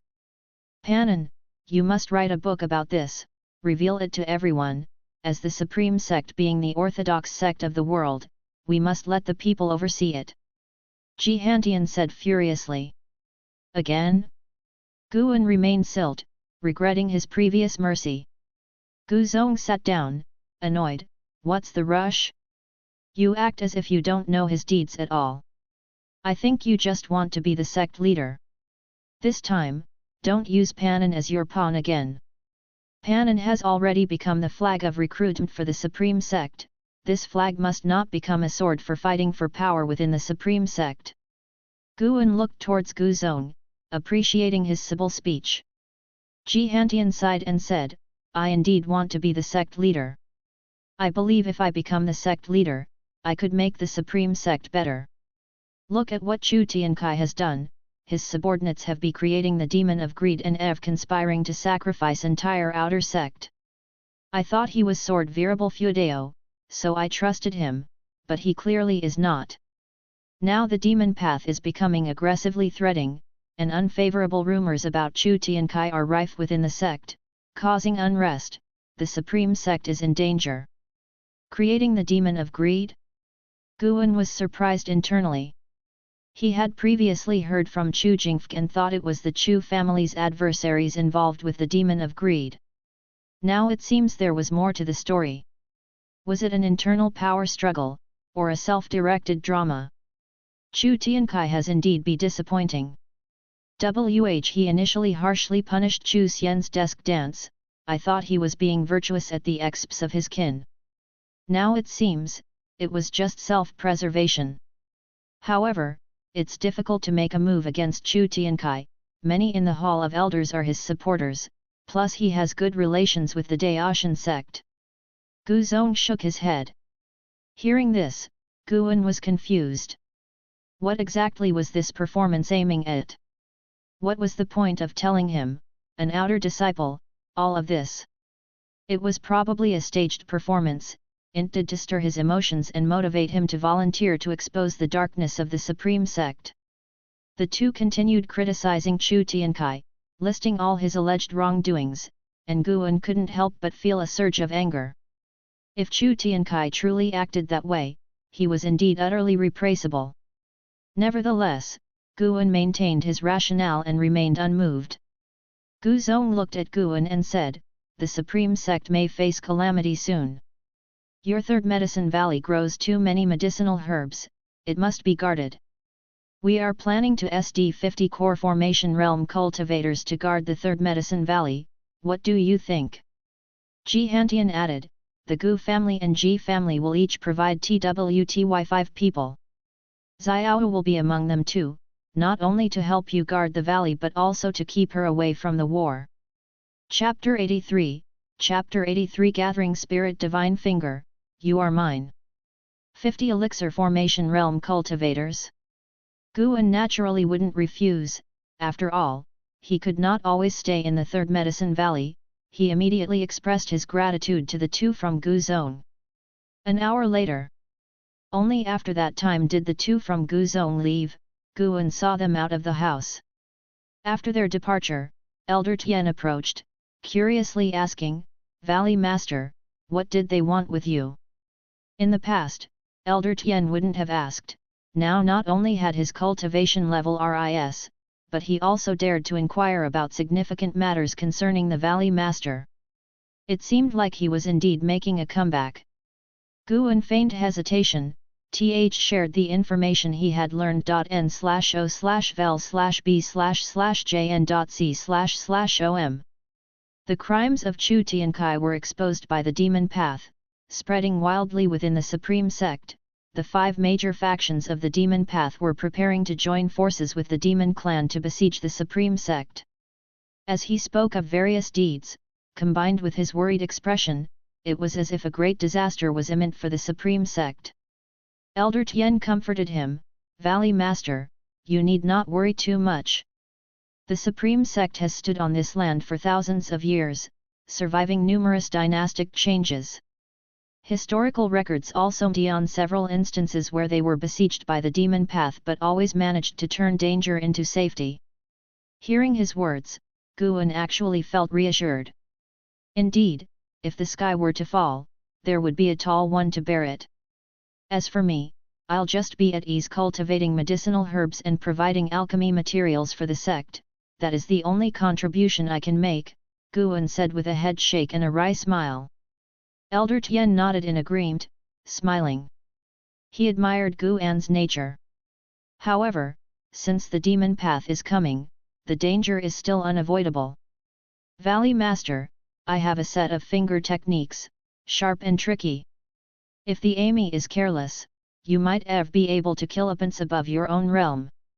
Let me teach you, Elder Tian continued. Guan had never learned finger techniques before and was naturally interested. He couldn't help but curiously ask, Elder Tian, why do I feel like you have a remarkable back, possessing so much knowledge and skill? Haha, the old has merely lived long and naturally gained some insights. Elder Tian laughed heartily, no longer appearing timid or shrinking as before. Guan sscd the demeanor of a true sect leader in him. Subsequently, Guan followed Elder Tian into the nearby forests. As Elder Tian said, this technique could not be disclosed to others. He was making an exception by teaching Guan. After tearing the forest, Elder Tian began to explain the formidable aspects of the finger technique. Gathering Spirit Divine Finger. This technique could accumulate spiritual power and spiritual energy at the fingertip, ready to burst forth. The longer the ergi was compressed, the stronger the killing power. Theoretically, there was no limit. After listening, Guan grew ever more interested in the Gathering Spirit Divine Finger. Gu Zong and Ji Hantian acted swiftly. 2 days later, 50 elixir formation realm cultivators had arrived, including Gu Yu, the son of Gu Zong. Gu Yu was the first to visit Guan's attic. You really have a lot of clout, to actually get the Gu family and Ji family to SDTWTY 5 elixir formation realm disciples each to protect you, and these ART just Supreme Sect disciples, they're all from noble families, Gu Yu sat down and teased. Guan responded, it's probably not to protect me but to protect this Medicine Valley. Does the Supreme Sect have any other Medicine Valley this large? There are, but indeed, there aren't any in the outer or inner sects. It's mainly because your identity as Panan is valued by the higher UPS, Gu Yu explained. If it's because of the Panan identity, wouldn't such pomp reveal me? Guan questioned. That's true as well, Gu Yu acknowledged. In truth, Guan felt the Supreme Sect wasn't protecting the Medicine Valley, but rather the 7th Order Spirit Tree within, the Mystic Pure Tree. Gu Yu didn't press further on the matter. Instead, he mysteriously produced a book, saying, Guan, you really need to take a look at this book, it's incredibly exciting and includes illustrations. Guan glanced at it and was speechless. Supreme Secret Records. Gu Yu had changed his focus, no longer asking about the latest situation with the Supreme Immortal Variable. Guan felt an urge to leave the Supreme Immortal Variable with a cliffhanger. He forcefully suppressed the annoyance he felt and took the Supreme Secret Records. After briefly flipping through a few pages, he was captivated. Goodness, SHZH was actually stealing techniques. The images used manga-style action strokes, allowing one to imagine a whole set of movements, sparking a vivid train of thought. He cleared his throat and closed the Supreme Secret Records, placing it in his chest pocket. I'll read it later. The demon path is about to invade, and I'm really not in the mood for reading right now. Gu Yu siltly scorned him, saying, that's true, but you better take good care of this book, the Supreme Sect is cracking down on it, and it's hard to find these days. Don't worry, Guan reassured. After conversing briefly, the two descended from the attic. Gu Yu flew to his assigned post, while Guan began inspecting the medicinal herbs along the way. The third Medicine Valley was too vast, he could almost harvest every day, but he preferred to do it once a week after all, if the herbs were ripe, leaving them for a week wouldn't really affect them. An hour later, Guan was walking on a mountain trail. He felt the presence of Ji Xiao. After hesitating for a while, he decided he should greet her. Ji Xiao had saved him, give him a talisman treasure and a formation, and Ev provided a batch of medicinal herbs. It would be rude not to greet her. After wandering for half an hour, Guan eventually arrived at a mountaintop. Ji Xiao, clad in a purple robe, was meditating at the edge of a cliff, her back to the third medicine valley, shielded by a formation that prevented Guan from crossing. "Greetings to the third miss," Guan said with a bow. He immediately launched a lifespan detection. Ji Xiao, 5th layer of Elixir Formation Realm 50/400/8900. The 5th layer of the Elixir Formation Realm. She's progressing so fast. With her back still turned, Ji Xiao said, "You don't need to come to greet me in the future, you are the master of this medicine valley, so there's no need for such formalities. If Miss Ji has any needs, feel free to come to me at any time, or speak with the disciples of the valley," Guan responded. Ji Xiao hummed in acknowledgement. Guan suddenly didn't know what to say next, so he prepared to take his leave. Ji Xiao suddenly said, "Ji Hantian is my great-grandfather. If he makes any excessive demands of you, you can come to me, after all, you're my person." Guan hurriedly replied, "The vice sect leader has not treated me unfairly. I know him all too well. Ever since I was young, he has been using me for his schemes. Knowing that you're Panin, he definitely won't give up the chance to use you. In the future, within the Supreme Sect, if you counter anything you find hard to refuse, you can use my name to get out of it." Ji Xiao's words brought a smile to Guan's face. Another pillar of support. "Write another investiture of the gods. I think the books you write are the best," Ji Xiao said coldly. "So, a reader too?" Guan agreed, saying he was already preparing it. "You may leave." Upon hearing this, Guan immediately paid his respects and left. At dusk, Guan arrived at Tianya Valley. It was harvest day again, and he expected to gather a lifespan of 5,000 to 6,000 years. No sooner had he tiered the valley than he felt a long mist press. Li Suandao. Why was he here? Wasn't it said that there was a demon upheaval in Changluo of Kangzhou? "Valley Master, His Majesty has come. Hurry to the house and see him," Luo Hun shouted from halfway up the mountainside. Guan nodded at him. Hurried toward the cluster of pavilions. Li Suandao was waiting inside his pavilion, with LV Xian and Yi Liuyun keeping him company. Guan teared. Li Suandao showed a smile, gestured for LV Xian to be quiet, and smiled at Guan. "Guan, it has been a long time. Is your cultivation going smoothly?" After bowing respectfully, Guan said, "Naturally smooth. Thanks to the herbs your Majesty shared with me, I've reached the 3rd layer of the Foundation Establishment Realm. 3rd layer isn't oof, you'll have to work harder.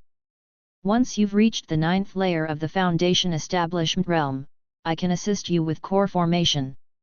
"Thank you, your Majesty, I will certainly strive for it." As Guan replied, he intentionally avoided looking at LV Xian, who was glaring at him as if he wanted to eat him alive, his gaze filled with anger and resentment. Despite teaching Guan for so long, the latter had stubbornly learned nothing. If it wert for the fact that Guan only came once or twice a month, LV Xian would have suspected that Guan was deliberately tormenting him. Li Suandao signaled for Guan to sit at the table, and without any pretzi, Guan sat down. LV Xian and Yi Liuyun stood while Guan sat, which made LV Xian ever more restful. Li Suandao looked at Guan, assessed him, and asked softly, "Has anything significant happened in the Supreme Sect lately?" Guan frowned, hesitated, and said, "I heard that the Demon Path is planning to besiege the Supreme Sect. There are also some unfavorable rumors circulating about the sect leader." He detailed all that he had heard but did not mention his own 3rd Medicine Valley. Once Guan finished speaking, Li Suandeo's smile grew ever wider as he said, Chu Tiankai is arrogant and looks down on everyone. He sees his own clan as pawns. It's not surprising that he would do such things. My moles within the demon path have also reported back that at the D of the year, the demon path will launch a full-scale attack on the Supreme Sect. Guan began to ponder Li Suandeo's attitude towards the Supreme Sect. He asked in confusion, doesn't the demon path fear Sword Virable Feudeo? They say Sword Virable Feudeo is the #1 sword cultivator in the world. Li Suandeo shook his head, of course, they're afraid, which is why they have only made their move now. Sword Virable Feudeo's true identity has been revealed throughout the demon path. Although that person is strong, he isn't invincible. That person? Surprised, Guan wondered who could be impersonating Lao Zi's Ron. Li Suandeo looked at Guan again and said solemnly, a major conflict between the righteous and the demonic is on the horizon. Ideally, I should have you evacuate, but Liya is still there, and I need you to keep an eye on the Supreme Sect for me. I've arranged for a masked soul realm cultivator to protect you, how about that? Guan quickly thanked him and said, Uncle, actually, there's no need. I'm just an outer disciple, and the demon clan doesn't know about me. Arranging a masked soul realm cultivator for me might instead attract the attention of the demon clan's great cultivators. Don't worry, this person is skilled in the art of energy concealing, and those far above her realm won't be able to detect her, Li Suandeo said with a wave of his hand. Unable to refuse? Guan looked at Li Suandeo, weighing his options siltly. Li Suandeo continued, you're my person, and I naturally can't afford to let anything happen to you. This person also has an excellent relationship with Liya. You can introduce her to Liya the time comes. Having said so much, Guan naturally couldn't refuse. An hour later, Guan took his leave and began to pick the mature herbs. From inside the house, Li Suandeo could see Guan's diligent figure and he remarked, this young man is steady in his work, which pleases me greatly. You must take good care of him. Lv Xian couldn't help asking, Your Majesty, are you admonishing me? I just want to know, who is more important to you between Liya and the Crown Prince? Yi Liuyun frowned but didn't stop Lv Xian. Li Suandeo laughed and said, both are important. What are you worried about? Liya isn't Evan Changluo, he can't threat the Crown Prince, unless... Unless what? Unless Liya masters the Emperor-level sword technique.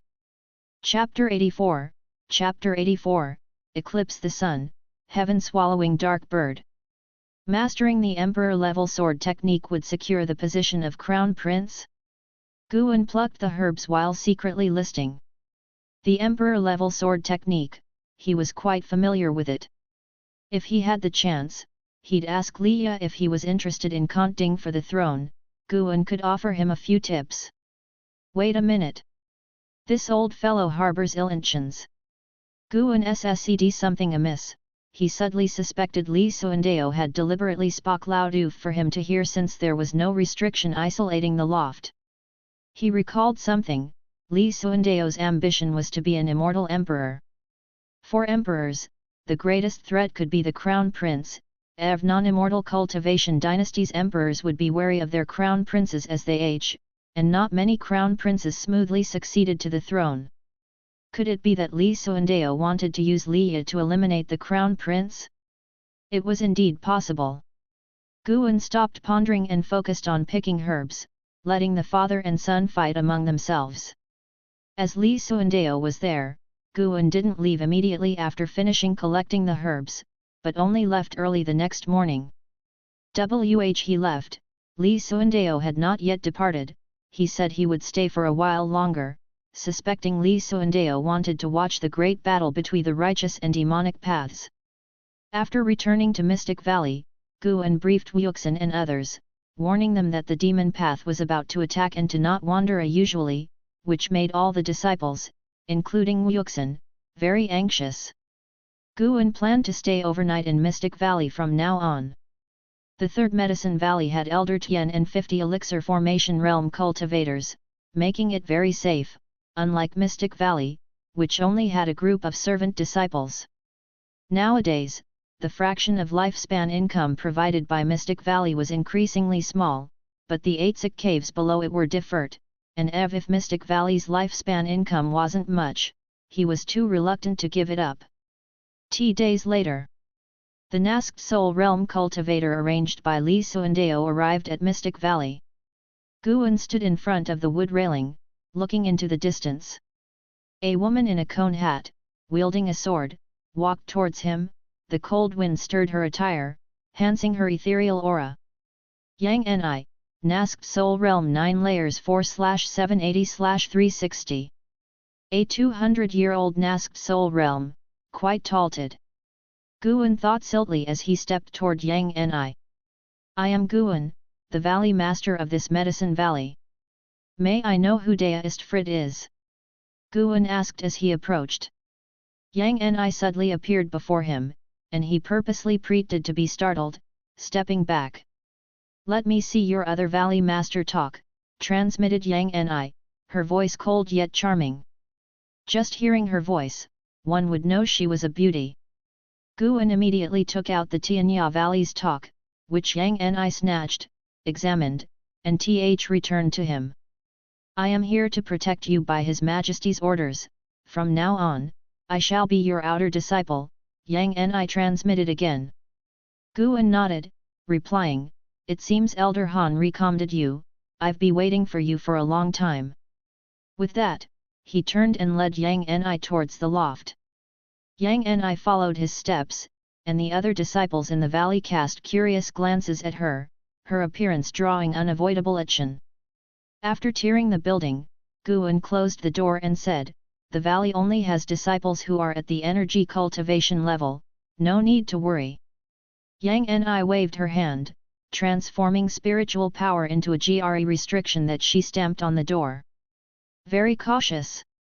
After finishing, Yang Ni walked to the table, placed down her precious sword, took off her cone hat, and her waterfall-like hair cascaded down. She turned to look at Guan. She appeared very young, as if in her early teens. Her features were lovely and exquisite, but there was a coldness in her eyes that gave her an ice-cold demeanor, making it easy to overlook her beauty and difficult to look at her directly. She sized up Guan and asked, I heard you have a good relationship with Li Yi. Yes, Seer brother Li was also a servant disciple here in this Medicine Valley, and we tiered on the same day, replied Guan.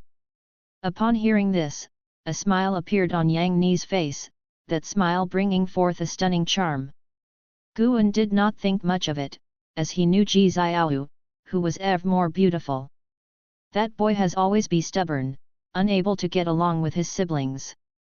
I didn't expect he could establish a friendship with a servant disciple like you, Yang Ni commented with admiration. The way she said it. Yang Ni took out a GRE jade bracelet from her storage bag and said, This is a top-grade Dharma artifact, capable of storing spiritual power. Consider it a meeting gift. Storing spiritual power? That was rare. Guan immediately waved his hand, that wouldn't be right. You came here to protect me, how could I accept a gift? Just take it I give it to you. Li Yi's mother is my sister, since you have a good relationship with Li Yi, naturally, you are like my junior. Yang Ni spoke impotently, tossing the bracelet to him and walking over to the bookshelves. Go on with your business, don't mind me. Guan caught the bracelet and wanted to say that the loft was his and it wasn't convenient, but seeing Yang Ni's intention to stay, he had no choice but to let it be. Ever since he countered SHZH, Guan no longer left items in the loft that couldn't be seen by others. After hesitating for a moment, he still turned and left, not disturbing Yang Ni. Yang Ni's addition did not disrupt the life rhythm of Mystic Valley because she rarely left the room and didn't interact with other disciples. Guan prepared to go to the third Medicine Valley. She insisted on following him, and Guan had no choice but to take her along. After arriving at the third Medicine Valley, she was shocked and began to reassess Guan. This servant disciple wasn't simple. Guan wasn't afraid she would tell Li Suandeo. Perhaps Li Suandeo already knew about the third medicine valley, and keeping it a secret was difficult. After all, he had a clear conscience. If Li Suandeo became suspicious of him because of this, he wasn't afraid. In his heart, his fear of Li Suandeo was far less than his fear of the Supreme Sect. Just like that, Yang Ni followed Guan as he patrolled Medicine Valley, watched him picking herbs, and sowing. After a month, Yang Ni developed some good feelings towards Guan. Guan was too honest and treated the servant disciples kindly, posing no threat to anyone.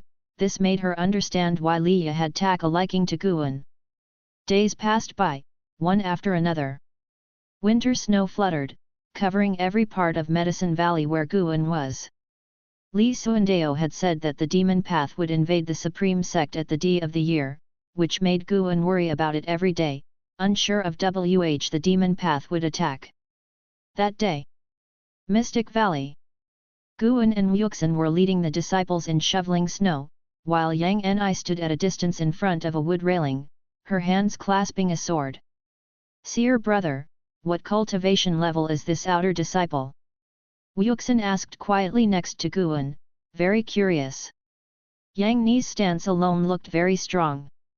"None of your business, she's my disciple, don't ever think about it," Guan responded irritably. Wuxin chuckled, "Seer brother, you really get me.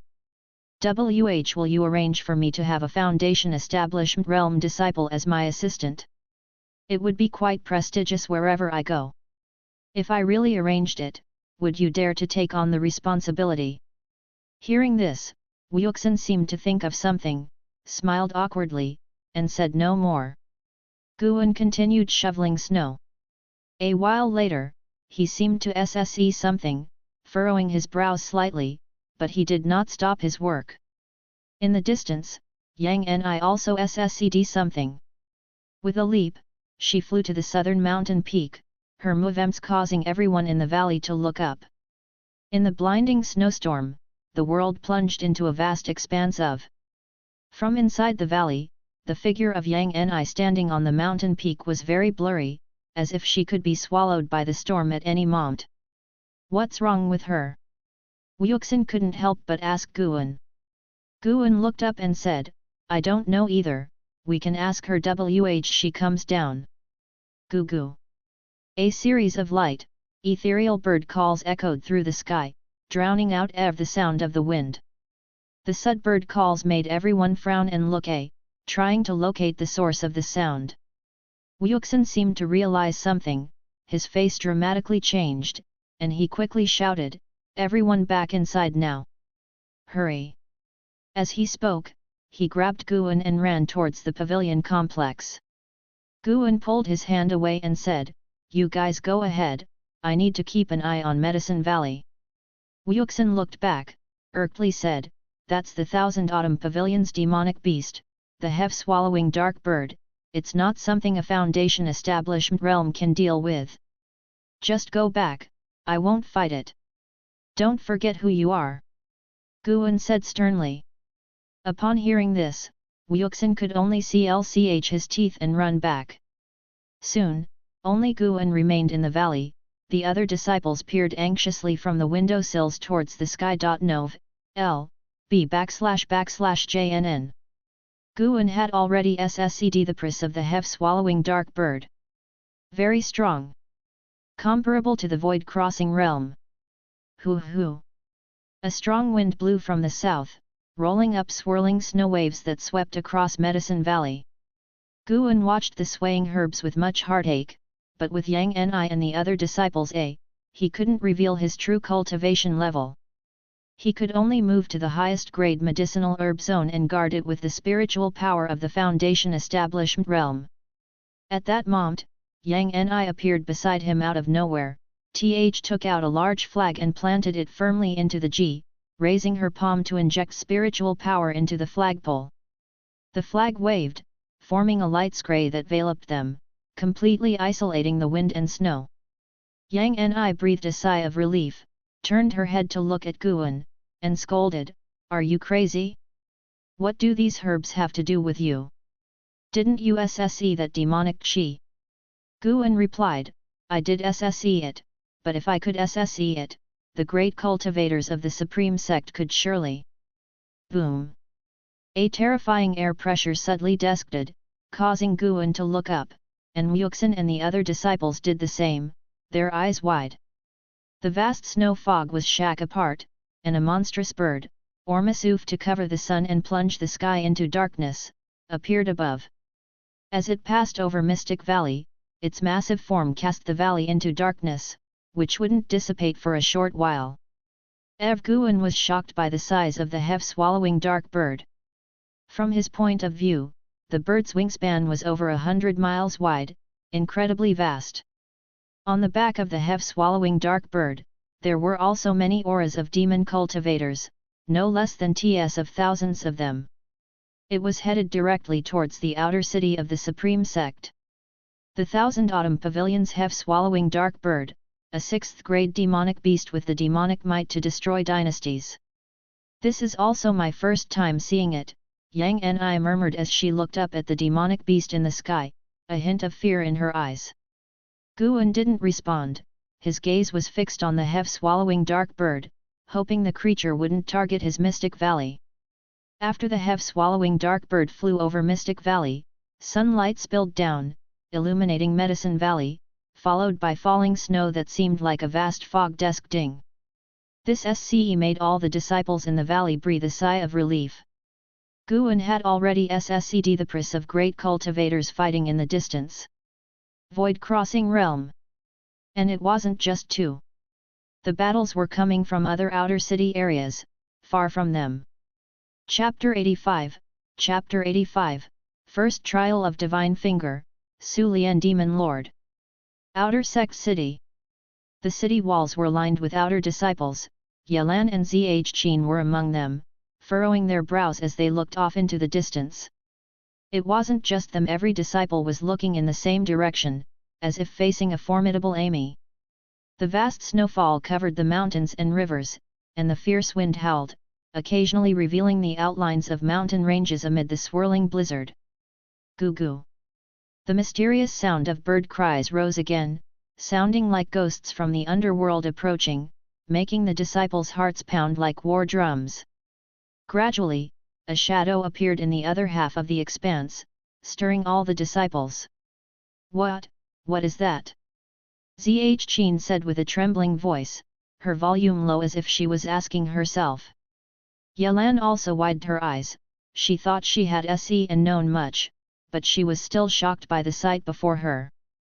The huge shadow resembled a black sea approaching, boundless, its ds melding with the horizons, and the mysterious bird cries grew louder. Anybody would feel fear facing such a colossal shadow, as if a deep abyss was crouching. A tremendous pressure emanated from within the city, startling the disciples to turn their heads. Suddenly, daws of flying swords soared into the air, circled by gold spiritual power, and with a loud bang, the swords shot forth simultaneously, their gold spiritual power merging into a gigantic gold foya that swept across the city wall. The gold foya, with a wingspan of 100 yards, breasted a majestic sight, yet it appeared tiny as it flew towards the terrifying shadow in the sky. The gold foya ripped through the snow in its path, unstoppable as it collided with the terrifying shadow. Gold light burst forth, and a fierce wind roared, bringing with it swirling snow, forcing the outer disciples on the city walls to raise their arms to shield themselves. Your Majesty Demon Emperor, what are you waiting for? A chilling voice rose, drowning out all other noise between heaven and earth. On the heavily repair platform, the underworld Demon Emperor slowly stood up, and across from him, a 5-layer void-crossing realm great cultivator followed suit. Their gazes met. I never imagined that your Excelsa would be the legendary underworld Demon Emperor, you've hid yourself well.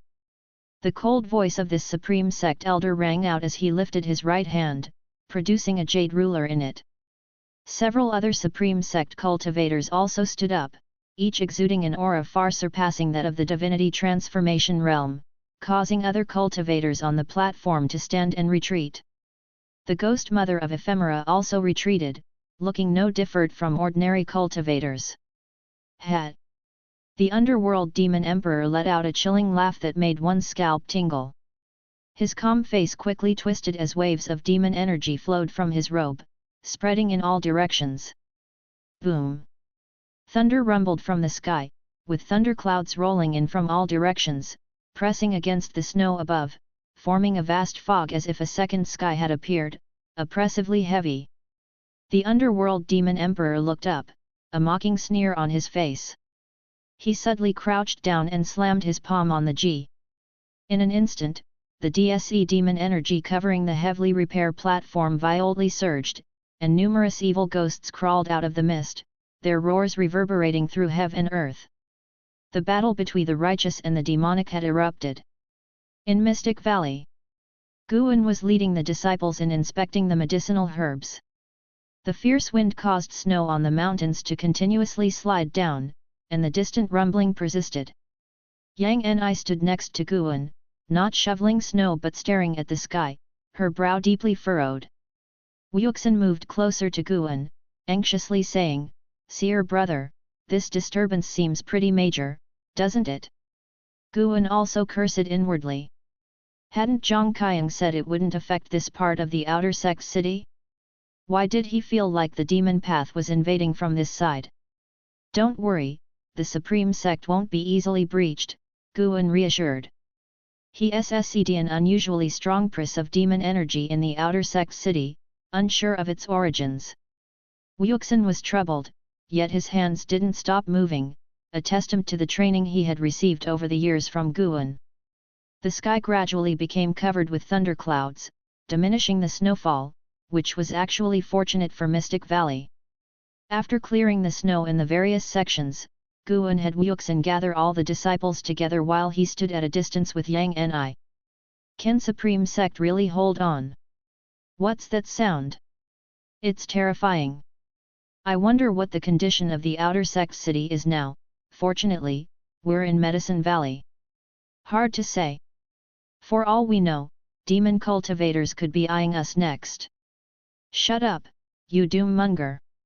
The disciples were anxious and frightened, unable to calm themselves, overwhelmed by the pressure from grand cultivator battles, demon energy, and demonic prowess, sensations they had never experienced before. Guan glanced at the disciples 100 yards away, turned to Yang Ni next to him and asked in a low voice, "With your strgth, how powerful an enemy do you think you can deal with? As long as they're not from the divinity transformation realm, I can kill as many as come." Yang Ni's response was bold, yet Guan couldn't feel pleased. Because there were sure to be those from the divinity transformation realm appearing. At that moment, a figure flew swiftly from afar and quickly landed in the valley. It was other than Li Yi. "Seer brother Li!" Wuxin exclaimed in delight. Li Yi was an inner sect disciple, a Gene elixir formation realm expert, and his arrival couldn't be more uplifting for Wuxin. As far as Yang Ni was concerned, to Wuxin's eyes, she was just a foundation establishment cultivator, surely no match for Li Yi. Li Yi disregarded Wuxin, swiftly approaching Guan. His gaze swept over Yang Ni, his brows slightly furrowed, turning to Guan, he irkly said, "Junior brother Gu, we should evacuate. It's too dangerous here now. All the outer and inner sect cities are in battle. There's a traitor in Supreme Sect who has used the teleportation array to admit enemies inside." Didn't Li Yi recognize Yang Ni? Guan's expression grew solemn as he responded, "No way. I can't abandon Medicine Valley. And if we wanted to flee, where could we go?" To be honest, Li Yi arrived now, he was both moved and troubled. With the demon path invading, Guan was not really panicked, he simply found it inconvenient to make a move with other people. Think hiding is easy? We definitely can't stay in Medicine Valley. Li Yi said gravely. Guan shook his head and replied, "If you want to hide, go ahead, Seer brother Li. You really didn't need to come to save me. I can't abandon my disciples." In Mystic Valley, there were more than 20 servant disciples, not easy to transfer altogether. They could indeed be used as his excuse. Just as Liya was about to speak, Yang Ni suddenly said, "Someone's coming." Liya instinctively looked up, and Guan did the same. They saw a huge vortex forming in the thunderclouds above, and within the vortex, a figure was plummeting down, heading straight for Mystic Valley. The figure, like a meteor from outer heaven, descended upon the northern mountain top, stirring up a cloud of snow and mist. "Wuxin, you really made it hard for your brother to find you. I never thought you'd hide here, daring to sneak into the Supreme Sect as a spy." A contemptuous and mocking sneer resonated throughout Mystic Valley, startling everyone into looking towards Wuxin. The disciples of Wuxin stirred, stepping back in a flurry. Wuxin's expression turned ugly as he stared hatefully at the person atop the mountain. The man on the mountaintop wore a black robe patterned with blood-red designs, his hair disheveled, his features handsome but with eyes full of deadly mace, his smile ever more ferocious as he looked down on Wuxin as if he were a mere insect. "Bai Wu, first level of Nasked Soul Realm 03/790/980. Guan, observing the results of the lifespan detection, was not at all flustered. He dared to let the other party into the valley because he sussed that the man's cultivation level posed no threat. It was just a precautionary measure he wanted to reconfirm. Liya frowned as he stared at Wuxin from a distance, a murderous int flashing in his eyes. Seeming to understand Bai Wu's fearsomeness, Wuxin gritted his teeth and shouted, "I'll go back with you, just don't harm the others, n/o/vel/b//in. .c//om. That won't do. The order I received is to kill everyone from the Supreme Sect, including those insignificant servant disciples." Bai Wu licked his lips and mocked, "And who said I'm taking you back? Today, you'll perish here with them, and I can bring your head back instead." Humph! A sudden cold snort sounded, startling Bai Wu as his pupils dilated. He instinctively turned to look, only to see a woman in blue appear out of nowhere beside him, her sword slashing down. It was Yang Ni. He immediately leaped away, but still got struck on the arm, blood spurting out. Yang Ni continued her assault, and the two of them began fighting on the mountaintop, sword chi flooding a demonic ergi dispersing like fog, soon taking their battle high into the air. Liya couldn't help but look towards Guan and asked, "Who is that person?" "Your mother's sister, Yang Ni. Don't you recognize her?" Guan replied softly. Upon hearing this, Liya's expression turned perplexed, mumbling, "How could it be her?" Seeing his expression, Guan grew secretly puzzled. What did he mean? Could it be that their relationship wasn't good? Without asking further, Guan said, "I'll go check the forest, where many medicinal herbs are planted." Having said that, he ran off towards the forest. Liya wanted to call after him, yet his heart was caught up in Yang Ni's battle. Damn it! Liya cursed softly and leapt up, rushing to support Yang Ni. In fact, Yang Ni didn't need his help, she was overwhelming Bai Wu in the fight. In less than 30 minutes, Bai Wu was already covered in blood. Despite his expansive display of spells, Yang Ni's movement technique was too exquisite, and she easily dodged each attack. Seeing Bai Wu so flustered, Wuxin widened his eyes, completely surprised by Yang Ni's prowess. Where did his brother find such a powerful great cultivator? Meanwhile, Guan reached the edge of the forest, his back to Mystic Valley, and looked towards the distant mountains. He raised his right hand, thumb pressing against his middle finger, beginning to aim at the distance. He sussed the press of a void-crossing realm being hundreds of miles away, unsure why it lingered, but certain it meant no good. Too close to his medicine valley. It must be eliminated. Just in time to try out Elder Tian's Gathering Spirit Divine Finger. He had already mastered the Gathering Spirit Divine Finger, and though he wasn't adept, killing a void-crossing realm demon cultivator should be effortless. Spiritual power compressed at the front of his middle finger, he refrained from gathering the shooring spiritual energy, fearing it might alert Yang Ni and the others. hundreds of miles away. In a flat area among the mountains, a group of demon cultivators was gathered, setting up an array platform. A particularly imposing demon cultivator stood by, watching Steadily. His name was Sulian, one of the demon lords of the Heavily Extinction Sect, with a cultivation at the 4th level of the void-crossing realm, idly playing with a flame in his right hand, his expression indifferent. A disciple of the Heavily Extinction Sect approached and said softly, "Master, the formation will be complete within 30 minutes. The demon lord Sulian replied indifferently, "Finish the formation first, prepare." Before he could finish, his expression changed abruptly, and he instinctively turned his head to look. Chapter 86, Elder Tian's Determination, Overwhelming Demons. Sulian Demon Lord was speaking, but his mind had already drifted to the inside of Supreme Sect. This battle was about the millennial destiny of Wanyan Sect, of its rise and fall. He could hardly wait to join the battle. But before he could finish his words, he instinctively ssed a terrifyingly dangerous aura and glanced over subconsciously. Everything happened too quickly. He, a great cultivator of the 4th layer of void-crossing realm, couldn't react in time.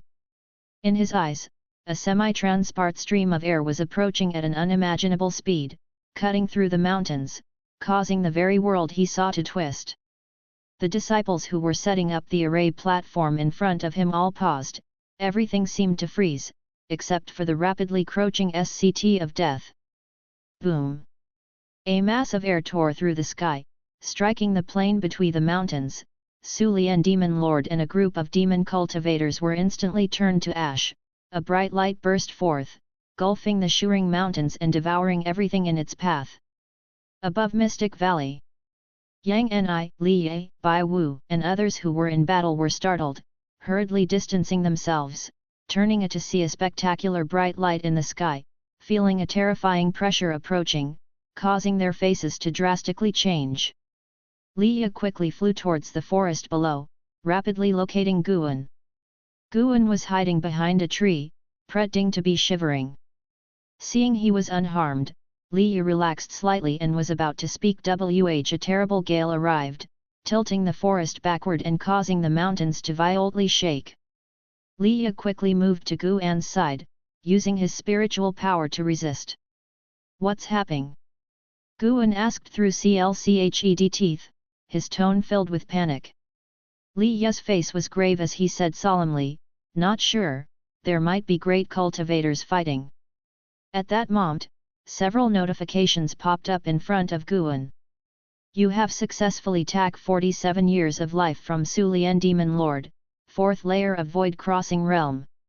You have successfully taken 35 years of life from Zhang Zhongchang, 2nd layer of Core Formation Realm. You have successfully taken 4 years of life from Ch Duyuan, 6th layer of Core Formation Realm.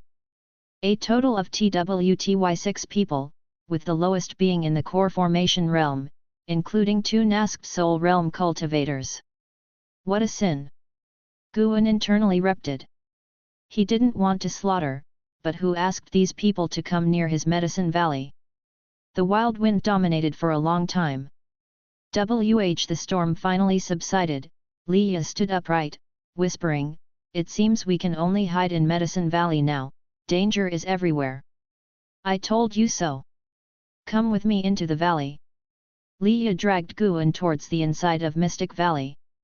As they just tiered the valley, Yang Ni descended from the sky, holding a severed head that was still dripping blood, with Bai Wu's nasked soul hanging on her sword blade.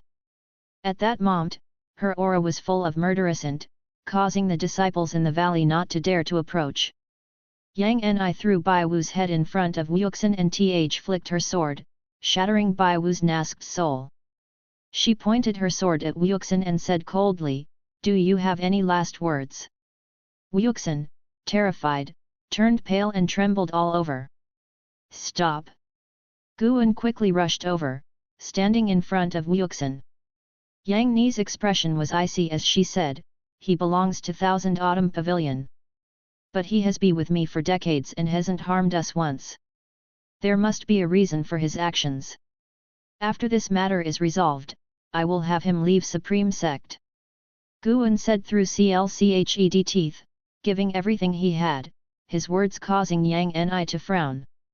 Wuxin was touched, he dared not look at the other disciples and wished he could just crawl into a crevice. Yang Ni stepped forward, her sword tip nearly touching Guan's throat. Guan glanced at Li Ye and shouted, "Seer brother Li, say something." Li Ye, frowning, came over, pushed Yang Ni's sword away, and said, "Let's listen to him." The demon cultivator from just now clearly had a grudge against Wuxin. Humph! Yang Ni sheathed her sword and turned away.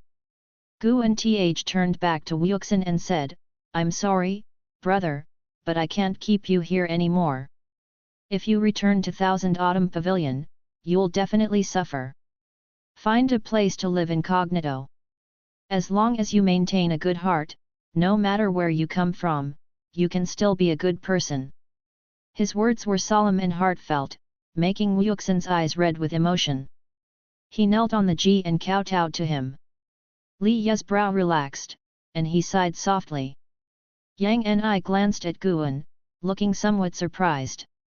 Hearing Guan's words, it was clear he had known about Wuxin's identity, and it seemed Wuxin didn't want to be a cultivator of Thousand Autumn Pavilion. Guan helped Wuxin up and let him hide inside a house to avoid being recognized by any Thousand Autumn Pavilion cultivators who might come across him. Li Ye looked at Yang Ni and asked via transmission, "Why have you come here? Do I really need to explain? Tell him I don't want to fight for the throne. But he said he owes it to your mother, he must pass the crown to you. Crown Prince is virtuous and capable, also a triple spirit root, he is the perfect Crown Prince. Saying these things to me is pointless." As they communicated through transmission, Yang Ni's gaze continued to rest on Guan, pondering something. Li Ye's transmission cautioned, "You better not harm my junior brother, or don't blame me if I turn against you." Yang Ni ignored him. After the attack by Bai Wu, Mystic Valley became solemn, with disciples gathering in the courtyard, whispering among themselves, all discussing Wuxin's identity. The crisis at the Supreme Sect continued, with battles erupting in more and more directions. Guan had been closely monitoring the Qinghong sword at his waist.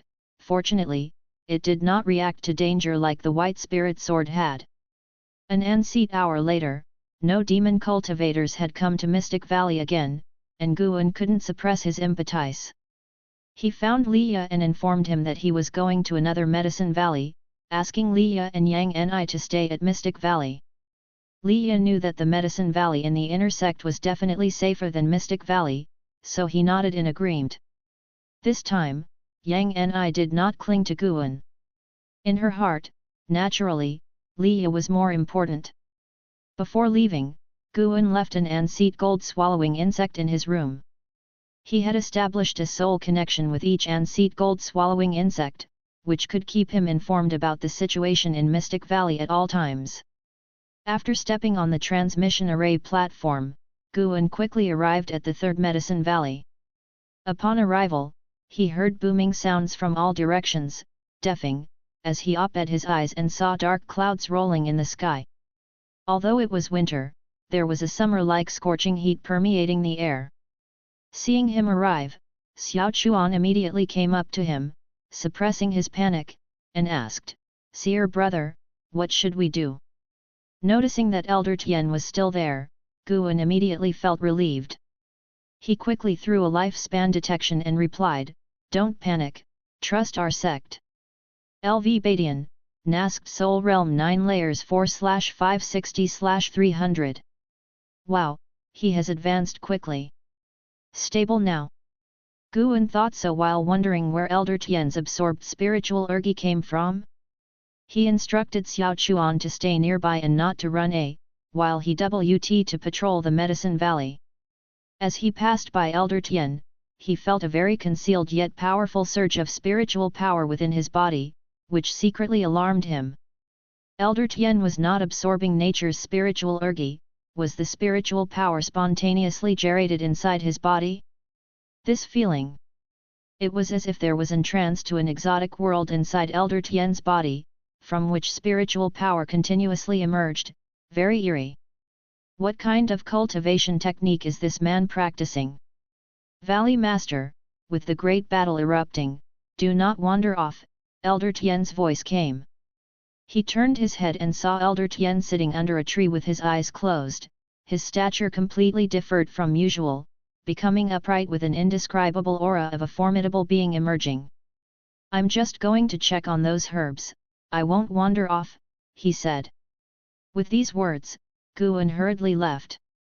Elder Tian opened his eyes and looked at his retreating figure, his eyes showing a look of relief. With such a disciple here, how can I bear to see the Supreme Sect destroyed?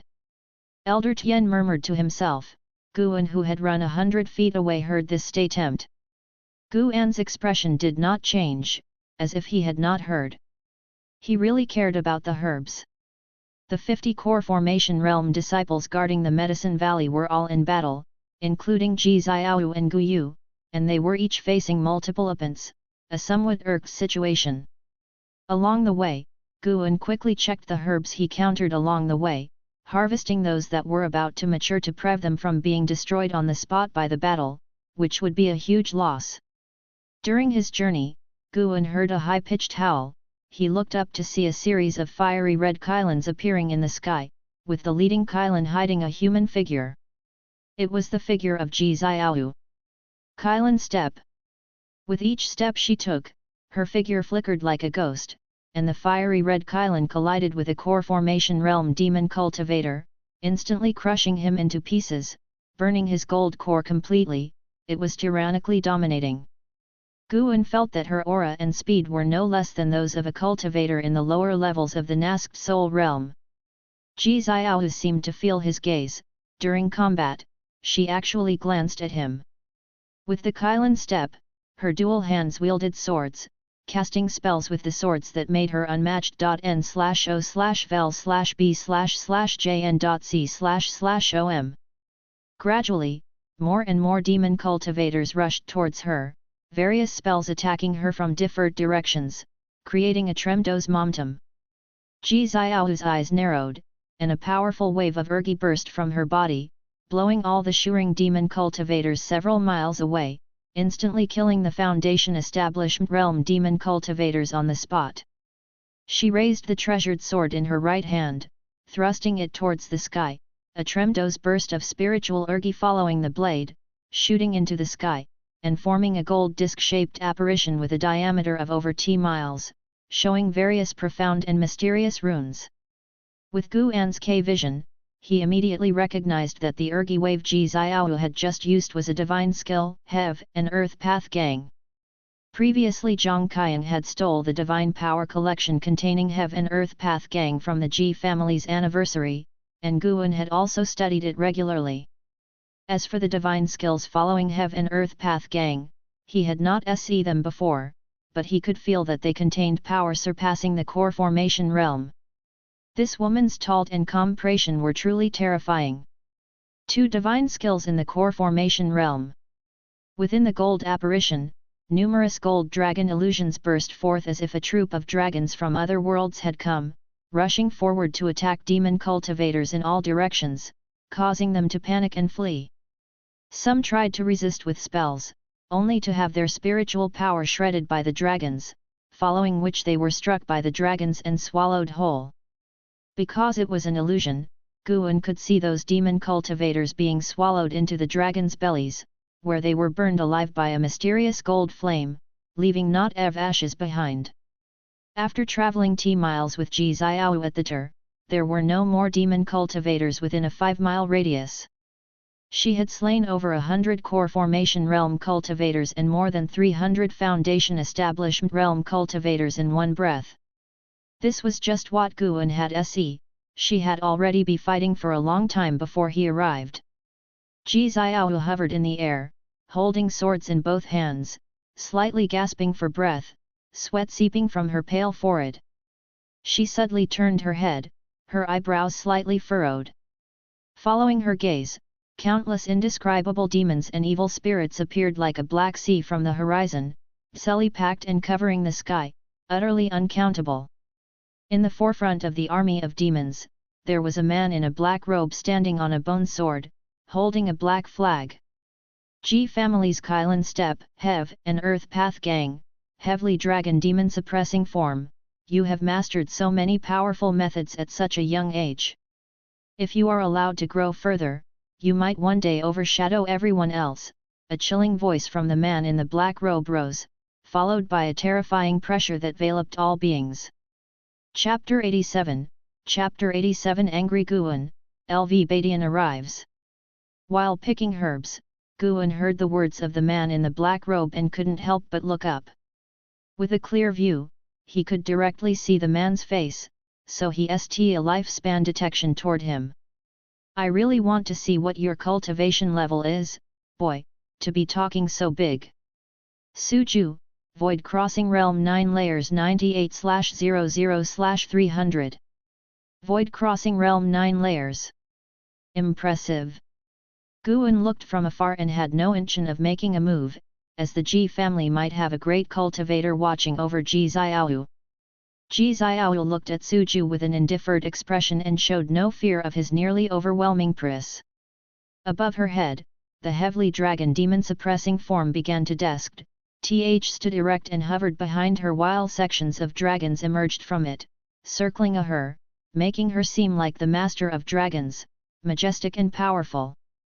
Suju, seeing Ji Xiaoyu preparing for battle, showed a disdainful smile. He raised the black flag in his hand, about to speak, a cold snort resounded through heaven and earth. Suju, as the vice-sect hierarch of the Wanyan sect, are you not ashamed to bully a junior? Vice-sect hierarch of the Wanyan sect? Guan recalled that Lin Fuxian had mentioned that Su Rui's father was already the vice-sect hierarch of the Wanyan sect. So it was him. As Guan thought this, he continued moving forward. Suju raised an eyebrow and snorted, "Gch, I didn't expect you to come as well. It's time to settle our grudge." He leapt up into the thunderclouds. Immediately afterward, deafening thunder rumbled from the clouds, and the boundless thunderclouds began to churn violently. Occasionally, beams of light pierced through the cloud sea and rained down onto the mortal world. The mighty roar of demons filled the air as they all rushed toward the third medicine valley like wild beasts breaking free from their reins. N/O/vel/b/jn.c//om. The aura of these demons and evil ghosts was strong, and they dashed through the sky, creating an oppressive atmosphere. Ji Xiao raised her sword, and the dragons within the heavily dragon demon suppressing form immediately burst forth and teared the demon army, unstoppable. But the number of demons and evil ghosts was simply too great. The dragons couldn't kill them all and, after rampaging for over a dozen miles, dissipated along with their spiritual power. Guan tiered the forest to clear the snow in the guard area. Many herbs were crushed by the snow, which deeply pained him, and simultaneously, his killing int began to grow. "Fight if you must, make noise if you must, but don't destroy my herbs." Guan's heart trembled. While he grieved over the herbs, Ji Xiao had been assured by demons. She no longer used spells but fought with the twin swords in her hands, one sword per demon, one sword per monster, her momentum like a rainbow. Other disciples from the core formation realm had come to support her, assisting her, but the number of disciples was still negligible compared to the demon army. Gugu. The voice of the hev-swallowing dark bird suddenly rang out, overshadowing the roaring of all the demons and evil ghosts. Guan felt annoyed. How had this creature not been killed by a great cultivator of the supreme sect yet? Just Guan suddenly felt something, turned his head, and saw, 30 miles away, a cat demon sliced in half, falling in a guard area, thrashing about in pain and crushing many herbs. His gaze intensified, and a sword chi emerged from the Ji, killing the cat demon. He looked up and saw more demons falling, like rain sprinkling over the area of the third medicine valley. Guan's expression turned grim, and he shifted his right foot to the side. Meanwhile, the battle in the sky continued fiercely. Gu Yu, holding a long whip that swung like a dragon, shouted loudly, fellows, do any of you have backers? Call them quickly. My dad is blocking the demon leader at Cold Poison Valley. All the disciples involved in the battle were from the Gu and Ji families, each with substantial backs. Without needing his urging, some had already taken out treasure to summon help. In moments, various streaks of light and spectacularly dazzling spirit light burst forth, crisscrossing the battlefield. In the midst of the battle, Ji Xiao suddenly looked down, her complexion slightly changing. She saw GRE lights emerging from the mountains and plains below, rapidly growing like a vast GRE ocean about to surge from beneath the earth, spectacularly sick. In the distance, Elder Tian, who was meditating under a tree, suddenly opened his eyes and turned his head toward the direction of the battlefield, frowning. Such vast spiritual power! Is it from the Gu family or the Ji family? Elder Tian was puzzled. He could feel that this vast spiritual power was meant to protect this medicine valley, so he was not alarmed and continued to practice. The GRE spiritual power covered half the area of the third medicine valley, and the servant disciples near the attic area could see this SCE from afar. What is that? Is this sorcery? It seems like it's protecting our medicine valley, it must be one of our own. What exactly is happening over there? At the edge of the third medicine valley, on top of a mountain, SHZH stood at the cliff. From her vantage point, she could overlook the vast sea of spiritual power. She immediately took out paper and a pen and began to draw. Suddenly, her pupils abruptly constricted. She saw countless GRE sword chi burst forth from the GRE sea of spirit power. Innumerable GRE sword chi soared into the sky, spectacular beyond measure. Shoo! Shoo! Shoo! The sound of sword chi tearing through the air echoed through heaven and earth. The disciples from the Gu and Ji families were shocked and quickly dodged, but they soon realized that all the sword chi was targeting the demons. One by one, demons and evil ghosts were exterminated, and bursts of blood-red fireworks bloomed in the air, hauntingly beautiful. Ji Xiao stopped, looking at the GRE sword chi, her heart filled with awe. What kind of sorcery is this?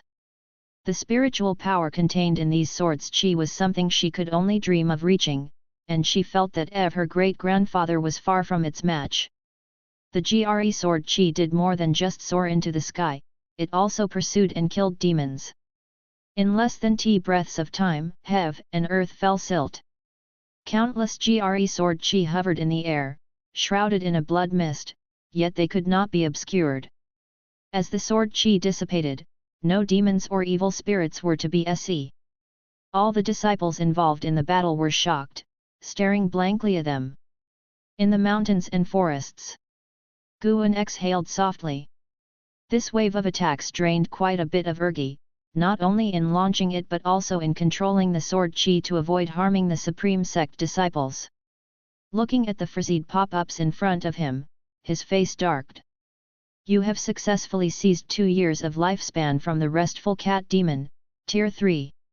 You have successfully seized 1 year of lifespan from the Flying Winged Snake, Tier. You have successfully seized 1 year of lifespan from the Greedy Dog, Tier. All were either 1 year or 2 years of lifespan, with the 2-year instances being extremely rare. The lifespans of those evil spirits were completely absent. What's going on? Guan furrowed his brows. He thought of the large banner in Suju's hands. Could it be that these demi-demons were not normal living beings? Thinking about it, it made SSE. This was the inner sect. How could the demon path possibly lead so many demons and ghosts here? It was only feasible if a powerful demon cultivator broke in and summoned them with some sorcery.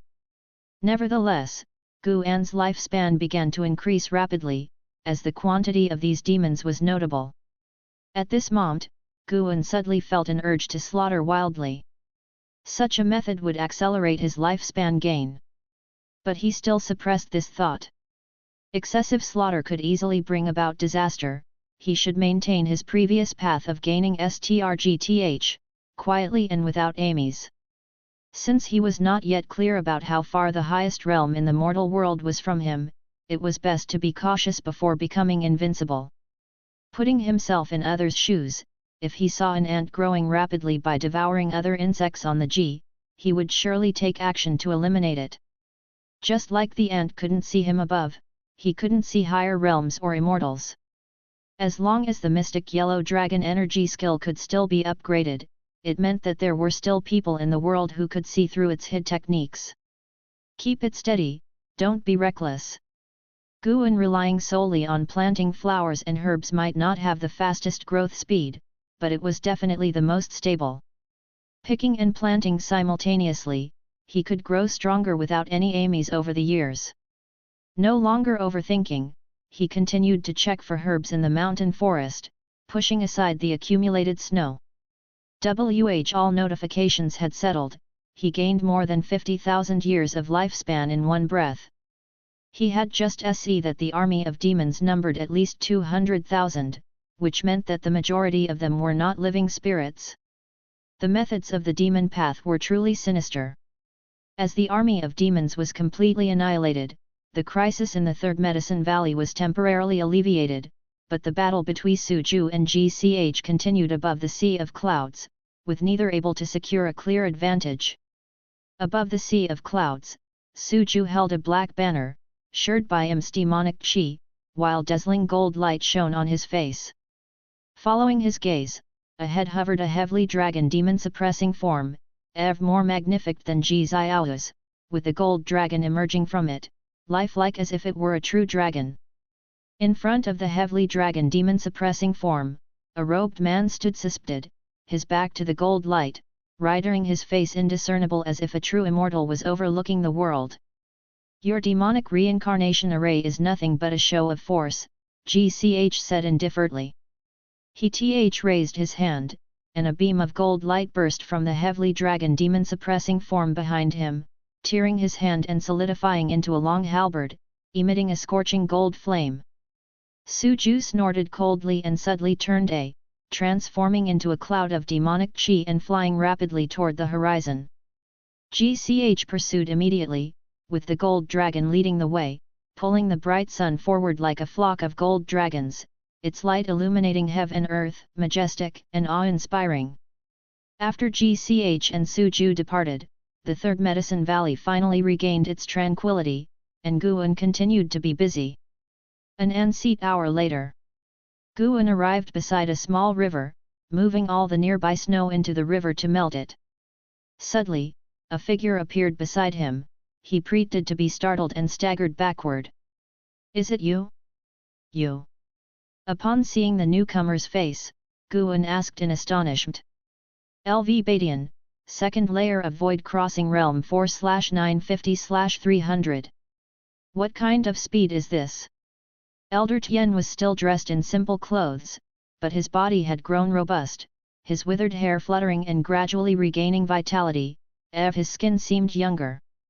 Under Guan's gaze, his face rapidly rejuvenated by decades, appearing to be just over 30 years old, with hair swirling like silver threads. "Is this a transformation?" Elder Tian slightly raised his chin, his feet leaving the G, looking down at Guan, and asked, "Do you hate these practitioners of the demon path?" Guan's mind raced, feigning insecurity and nervousness as he answered, "I do." "Since that is the case, how about I take you to eradicate the demon path?" Elder Tian proposed. Who exactly are you?" Elder Tian was just a temporary name I took. "I am named LV Badian, have you heard of me?" Chapter 88, Chapter 88, Become my apprentice, and you will be the next sect leader. Good, acting. Guan stared blankly at the arrogant LV Badian, thinking to himself. LV Badian tilted his jaw higher, thinking his grandeur had stunned the kid. "Could it be that you are the former sect leader who succumbed to demonic deviation?" Guan feigned shock as he asked. "Demonic deviation?" A twitch crossed LV Badian's face, and he snorted, "That was intentional on my part. But you are only at the energy cultivation realm now, how can you wipe out the demon path?" "Kid, I merely compressed my spiritual power into my primordial spirit, pretending to be deviated, just to show those people what Supreme Sect would become without me, said LV Badian, his tone filled with contempt, obviously directed at the Hall of Elders. Guan fell silt. How many Enoch disciples would die in the conflict between LV Badian and the Hall of Elders? Let's go. LV Badian reached out, wanting to grab Guan's shoulder, causing him to hastily retreat. I'd rather not go, it's too dangerous. Guan shook his head. He had to guard Medicine Valley. LV Badian laughed teasingly, don't you want to see how the battle between good and evil will be? Guan shook his head frantically like a bobblehead, waving his hands as he said, I'd rather stay and watch over Medicine Valley. Don't worry, nothing will happen to your Medicine Valley. The aura I've just released has already attracted a great cultivator here, LV Badian said, no longer referring to himself as this seat, his tone now warmer. Guan truly felt the press of a void-crossing realm aura rapidly closing in. The Supreme Sect has such a profound foundation, how many void-crossing realm cultivators are they hiding? LV Badian made another move, and although Guan could see his actions, it was not good to evade, so he had to comply. Grabbing Guan's shoulder, LV Badian vanished into thin air with him. During the process of being grabbed, Guan ran his mystic yellow dragon energy skill to the maximum, concealing his gold core and primordial spirit, making himself appear again Foundation Establishment Realm Cultivator. The fact was, he was worrying too much, as LV Badian had no intention of examining his physical body. After 2 breaths, LV Badian stopped, bringing Guan to a grand hall. The hall was spacious, and the stone pillars on both sides were twined with familiar divine beasts like true dragons, foixes, kylans, and other divine beasts that Guan did not recognize. LV Badian let go, moving forward with a step, leaving a step behind. Wait here for me, my powers have not fully recovered. Guan could tell that he hadn't reached his peak simply by using lifespan detection, yet hearing such words from LV Badian seemed far-fetched. UHAVT recovered and still you put on an act before me? And you released your aura, not fearing that your adversaries might take this chance to finish you off?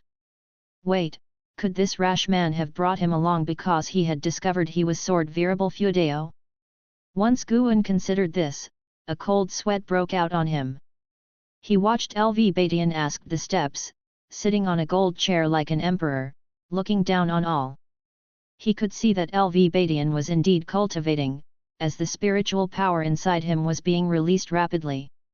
The hall fell into silche, and Guan pondered over LV Badian's intentions. After a while, Guan SSCD 2 presses rapidly approaching, one of which was familiar to him. And how? The aura of the other person had reached the unification realm. He did not look back but instead walked to one of the side pillars to wait. Seconds later, 2 figures flew into the hall. Guan glanced up and immediately performed a lifespan detection. Lay ZH, Unification Realm Layer 1465/700/0. Lay ZH? Guan had never heard of him and thought that it would be sect leader Chu Tiankai who would come. It seemed that Chu Tiankai's cultivation level might be EV higher.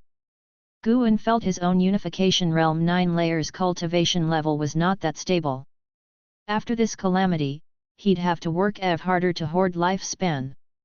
Being the strongest in Supreme Sect wasn't oof, he also had to survive the upcoming demon calamity. Thinking of this, Guan felt pressured. LV Badian, you're actually still alive. Lay ZH spoke as he walked towards LV Badian, his voice booming like a bell. He had a broad frame, clothed in splendid black robes, with a mysterious and fierce beast's head on his back, mouth containing pale thunder, adding an ever more domineering air to his appearance. The 6-year-old Anhao had grown taller, dressed in a tight blue robe, with long hair tied high, and 2 strands of hair flying like sword winds, his handsome face unable to hide the sharpness in his eyes. Guan felt gratified looking at how he had turned out. He's really grown handsome, like me. Anhao noticed his gaze and looked towards him, giving a slight nod. Lay ZH, do you wish for me to be alive or dead? LV Badian's voice rose, his eyes remained closed, his tone ever more indifferent and pressuring than he faced Guan. Lazy H stood in the hall observing LV Badian, narrowed his eyes, and said, "A void crossing realm, it seems you were indeed affected." LV Badian did not respond. The atmosphere in the hall grew subtly tse.n/o/vel/b/jn.c//om. Meanwhile, An Hao came by Gu An's side, transmitting his voice, "Brother, who is this LV Badian?" Gu An looked at him incredulously. "You don't know yet you came?" An Hao transmitted, "I was brought here against my will. My master asked Elder Lei to protect me, and we were evacuating, but suddenly Elder Lei turned on us and brought me here." Guan couldn't help but transmit a message asking, in their pris, "Do you think our sound transmission skill is of any use?" Upon hearing this, An Hao couldn't help but glance at Lazy H. Lazy H's robes fluttered slightly as a terrifying aura brewed at him, ready to erupt at any moment. "LV Badian, since you have faked your death, you'd better not come back. Supreme Sect doesn't need you." After Lazy H's words fell, the Great Hall's doors thunderously closed, and an immense aura enveloped the entire hall, causing An Hao's breath to catch. "In front of the junior, you want to make a move on me, a former sect leader." LV Badian's voice sounded, his eyes remaining closed from beginning to end. Lazy H stepped forward and said, "Let him witness the cruelty of the immortal cultivation world." He suddenly charged towards LV Badian, raising his right palm to strike toward the top of LV Badian's skull. Boom! The collision of two powerful spiritual powers created a terrible gust, shaking the entire hall violently, while Guan pretended to barely withstand it. Subscribe to Chinese Novel Audio Wave. An Hao shifted his position to stand in front of Guan, using his own spiritual power to continue against the pressure, protecting him. "This kid." Guan looked at An Hao's figure in front of him and felt a surge of relief. Although An Hao was only sixth, he had reached the fifth layer of the Foundation Establishment realm, and in terms of aura, Guan felt that he was already not inferior to cultivators at the eighth layer of the Foundation Establishment realm. Unfortunately, he faced the aura of the Unification realm. An Hao clched his teeth, but if so, he was forced to retreat by the combined pressure of Lazy H and LV Badian. Guan seemed to sse something, his gaze shifting to the front, only to see Lazy H, who was on the offensive, trembling all over, his aura rapidly weakening, while another aura was escalating at an exaggerated rate. "LV Badian! It's impossible!"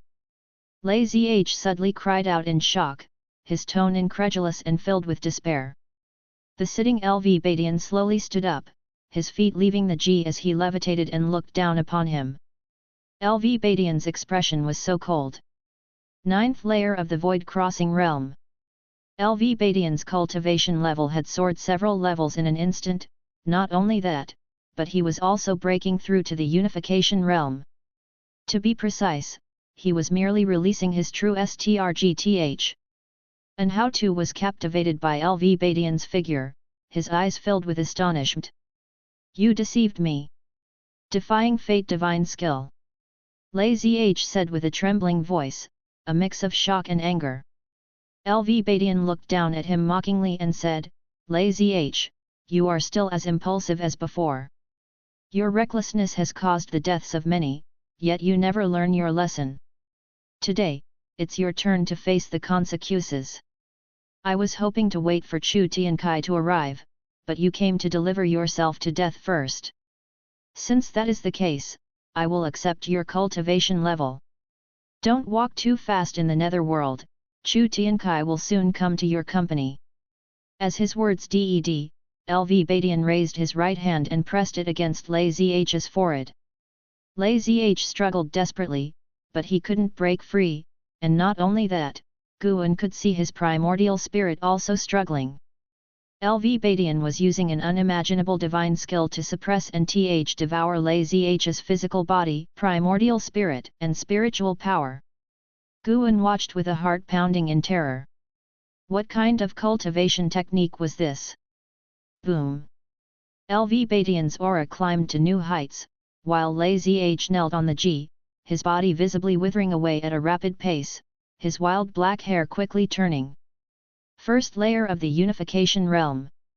At the same time, Guan and Anhao felt the pressure on them sharply decrease as LV Badian began to conceal his aura, sparing them from difficulty. Anhao let out a sigh of relief, standing in front of Guan, quietly watching. Guan felt helpless in his heart, he had taught the boy too little. In such a situation, this kid didn't think to flee but instead continued to watch the spectacle, leaving Guan with nothing to say. LV Badian's aura soared higher and higher, while conversely, Lazy H's aura rapidly declined, the trembling of the hall beginning to subside. After a while, Lazy H's spiritual power was completely drawn out by LV Badian, and LV Badian withdrew his hand, his body fell backwards and rolled down the stairs. He struggled to lift his head, his weak face filled with pain. He raised his hand towards LV Badian as if to plead for mercy. LV Badian lifted his right hand and flicked his index finger. A bloody STRGTH energy burst forth, piercing through Lazy H's forehead, scattering his primordial spirit. Gathering Spirit Divine Finger. Guan SSED that LV Badian's aura had reached the third layer of the unification realm, and there was still an outpouring of great spiritual power within him.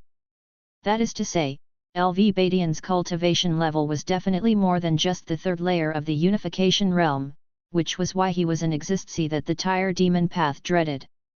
Guan became secretly vigilant, afraid that LV Badian would go mad and attack him. After all, LV Badian's son, LV Xian, was not normal.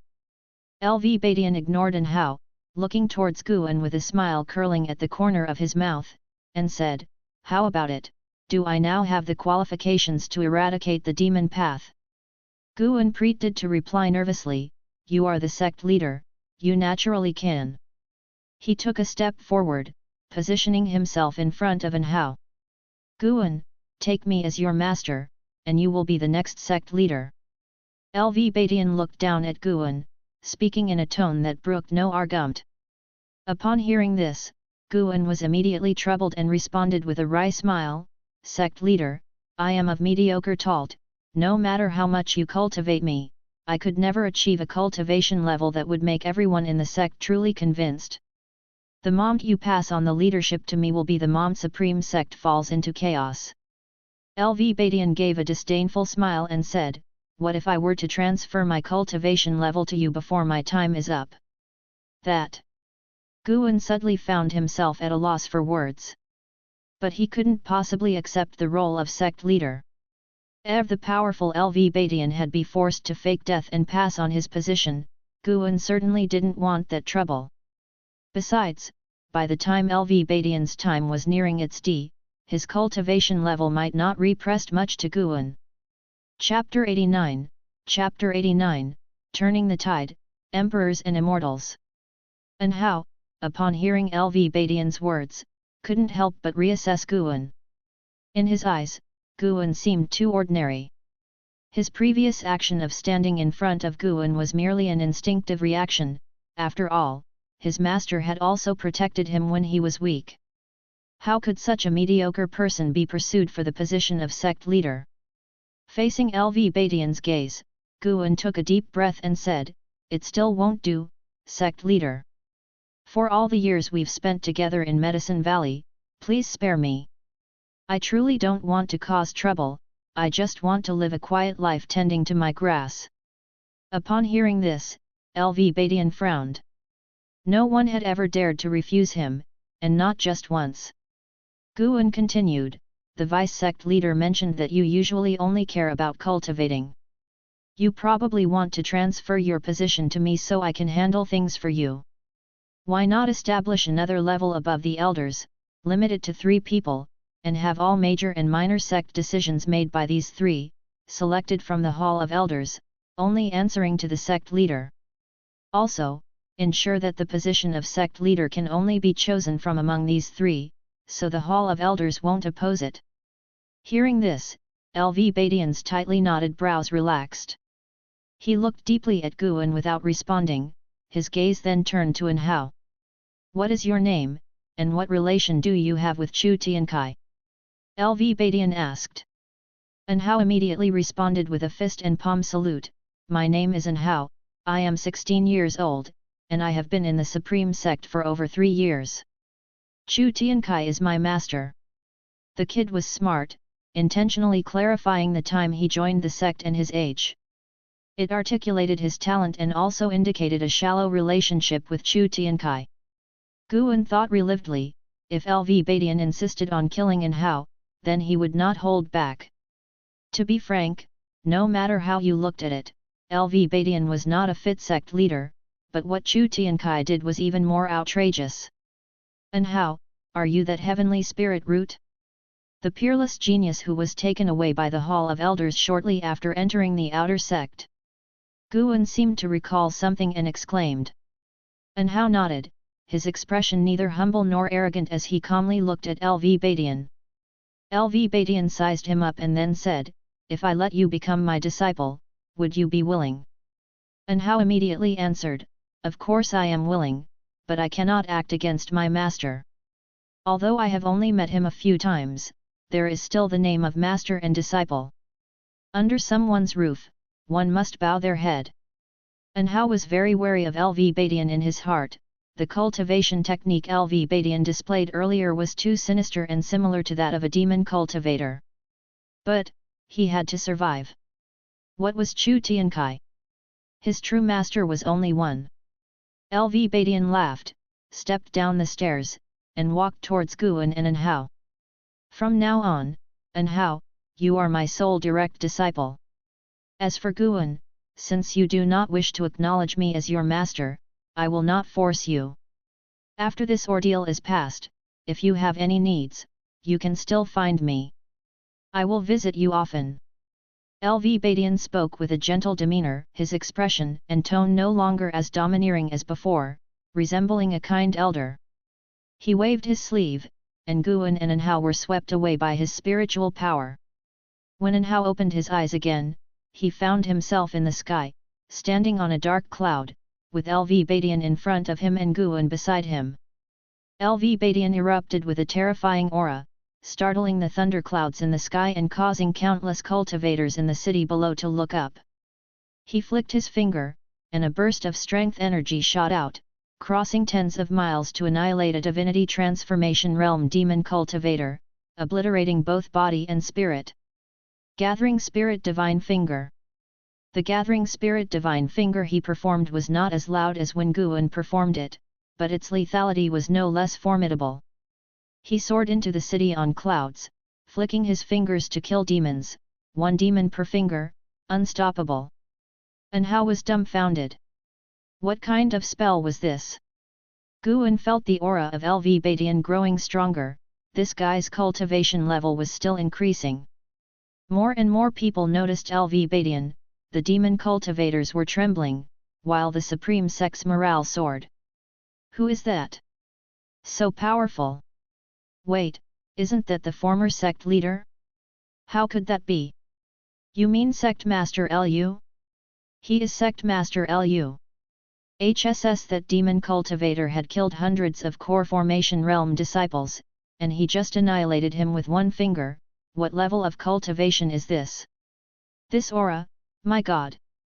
A tremendous uproar erupted from the inner sect city below, as Guan and An Hao stood behind LV Badian, witnessing his slaughter. The news of LV Badian's revival spread quickly, with disciples from various demon path sects passing the message.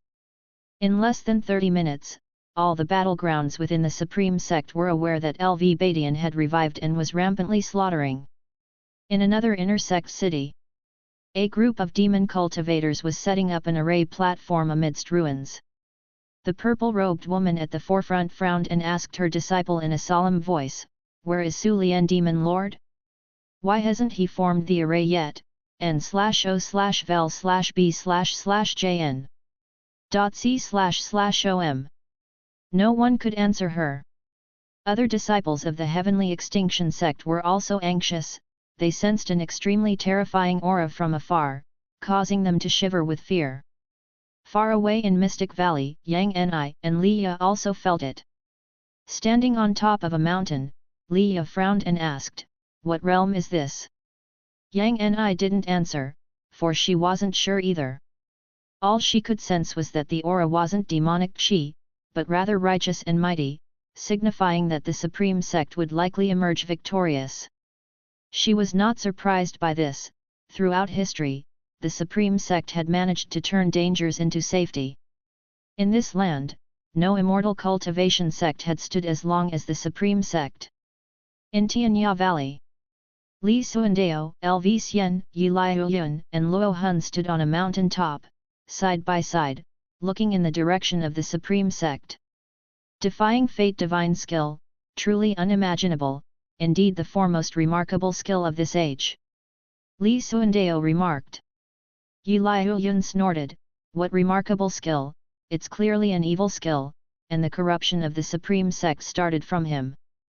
Lv Xian nodded and said, "The old man isn't always in seclusion, rather he often pretends to be unaware of many things. I estimate that his feigned death was intended to purge the Supreme Sect and incidentally strike at the demon path. This has always been his style. He is too arrogant, believing that with his own cultivation level, he fears no turmoil." Speaking of Lv defeated Sky, his tone was complex. If that person were still around, Lv defeated Sky would have a tough time. Yi Liuyun sighed. Lv Xian resumed the conversation, the two of them discussing Lv defeated Sky. Li Suandao looked into the distance, his eyes deep. After a long while, realizing that Li Suandao had been silent for too long, Lv Xian consoled him, "Your Majesty, don't worry. Although the old man is strong, his aptitude is not as good as mine. Give me time, and I will surpass him eventually."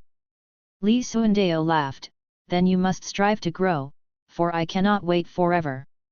On the day I reach unification, I will take down the old man's head and present it to your Majesty."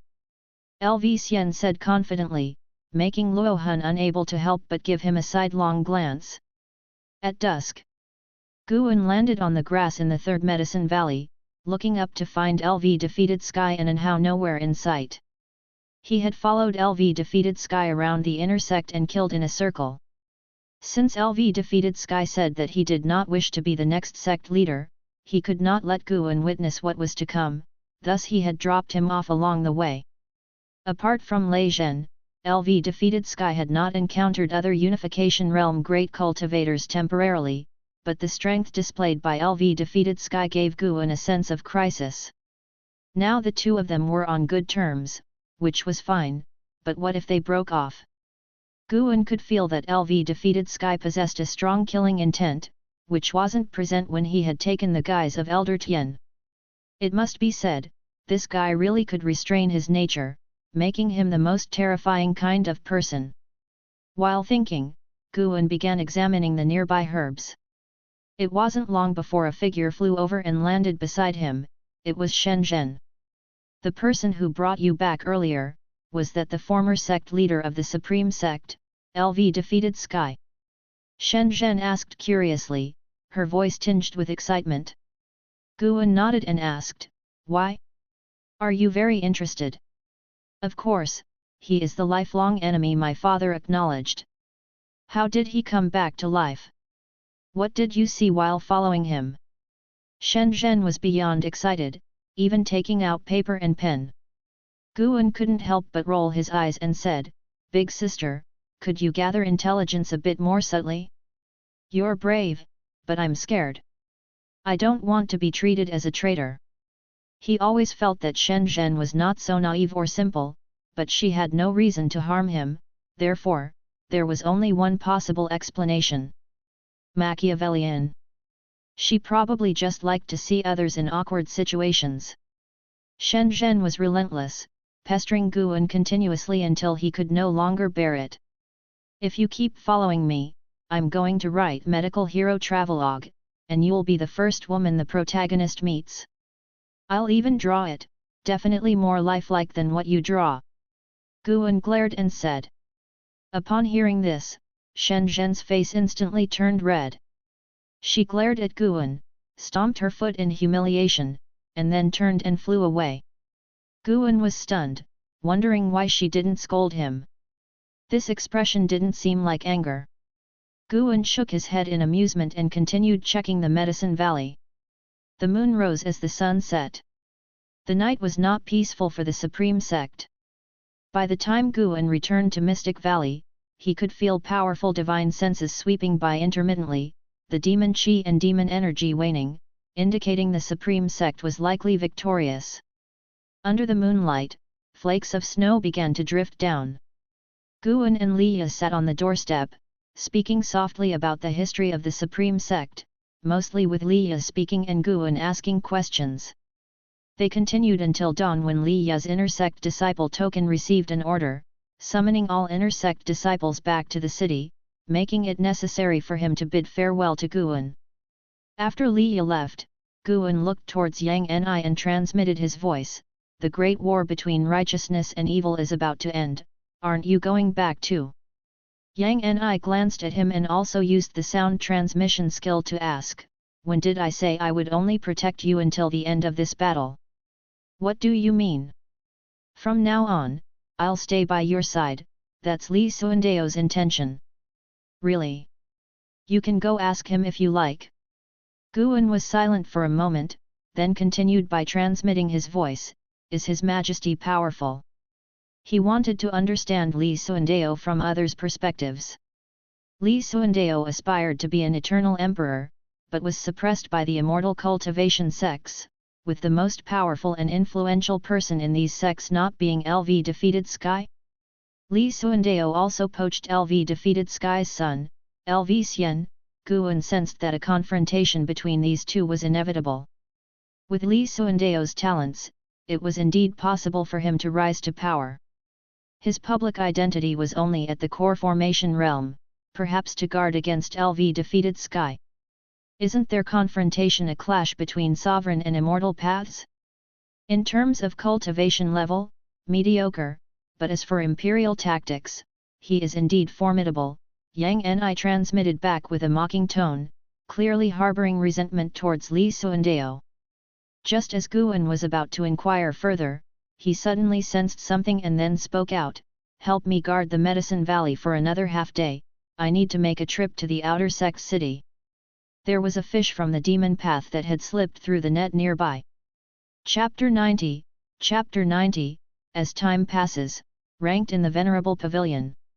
Generally, Guan was not interested in cultivators from the demon path and avoided them as much as possible, but there was one exception. That was Suju. Suju previously led a demon army to besiege Jiziao, allowing Guan to gain over 50,000 years of lifespan, and Guan was deeply impressed by him. After leaving Mystic Valley, Guan flew towards the direction of the outer city. He had flown a great distance before he utilized the great yin-yang transformation, turning into a demon shadow, and disappeared into the forests, stepping on the infinite traceless mystic heaven step. 200 miles away from Mystic Valley, in a dense forest, Suju was meditating under a tree. His hair was unkempt, wearing a tattered black robe, and he was in a very sorry state.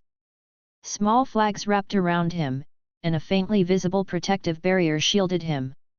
The vice-sect hierarch of the Wanyan sect suddenly changed his complexion, and then he spat out a mouthful of black blood onto the grass, causing the weeds to wither and emit wisps of black smoke. "Damn Ji family!" Suju gritted his teeth, his tone filled with hatred. During the pursuit by Ji Chen, he had also encountered an attack by other great cultivators of the Ji family, nearly losing his life, and he felt somewhat frightened upon recalling the event. The Demon Path, uniting the power of the 5 sects Thousand Autumn Pavilion, Ancient Sky Sect, Wanyan Sect, Heavenly Extinction Sect, Cold Poison Valley was repelled in just one day, and the power of the Supreme Sect chilled Suju's heart. Suju thought of the Ji family members within his sect, and he suddenly wanted to return and kill all the Ji family cultivators. However, just thinking about the strength of the Ji family, he sighed. Forget it. Just endure a bit longer. One day, he would annihilate the entire Ji family. As Suju was lost in thought, a strong gust of wind suddenly attacked from deep within the forest, causing him to instinctively look over. Boom! The formation around him suddenly shattered, and a purplish-black figure appeared out of nowhere in front of him, pressing a finger to his temple, an overwhelming aura enveloping him and leaving him unable to move. Demon Shadow Divine Skill, which expert from the Thousand Autumn Pavilion are you? Suju's complexion drastically changed, and he asked cautiously. Could there be such a powerful existence in the Thousand Autumn Pavilion? He was at the 9th layer of the Void Crossing Realm, and even though he was seriously injured, his level was not something that a Void Crossing Realm could suppress. I have a question for you, Guan spoke, his voice hoarse. Suju breathed a sigh of relief on the inside, responding politely, Senior, please go ahead. Damn Thousand Autumn Pavilion! I must lead the Wanyan sect to flatten you. All of a sudden, Guan remembered that Suju was Suruya's father, and Suruya had died at his hand. Never mind. As soon as Guan's voice rang out, a burst of sword chi flowed through his fingertip, piercing Suju's temple, and then severely damaging his primordial spirit. Suju's pupils dilated, and before his body hit the ground, Guan employed the soul-capturing skill to search his memory. The spells of Taixuan Sect were all very useful, and Guan could use them for a long time. The memories of someone at the 9th layer of the Void Crossing Realm were immensely vast, but Guan only searched for the spells related to the demon army, and just from yesterday, making it easy to look up. 30 minutes later, Guan withdrew his hand, and Suju collapsed to the ground. You have successfully seized 153 years of lifespan from Suju, Void Crossing Realm 9th layer. Not bad, the lifespan burst is high. Guan suddenly found Suju pleasing to the eye. He took Suju's storage bag and then incinerated his corpse into ashes. After doing all this, he then departed. He didn't return to Mystic Valley, but actually went to the outer city. Outside the outer city, a majestic giant mountain had appeared, which on closer inspection was actually the corpse of a giant bird. A heaven-swallowing dark bird. Its corpse lay on the ground, thousands of feet tall, even larger than the surrounding mountains. Guan rode his flying sword, looking from afar, his heart filled with curiosity. Where did such a gigantic beast live on ordinary days? He felt that the Taixuan dynasty probably didn't have a habitat for this bird, guessing it was captured by the demon path from outside the 9 dynasties. After the great battle, every gate of the outer city had become more strict, carefully inspecting each disciple entering and leaving. After Guan entered the city, he first went to look for Yelan. He encountered Yelan on patrol on a street. Senior brother, why have you come? When Yelan saw Guan, her cold face immediately burst into a smile, and her subordinates tactfully dispersed. They had seen Guan before and knew the relationship between the two. Came to see you, how are you, not injured, right? Guan asked with concern, and Yelan shook her head, then took him aside and started talking about yesterday's events. After yesterday's great battle, the outer city suffered heavy casualties, mainly because a terrifying demon named the Underworld Demon Emperor launched an attack within the city, causing the formation of the outer city to be breached and leading to a tough battle. Eventually, the Underworld Demon Emperor left, becoming a shadow in the hearts of everyone in this outer city. Upon hearing this, Guan felt even more the cruelty of the immortal cultivation world. Fortunately, the people he cared about were all unharmed. After chatting with Yelan for a while, Guan said his farewells and left. He went to the surroundings of the heavenly repair platform, where there were much fewer people than before, and most of those left were injured. The ghost mother of Ephemera was still there, and her body was stained with blood, as if she truly was a disciple fighting for the supreme sect. It seemed that she was not part of the same group as the demon path or the underworld demon emperor. After inspecting the heavenly repair platform, Guan went to find Zhang Qiang. Zhang Qiang was within the mansion. After Guan closed the door, he looked at her and asked, "Didn't you say that this city would not be implicated?" Zhang Qiang sat on a chair, Her complexion ill-looking, her chi blood was unstable, and she clearly had been injured as well. The situation has changed. The intelligence I received was false. It seems that Thousand Autumn Pavilion has already begun to suspect me, Zhang Qiang said somberly after taking a deep breath. Upon hearing this, Guan felt a surge of joy and said, in that case, why not abandon the dark and seek the light, and sever ties with Thousand Autumn Pavilion altogether? He had too many spy identities, and he himself felt guilty, he needed to discard some. Zhang Qiang shook her head and said, it's not that easy. Guan did not comfort her but asked, by the way, did the sword Venerable Feudao appear? He was very concerned about who was impersonating him. Fake. That person is not the sword Venerable Feudao at all but a spy from the demon path who had been lurking in the Supreme Sect for hundreds of years. Claiming to be sword Venerable Feudao, once the demon path understood his background, their wariness decreased, and they launched a great war, she said. Zhang Qiang couldn't help massaging her temples as she mentioned this. Guan asked in astonishment, the demon path is harming each other? Or has that person degenerated, becoming bait for the Supreme Sect? Zhang Qiang shook her head and said, I'm not sure. My mind is a mess right now. It is said that Chu Tiankai has already fled, and LV Badian, who had died, took over as sect leader again, prepared to investigate the entire Supreme Sect. For the time being, you should visit me less often. I need to address the thorough investigation ordered from above. This morning, I received a message that the Venerable Pavilion will soon be established within the Supreme Sect, ranking above the Hall of Elders. The sword Venerable Feudao is one of them, and the sect leader will also select 3 people from the Hall of Elders to join the Venerable Pavilion. The Venerable Pavilion will re-govern the Supreme Sect and eradicate any improper practices. LV Badian truly listened to Guan's advice. It's good to follow good advice. Guan proposed this not only to deal with LV Badian but also in genuine hopes of improving the Supreme Sect. Since LV Badian was too busy to manage, it was better to let others do it. There were too many people in the Hall of Elders, and by the time their opinions were unified, it was already chaotic below. The establishment of the Venerable Pavilion should relieve some of the Supreme Sect's distress. Then, Zhang Qiang took out a storage bag, saying it contained high-rank seeds she had obtained in exchange for 80% of her savings. All of them were above the 5th rank. She urged him to visit her again when these herbs matured.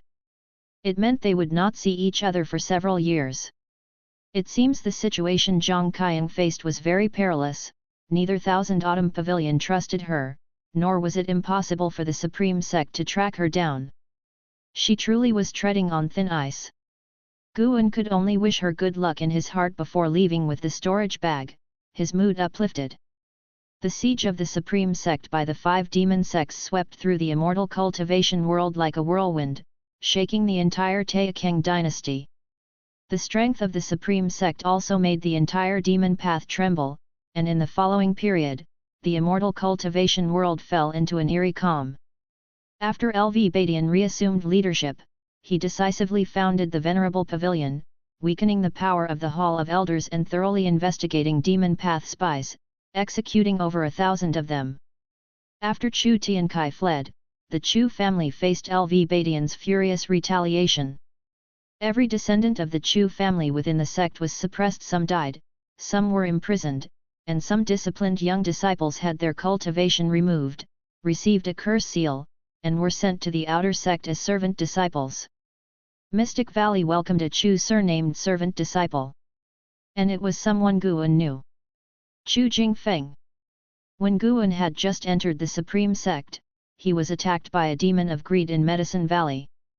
At that time, Cheng Xuandan summoned the inner sect disciple Chu Jingfeng, who ended up breaking an arm and later helped Guan clear the evil cultivators around Mystic Valley allied with the demon of greed. Seeing Chu Jingfeng across from him, his face aged, made Guan deeply melancholic. The last time they talked, Chu Jingfeng promised him that he could seek the Chu family's help if he ever encountered any troubles. As time changed, the Chu family had completely fallen. Chu Jingfeng still kept his one-armed figure, wearing tattered clothes, his hair messy, his face covered with stubble, looking disheveled and desolate. Brother Chu, as long as one is alive, there is still hope. Work hard, and as long as you behave well, the upper echelons might revoke your punishment, Guan said, trying to comfort him. Wuxin had quietly left, and now that he was in charge of Mystic Valley again, he needed to cultivate new talents. He felt that Chu Jingfeng was a good choice. If Chu Jingfeng behaved well later, he might teach him deist expansion skill that Wuxin had passed to him. Deist expansion skill relied on accumulating spiritual power to break limits, maybe it could save the crippled Chu Jingfeng. Chu Jingfeng numbly nodded, not saying a word. N/O/vel/b/jn.c//om. Guan did not make it difficult for him, explained some matters, and then let him leave.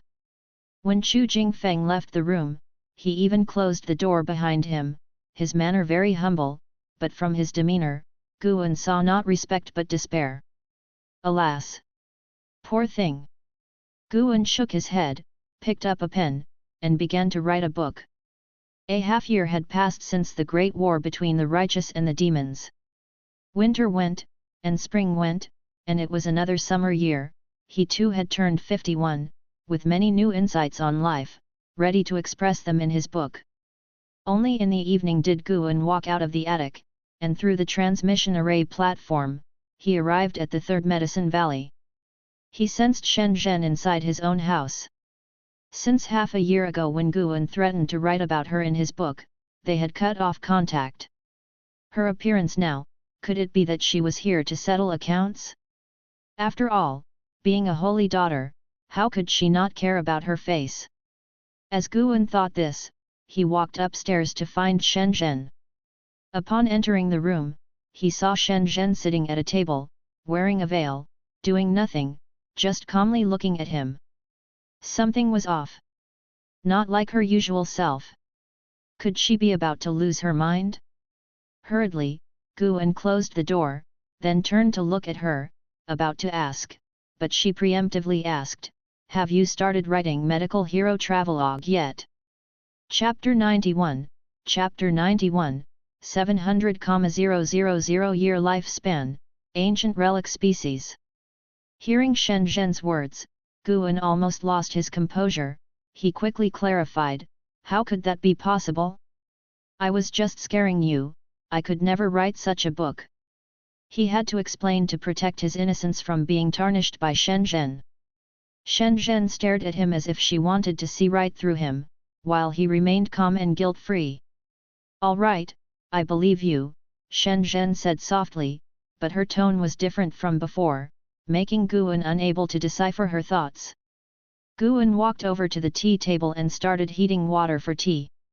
Only after he had set a teacup in front of Shen Zhen did she say, "Actually, I came to discuss another matter with you." "Speak," Guan replied, then sat down at the table. Shen Zhen began, "It is said that the elder Tian from the Medicine Valley was actually the current sect master Lu Badian, is that true?" Guan felt there was no need to hide this, so he nodded. "Speaking of which, since the great battle 6 months ago, neither Guzong nor Ji Hantian had returned, so it was unknown whether they had been dealt with by LV Badian. Guzong was not much of a concern, clearly being part of LV Badian's faction, but Ji Hantian had cursed at LV Badian in the Third Medicine Valley and openly expressed his desire to become the sect leader. "I would like you to introduce me to Sect Master Lu in my personal capacity, not representing the Taixuan Sect," Shen Zhen said, fixing her gaze on Guan. Guan frowned, showing hesitation. Shen Zhen took out a redwood box from her storage bag and said, "This is a 6th grade spirit tree, purple mist bamboo. A single section can form a bamboo forest.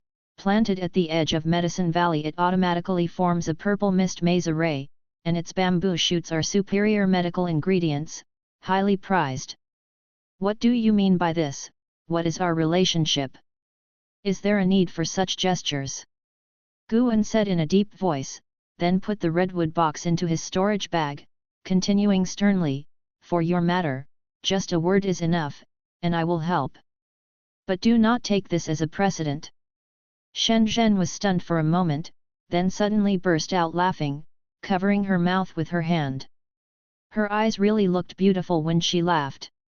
Guan thought to himself that by joking like this, the awkward atmosphere between them dissolved and their subsequent conversation resumed its usual tone. After a long talk, Shen Zhen finally left. Guan then began wandering around Medicine Valley, selecting a suitable place to plant the purple mist bamboo. Eventually, he chose to plant it in the southern edge mountains and assigned Tang Yu to specifically guard the area. He began to anticipate LV Badian's arrival.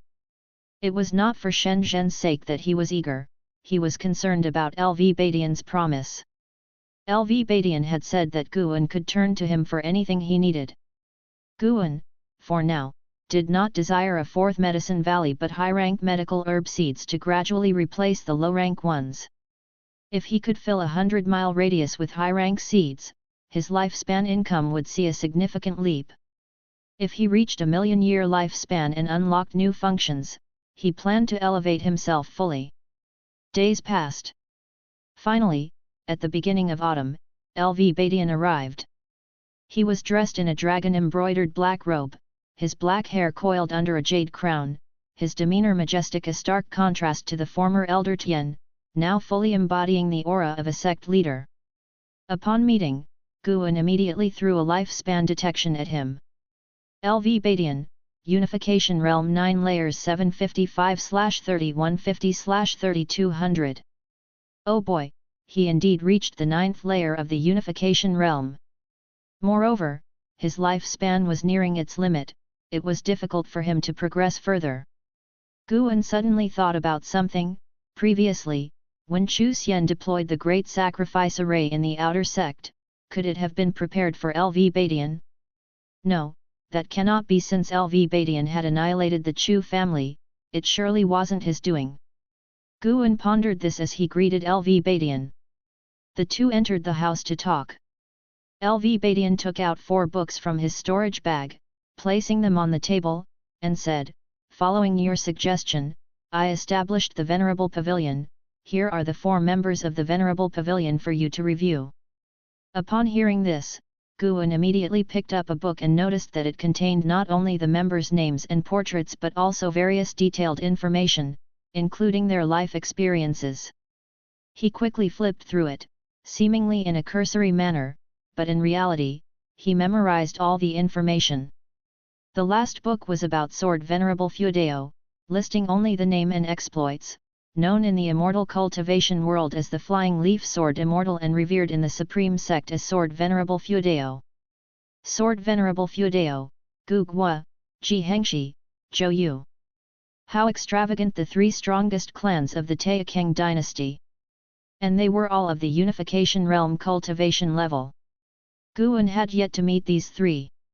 Until now, he had encountered 6 Unification Realm cultivators: LV Badian, Ji Hantian, Gu Gua, Ji Hengshi, Zhou Yu, and Lei Zhen, and these were not even the full strength of the Supreme Sect. Guan always remembered that the strongest of the Supreme Sect was the true inheritor, who had already left the Taixuan dynasty. He wondered if the Supreme Sect had any Supreme Elders? While feeling overwhelmed, Guan asked, "Sect Master, is it appropriate for me to see this kind of thing?" LV Badian chuckled, "If next time you want to write something like Investiture of the Gods, you could incorporate the Supreme Sect into it. The depiction of the Supreme Sect in Supreme Immortal Venerable is quite superficial, not profound enough. I'll look into it later, let me finish Supreme Immortal Venerable first," Guan replied.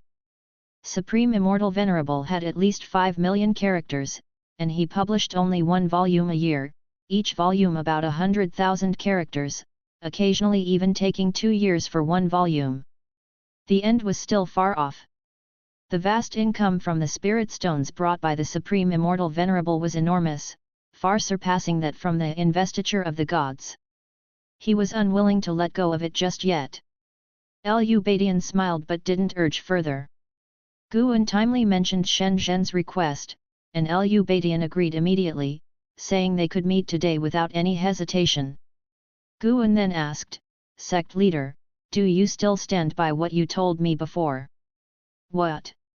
Changed your mind and want to be sect leader now?" Lu Badian asked with narrowed eyes, his tone quite pleased. "No, you said I could come to you anytime I needed something. I want more high-rank medical herbs. I could even help you grow them, and deliver them to you once they're mature. I want to learn about all sorts of exotic plants and strengthen my path of cultivation through planting," Guan hurriedly explained. The path of cultivation through planting. Lu Badian's lips twitched, and his gaze was peculiar. In the end, Lu Badian agreed, saying he would send someone with the seeds of the medical herbs after a few days. Afterward, Guan stood up to look for Shen Zhen and bring him to meet Lu Badian. After the two met, Guan went downstairs and did not disturb their conversation. This time, Lu Badian deployed a restriction that even Guan couldn't eavesdrop through. The two talked for one ancient hour before dispersing, with Lu Badian leaving first and Shen Zhen standing beside Guan, watching him leave. Shen Zhen turned to him, smiling, and asked, "Aren't you curious about what we talked about?" Guan shook his head, "I dare not ask, nor do I want to know. I fear the trouble it might bring n/o/vel/b/jn. .c//om. I provided him with a piece of intelligence in exchange for the most powerful musical spell from the Supreme Sect. Once I master it, I'll perform it for you," Shen Zhen said with a smile. Then, she leapt up and flew towards her cave. Guan didn't think much about it. Whatever Shen Zhen did was her own business, as long as it didn't threaten him. He started looking forward to Lu Badian's delivery of high-rank medical herb seeds. 5 days later, Lu Badian's man arrived, handing Guan a storage bag. He inspected it with his divine sense. The grade was very high, with the quantity reaching up to several 100,000 seeds. There was also a booklet and a letter inside. Guan returned to his room to read the letter. Lu Badian wrote that these seeds were provided from his personal resources, not using the wealth of the Supreme Sect. If Guan grew them well, he could keep half of the profits, if not, he must become his disciple. Seeing this, Guan felt rather helpless. He couldn't understand why Lu Badian was so adamant about taking him as his disciple. Could it be that my personal charm has conquered him? In the blink of an eye, 5 years passed. In these 5 years, nothing significant happened in the Supreme Sect, and Guan's days became quite mundane, with Yalan, Shen Zhen, Li Ye, Zhang Qiang and Gu Yu all busy with their cultivation, rarely seeking him out. Although the great battle between good and evil ended quickly, its impact was significant.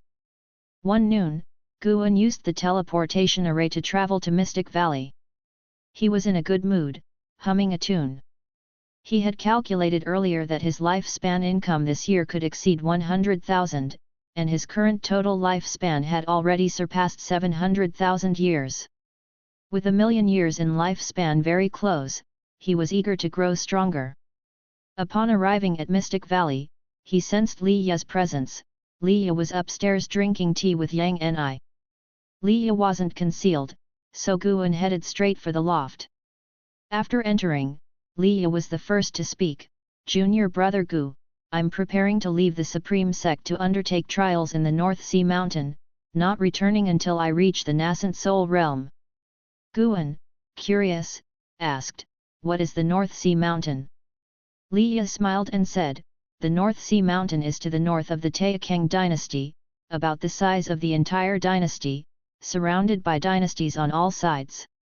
It's a gathering place for demons and a place for cultivators to seek fortune and undergo trials. Of course, it's also very dangerous." Hearing this, Guan suddenly felt that the North Sea Mountain might be suitable for his next breakthrough. Moving from the 9 layers of unification realm to a higher realm was beyond his imagination. It would be best to stay away from the Supreme Sect. Yang Ni interjected, "You're not looking for the North Sea Kun fish, are you?" Li Ye scratched his head and said, "You caught me. News broke out a couple of years ago about a sighting of the North Sea cunfish in the North Sea mountain. I want to check it out, got nothing else to do, and it's a good chance to escape those arranged by my father. Guan sat down and pressed on, what's the North Sea cunfish? Yang Ni glanced at him and said, you should still remember the heaven-swallowing dark bird, right? There exist in this world ancient relic species, different from ordinary demons. They have colossal bodies, and the difficulty of their shape-shifting far surpasses that of the demon clan.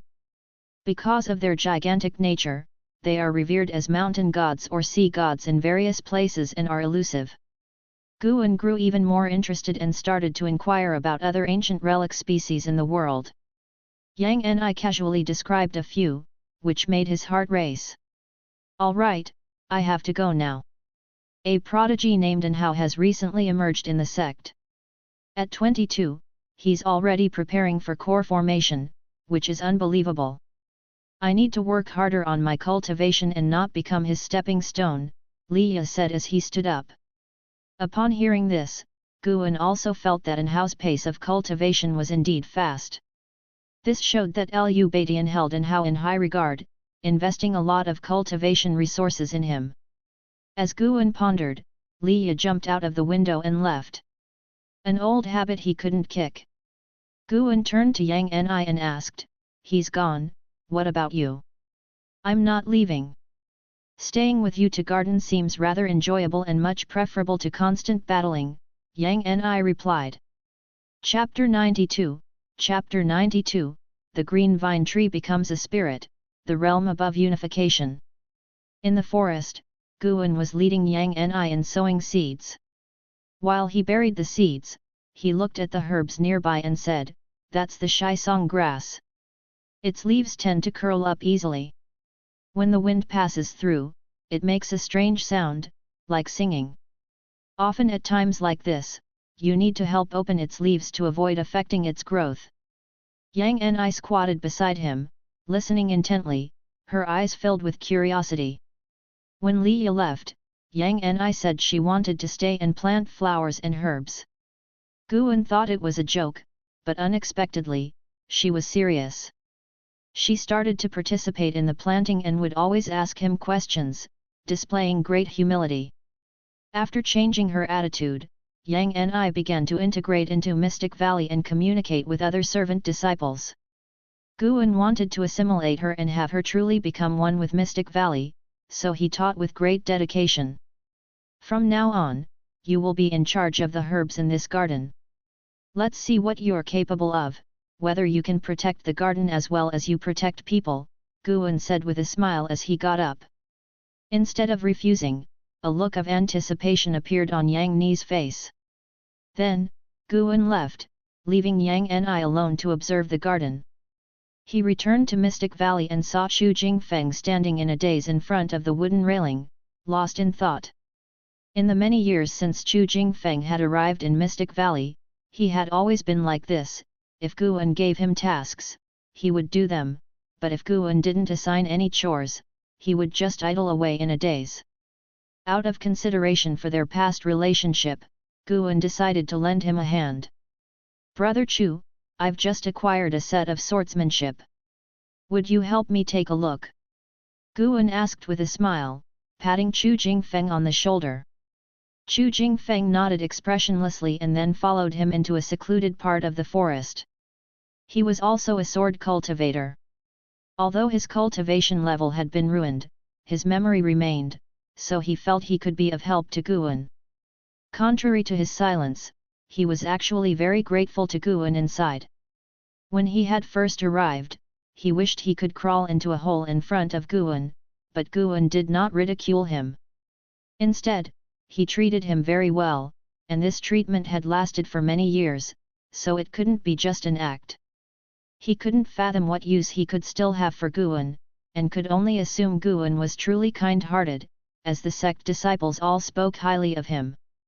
Under Chu Jingfeng's watchful gaze, Guan demonstrated the basic sword moves of the Taixuan Divine Shocking Sword. Even though his motions were clumsy and not smooth, it still brightened Chu Jingfeng's eyes. Gu. Valley Master, what swordsmanship is this? Chu Jingfeng asked, holding back his excitement. As a swordsman, how could he not be delighted by profound swordsmanship? Guan scratched his head and said, I don't know either. This is what a senior passed on to me when I happened to visit the heavenly repair platform. He said if I could master this set of swordsmanship, I could become a sword god in the mortal world. Chu Jingfeng hesitated. Guan smiled and said, how about it? Do you want to learn? I'll teach you. I have only one condition, and that is that you become the old you again. I miss the ambitious Chu Jingfeng, who, despite losing his cultivation level, could still train in swordsmanship. Haven't there been legends recorded where people, without energy absorption, achieved enlightenment through sword enlightenment? If others can do it, why can't you? Upon hearing this, Chu Jingfeng's demeanor shifted, and he struggled internally. In the end, he agreed. Actually, he never wanted to deteriorate, it was just that he couldn't find any meaning to continue living. Now, he suddenly felt that Guan's words made sense. If he lost his cultivation level, did that mean he couldn't train in swordsmanship? A sword cultivator should face difficulties head-on, shouldn't they? Thus, Chu Jingfeng began to train in the Taixuan Divine Shocking Sword. He learned the sword moves at a swift pace, which amazed Guan and gave Chu Jingfeng increasing confidence. Late at night, a dozen miles from Mystic Valley, by the river, Guan moved some pebbles aside and lifted a stone slab, then slipped underneath. The stone slab closed immediately after, and the scattered pebbles uncontrollably gathered back together, restoring the area to its state before any disturbance. Guan followed the underground tunnel and arrived at the 8 scenic caves. A 5-jung-long black dragon burst out from the subterranean river and rapidly flew to face him. As usual, he took out a demon sheep corpse and laid it on the ground, and the sky dragon opened its mouth, spewing fierce flames to roast the sheep. In another 2 or 3 years, I will take you out, how about that? Guan asked, patting the sky dragon's head with a smile. Guan planned to set the sky dragon free on his next breakthrough, allowing it to live in the North Sea mountain. Previously, he had wanted it to practice the transformation skill, but unfortunately, there was no such skill. He did pass on the demon shadow divine skill to the sky dragon, but despite several years of practice, it failed to master it. Upon hearing about going out, the sky dragon immediately stopped roasting the sheep and excitedly inquired where they would go. Guan briefly introduced it to the North Sea mountain, stirring up even greater longing in the dragon. He warned it not to reveal anything about him or the 8 scenic caves once it's out, and it promised to keep the secret. In reality, exposure wouldn't matter. By the time Guan returned from the North Sea mountain, he would undoubtedly have surpassed the unification realm, and even if the entire 1000 Autumn Pavilion came, they wouldn't be able to take his green vine tree. Of course, he believed the sky dragon would keep its word. You'd better cultivate diligently from now on, don't get eaten by a demon as soon as you go out, Guan teased. The sky dragon lifted its head proudly and said, how could a dragon possibly be eaten by a demon? Guan rubbed its dragon head and then moved towards the green vine tree. He placed great importance on this 7th-tier spirit tree. Every time he came to the 8 scenic caves, he would check on it to ensure it didn't encounter any problems. Reaching the base of the tree, Guan looked up at the branches of the green vine tree. As he gazed, he suddenly frowned. He noticed a tremor in one of the branches, faint though it was, it had indeed occurred. Sky Dragon was still roasting sheep not far away, he wasn't the one playing tricks. Could this tree be becoming a spirit? The more Guan thought about it, the more he felt it was possible. This was after all the holy tree of the 1000 Autumn Pavilion, bound to be sinister, becoming a spirit wasn't out of the question. Guan continued to watch, but the green vine tree did not show any more strange behavior, as if his previous feeling had been an illusion. He used his divine sense to probe and detected nothing unusual, but by doing so, he could warn the green vine tree not to mess around. Nov. L. B //JNN After staying for half an hour, Guan finally left. He now had one more thing to be wary of, yet instead of worry, he felt a certain anticipation about the green vine tree becoming a spirit. Spring came and went, and 2 years passed by. Guan's lifespan had reached 950,000 years, and he felt that he could reach 1,000,000 years by the end of the year, which filled him with anticipation, keeping his spirits up all year long. One day, Yelan came to Mystic Valley to visit Guan. The two stood in front of the pavilion window, watching the busy disciples while chatting. Yelan spoke of recent major events in the immortal cultivation world, and Guan listened with great interest. A new sect had emerged in the immortal cultivation world, known as the Ephemera Sect. Nobody knew where the Ephemera Sect was located, but its cultivators constantly invaded various sects of the demon path, seizing cultivation techniques, spells, treasures, and the like, causing the demon path to fall into turmoil. In contrast, the sects of the righteous path remained unaffected. Some said that the Ephemera Sect was supported by the Supreme Sect because one of the Ephemera Sect's great demon cultivators, who used leaves to slay his enemies, resembled the Supreme Sect's sword Venerable Feudeo. Hearing this, Guan was annoyed. Why was someone else riding on his fame? You've spoken about so many events, yet none targeted the Supreme Sect. It seems we have indeed established a powerful reputation, Guan said with a smile. He was genuinely pleased. The more peaceful the Supreme Sect was, the better, since he could strengthen himself by planting flowers and herbs. After planting for another 50 years, there probably wouldn't be anyone in the Taixuan dynasty stronger than him, right?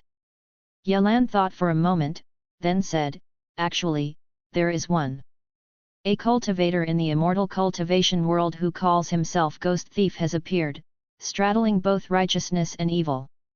He used to rob the rich to aid the poor, but as his fame grew, just half a year ago, he declared his intention to come to the Supreme Sect to steal the mystic pure tree, claiming that the Supreme Sect has gathered 9/10 of the resources of the Taixuan dynasty, going against the will of heaven. He plans to steal the mystic pure tree and then plant it by the edge of Heavenly Pond. Mystic pure tree?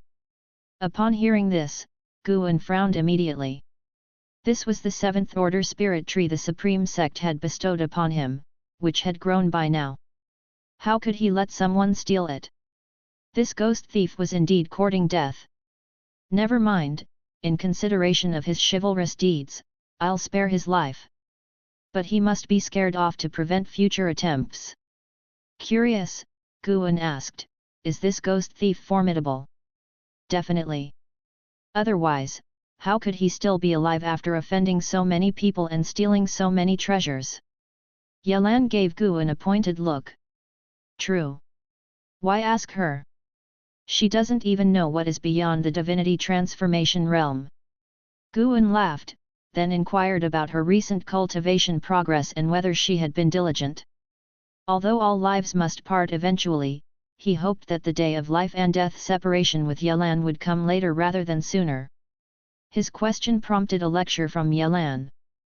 Yelan held the same wish, hoping that he would cultivate earnestly to extend his lifespan. The two began to bicker.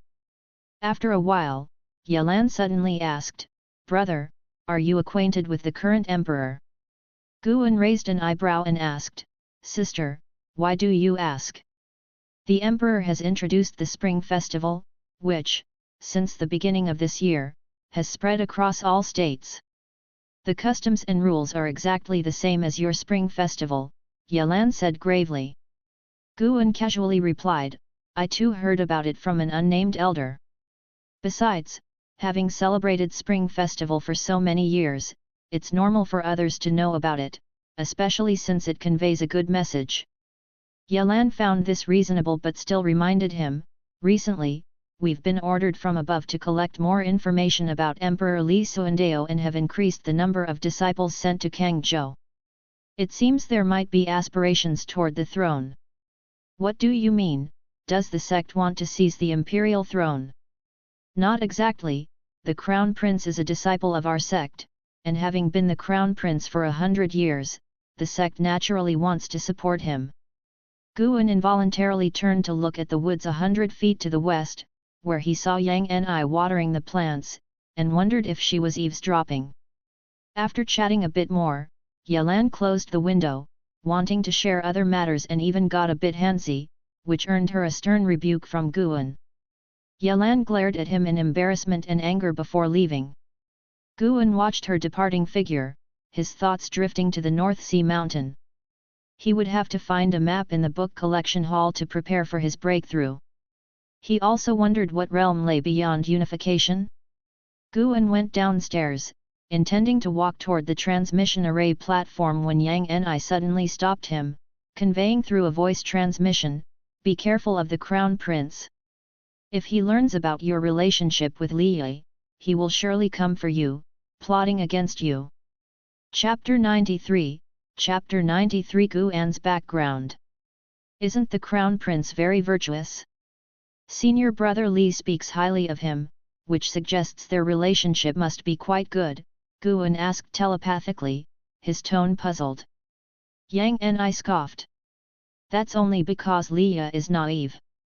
Over the years, the Crown Prince has sent many assassins to kill him, and I've intercepted them before. Then why don't you tell senior brother Li to be more cautious? Isn't it his father's idea?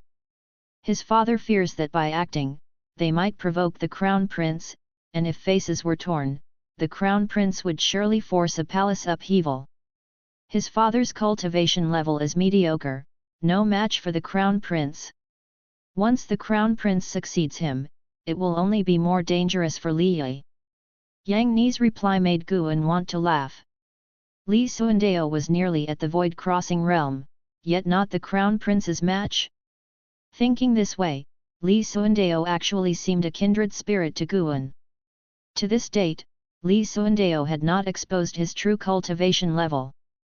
The only reason Guan knew it was because he had activated the Golden Finger. I understand. I'll be careful around the Crown Prince, Guan replied using the sound transmission skill. Yang Ni nodded and stopped hindering him. Watching Guan's departing silhouette, Yang Ni shook her head slightly. Why have I genuinely started to care about this boy's safety? Ever since she learned that Guan was linked to Medicine Valley in the inner sect, Yang Ni sensed his identity was not simple. At least within the Supreme Sect, he was sure to be well protected and unlikely to encounter trouble. Soon, Yang Ni dismissed the thought. The dusk flowers she had planted were about to bloom, and she eagerly anticipated the sight. Elsewhere, Guan arrived at the third Medicine Valley, walking up to the Mystic Pure Tree. The Mystic Pure Tree had grown large, its leaves lush. The white spirit rat was dozing beneath it. Ever since the tree provided shade, it rarely roamed around, mostly just sleeping under the tree. Guan did not mind this, he was actually looking forward to it. LV Badian had said that the Mystic Pure Tree not only enhanced the spiritual energy of an area but also, meditating under it could enhance one's aptitude. As the white spirit rat spent all day sleeping under the Mystic Pure Tree, could it be receiving enlightenment in its dreams? Time for an experiment. If it worked, he would also nap under the tree. Guan took out an ancient gold-swallowing insect from his insect bag at his waist and let it fly up to the tree. He then met Taixuan and instructed him to place 100 pounds of iron ore under the tree every month to sustain the ancient gold-swallowing insect. The best thing about Taixuan was that he didn't ask questions, he simply agreed to it. After checking the Mystic Pure Tree, Guan visited the human-faced tree and purple mist bamboo, ensuring these treasures were growing well before he began inspecting the third Medicine Valley. The third Medicine Valley now grew many high-ranked medical herbs.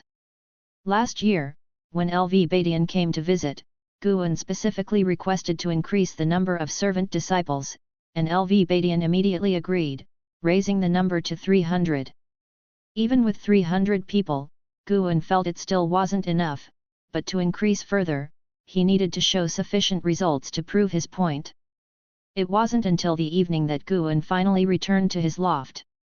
He had harvested another batch of medicinal herbs today, adding thousands of years to his lifespan, moving ever closer to the million-year milestone. A month later in the early morning, after leading the Mystic Valley disciples in drills, Guan returned to the loft and spread a map on the table. This was personally drawn by a great cultivator of the Supreme Sect and had restrictions. When divine sense probed into it, one could even see detailed terrains, giving him the sensation of using a VR topographical map from his previous life. No wonder the map cost 5 top-grade spirit stones, it was truly worth more than its value. Guan immersed himself in it, looking for a suitable breakthrough location. Just around noon, someone from the Mystic Valley came to visit. Yang Ni transmitted to Guan, "The Crown Prince is here. Be careful on your own, I can't show myself." Upon hearing this, Guan slowly put away the map and then stood up to leave the loft. When he stepped outside, he saw a man in white holding a folding fan approaching, graceful and smiling, appearing much like a delicate scholar. Guan conducted a lifespan detection. Li Dai, Nascent Soul Realm Level 1189/960/1250. He had not cultivated any special techniques, and his cultivation level was as it appeared. A nascent soul less than 200 years old was indeed a genius. Li Dai did not walk toward Guan, instead, he approached Chu Jingfeng, who was inspecting the grounds by a wooden railing. "Chu Jingfeng, long time no see," Li Dai greeted from a distance. Chu Jingfeng turned around, his brow furrowed. The two met and exchanged pleasantries, with Li Dai's laughter being quite hearty, attracting the attention of other disciples in the valley. In the face of Li Dai, Chu Jingfeng appeared very tense, mostly just responding to Li Dai as he reminisced about old times. After chatting for a good while, Li Dai finally walked over to Guan. He came in front of the loft and cupped his fists in salute. "I am Li Dai from Kangzhou. May I ask if you are Valley Master Guan?" Guan raised his hand in salute. "Greetings, Your Highness the Crown Prince. I am Guan. Would you like to come up and talk?" Li Dai smiled and nodded, then ascended the stairs. The servant disciples became excited, not expecting this visitor to be the current Crown Prince. At $+. Although they had joined an immortal cultivation sect, they were still curious about the Crown Prince and wondered why he was looking for the Valley Master. Several people surrounded Chu Jingfeng, asking how the two had known each other before. Guan and Li Dai chatted inside the room for a full ancient hour, and when Guan saw him downstairs, his face was filled with smiles, and he even held Guan's hand before parting, making Guan feel awkward. "Junior brother Gu, you and I really hit it off. Next time I return to the Supreme Sect, I must find you for another chat," Li Dai said enthusiastically, appearing utterly guileless. Guan agreed, then watched him fly out of Mystic Valley. The duo hadn't talked about much before, it seemed as though Li Dai was truly there to make friends. They even talked about Li Yi, and Li Dai's words were full of concern.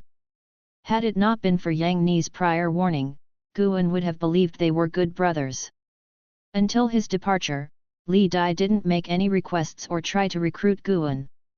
Guan could feel a divinity transformation realm cultivator hiding in the nearby mountains, likely someone protecting Li Dai. About 10 miles away from Mystic Valley, the smile vanished from Li Dai's face, and his expression darkened.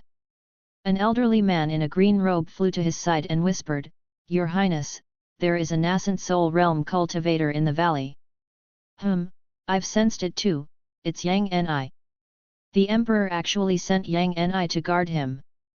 This man's connections must be significant. We should investigate his background and his role within the Supreme Sect, Li Dai said coldly, his eyes filled with murderous intent when he mentioned Yang Ni. The green-robed elder asked, "If he has no backing, should we capture him?" "Let me meet with the sect leader first, his attitude is crucial. If the sect leader supports me, then we shall directly kill Li Yi and Guan, cutting off the Emperor's spies and pawns," Li Dai replied. The two were unaware that Guan had heard their conversation. To Guan, a divinity transformation realm in front of him was no different from an ant beside the road. "Want to kill me? That's interesting." Guan smiled, he wasn't concerned at all. Even if he stood still and didn't fight back, neither Li Dai nor the green-robed elder would have a hope of killing him. Guan turned and went upstairs. It wasn't long before Yang Ni jumped in through the window. Yang Ni's face was grave as he said, "He must have sensed my presence. This young man's cultivation seems to have reached the transformation realm." Guan asked in confusion, "Do you have a grudge against him?" "Nonsense, his mother was involved in my sister's death. How could there be no grudge? Does senior brother Li know about this?" "He doesn't, as I have only suspicions without evidence. This guy came to the Supreme Sect, mostly seeking to establish ties with the Venerable Pavilion or the sect leader. Previously, his supporter Chu Tiankai has already fled, so he must seek new protection. Let him be." Guan took out a book and began to read. Yang Ni stood by his side, asking in surprise, "Aren't you afraid he'll abduct you to plot against Li Yi?" "What can I do? I'm no match for him. The emperor asked you to look after me, and I can't refuse. If he wants to kill me, I can't stop him either. Might as well pretend nothing is happening and peacefully enjoy my days." Guan casually replied, his carefree attitude impressing Yang Ni. Yang Ni reassured him, "Don't worry, if he truly intends to harm you, I will definitely protect you, just don't wander off." Guan was too restless, sometimes going to the outer city, sometimes to his inner sect Medicine Valley places she dared not trespass. "Thanks for the protection, senior. Rest assured, under the watch of the Supreme Sect, he shouldn't dare to act rashly," Guan said, smiling at Yang Ni. Yang Ni nodded and left without another word. Guan sensed her retreat to the woods for training. It seemed she was under great pressure. In the years she'd been in Mystic Valley, she only quietly practiced at night. Guan also wanted to grow stronger. He accessed his attribute panel and, seeing his lifespan, his lips curled upwards. Soon, in a residence surrounded by birdsong and the scent of flowers, with trees adorned with bright blossoms and a stream encircling a pavilion. Lu Badian and Li Dai sat opposite each other in the pavilion, Li Dai picking up a wine pot to pour for Lu Badian. "Being the crown prince for a century has indeed been tough on you. I've heard some of the civilian voices over the years," Lu Badian said nonchalantly as he accepted the wine cup. Upon hearing this, Li Dai sighed and replied, "The emperor has actually done quite well. It's just unfortunate that his cultivation level is too low to suppress the prefects and noble families across the lands. Beneath the vibrant veneer of the Taixuan dynasty lies suffering and darkness. I want to improve the lives of the common people, and my mother's family has agreed to support me fully." Lu Badian gazed at the nearby stream, not staring directly at Li Dai, and said indifferently, "Who becomes emperor doesn't matter to the Supreme Sect. What is important is being worthy of the trust of the Supreme Sect." Li Dai hurriedly assured him, "The Supreme Sect is the most revered in the world. If I become emperor, the Supreme Sect can oversee my actions." "Stop investigating Guan. No matter how your imperial family fights among yourselves, you must not involve him." Lu Badian said this nonchalantly, causing Li Dai's face to drastically change. In that moment, Li Dai thought of many possibilities. He cautiously asked, "What noble family is Guan from?" Assuming Guan came from some family because of his low cultivation level, as maybe someone mediocre from a noble house sent to live out his life at the Supreme Sect. "He doesn't come from any noble family, the only backing he has is me. Is that enough?" Lu Badian said this, looking towards Li Dai, causing him to break out in a cold sweat. N/O/vel/b/in.c//om. Chapter 94, Chapter 94, A Million-Year Lifespan, 5 Elements Treasure Body. Crown Prince Li Dai hadn't left for 7 days before he returned to visit Guan, this time bringing with him many medicinal herb seeds, clearly having put in a lot of effort. Although Guan was unsure why he was being so generous, he appreciated and accepted the gift, even inviting Li Dai for a drink, which made their conversation even more pleasant than before. Until his departure, Li Dai didn't try to recruit him, seemingly content with just building a good relationship. However, after Li Dai left, Yang Ni's look at him changed. "I've never seen him be so attentive to someone," Yang Ni said with a complex tone. Guan laughed and replied, "Who says I'm not amiable?" He wasn't foolish, he guessed it might have something to do with LV Badian, but he wasn't clear on the particulars. Li Dai had come to the Supreme Sect to find support, certainly not to turn to wealthy families, starting with excluding the Ji family. Besides that, only LV Badian wielded such significant influence. Yang Ni also suspected that Guan had even greater backing. After all, not even Li Suandeo could make the crown prince this solicitous. She was very curious about who Guan really was. "It's best not to tell His Majesty about this. You've followed me for so many years, you should see that I'm not competitive, and I definitely don't want to become an object of suspicion," Guan said seriously to Yang Ni. Yang Ni nodded in agreement. She joked, "Looking at it this way, Liya isn't your blessing, rather, you're Liya's blessing. Indeed, anyone as diligent and earnest in planting as you, who grows so many medicinal herbs without scrambling for power, would be favored by the higher UPS of the Supreme Sect." Guan picked up the storage bag given by the Crown Prince, took out 100 seeds, and handed them to Yang Ni, saying, "These are all 5th-tier seeds. Take good care of them. If you do well, I'll give you 1/10 of the yield once they mature, and I'll give you even more seeds in the future." Yang Ni accepted the medicinal herb seeds with a delighted expression, readily agreeing to the task. Guan looked at her, feeling very reassured.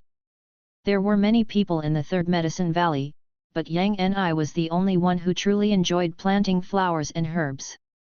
Xiao Chuan preferred raising demon beasts, while the other disciples tended to their duties for the sake of immortal cultivation.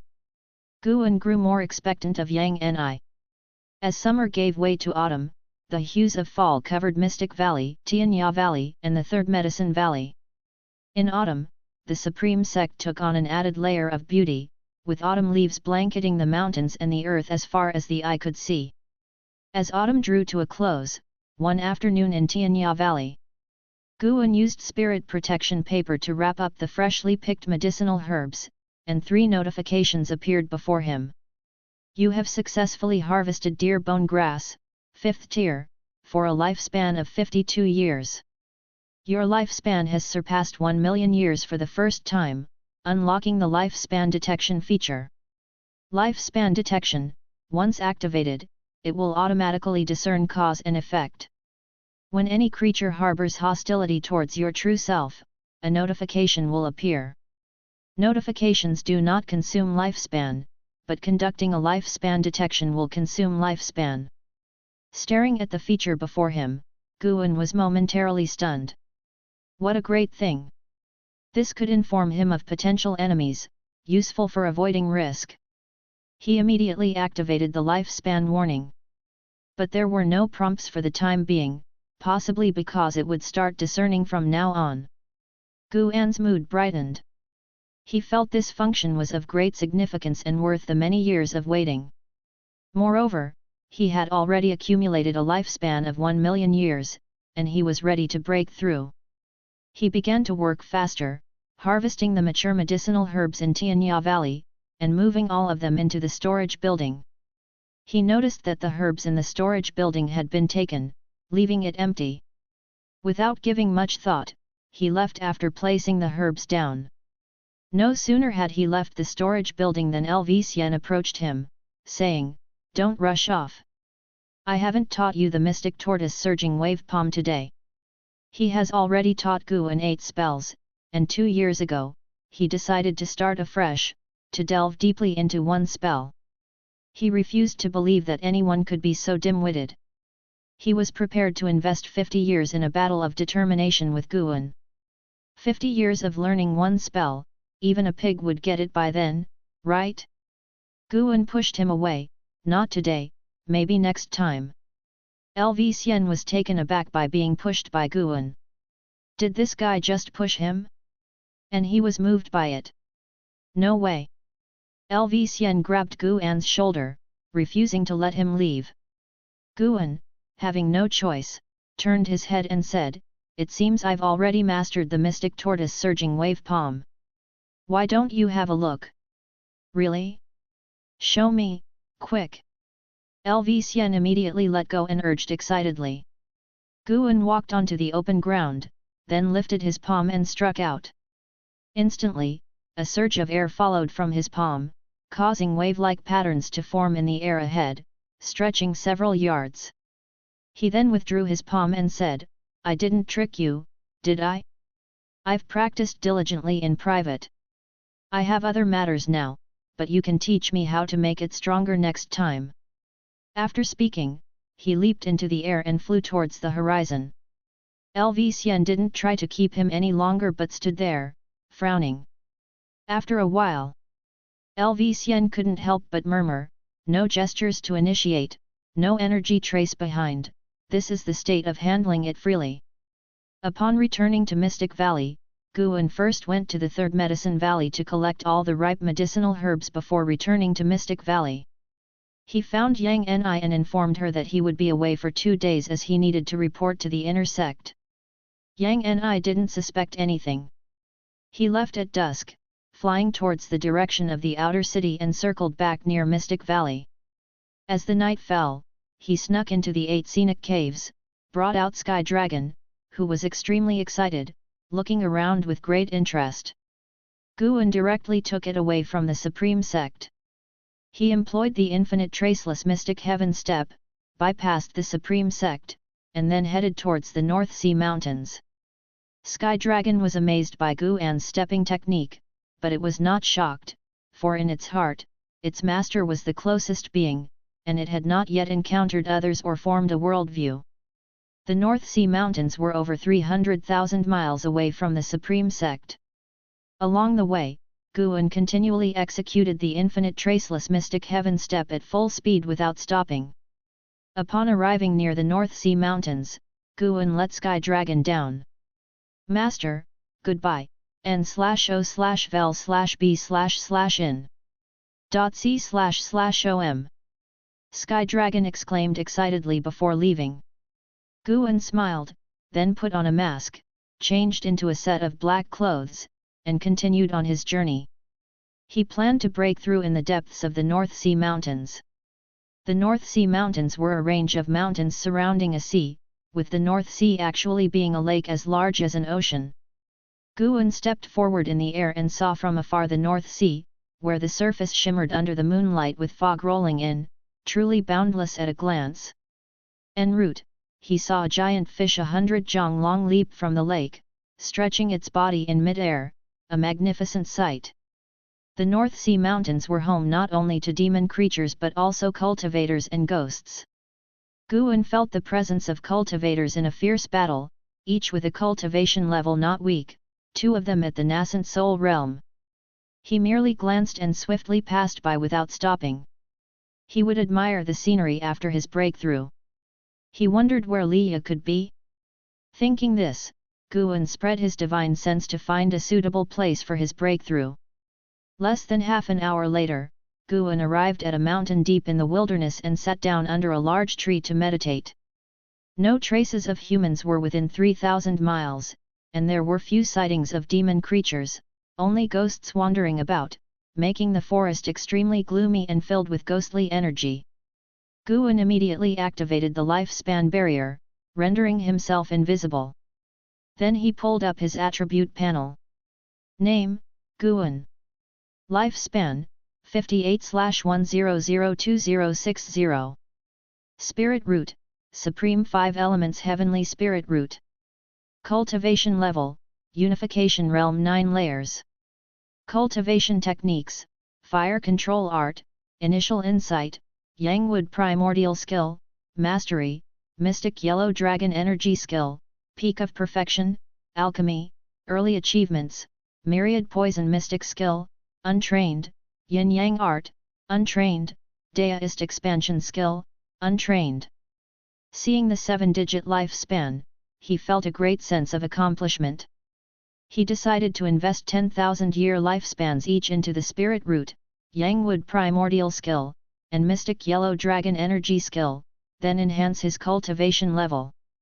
As for spells, ultimate skills, and divine skills, he could invest less lifespan, since he rarely fought anyway. Guan directly invested 100,000 years of lifespan into the spirit root. Regardless of the outcome, he would stop, refusing to invest more. You have invested 100,000 years of lifespan into evolving your spirit root through cultivation. You comprehend the nature of the universe for 1,000 years, your 5 elements spirit root perception power has increased. You comprehend the nature of the universe for 2,000 years, your 5 elements spirit root perception power has increased. After comprehending the nature of the universe for 7,000 years, you finally grasp the true meaning of the 5 elements, and your supreme 5 elements heavenly spirit root has been tempered. After comprehending the nature of the universe for 56,000 years, you finally grasp the true meaning of the 5 elements, and your supreme 5 elements heavenly spirit root has been tempered. Notifications kept popping up crazily in front of Guan's eyes. Although he had been prepared, his face still darkened. Perhaps he shouldn't have improved the spirit root, as the supreme 5 elements heavenly spirit root was already sufficient. But what's done is done, so he had to endure. Even though there was no transformation, tempering should make his aptitude stronger. Guan consoled himself with this thought. The notifications continued. After comprehending the nature of the universe for 70,000 years, you finally grasp the true meaning of the 5 elements, and your supreme 5 elements heavenly spirit root has been tempered.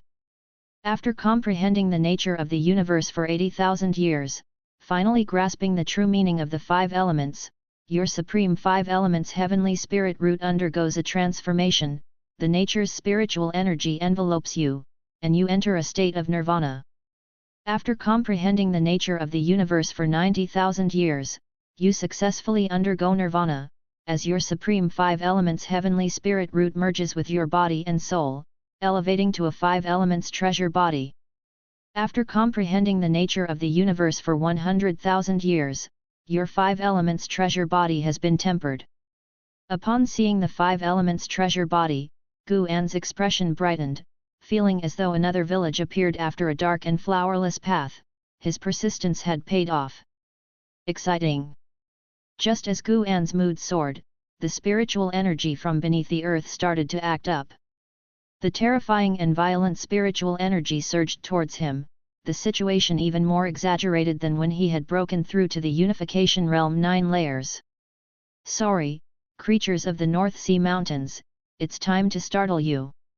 Guan began to immerse himself in the wonderful process of spiritual energy tempering his body. Beings throughout the North Sea Mountains successively felt the sinking of spiritual energy. In less than 15 breaths, even those on the fringes of the North Sea Mountains could feel this anomaly. In a valley, a man dressed in white, Li Suandeo, was meditating on an array platform with thousands of elixir bottles and storage bags placed on it. Flags and talisman papers were erected all around the platform and even on the valley walls, dazzling to behold.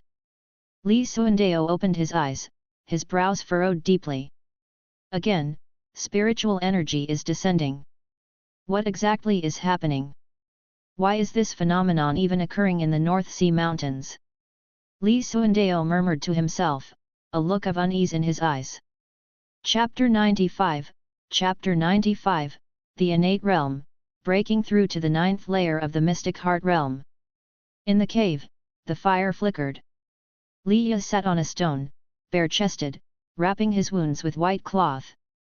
Fresh blood continuously seeped out, a frightful sight, yet he did not frown. Floating beside him was a soul body, that of a tall old man, who stroked his beard as he watched him. To withstand the toxicity of the 1,000-handed demon vine, your physique has grown stronger, the ancestral spirit praised. Li said calmly, it's not enough. Compared to Lvxian and Ji Xiaoyu, it's hardly anything, not to mention that another Anhao has emerged within the sect. It's said that his talent is even more exaggerated than that of the two of them.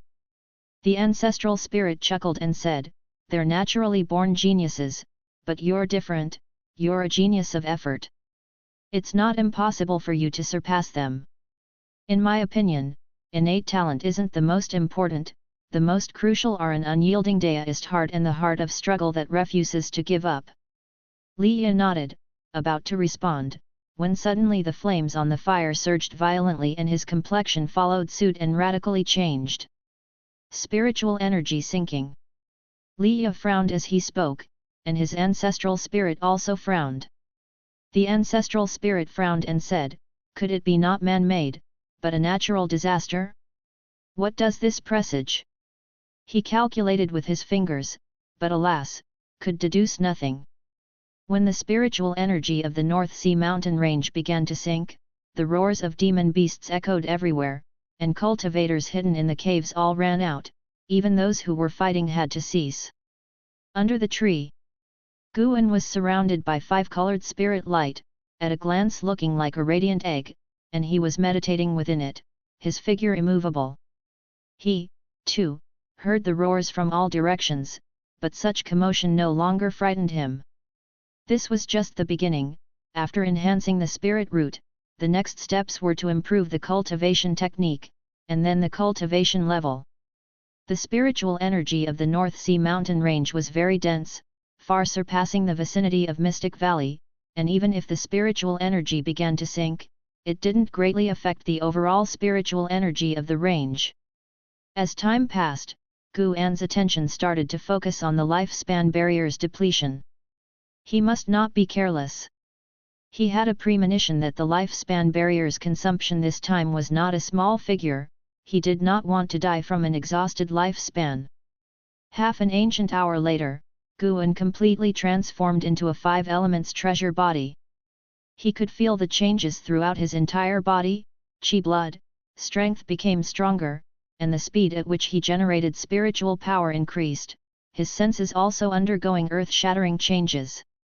He even felt the surrounding 5-element spiritual energy merge with him.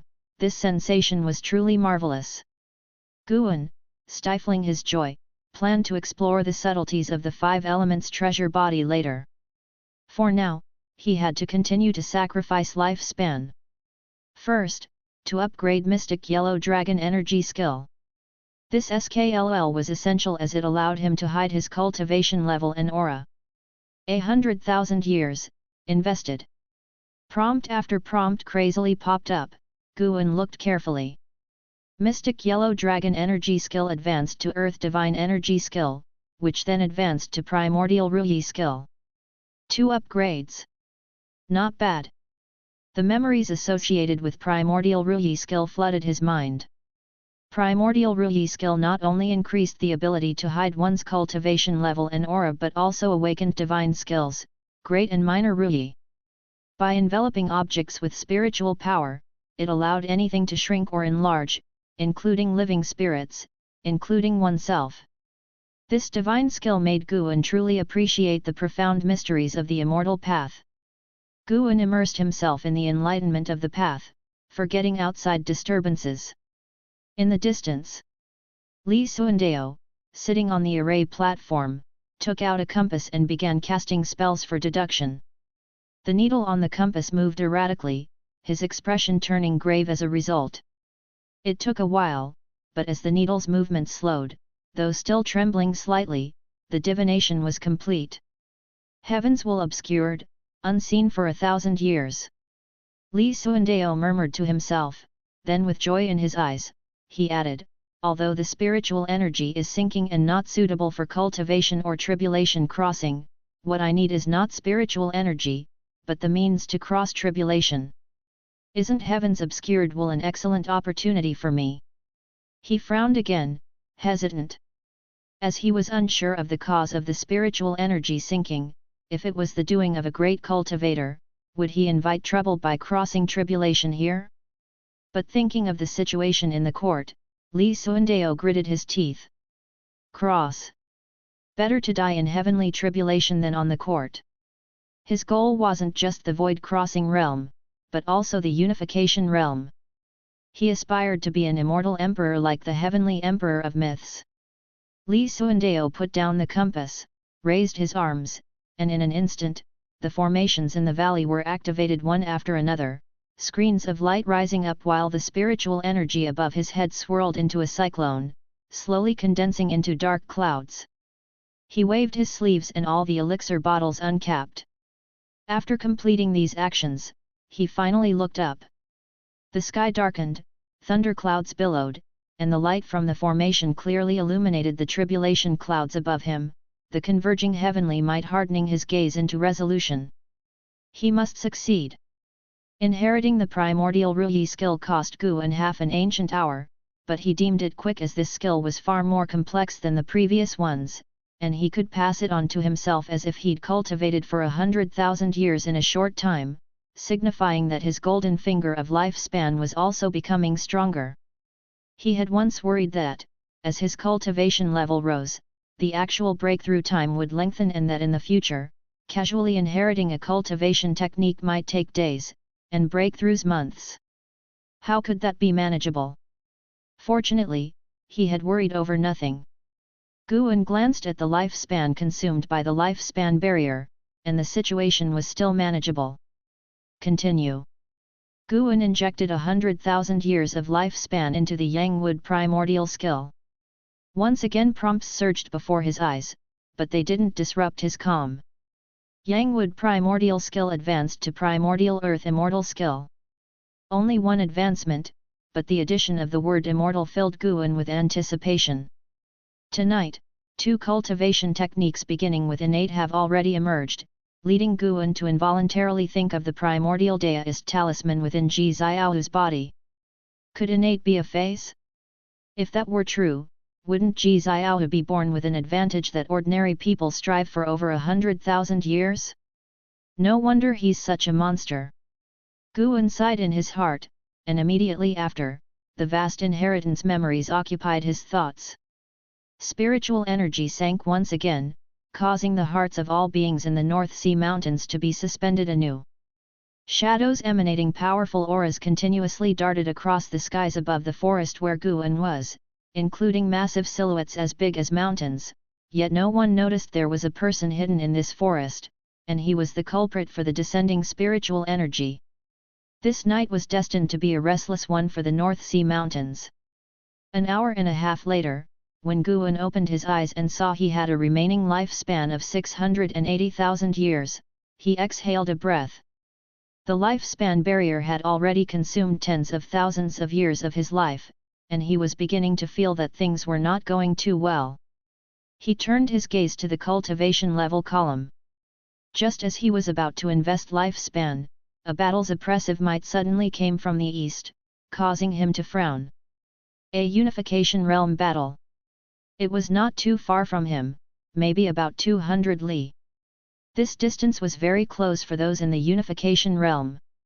Guan immediately stopped rushing his breakthrough, deciding to wait until the others had left the vicinity before proceeding. What would he do if the 2 great cultivators in the unification realm entered his lifespan barrier during his breakthrough? It would be nice if the lifespan barrier could be upgraded in the future. Guan sighed in his heart, but he was not panicked. If they really intruded, he would have no choice but to grant them death. Cultivating to the unification realm was not easy, he hoped they would take care of themselves. Fortunately, things did not develop in the worst way Guan had imagined. The 2 great cultivators fought for a while before starting a chase, eventually disappearing into the distance. Let's get started. First off, 100,000 years to ease the shock. With 100,000 years, I should definitely break through, right? You have invested 100,000 years of lifespan into cultivating your cultivation level. You practiced energy absorption for 500 years, and with the great accomplishment of the primordial earth immortal skill, you forcefully attempted a breakthrough to the mystic heart realm, starting a tribulation. You didn't survive the King Yuan 5 spirits heavenly tribulation, and your tribulation crossing failed. You practiced energy absorption for 1500 years, and with the great accomplishment of the primordial earth immortal skill, you forcefully attempted a breakthrough to the mystic heart realm, starting a tribulation. You didn't survive the King Yuan 5 spirits heavenly tribulation, and your tribulation crossing failed. Failing the tribulation once per millennium is acceptable, indicating he has a high margin for error. After 100 attempts, I should be able to succeed, right? After all, I've enhanced 2 cultivation techniques. Failure. Failure, n/o/vel/b/in.c//om. Your chapter source. Failure. The continual failures were jarring, and before he had spent 50,000 years of lifespan, Guan felt it was bearable. When he failed at the 67,500-year mark, he began to grind his teeth. The 68th attempt failed. Who could endure this? And the failures continued. You practiced energy absorption for 81,500 years, and with the great accomplishment of the primordial earth immortal skill, you forcefully attempted a breakthrough to the mystic heart realm, starting a tribulation. You didn't survive the King Yuan 5 spirits heavenly tribulation, and your tribulation crossing failed. You practiced energy absorption for 82,500 years, and with the great accomplishment of the primordial earth immortal skill, you forcefully attempted a breakthrough to the mystic heart realm, starting a tribulation.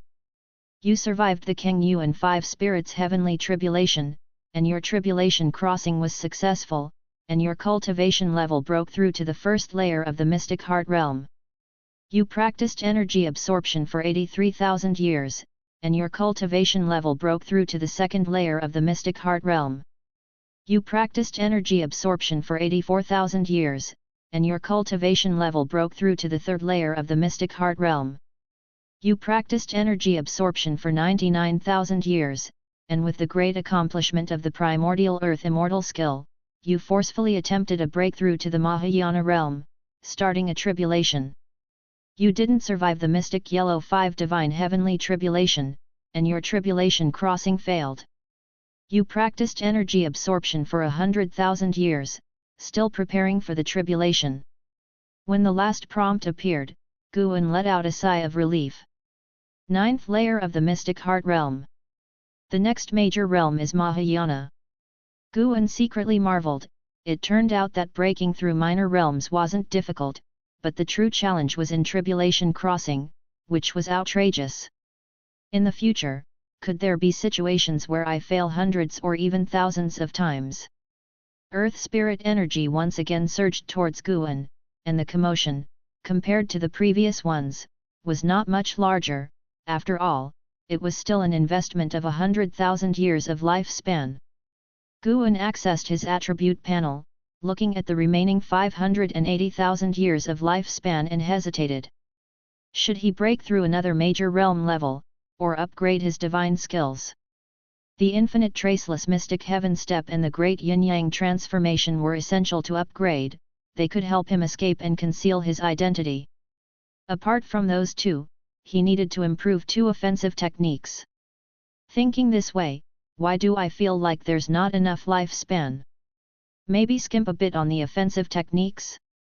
After all, he didn't fight across boundaries, and besides, the spells and ultimate skills he currently mastered were considered extremely profound in the immortal cultivation world of the 9 dynasties. Guan was conflicted as he began to upgrade his cultivation level. The tremendous surge of spiritual energy flowed into his body, causing his cultivation level to steadily increase, his robes billowing intensely as though they would burst at any moment. Chapter 96, Chapter 96, Breaking Through to the 8th Layer of the Mahayana Realm.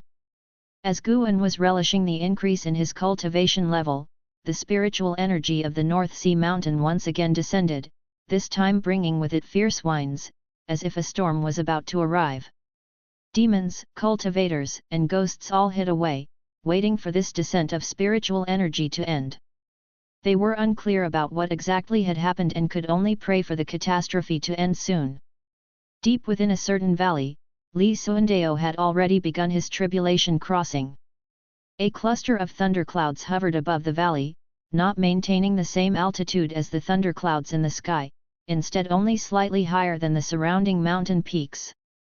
This mass of tribulation clouds was accumulating divine might, strands of lightning churning within, intermittently visible, a sight that was startling and awe-inspiring.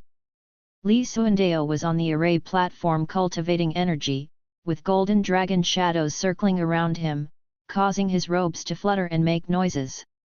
After a while, Li Suandeo suddenly opened his eyes and looked up sharply, just in time to see a bolt of heavenly lightning strike down from the tribulation clouds.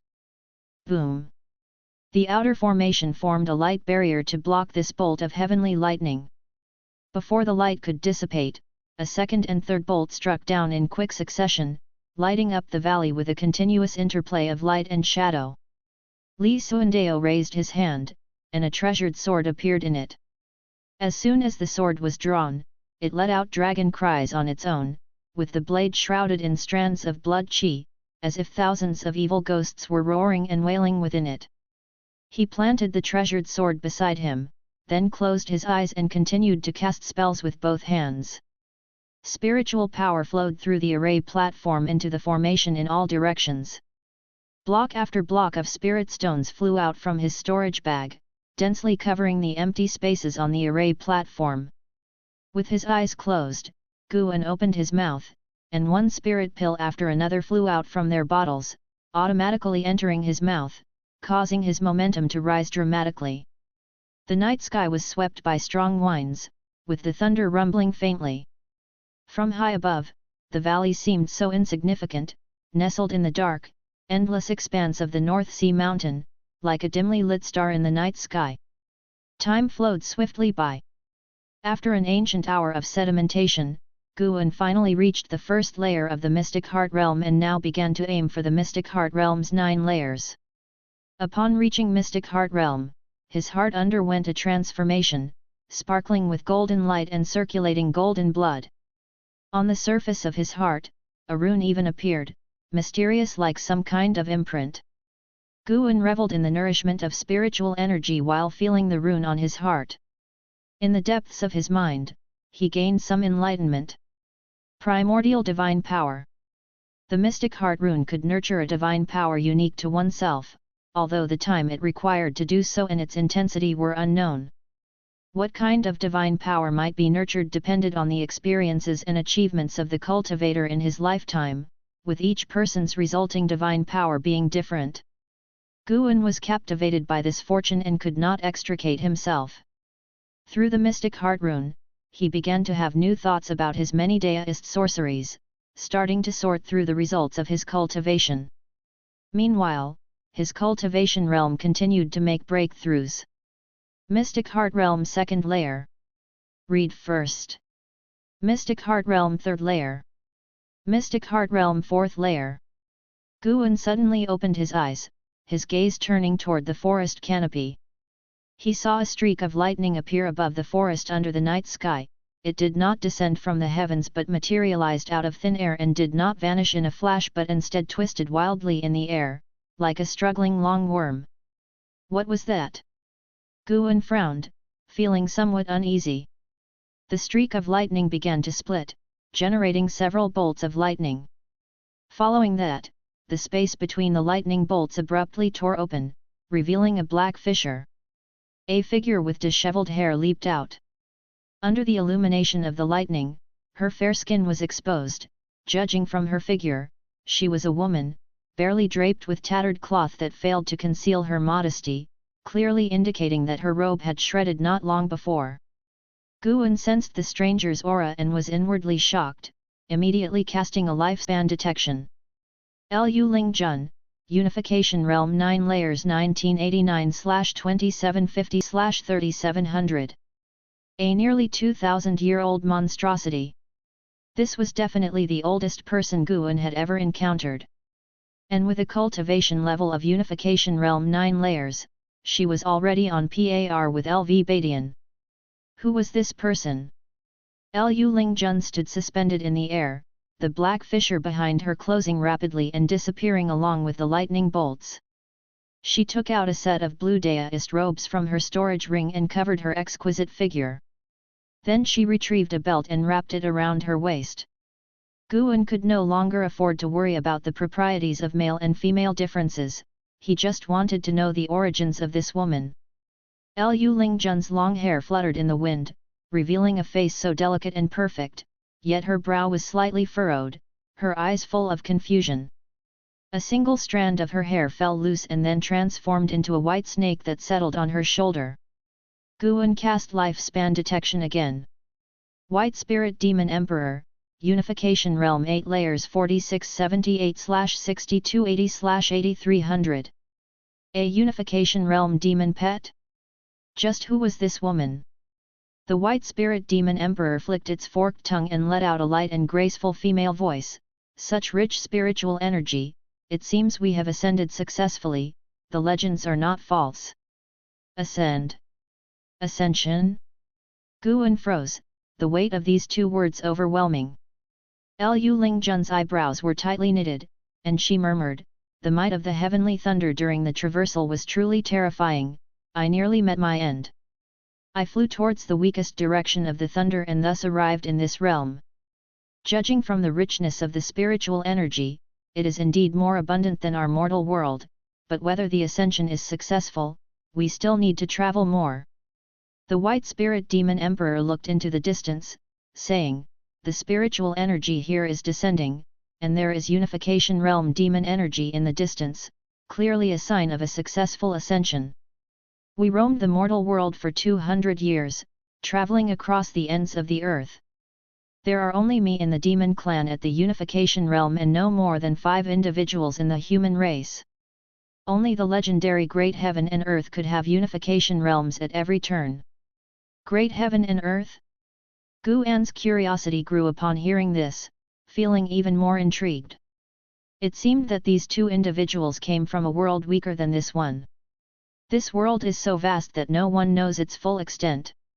The 9 dynasties are but a corner of this continent, what lies beyond the ocean, no one knows.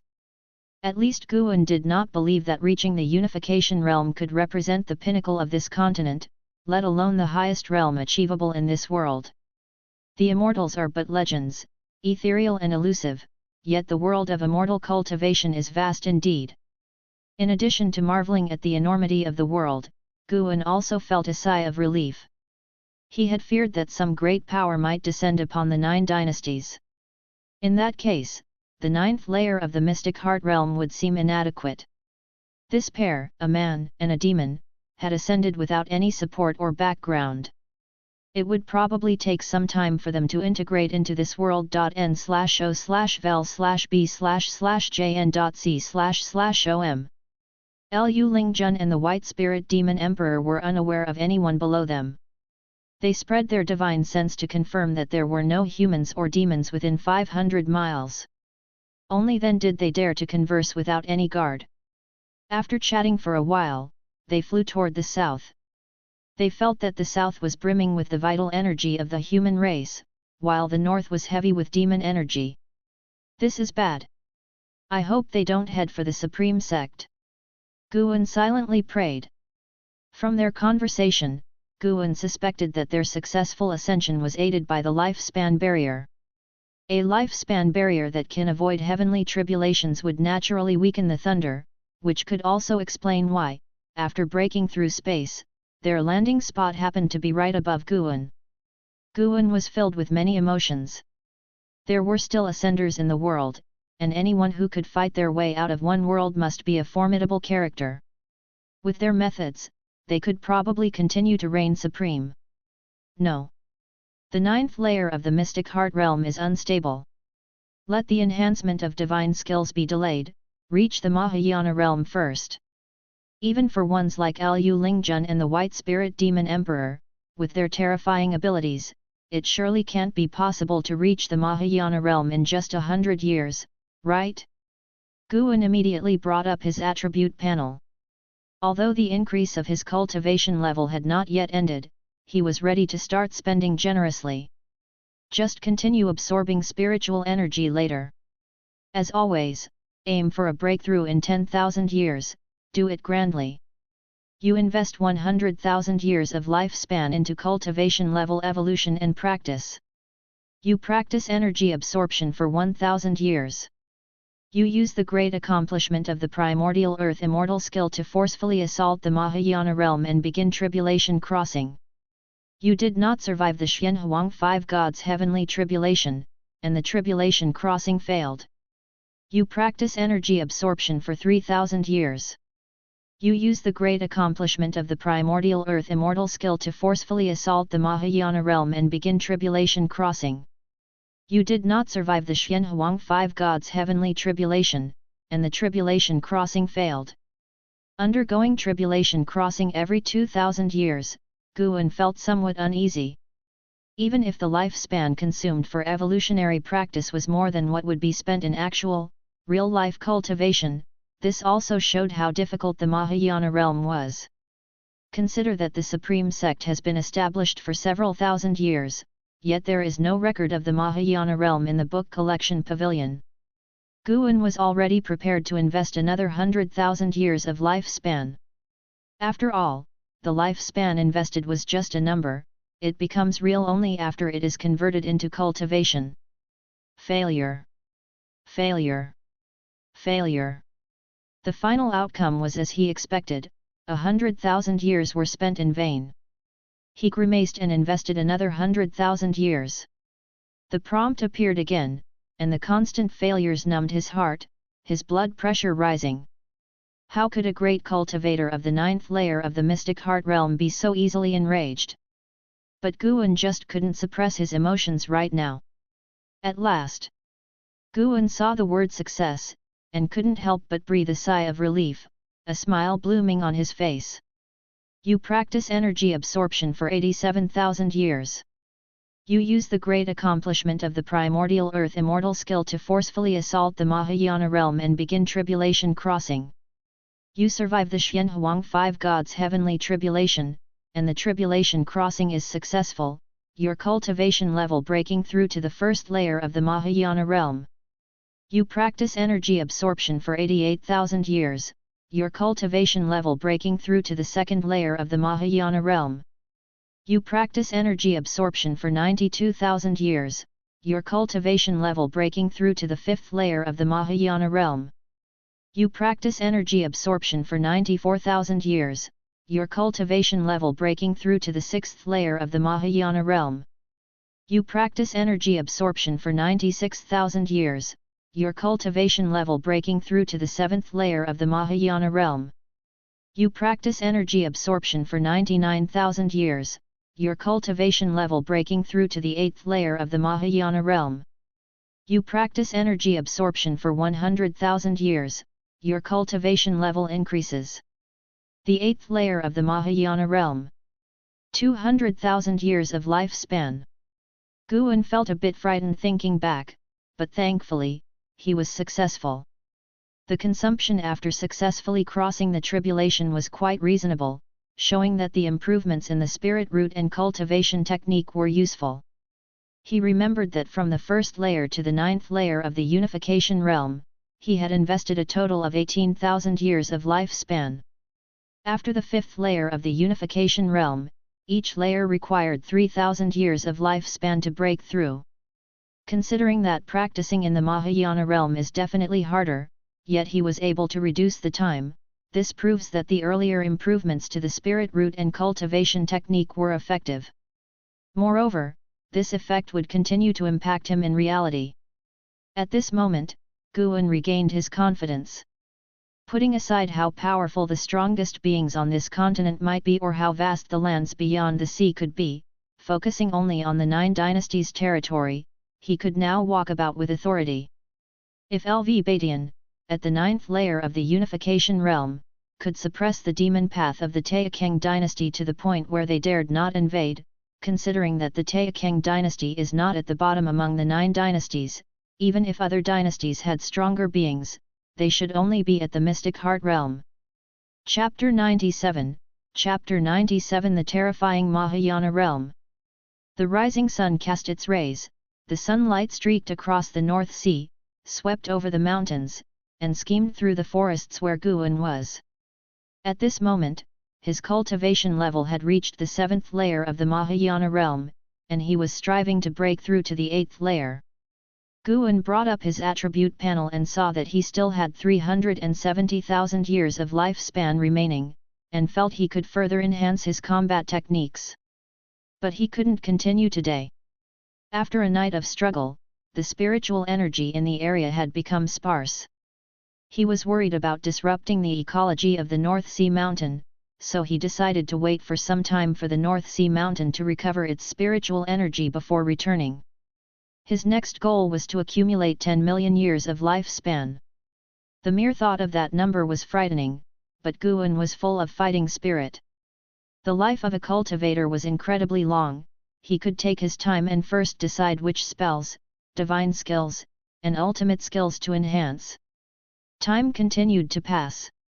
When Guan reached the 8th layer of the Mahayana realm, the speed at which his physical body absorbed nature's spiritual energy slowed down. He waited patiently for the breakthrough to finish.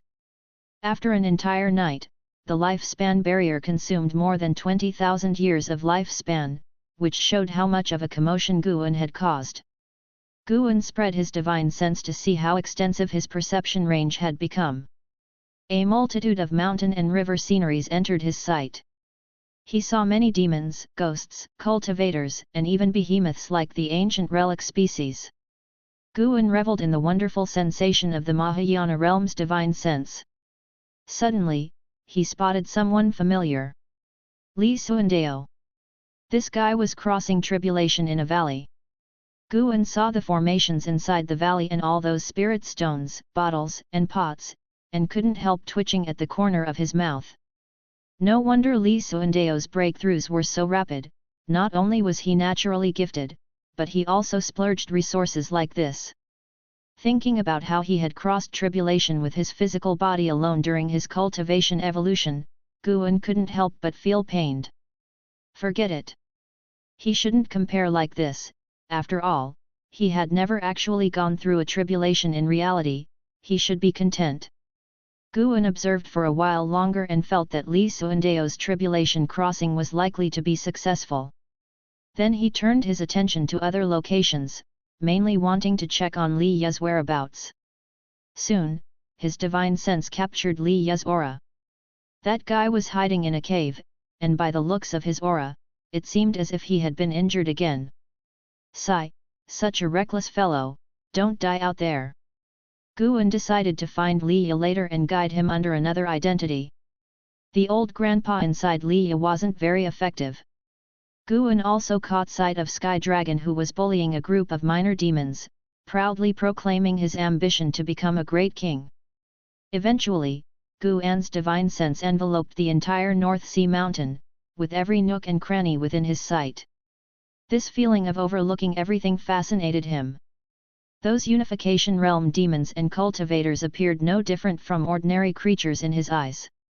It had to be said that the North Sea Mountain really was a place of hidden dragons and crouching tigers. He sensed no fewer than 100 auras of the unification realm here. Of course, those who reached the 9th layer of the unification realm were rare, less than 5, including Liu Lingjun, who had not yet left the North Sea Mountain. Guan indulged in the sense of power that belonged to him alone. When his cultivation stopped growing and his body ceased to absorb spiritual energy, he lifted the lifespan barrier and stood up. He stretched languidly, the sunlight filtering through the gaps in the leaves and falling on him, making him feel reborn. Indeed, no achievement, wealth, or emotion in the world could compare to the sensation of growing stronger. Li Ye walked out of the cave, and the sunlight made him squint and furrow his brows. His upper body was wrapped in white cloth, stained with blood in many places. He lifted his right hand, motioned through the air, and a heavy sword flew out from the cave, landing in his hand. His right arm trembled, and his face showed a pained expression. "Boy, your wounds have just healed and you're already practicing swordsmanship? Are you underestimating the weight of the North Sea nether iron, or overestimating the power of the dragon image divine primordial?" The ancestor's voice sounded in Li Ye's ear, filled with helplessness. Li Ye grinned, "I have to hurry with my cultivation, there isn't much time left for me. I have to catch up with the recruitment of disciples by the Holy Land you mentioned." The ancestor responded irritably, "That Holy Land isn't a must-go place, it's the path taken by noble families. But didn't you once say that the Li family also reached a glory comparable to the Zhou family and the Gu family? Although I don't wish to be a prince, I have a duty to uphold the prosperity of the Li family. Li Ye picked up the North Sea heavy sword and walked toward the clearing ahead. Behind him was a small hill, surrounded by forests, with only an area about 5 zhang in diameter that was clear. After the anomaly of the previous night, the ground was covered with various rocks and fallen leaves. The cloud seas in the sky were torn apart, allowing shafts of sunlight to thread through, forming streaks of rainbow light, beautiful and enchanting. Li Ye gritted his teeth as he swung the heavy sword in his hand. This sword, which he had forged under the guidance of his ancestor, was made from the rare North Sea nether iron. It weighed 10,000 jin, and upon infusing it with spiritual power, its weight would double. Without utilizing spiritual power, it was very strenuous for Li Ye's injured body to wield it. Suddenly, a gust of wind swept in from the depths of the forest, startling Li Ye into turning and instinctively raising his sword to defend. With a thud, Li Ye was knocked flying, crashing against the mountain wall, sending rubble flying, and involuntarily spitting out a mouthful of blood. Upon landing, he planted the heavy sword on the ground, yet still fell to one knee, the white cloth rapidly reddening as all his wounds reopened. Humph, human brat, hand over the dragon image divine primordial. A hoarse voice rang out, and a sinister figure emerged from the forest, a man dressed in a black robe with the head of a fox and surrounded by demon energy, long claws on each hand as dreadful as 5 sharp knives. Li Ye glared at the figure and gritted out the name, Resentful Fox King. The Resentful Fox King stared back at Li Ye, his brow suddenly furrowing, his face contorting violently. You've been poisoned by my fox poison, and yet you can still stand. Have you already swallowed the dragon image divine primordial? By the end, his voice had become sharp, making the surrounding trees tremble. Li Ye gripped the hilt of his sword with both hands, gasping for breath, and yelled inwardly, Ancestor, I still need to rely on you. The ancestor couldn't help but wail, do you really think my soul power is endless? Just saving you these past few nights has nearly drained me. I don't believe it, you always say that. Rascal! How could my Li family have produced an unworthy descendant like you? Who asked you to reside in my body, deliberately devouring my spiritual power, changing the manifestation of my spirit root, causing me to be detected as having a mixed spirit root talent? You! Li Ye and the ancestor bickered in their minds, growing more agitated with each exchange, causing Li Ye to start coughing uncontrollably. The resentful Fox King stepped toward him, his murderous intent locking onto Li Ye, making him feel as if he were in a cold cellar. Just then, it suddenly darkened before Li Ye's eyes, and he instinctively looked up to see a dark purple figure standing in front of him. It was him.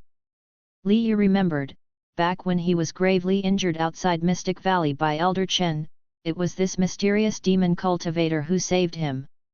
The ancestor had said that this demon cultivator used the Thousand Autumn Pavilion's demon shadow divine skill.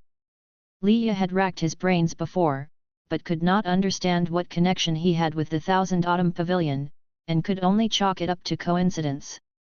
But now, he was shocked. Subscribe to Chinese Novel Audio Wave. The mysterious demon cultivator had appeared again. Guan, performing the great yin-yang transformation, looked towards the resentful Fox King and sensed that the opponent was merely comparable to the cultivation level of the divinity transformation realm. To be on the safe side, he still threw out a lifespan detection. After all, this thing didn't cost him any lifespan. Resentful Fox King, Divinity Transformation Realm 4 Layers 1409/2900/3400. Well, a quite honest demon.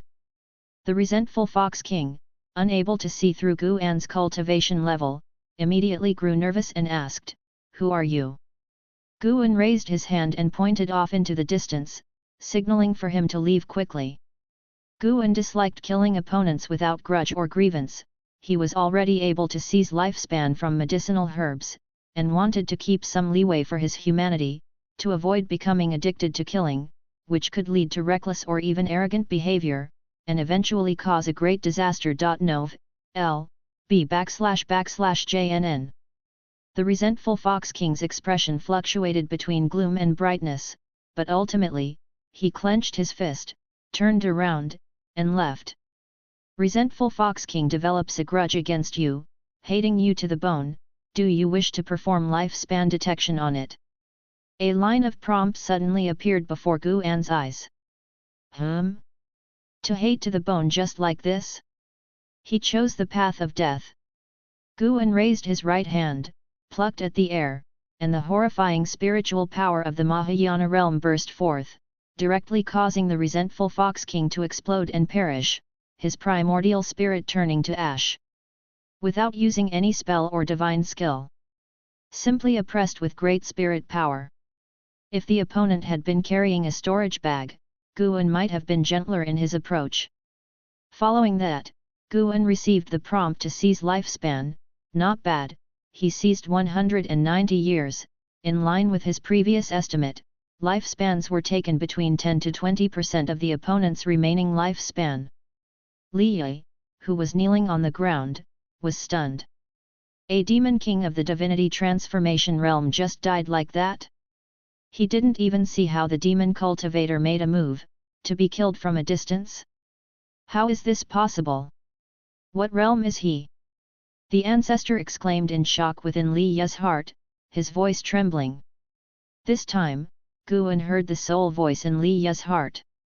Even the Mahayana realm cannot hear the voices of living beings, but the soul inside Li Ye was communicating with soul power, and each word spoken produced a slight fluctuation, which could not escape the perception of the Mahayana realm. Guan turned to look at Li Ye, frightening him into retreating quickly until he pressed tightly against the rock wall. This person's cultivation realm is likely even higher than mine in life. The ancestor said solemnly, his tone tinged with a hint of melancholy. He felt that Li Ye was doomed, and so was he. Hearing this, Li Ye completely panicked. All along, he believed that the ancestor was the most powerful, and that was why he dared to be reckless, because he had the ancestor to back him up. Now that the ancestor was unable to shield him, how could he not be terrified? Guan looked at Li Ye, who was close to dying from fear, and felt like laughing, but he really feared scaring Li Ye to death, and thus focused his spiritual power in his throat to change his voice and said, "I've saved you for the second time, do you think I want to kill you?" Upon hearing this, Li Ye immediately felt relieved, but Guan's next sentence made him tense again. "If I truly wished to kill you, even the soul in your body would not be able to help you." The place Mvlempir. He can see through the soul in my body? Li Ye was terrified. This was even more unsettling than the threat of being killed. Guan raised his hand and from a distance drew the North Sea heavy sword into his hand. The sword weighing 10,000 jin felt as light as a feather in his hand, but the force of the wind it stirred up indicated the sword's weight. Seeing the other party holding the sword, Li Ye's heart rose to his throat, unclear about the other party's intentions. "Boy, your swordsmanship is too slow, its rate of improvement displeases me. I'll teach you a set of swordsmanship, how does that sound?" Guan's deep and aged voice sounded, leaving Li Ye dumbfounded. Chapter 98, Chapter 98, Primordial Ancestor of Li Family, the Momentum of the Ephemera Sect. "You are passing on your swordsmanship to me." Li Ye doubted if he had heard wrong, but the other person didn't seem to be joking. The voice of the primordial ancestor rang in his heart, "Do not doubt him, with his cultivation level, there is nothing on you worth scheming for, even including the Li family. He probably has some connection with you and feels a sense of care towards you." Guan grasped the North Sea heavy sword, raising it and pointing it towards him. At that moment, Li Ye's heartbeat nearly came to a stop. Facing the direction of Guan's sword, he felt a sense of suffocation, and before he could think further, a sword intent burst from the tip of the North Sea heavy sword, rapidly entering his eyes, causing his entire body to stiffen. Upon closer inspection, within his pupils was a figure wielding a sword, performing the Taixuan divine shocking sword. Unknown how much time had passed. When Li Ye woke up, Guan was no longer in sight, only the North Sea heavy sword stood in front of him, unshaken by the autumn wind. Taixuan divine shocking sword. Li murmured to himself, seemingly recalling something.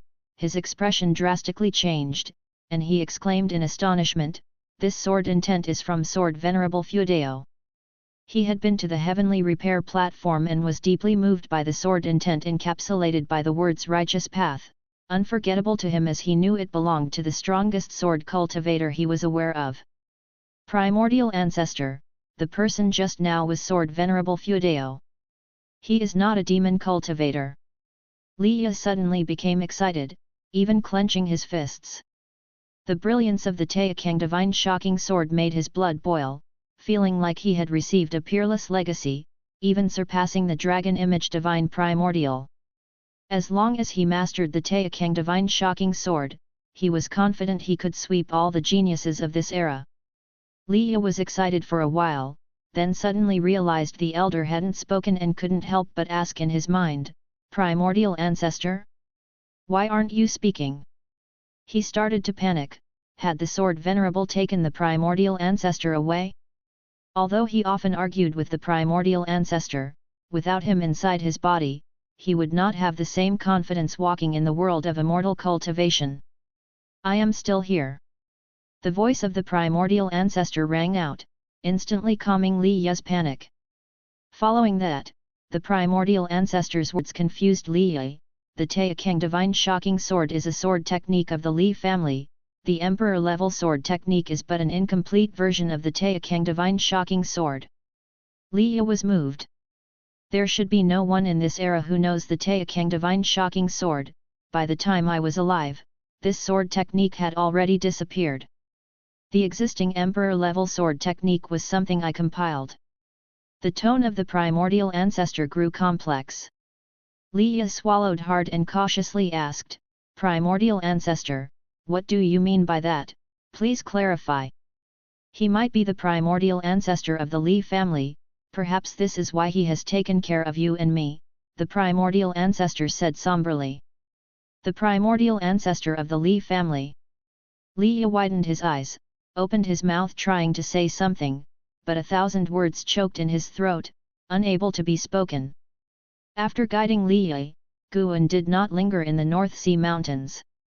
He rushed all the way to the Supreme Sect content hosted on Vlempire. A month later, he would return to the North Sea Mountains to enhance a combat technique and start to amass a lifespan of 10 million years after another 6 months. Guan didn't return directly to Mystic Valley but instead came to the outer city, feeling good today and decided to stroll around. First, he visited the heavenly repair platform. Even after many years, there were still many cultivators on the platform, including over 5 Mahayana cultivators at the platform, among them that ghost mother of ephemera. The mad swordsman of Great Yu, Han Ming was still there. Under his guidance, Zhou Lin's swordsmanship had slightly progressed, which he had not hoped for before. Zhou Yujian had already left. According to Zhou Lin, he was obsessed with the investiture of the gods, firmly believing he could comprehend his own sword Dao from that book. "Master!" A joyous voice came from afar. Guan turned his head and saw Zhen Qin, dressed in the robe of the law enforcement hall, approaching quickly. Guan showed a smile, and once she arrived, he smilingly asked, "How have you been lately?" Zhen Qin, mixing with Yalan, found life at the law enforcement hall quite pleasant, and her cultivation level was also steadily increasing. "Just so, oh master, did you hear? Senior brother Su has joined the Ephemera Sect." Zhen Qin spoke of Su Han, her face filled with worry. Guan said, "Everyone makes their own choices, we can't control them, so let him be." He had advised Su Han before and even assured that he wouldn't waste Su Han's cultivation, but it was in vain. Since that was the case, Guan could only respect Su Han's decision. But from then on, any trouble Su Han ran into, Guan couldn't care less. Unless Su Han was about to die in front of him, out of compassion, he might lend a hand. "Sigh, I don't know if I'll ever see him again in this life," Zhen Qin said with a tone full of melancholy. Guan couldn't help but ruffle her hair, chuckling, "You've really grown up, girl, even knowing how to be touched by the seasons." The master and disciple stood at the edge of the heavenly repair platform, chatting for quite a while, before Zhen Qin had to continue her patrol and bid him farewell. Guan looked at her retreating figure, feeling quite moved. In 200 years, he would no longer see this girl. Even as a Mahayana cultivator, he currently had no way to change someone else's ultimate lifespan, nor did he plan to. After all, reincarnation is the norm for all beings. Forcing a change in someone's destiny would only create obsessions, and should it fail, he would be the one who suffered. Everything around him was but a segment of life, what he pursued was eternal life. Of course, he wouldn't shun social interactions as they form life's relationships. After scanning the heavenly repair platform, Guan turned and left.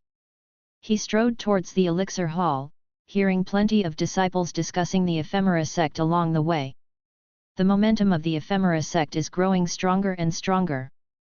Looking at this situation, it seems they aim to unify the demon path. Guan wasn't too concerned. Ephemera sect couldn't threaten the supreme sect, and even if they could, they couldn't threaten him. How to increase the lifespan income of Medicine Valley was what he cared more about.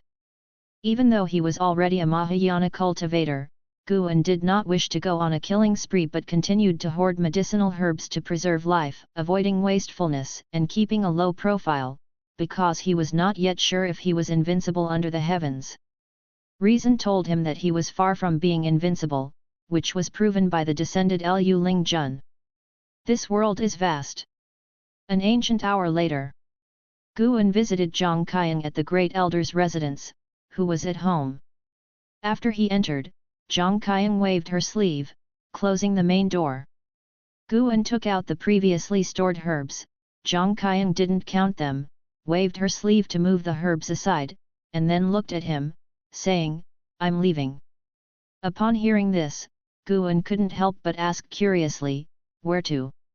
"The Supreme Sect's suspicions of me are growing stronger, I can feel the looming threat of murder, I plan to join the Ephemera Sect," Zhang Qiang said calmly. Again, the Ephemera Sect. What exactly is the origin of this Ephemera Sect? Guan thought for a moment, then took out several green vine fruits from his storage bag and said, "Take these with you." Zhang Qiang glanced at the green vine fruits on the ground and said with a smile that was not a smile, "You lad, didn't you embezzle any?" Green vine fruits cannot be produced in a short period of time. The fact that Guan could produce so many meant he had not consumed them regularly. "My talent is average, increasing chi blood would only attract attention and bring about deadly disaster, rather stay mediocre to the end," Guan shook his head and said. Zhang Qiang laughed, "You really are without desires or demands, saying what mediocre talent, isn't your sword Dao comprehension strong? But I don't like practicing swordsmanship, nor do I want to become a swordsman. Imagine if you were to find me a master, think about it, would a swordsman at the Foundation establishment realm with a peerless sword technique have an easy life?" Guan said earnestly. Zhang Qiang found this reasoning sound. In the immortal cultivation world, cultivation level indeed was crucial. She no longer pursued the matter, but said instead, "Ephemera Sect and Supreme Sect are bound to have a battle. Once I establish myself within the Ephemera Sect, I may be able to come for you in the future." Another battle? Guan couldn't help but frown. Why was the Supreme Sect so fraught with disaster? This Ephemera Sect is no ordinary force, possibly an external power. Half of the people from Thousand Autumn Pavilion have already pledged allegiance to the Ephemera Sect. My role hidden within the Supreme Sect, yet they still managed to extend their reach to me, their intelligence capabilities are truly terrifying, reflected Zhang Qiang. Has Ephemera Sect already infiltrated the Supreme Sect? Guan couldn't help but ask, "You didn't mention me, did you?" "No, L.B//JNN. How could I? With your cultivation level, even if I did, they wouldn't be interested," Zhang Qiang glanced at him. Guan smiled, a look that seemed naive in Zhang Qiang's eyes. This foolish grand disciple. Zhang Qiang shook her head with a smile, inwardly worried about how he would stand on his own in the future. She reminded him, the new great elder of the outer sect is said to be extremely cruel, you should be careful. There have already been people from the law enforcement hall investigating you. Relying solely on your junior sister to protect you will likely be difficult. When you enter the 8 scenic caves, be more observant, cautious, and also try not to trade green vine fruits anymore. Guan nodded, saying, I'll remember that. After chatting for 30 minutes, Guan took his leave. After leaving the Great Elder's residence, Guan headed towards Mystic Valley. Autumn came and went, and heavy snow gradually covered Mystic Valley. One day, Mystic Valley welcomed a visitor. Guan entertained the guest in the attic. The sect leader has already instructed that if you encounter any issues in the outer sect, you can come directly to me, smiled LV Songhan heartily, his smile very warm. This was the newly appointed Great Elder of the outer sect. LV Songhan's hair was completely white, but his face wasn't aged, smiling like a naive big fellow. Despite his warmth in front of Guan, in reality, he was a nascent soul cultivator, and in Zhang Qiang's words, a formidable and tough character. Guan raised his cup, laughing, then thank you for looking after me, Elder Lu. The two of them drank, becoming more and more engrossed as they chatted, even ending up addressing each other as brothers. By midday, Guan had only just seen off LV Songhan. After his departure, Yang Ni, like a ghost, appeared beside him, clicking her tongue in amazement, you are getting more and more impressive, even being on brotherly terms with a nascent soul cultivator. Guan shrugged and said, you can also address me as Brother Gu. Looking for a beating. Yang Ni glared at him, her posture suggesting she was about to draw her sword. Guan feigned a cough and said, hearing the rise of the ephemera sect, be more attentive in Mystic Valley on regular days, and prevent the ephemera sect thieves from stealing the medicinal herbs.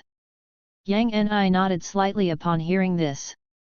Then, Guan turned and left, Yang Ni watching him depart via the transmission array platform. Strange, why did he suddenly bring up the ephemera sect? Could he have guessed my identity? Yang Ni frowned, thinking this. Chapter 99, Chapter 99, Limitless Freedom Step, Supreme Elder. Deep into the night, heavy snow descended upon the forests of the North Sea Mountains. Guan sat on a cliff, having activated a lifespan barrier. He had invested 100,000 years of lifespan into the infinite traceless mystic heaven step.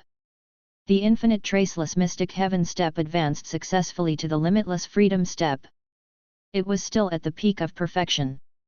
Spiritual energy descended, he began to pass on the limitless freedom step. An hour later, Guan opened his eyes, having fully inherited the limitless freedom step.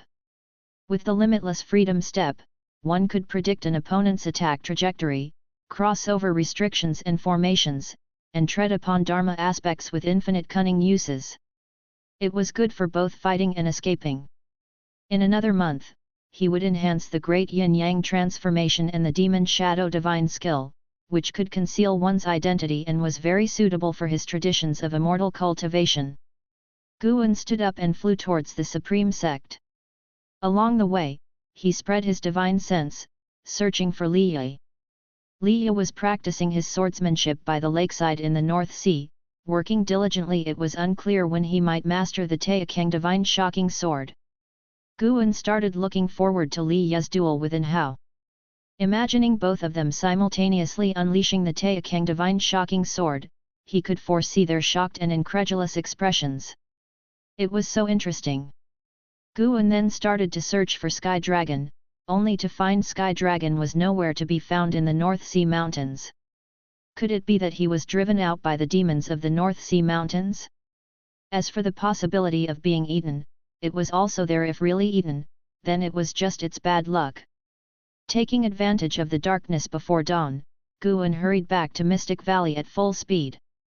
A new year came, and so did the Spring Festival. LV Badian arrived, bringing his newly accepted disciple, An Hao, to celebrate the Spring Festival at the Third Medicine Valley. An Hao went to the outer sect to bring an Xin over. The grown-up An Xin was lithe and graceful, standing next to Hao, they looked like a match made in heaven. The Third Medicine Valley, home to 300 servant disciples, bustled with activity. Guan planned to go to Mystic Valley that evening, not wanting to play favorites. Guan and LV Badian sat under an old tree, drinking and talking about the trivialities of the Third Medicine Valley, and LV Badian enjoyed listening. According to LV Badian, the most comfortable days of his several hundred years of life were spent in the Medicine Valley. Since you reminisce about our Medicine Valley so much, why don't you relinquish your position as sect leader and return to a pastoral life? Guan jokingly asked, feeling comfortable enough to tease LV Badian now that they were more familiar with each other. Of course, his greatest reliance was still his own Mahayana realm cultivation level. LV Badian shook his head and laughed. To not advance is to go back. If I were to give up the position of sect leader, it wouldn't be long before I'd be branded a traitor of the Supreme Sect and even smeared with all sorts of filth, maybe even accused of being a spy for the demon path. Moreover, the LV family and the Gu family, who support me, would not allow me to step down. In the Supreme Sect, cultivation level is key, but sometimes, it is not all that important. As he said these words, his tone was deep and meaningful, as if hinting at something to Guan. Guan changed the subject. Recently, a branch of the Ephemera sect has surfaced in the immortal cultivation world. You must have heard of it, right? Having stayed in the Supreme Sect for a while, he still felt attached to it. LV Badian nodded lightly, then picked up the wine pot to pour more for Guan. The Supreme Sect has long been aware of the Ephemera sect's existence. In fact, 200 years ago, the Ephemera sect tried to infiltrate the Taixuan dynasty. At that time, the imperial family was under the control of the Ephemera sect. I led the Supreme Sect in a battle against the Ephemera sect in the North Sea and managed to repel them. The Ephemera sect's resurgence probably stems from the belief that the Supreme Sect, having just experienced a great battle, is significantly weakened. In truth, the Supreme Sect is indeed temporarily unable to hinder the Ephemera sect's absorption of the demon path. Upon hearing this, Guan asked in confusion, "What do we do then?" "Just let them grow in power." LV Badian calmly replied, "It doesn't matter. The Ephemera sect has spies within the Supreme Sect, and we also have informants within the Ephemera sect. The Ephemera sect has many branches, but we have yet to understand their origins. To know the enemy and to know oneself is to be undefeated in 100 battles. Let us wait and see. Also, I am preparing for a breakthrough to challenge my heavenly destiny." How could that be considered no matter at all? Not even knowing how strong the enemy truly was. Guan felt LV Badian was feigning composure because he wanted to break through before taking action against the Ephemera sect. N/O/vel/b/jn.c//om. Speaking of the Ephemera sect, I plan to send 10 of the young disciples with the most exceptional talents from our sect to the Third Medicine Valley.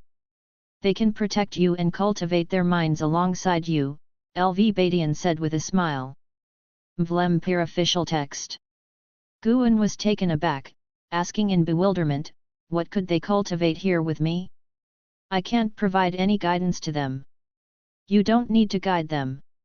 Just by immersing themselves in the life here, allowing their hearts to become still is enough," LV Badian shook his head and replied. Suddenly, Guan wondered if this man had recognized him as Sword Venerable Feudeo. Otherwise, why would he be so good to him, even sending talents to be his underlings? Claiming it was for them to cultivate their minds, did he actually want Sword Venerable Feudeo to impart some guidance? Guan began to probe LV Badian, asking why not have Sword Venerable Feudeo teach these disciples since the immortal cultivation world praises him as the strongest. LV Badian frowned and said, "Truthfully, we don't have the slightest clue as to who Sword Venerable Feudeo really is. He might be a reclusive ascetic, and such cases are not uncommon in the Supreme Sect.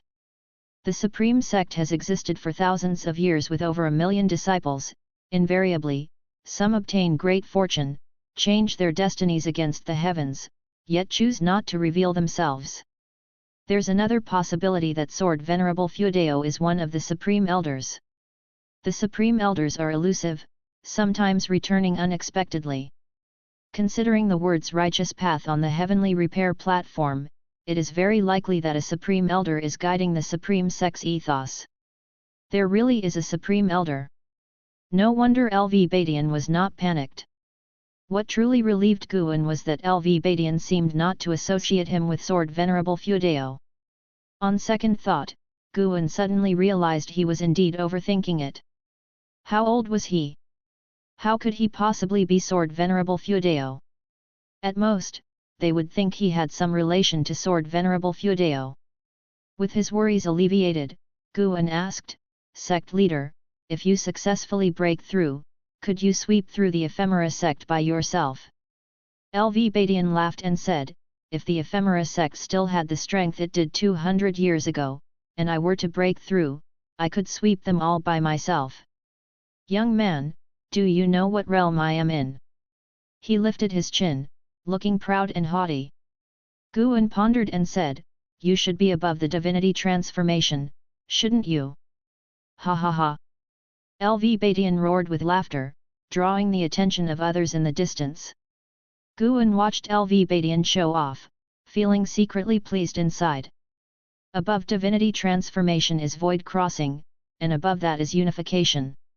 And I am at the 9th layer of the unification realm. LV Badian said softly.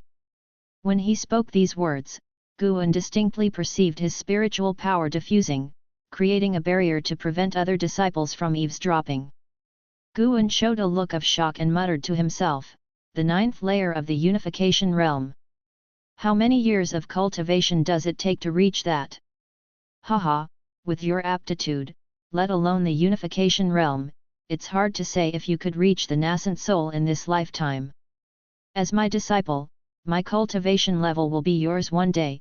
LV Badian revealed his intent once again, his tone full of seductive implications.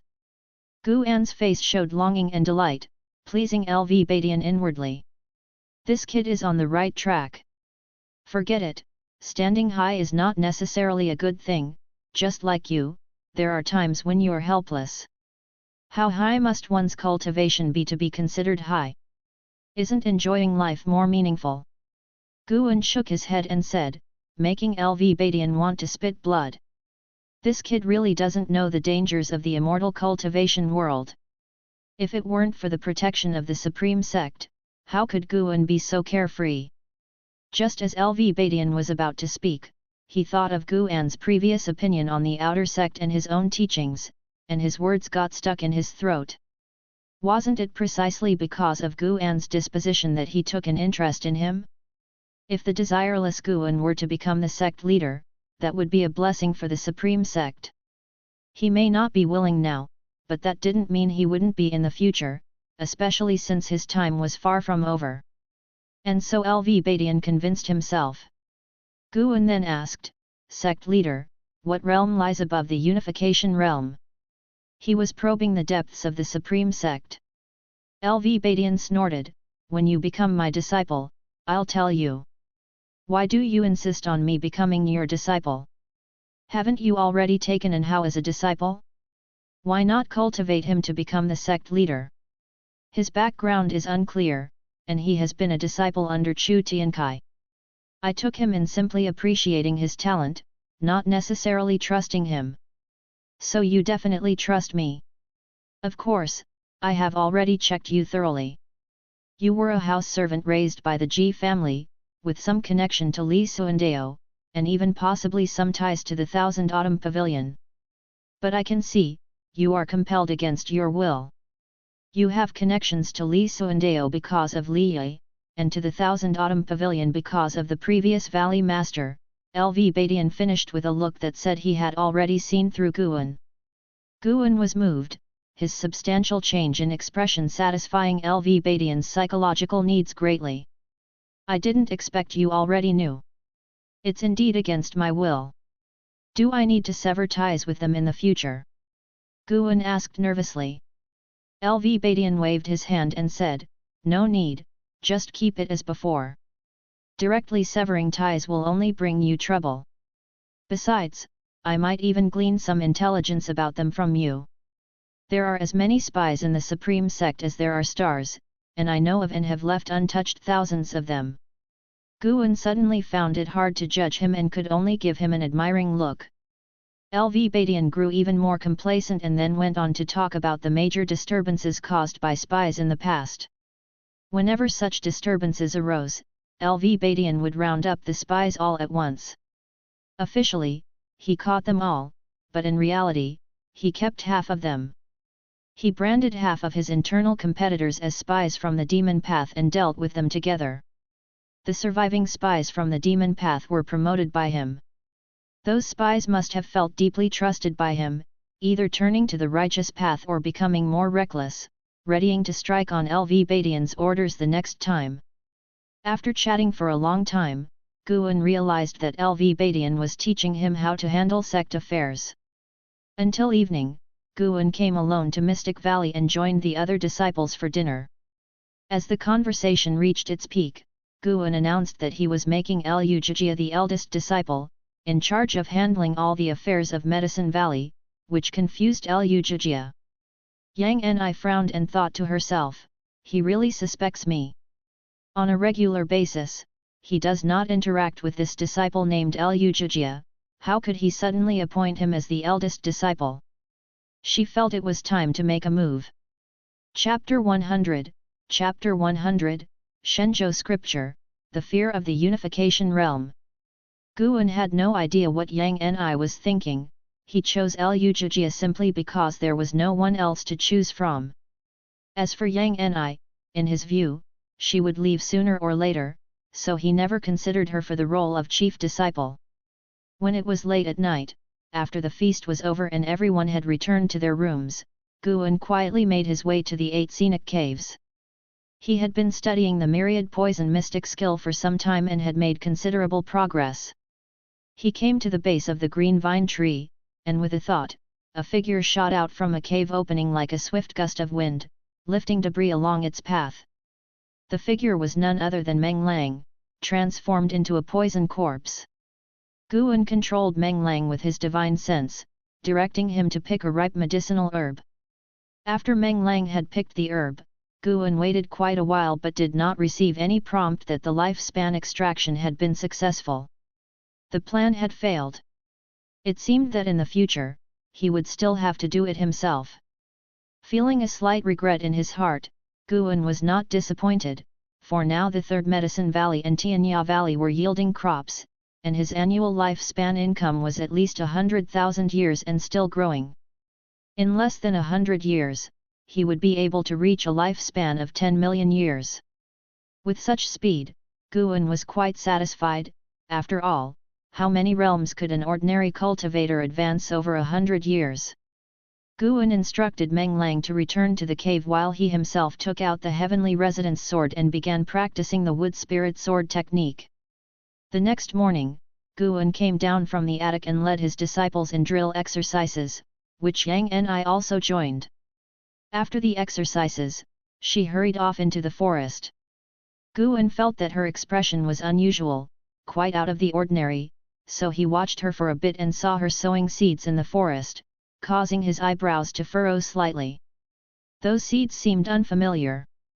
Being a Mahayana cultivator with a photographic memory and the ability to observe subtleties, Guan immediately noticed that the seeds in her hands were of a kind he had never seen before. He approached her and eventually came up behind Yang Ni. "What are you planting?" Guan asked curiously, and while she was getting up, he sent a lifespan detection her way. Ephemera, Tier 60/120/5000. A Tier 6 spirit flower? And it's even named Ephemera. Guan could not help but associate it with the Ephemera sect. Yang Ni replied, "I got these from an enemy's storage bag a while ago. I'm not clear on what exactly they are called.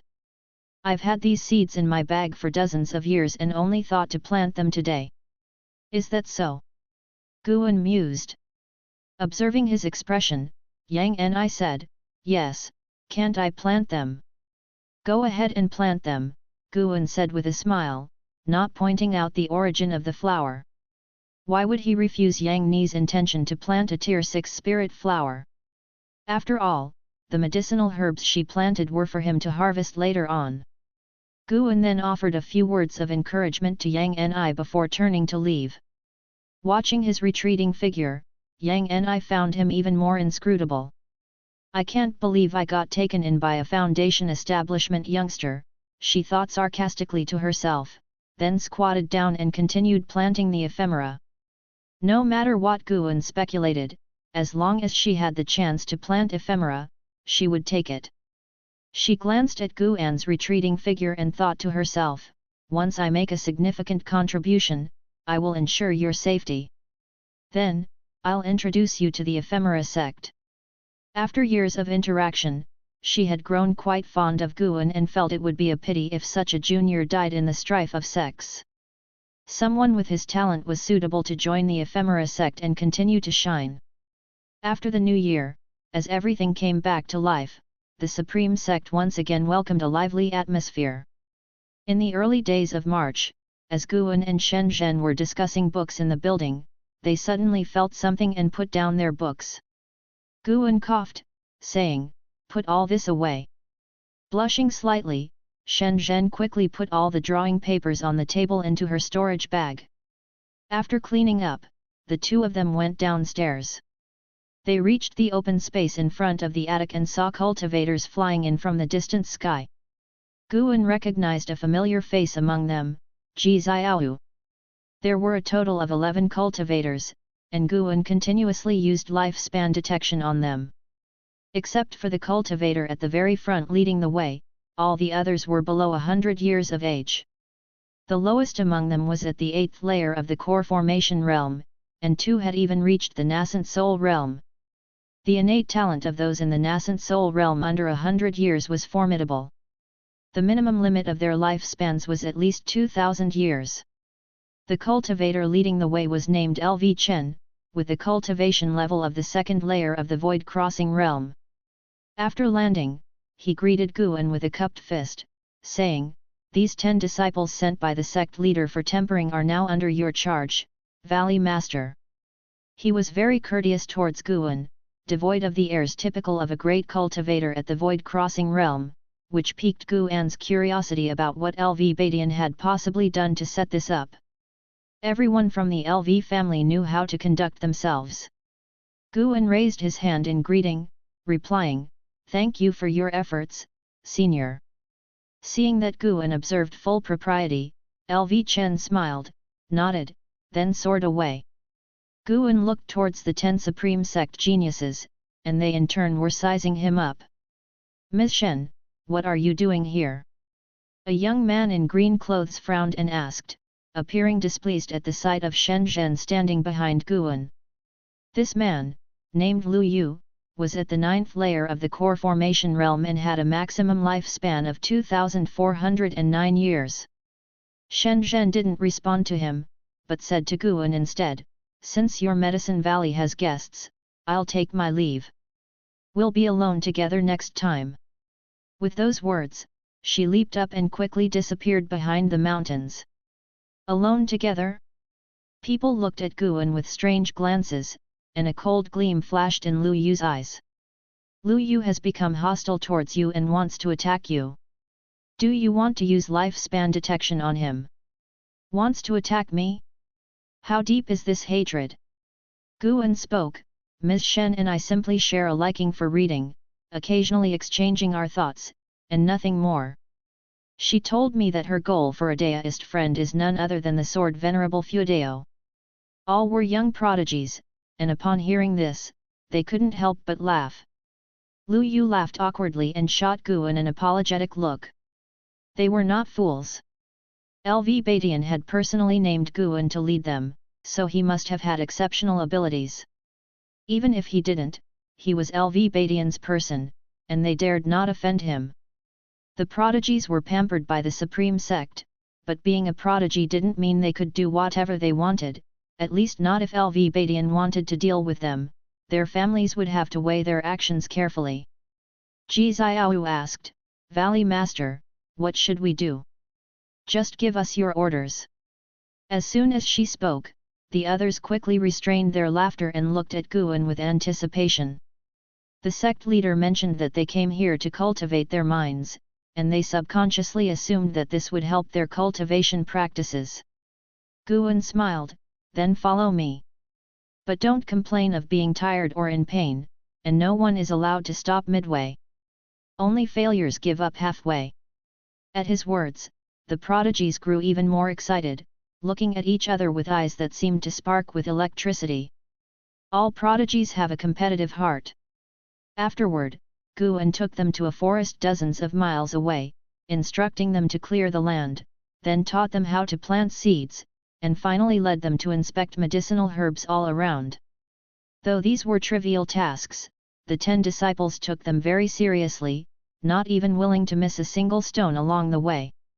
A few days passed, and someone couldn't hold back anymore. A disciple named Chongqing couldn't help but stop and look at Guan, asking in a deep voice, "Are you playing us? Is cultivating our minds supposed to be the same as being a medicine boy?" The others looked at Guan, even Ji Xiao frowned. Guan knew this was dubious, but LV Badian had insisted on it. He sighed, took out 10 books from his storage bag, and threw them to the 10 people. Their faces lit up with joy as they caught the books. The Shenzhou scripture. Someone read the title aloud, their eyes lighting up. Such a name seemed profound at first glance. Guan turned around, "Figure it out yourselves." Having said that, he walked away, leaving them to start reading the book. Lu Yu opened the first page and read, "The Dao that can be told is not the eternal Dao, the name that can be named is not the eternal name." With his back to them, the corners of Guan's mouth lifted into a smile. The Shenzhou scripture was not the Tao Te Ching, he had simply pieced together memorable verses from ancient Huaxia classics to form a miscellaneous book. It was enough to bluff someone. He couldn't afford to write out the actual Tao Te Ching. What if someone truly came to understand something from it? That would be troublesome indeed. Since receiving the Shenzhou scripture, Ji Xiao and the others found their own places to contemplate it, not bothering each other, and the Third Medicine Valley continued at its normal pace. 5 days later, Ji Xiao closed the Shenzhou scripture, looked down at the busy servant disciples in the valley, thought for a moment, stood up, and went down the mountain to help. Yormvlem Pier Source. A prodigy seated on the opposite mountaintop saw what she did, appeared to realize something, and also started down the mountain. N/O/vel/b/jn.c//om. They couldn't comprehend the Shenzhou scripture, but it seemed genuinely profound. Associating it with Guan's initial arrangements, they thought that maybe they could gain some insights while working in the fields. Another 10 days passed, and the rest of the genius disciples were all engrossed in the menial tasks of the Medicine Valley, diligently working every day, reading the Shenzhou scripture in their spare time, and practicing energy absorption at night. This pleased Guan greatly. Sure enough, the 10 top prodigies chosen by LV Badian, setting aside their aptitudes, were indeed no fools. As long as they believed something was the right thing to do, they were truly resolute and persistent. In the blink of an eye, half a year had passed. Guan turned 59. That day, while he was collecting herbs in Tianya Valley, he suddenly felt something, his complexion changed drastically, and he immediately left the herbs with Sunda beside him, then quickly left Tianya Valley. This baffled Luo Hun and the others in the valley, but they didn't think too much of it. Ever since learning that Guan had mastered the mystic tortoise surging wave palm, LV Xian stopped bothering him and even stopped bothering others, spending all day in seclusion and cultivation, like a demon, his cultivation level growing extremely fast. At this rate, it wouldn't take many years for him to form his nascent soul. After leaving Tianya Valley for 100 miles, Guan disappeared into thin air, stepping through space, and covered thousands of miles to arrive at Mystic Valley. From there, via the transmission array platform, he came to the Third Medicine Valley. Stepping off the array platform, he walked swiftly towards the Mystic Pure Tree. The Mystic Pure Tree was still there, but in front of it stood someone, pausing to gaze at it. From a distance, Guan sent a lifespan detection his way. Zone Ying, Unification Realm Layer 4860/2800/3100. This fellow had cultivated a unique sorcery, appearing to only be at the nascent soul realm second layer on the surface. Guan became interested in his cultivation technique. Though the Mahayana divine sense could tell he was hiding his true cultivation level, it couldn't fully clarify it. Guan approached the mystic pure tree and started, "I am Guan, the master of this medicine valley. May I know who you are?" Zone Ying was dressed in a Taoist robe with a pointed chin and small eyes, and a goatee on his mouth, clearly someone not to be trifled with at first glance. He responded with a smile and a raised hand, "I am an inner sect disciple, named Zone Ying. Just passing by and I was drawn to this extraordinary tree. Could it be the legendary mystic pure tree?" Guan stepped forward, grabbed Zone Ying's wrist with his right hand, and exerted a little strength, using the power of the Foundation Establishment Realm, and smiled, "Indeed, it is the mystic pure tree. Do you want it?" Zone Ying found it amusing. A mere Foundation Establishment Realm dared to lay hands on him? The Supreme Sect really had no one left, to end up entrusting a Foundation Establishment Realm to cultivate the mystic pure tree. That made sense, it wouldn't attract much attention this way. Zone Ying prepared to break free from Guan's grip, using the strength of the nascent soul realm, thinking it would embarrass the other party. However, the next moment, his expression changed drastically. His eyes hardened, his brows furrowed, and he began to struggle fiercely. His expression changed again, this time revealing a look of surprise, rapidly replaced by terror. How is this possible? Thank you for watching. Continue exploring the fascinating world of Chinese novels with us. Hit that subscribe button on Chinese Novel Audio Wave to stay updated with our latest stories. And never miss out on a great listen.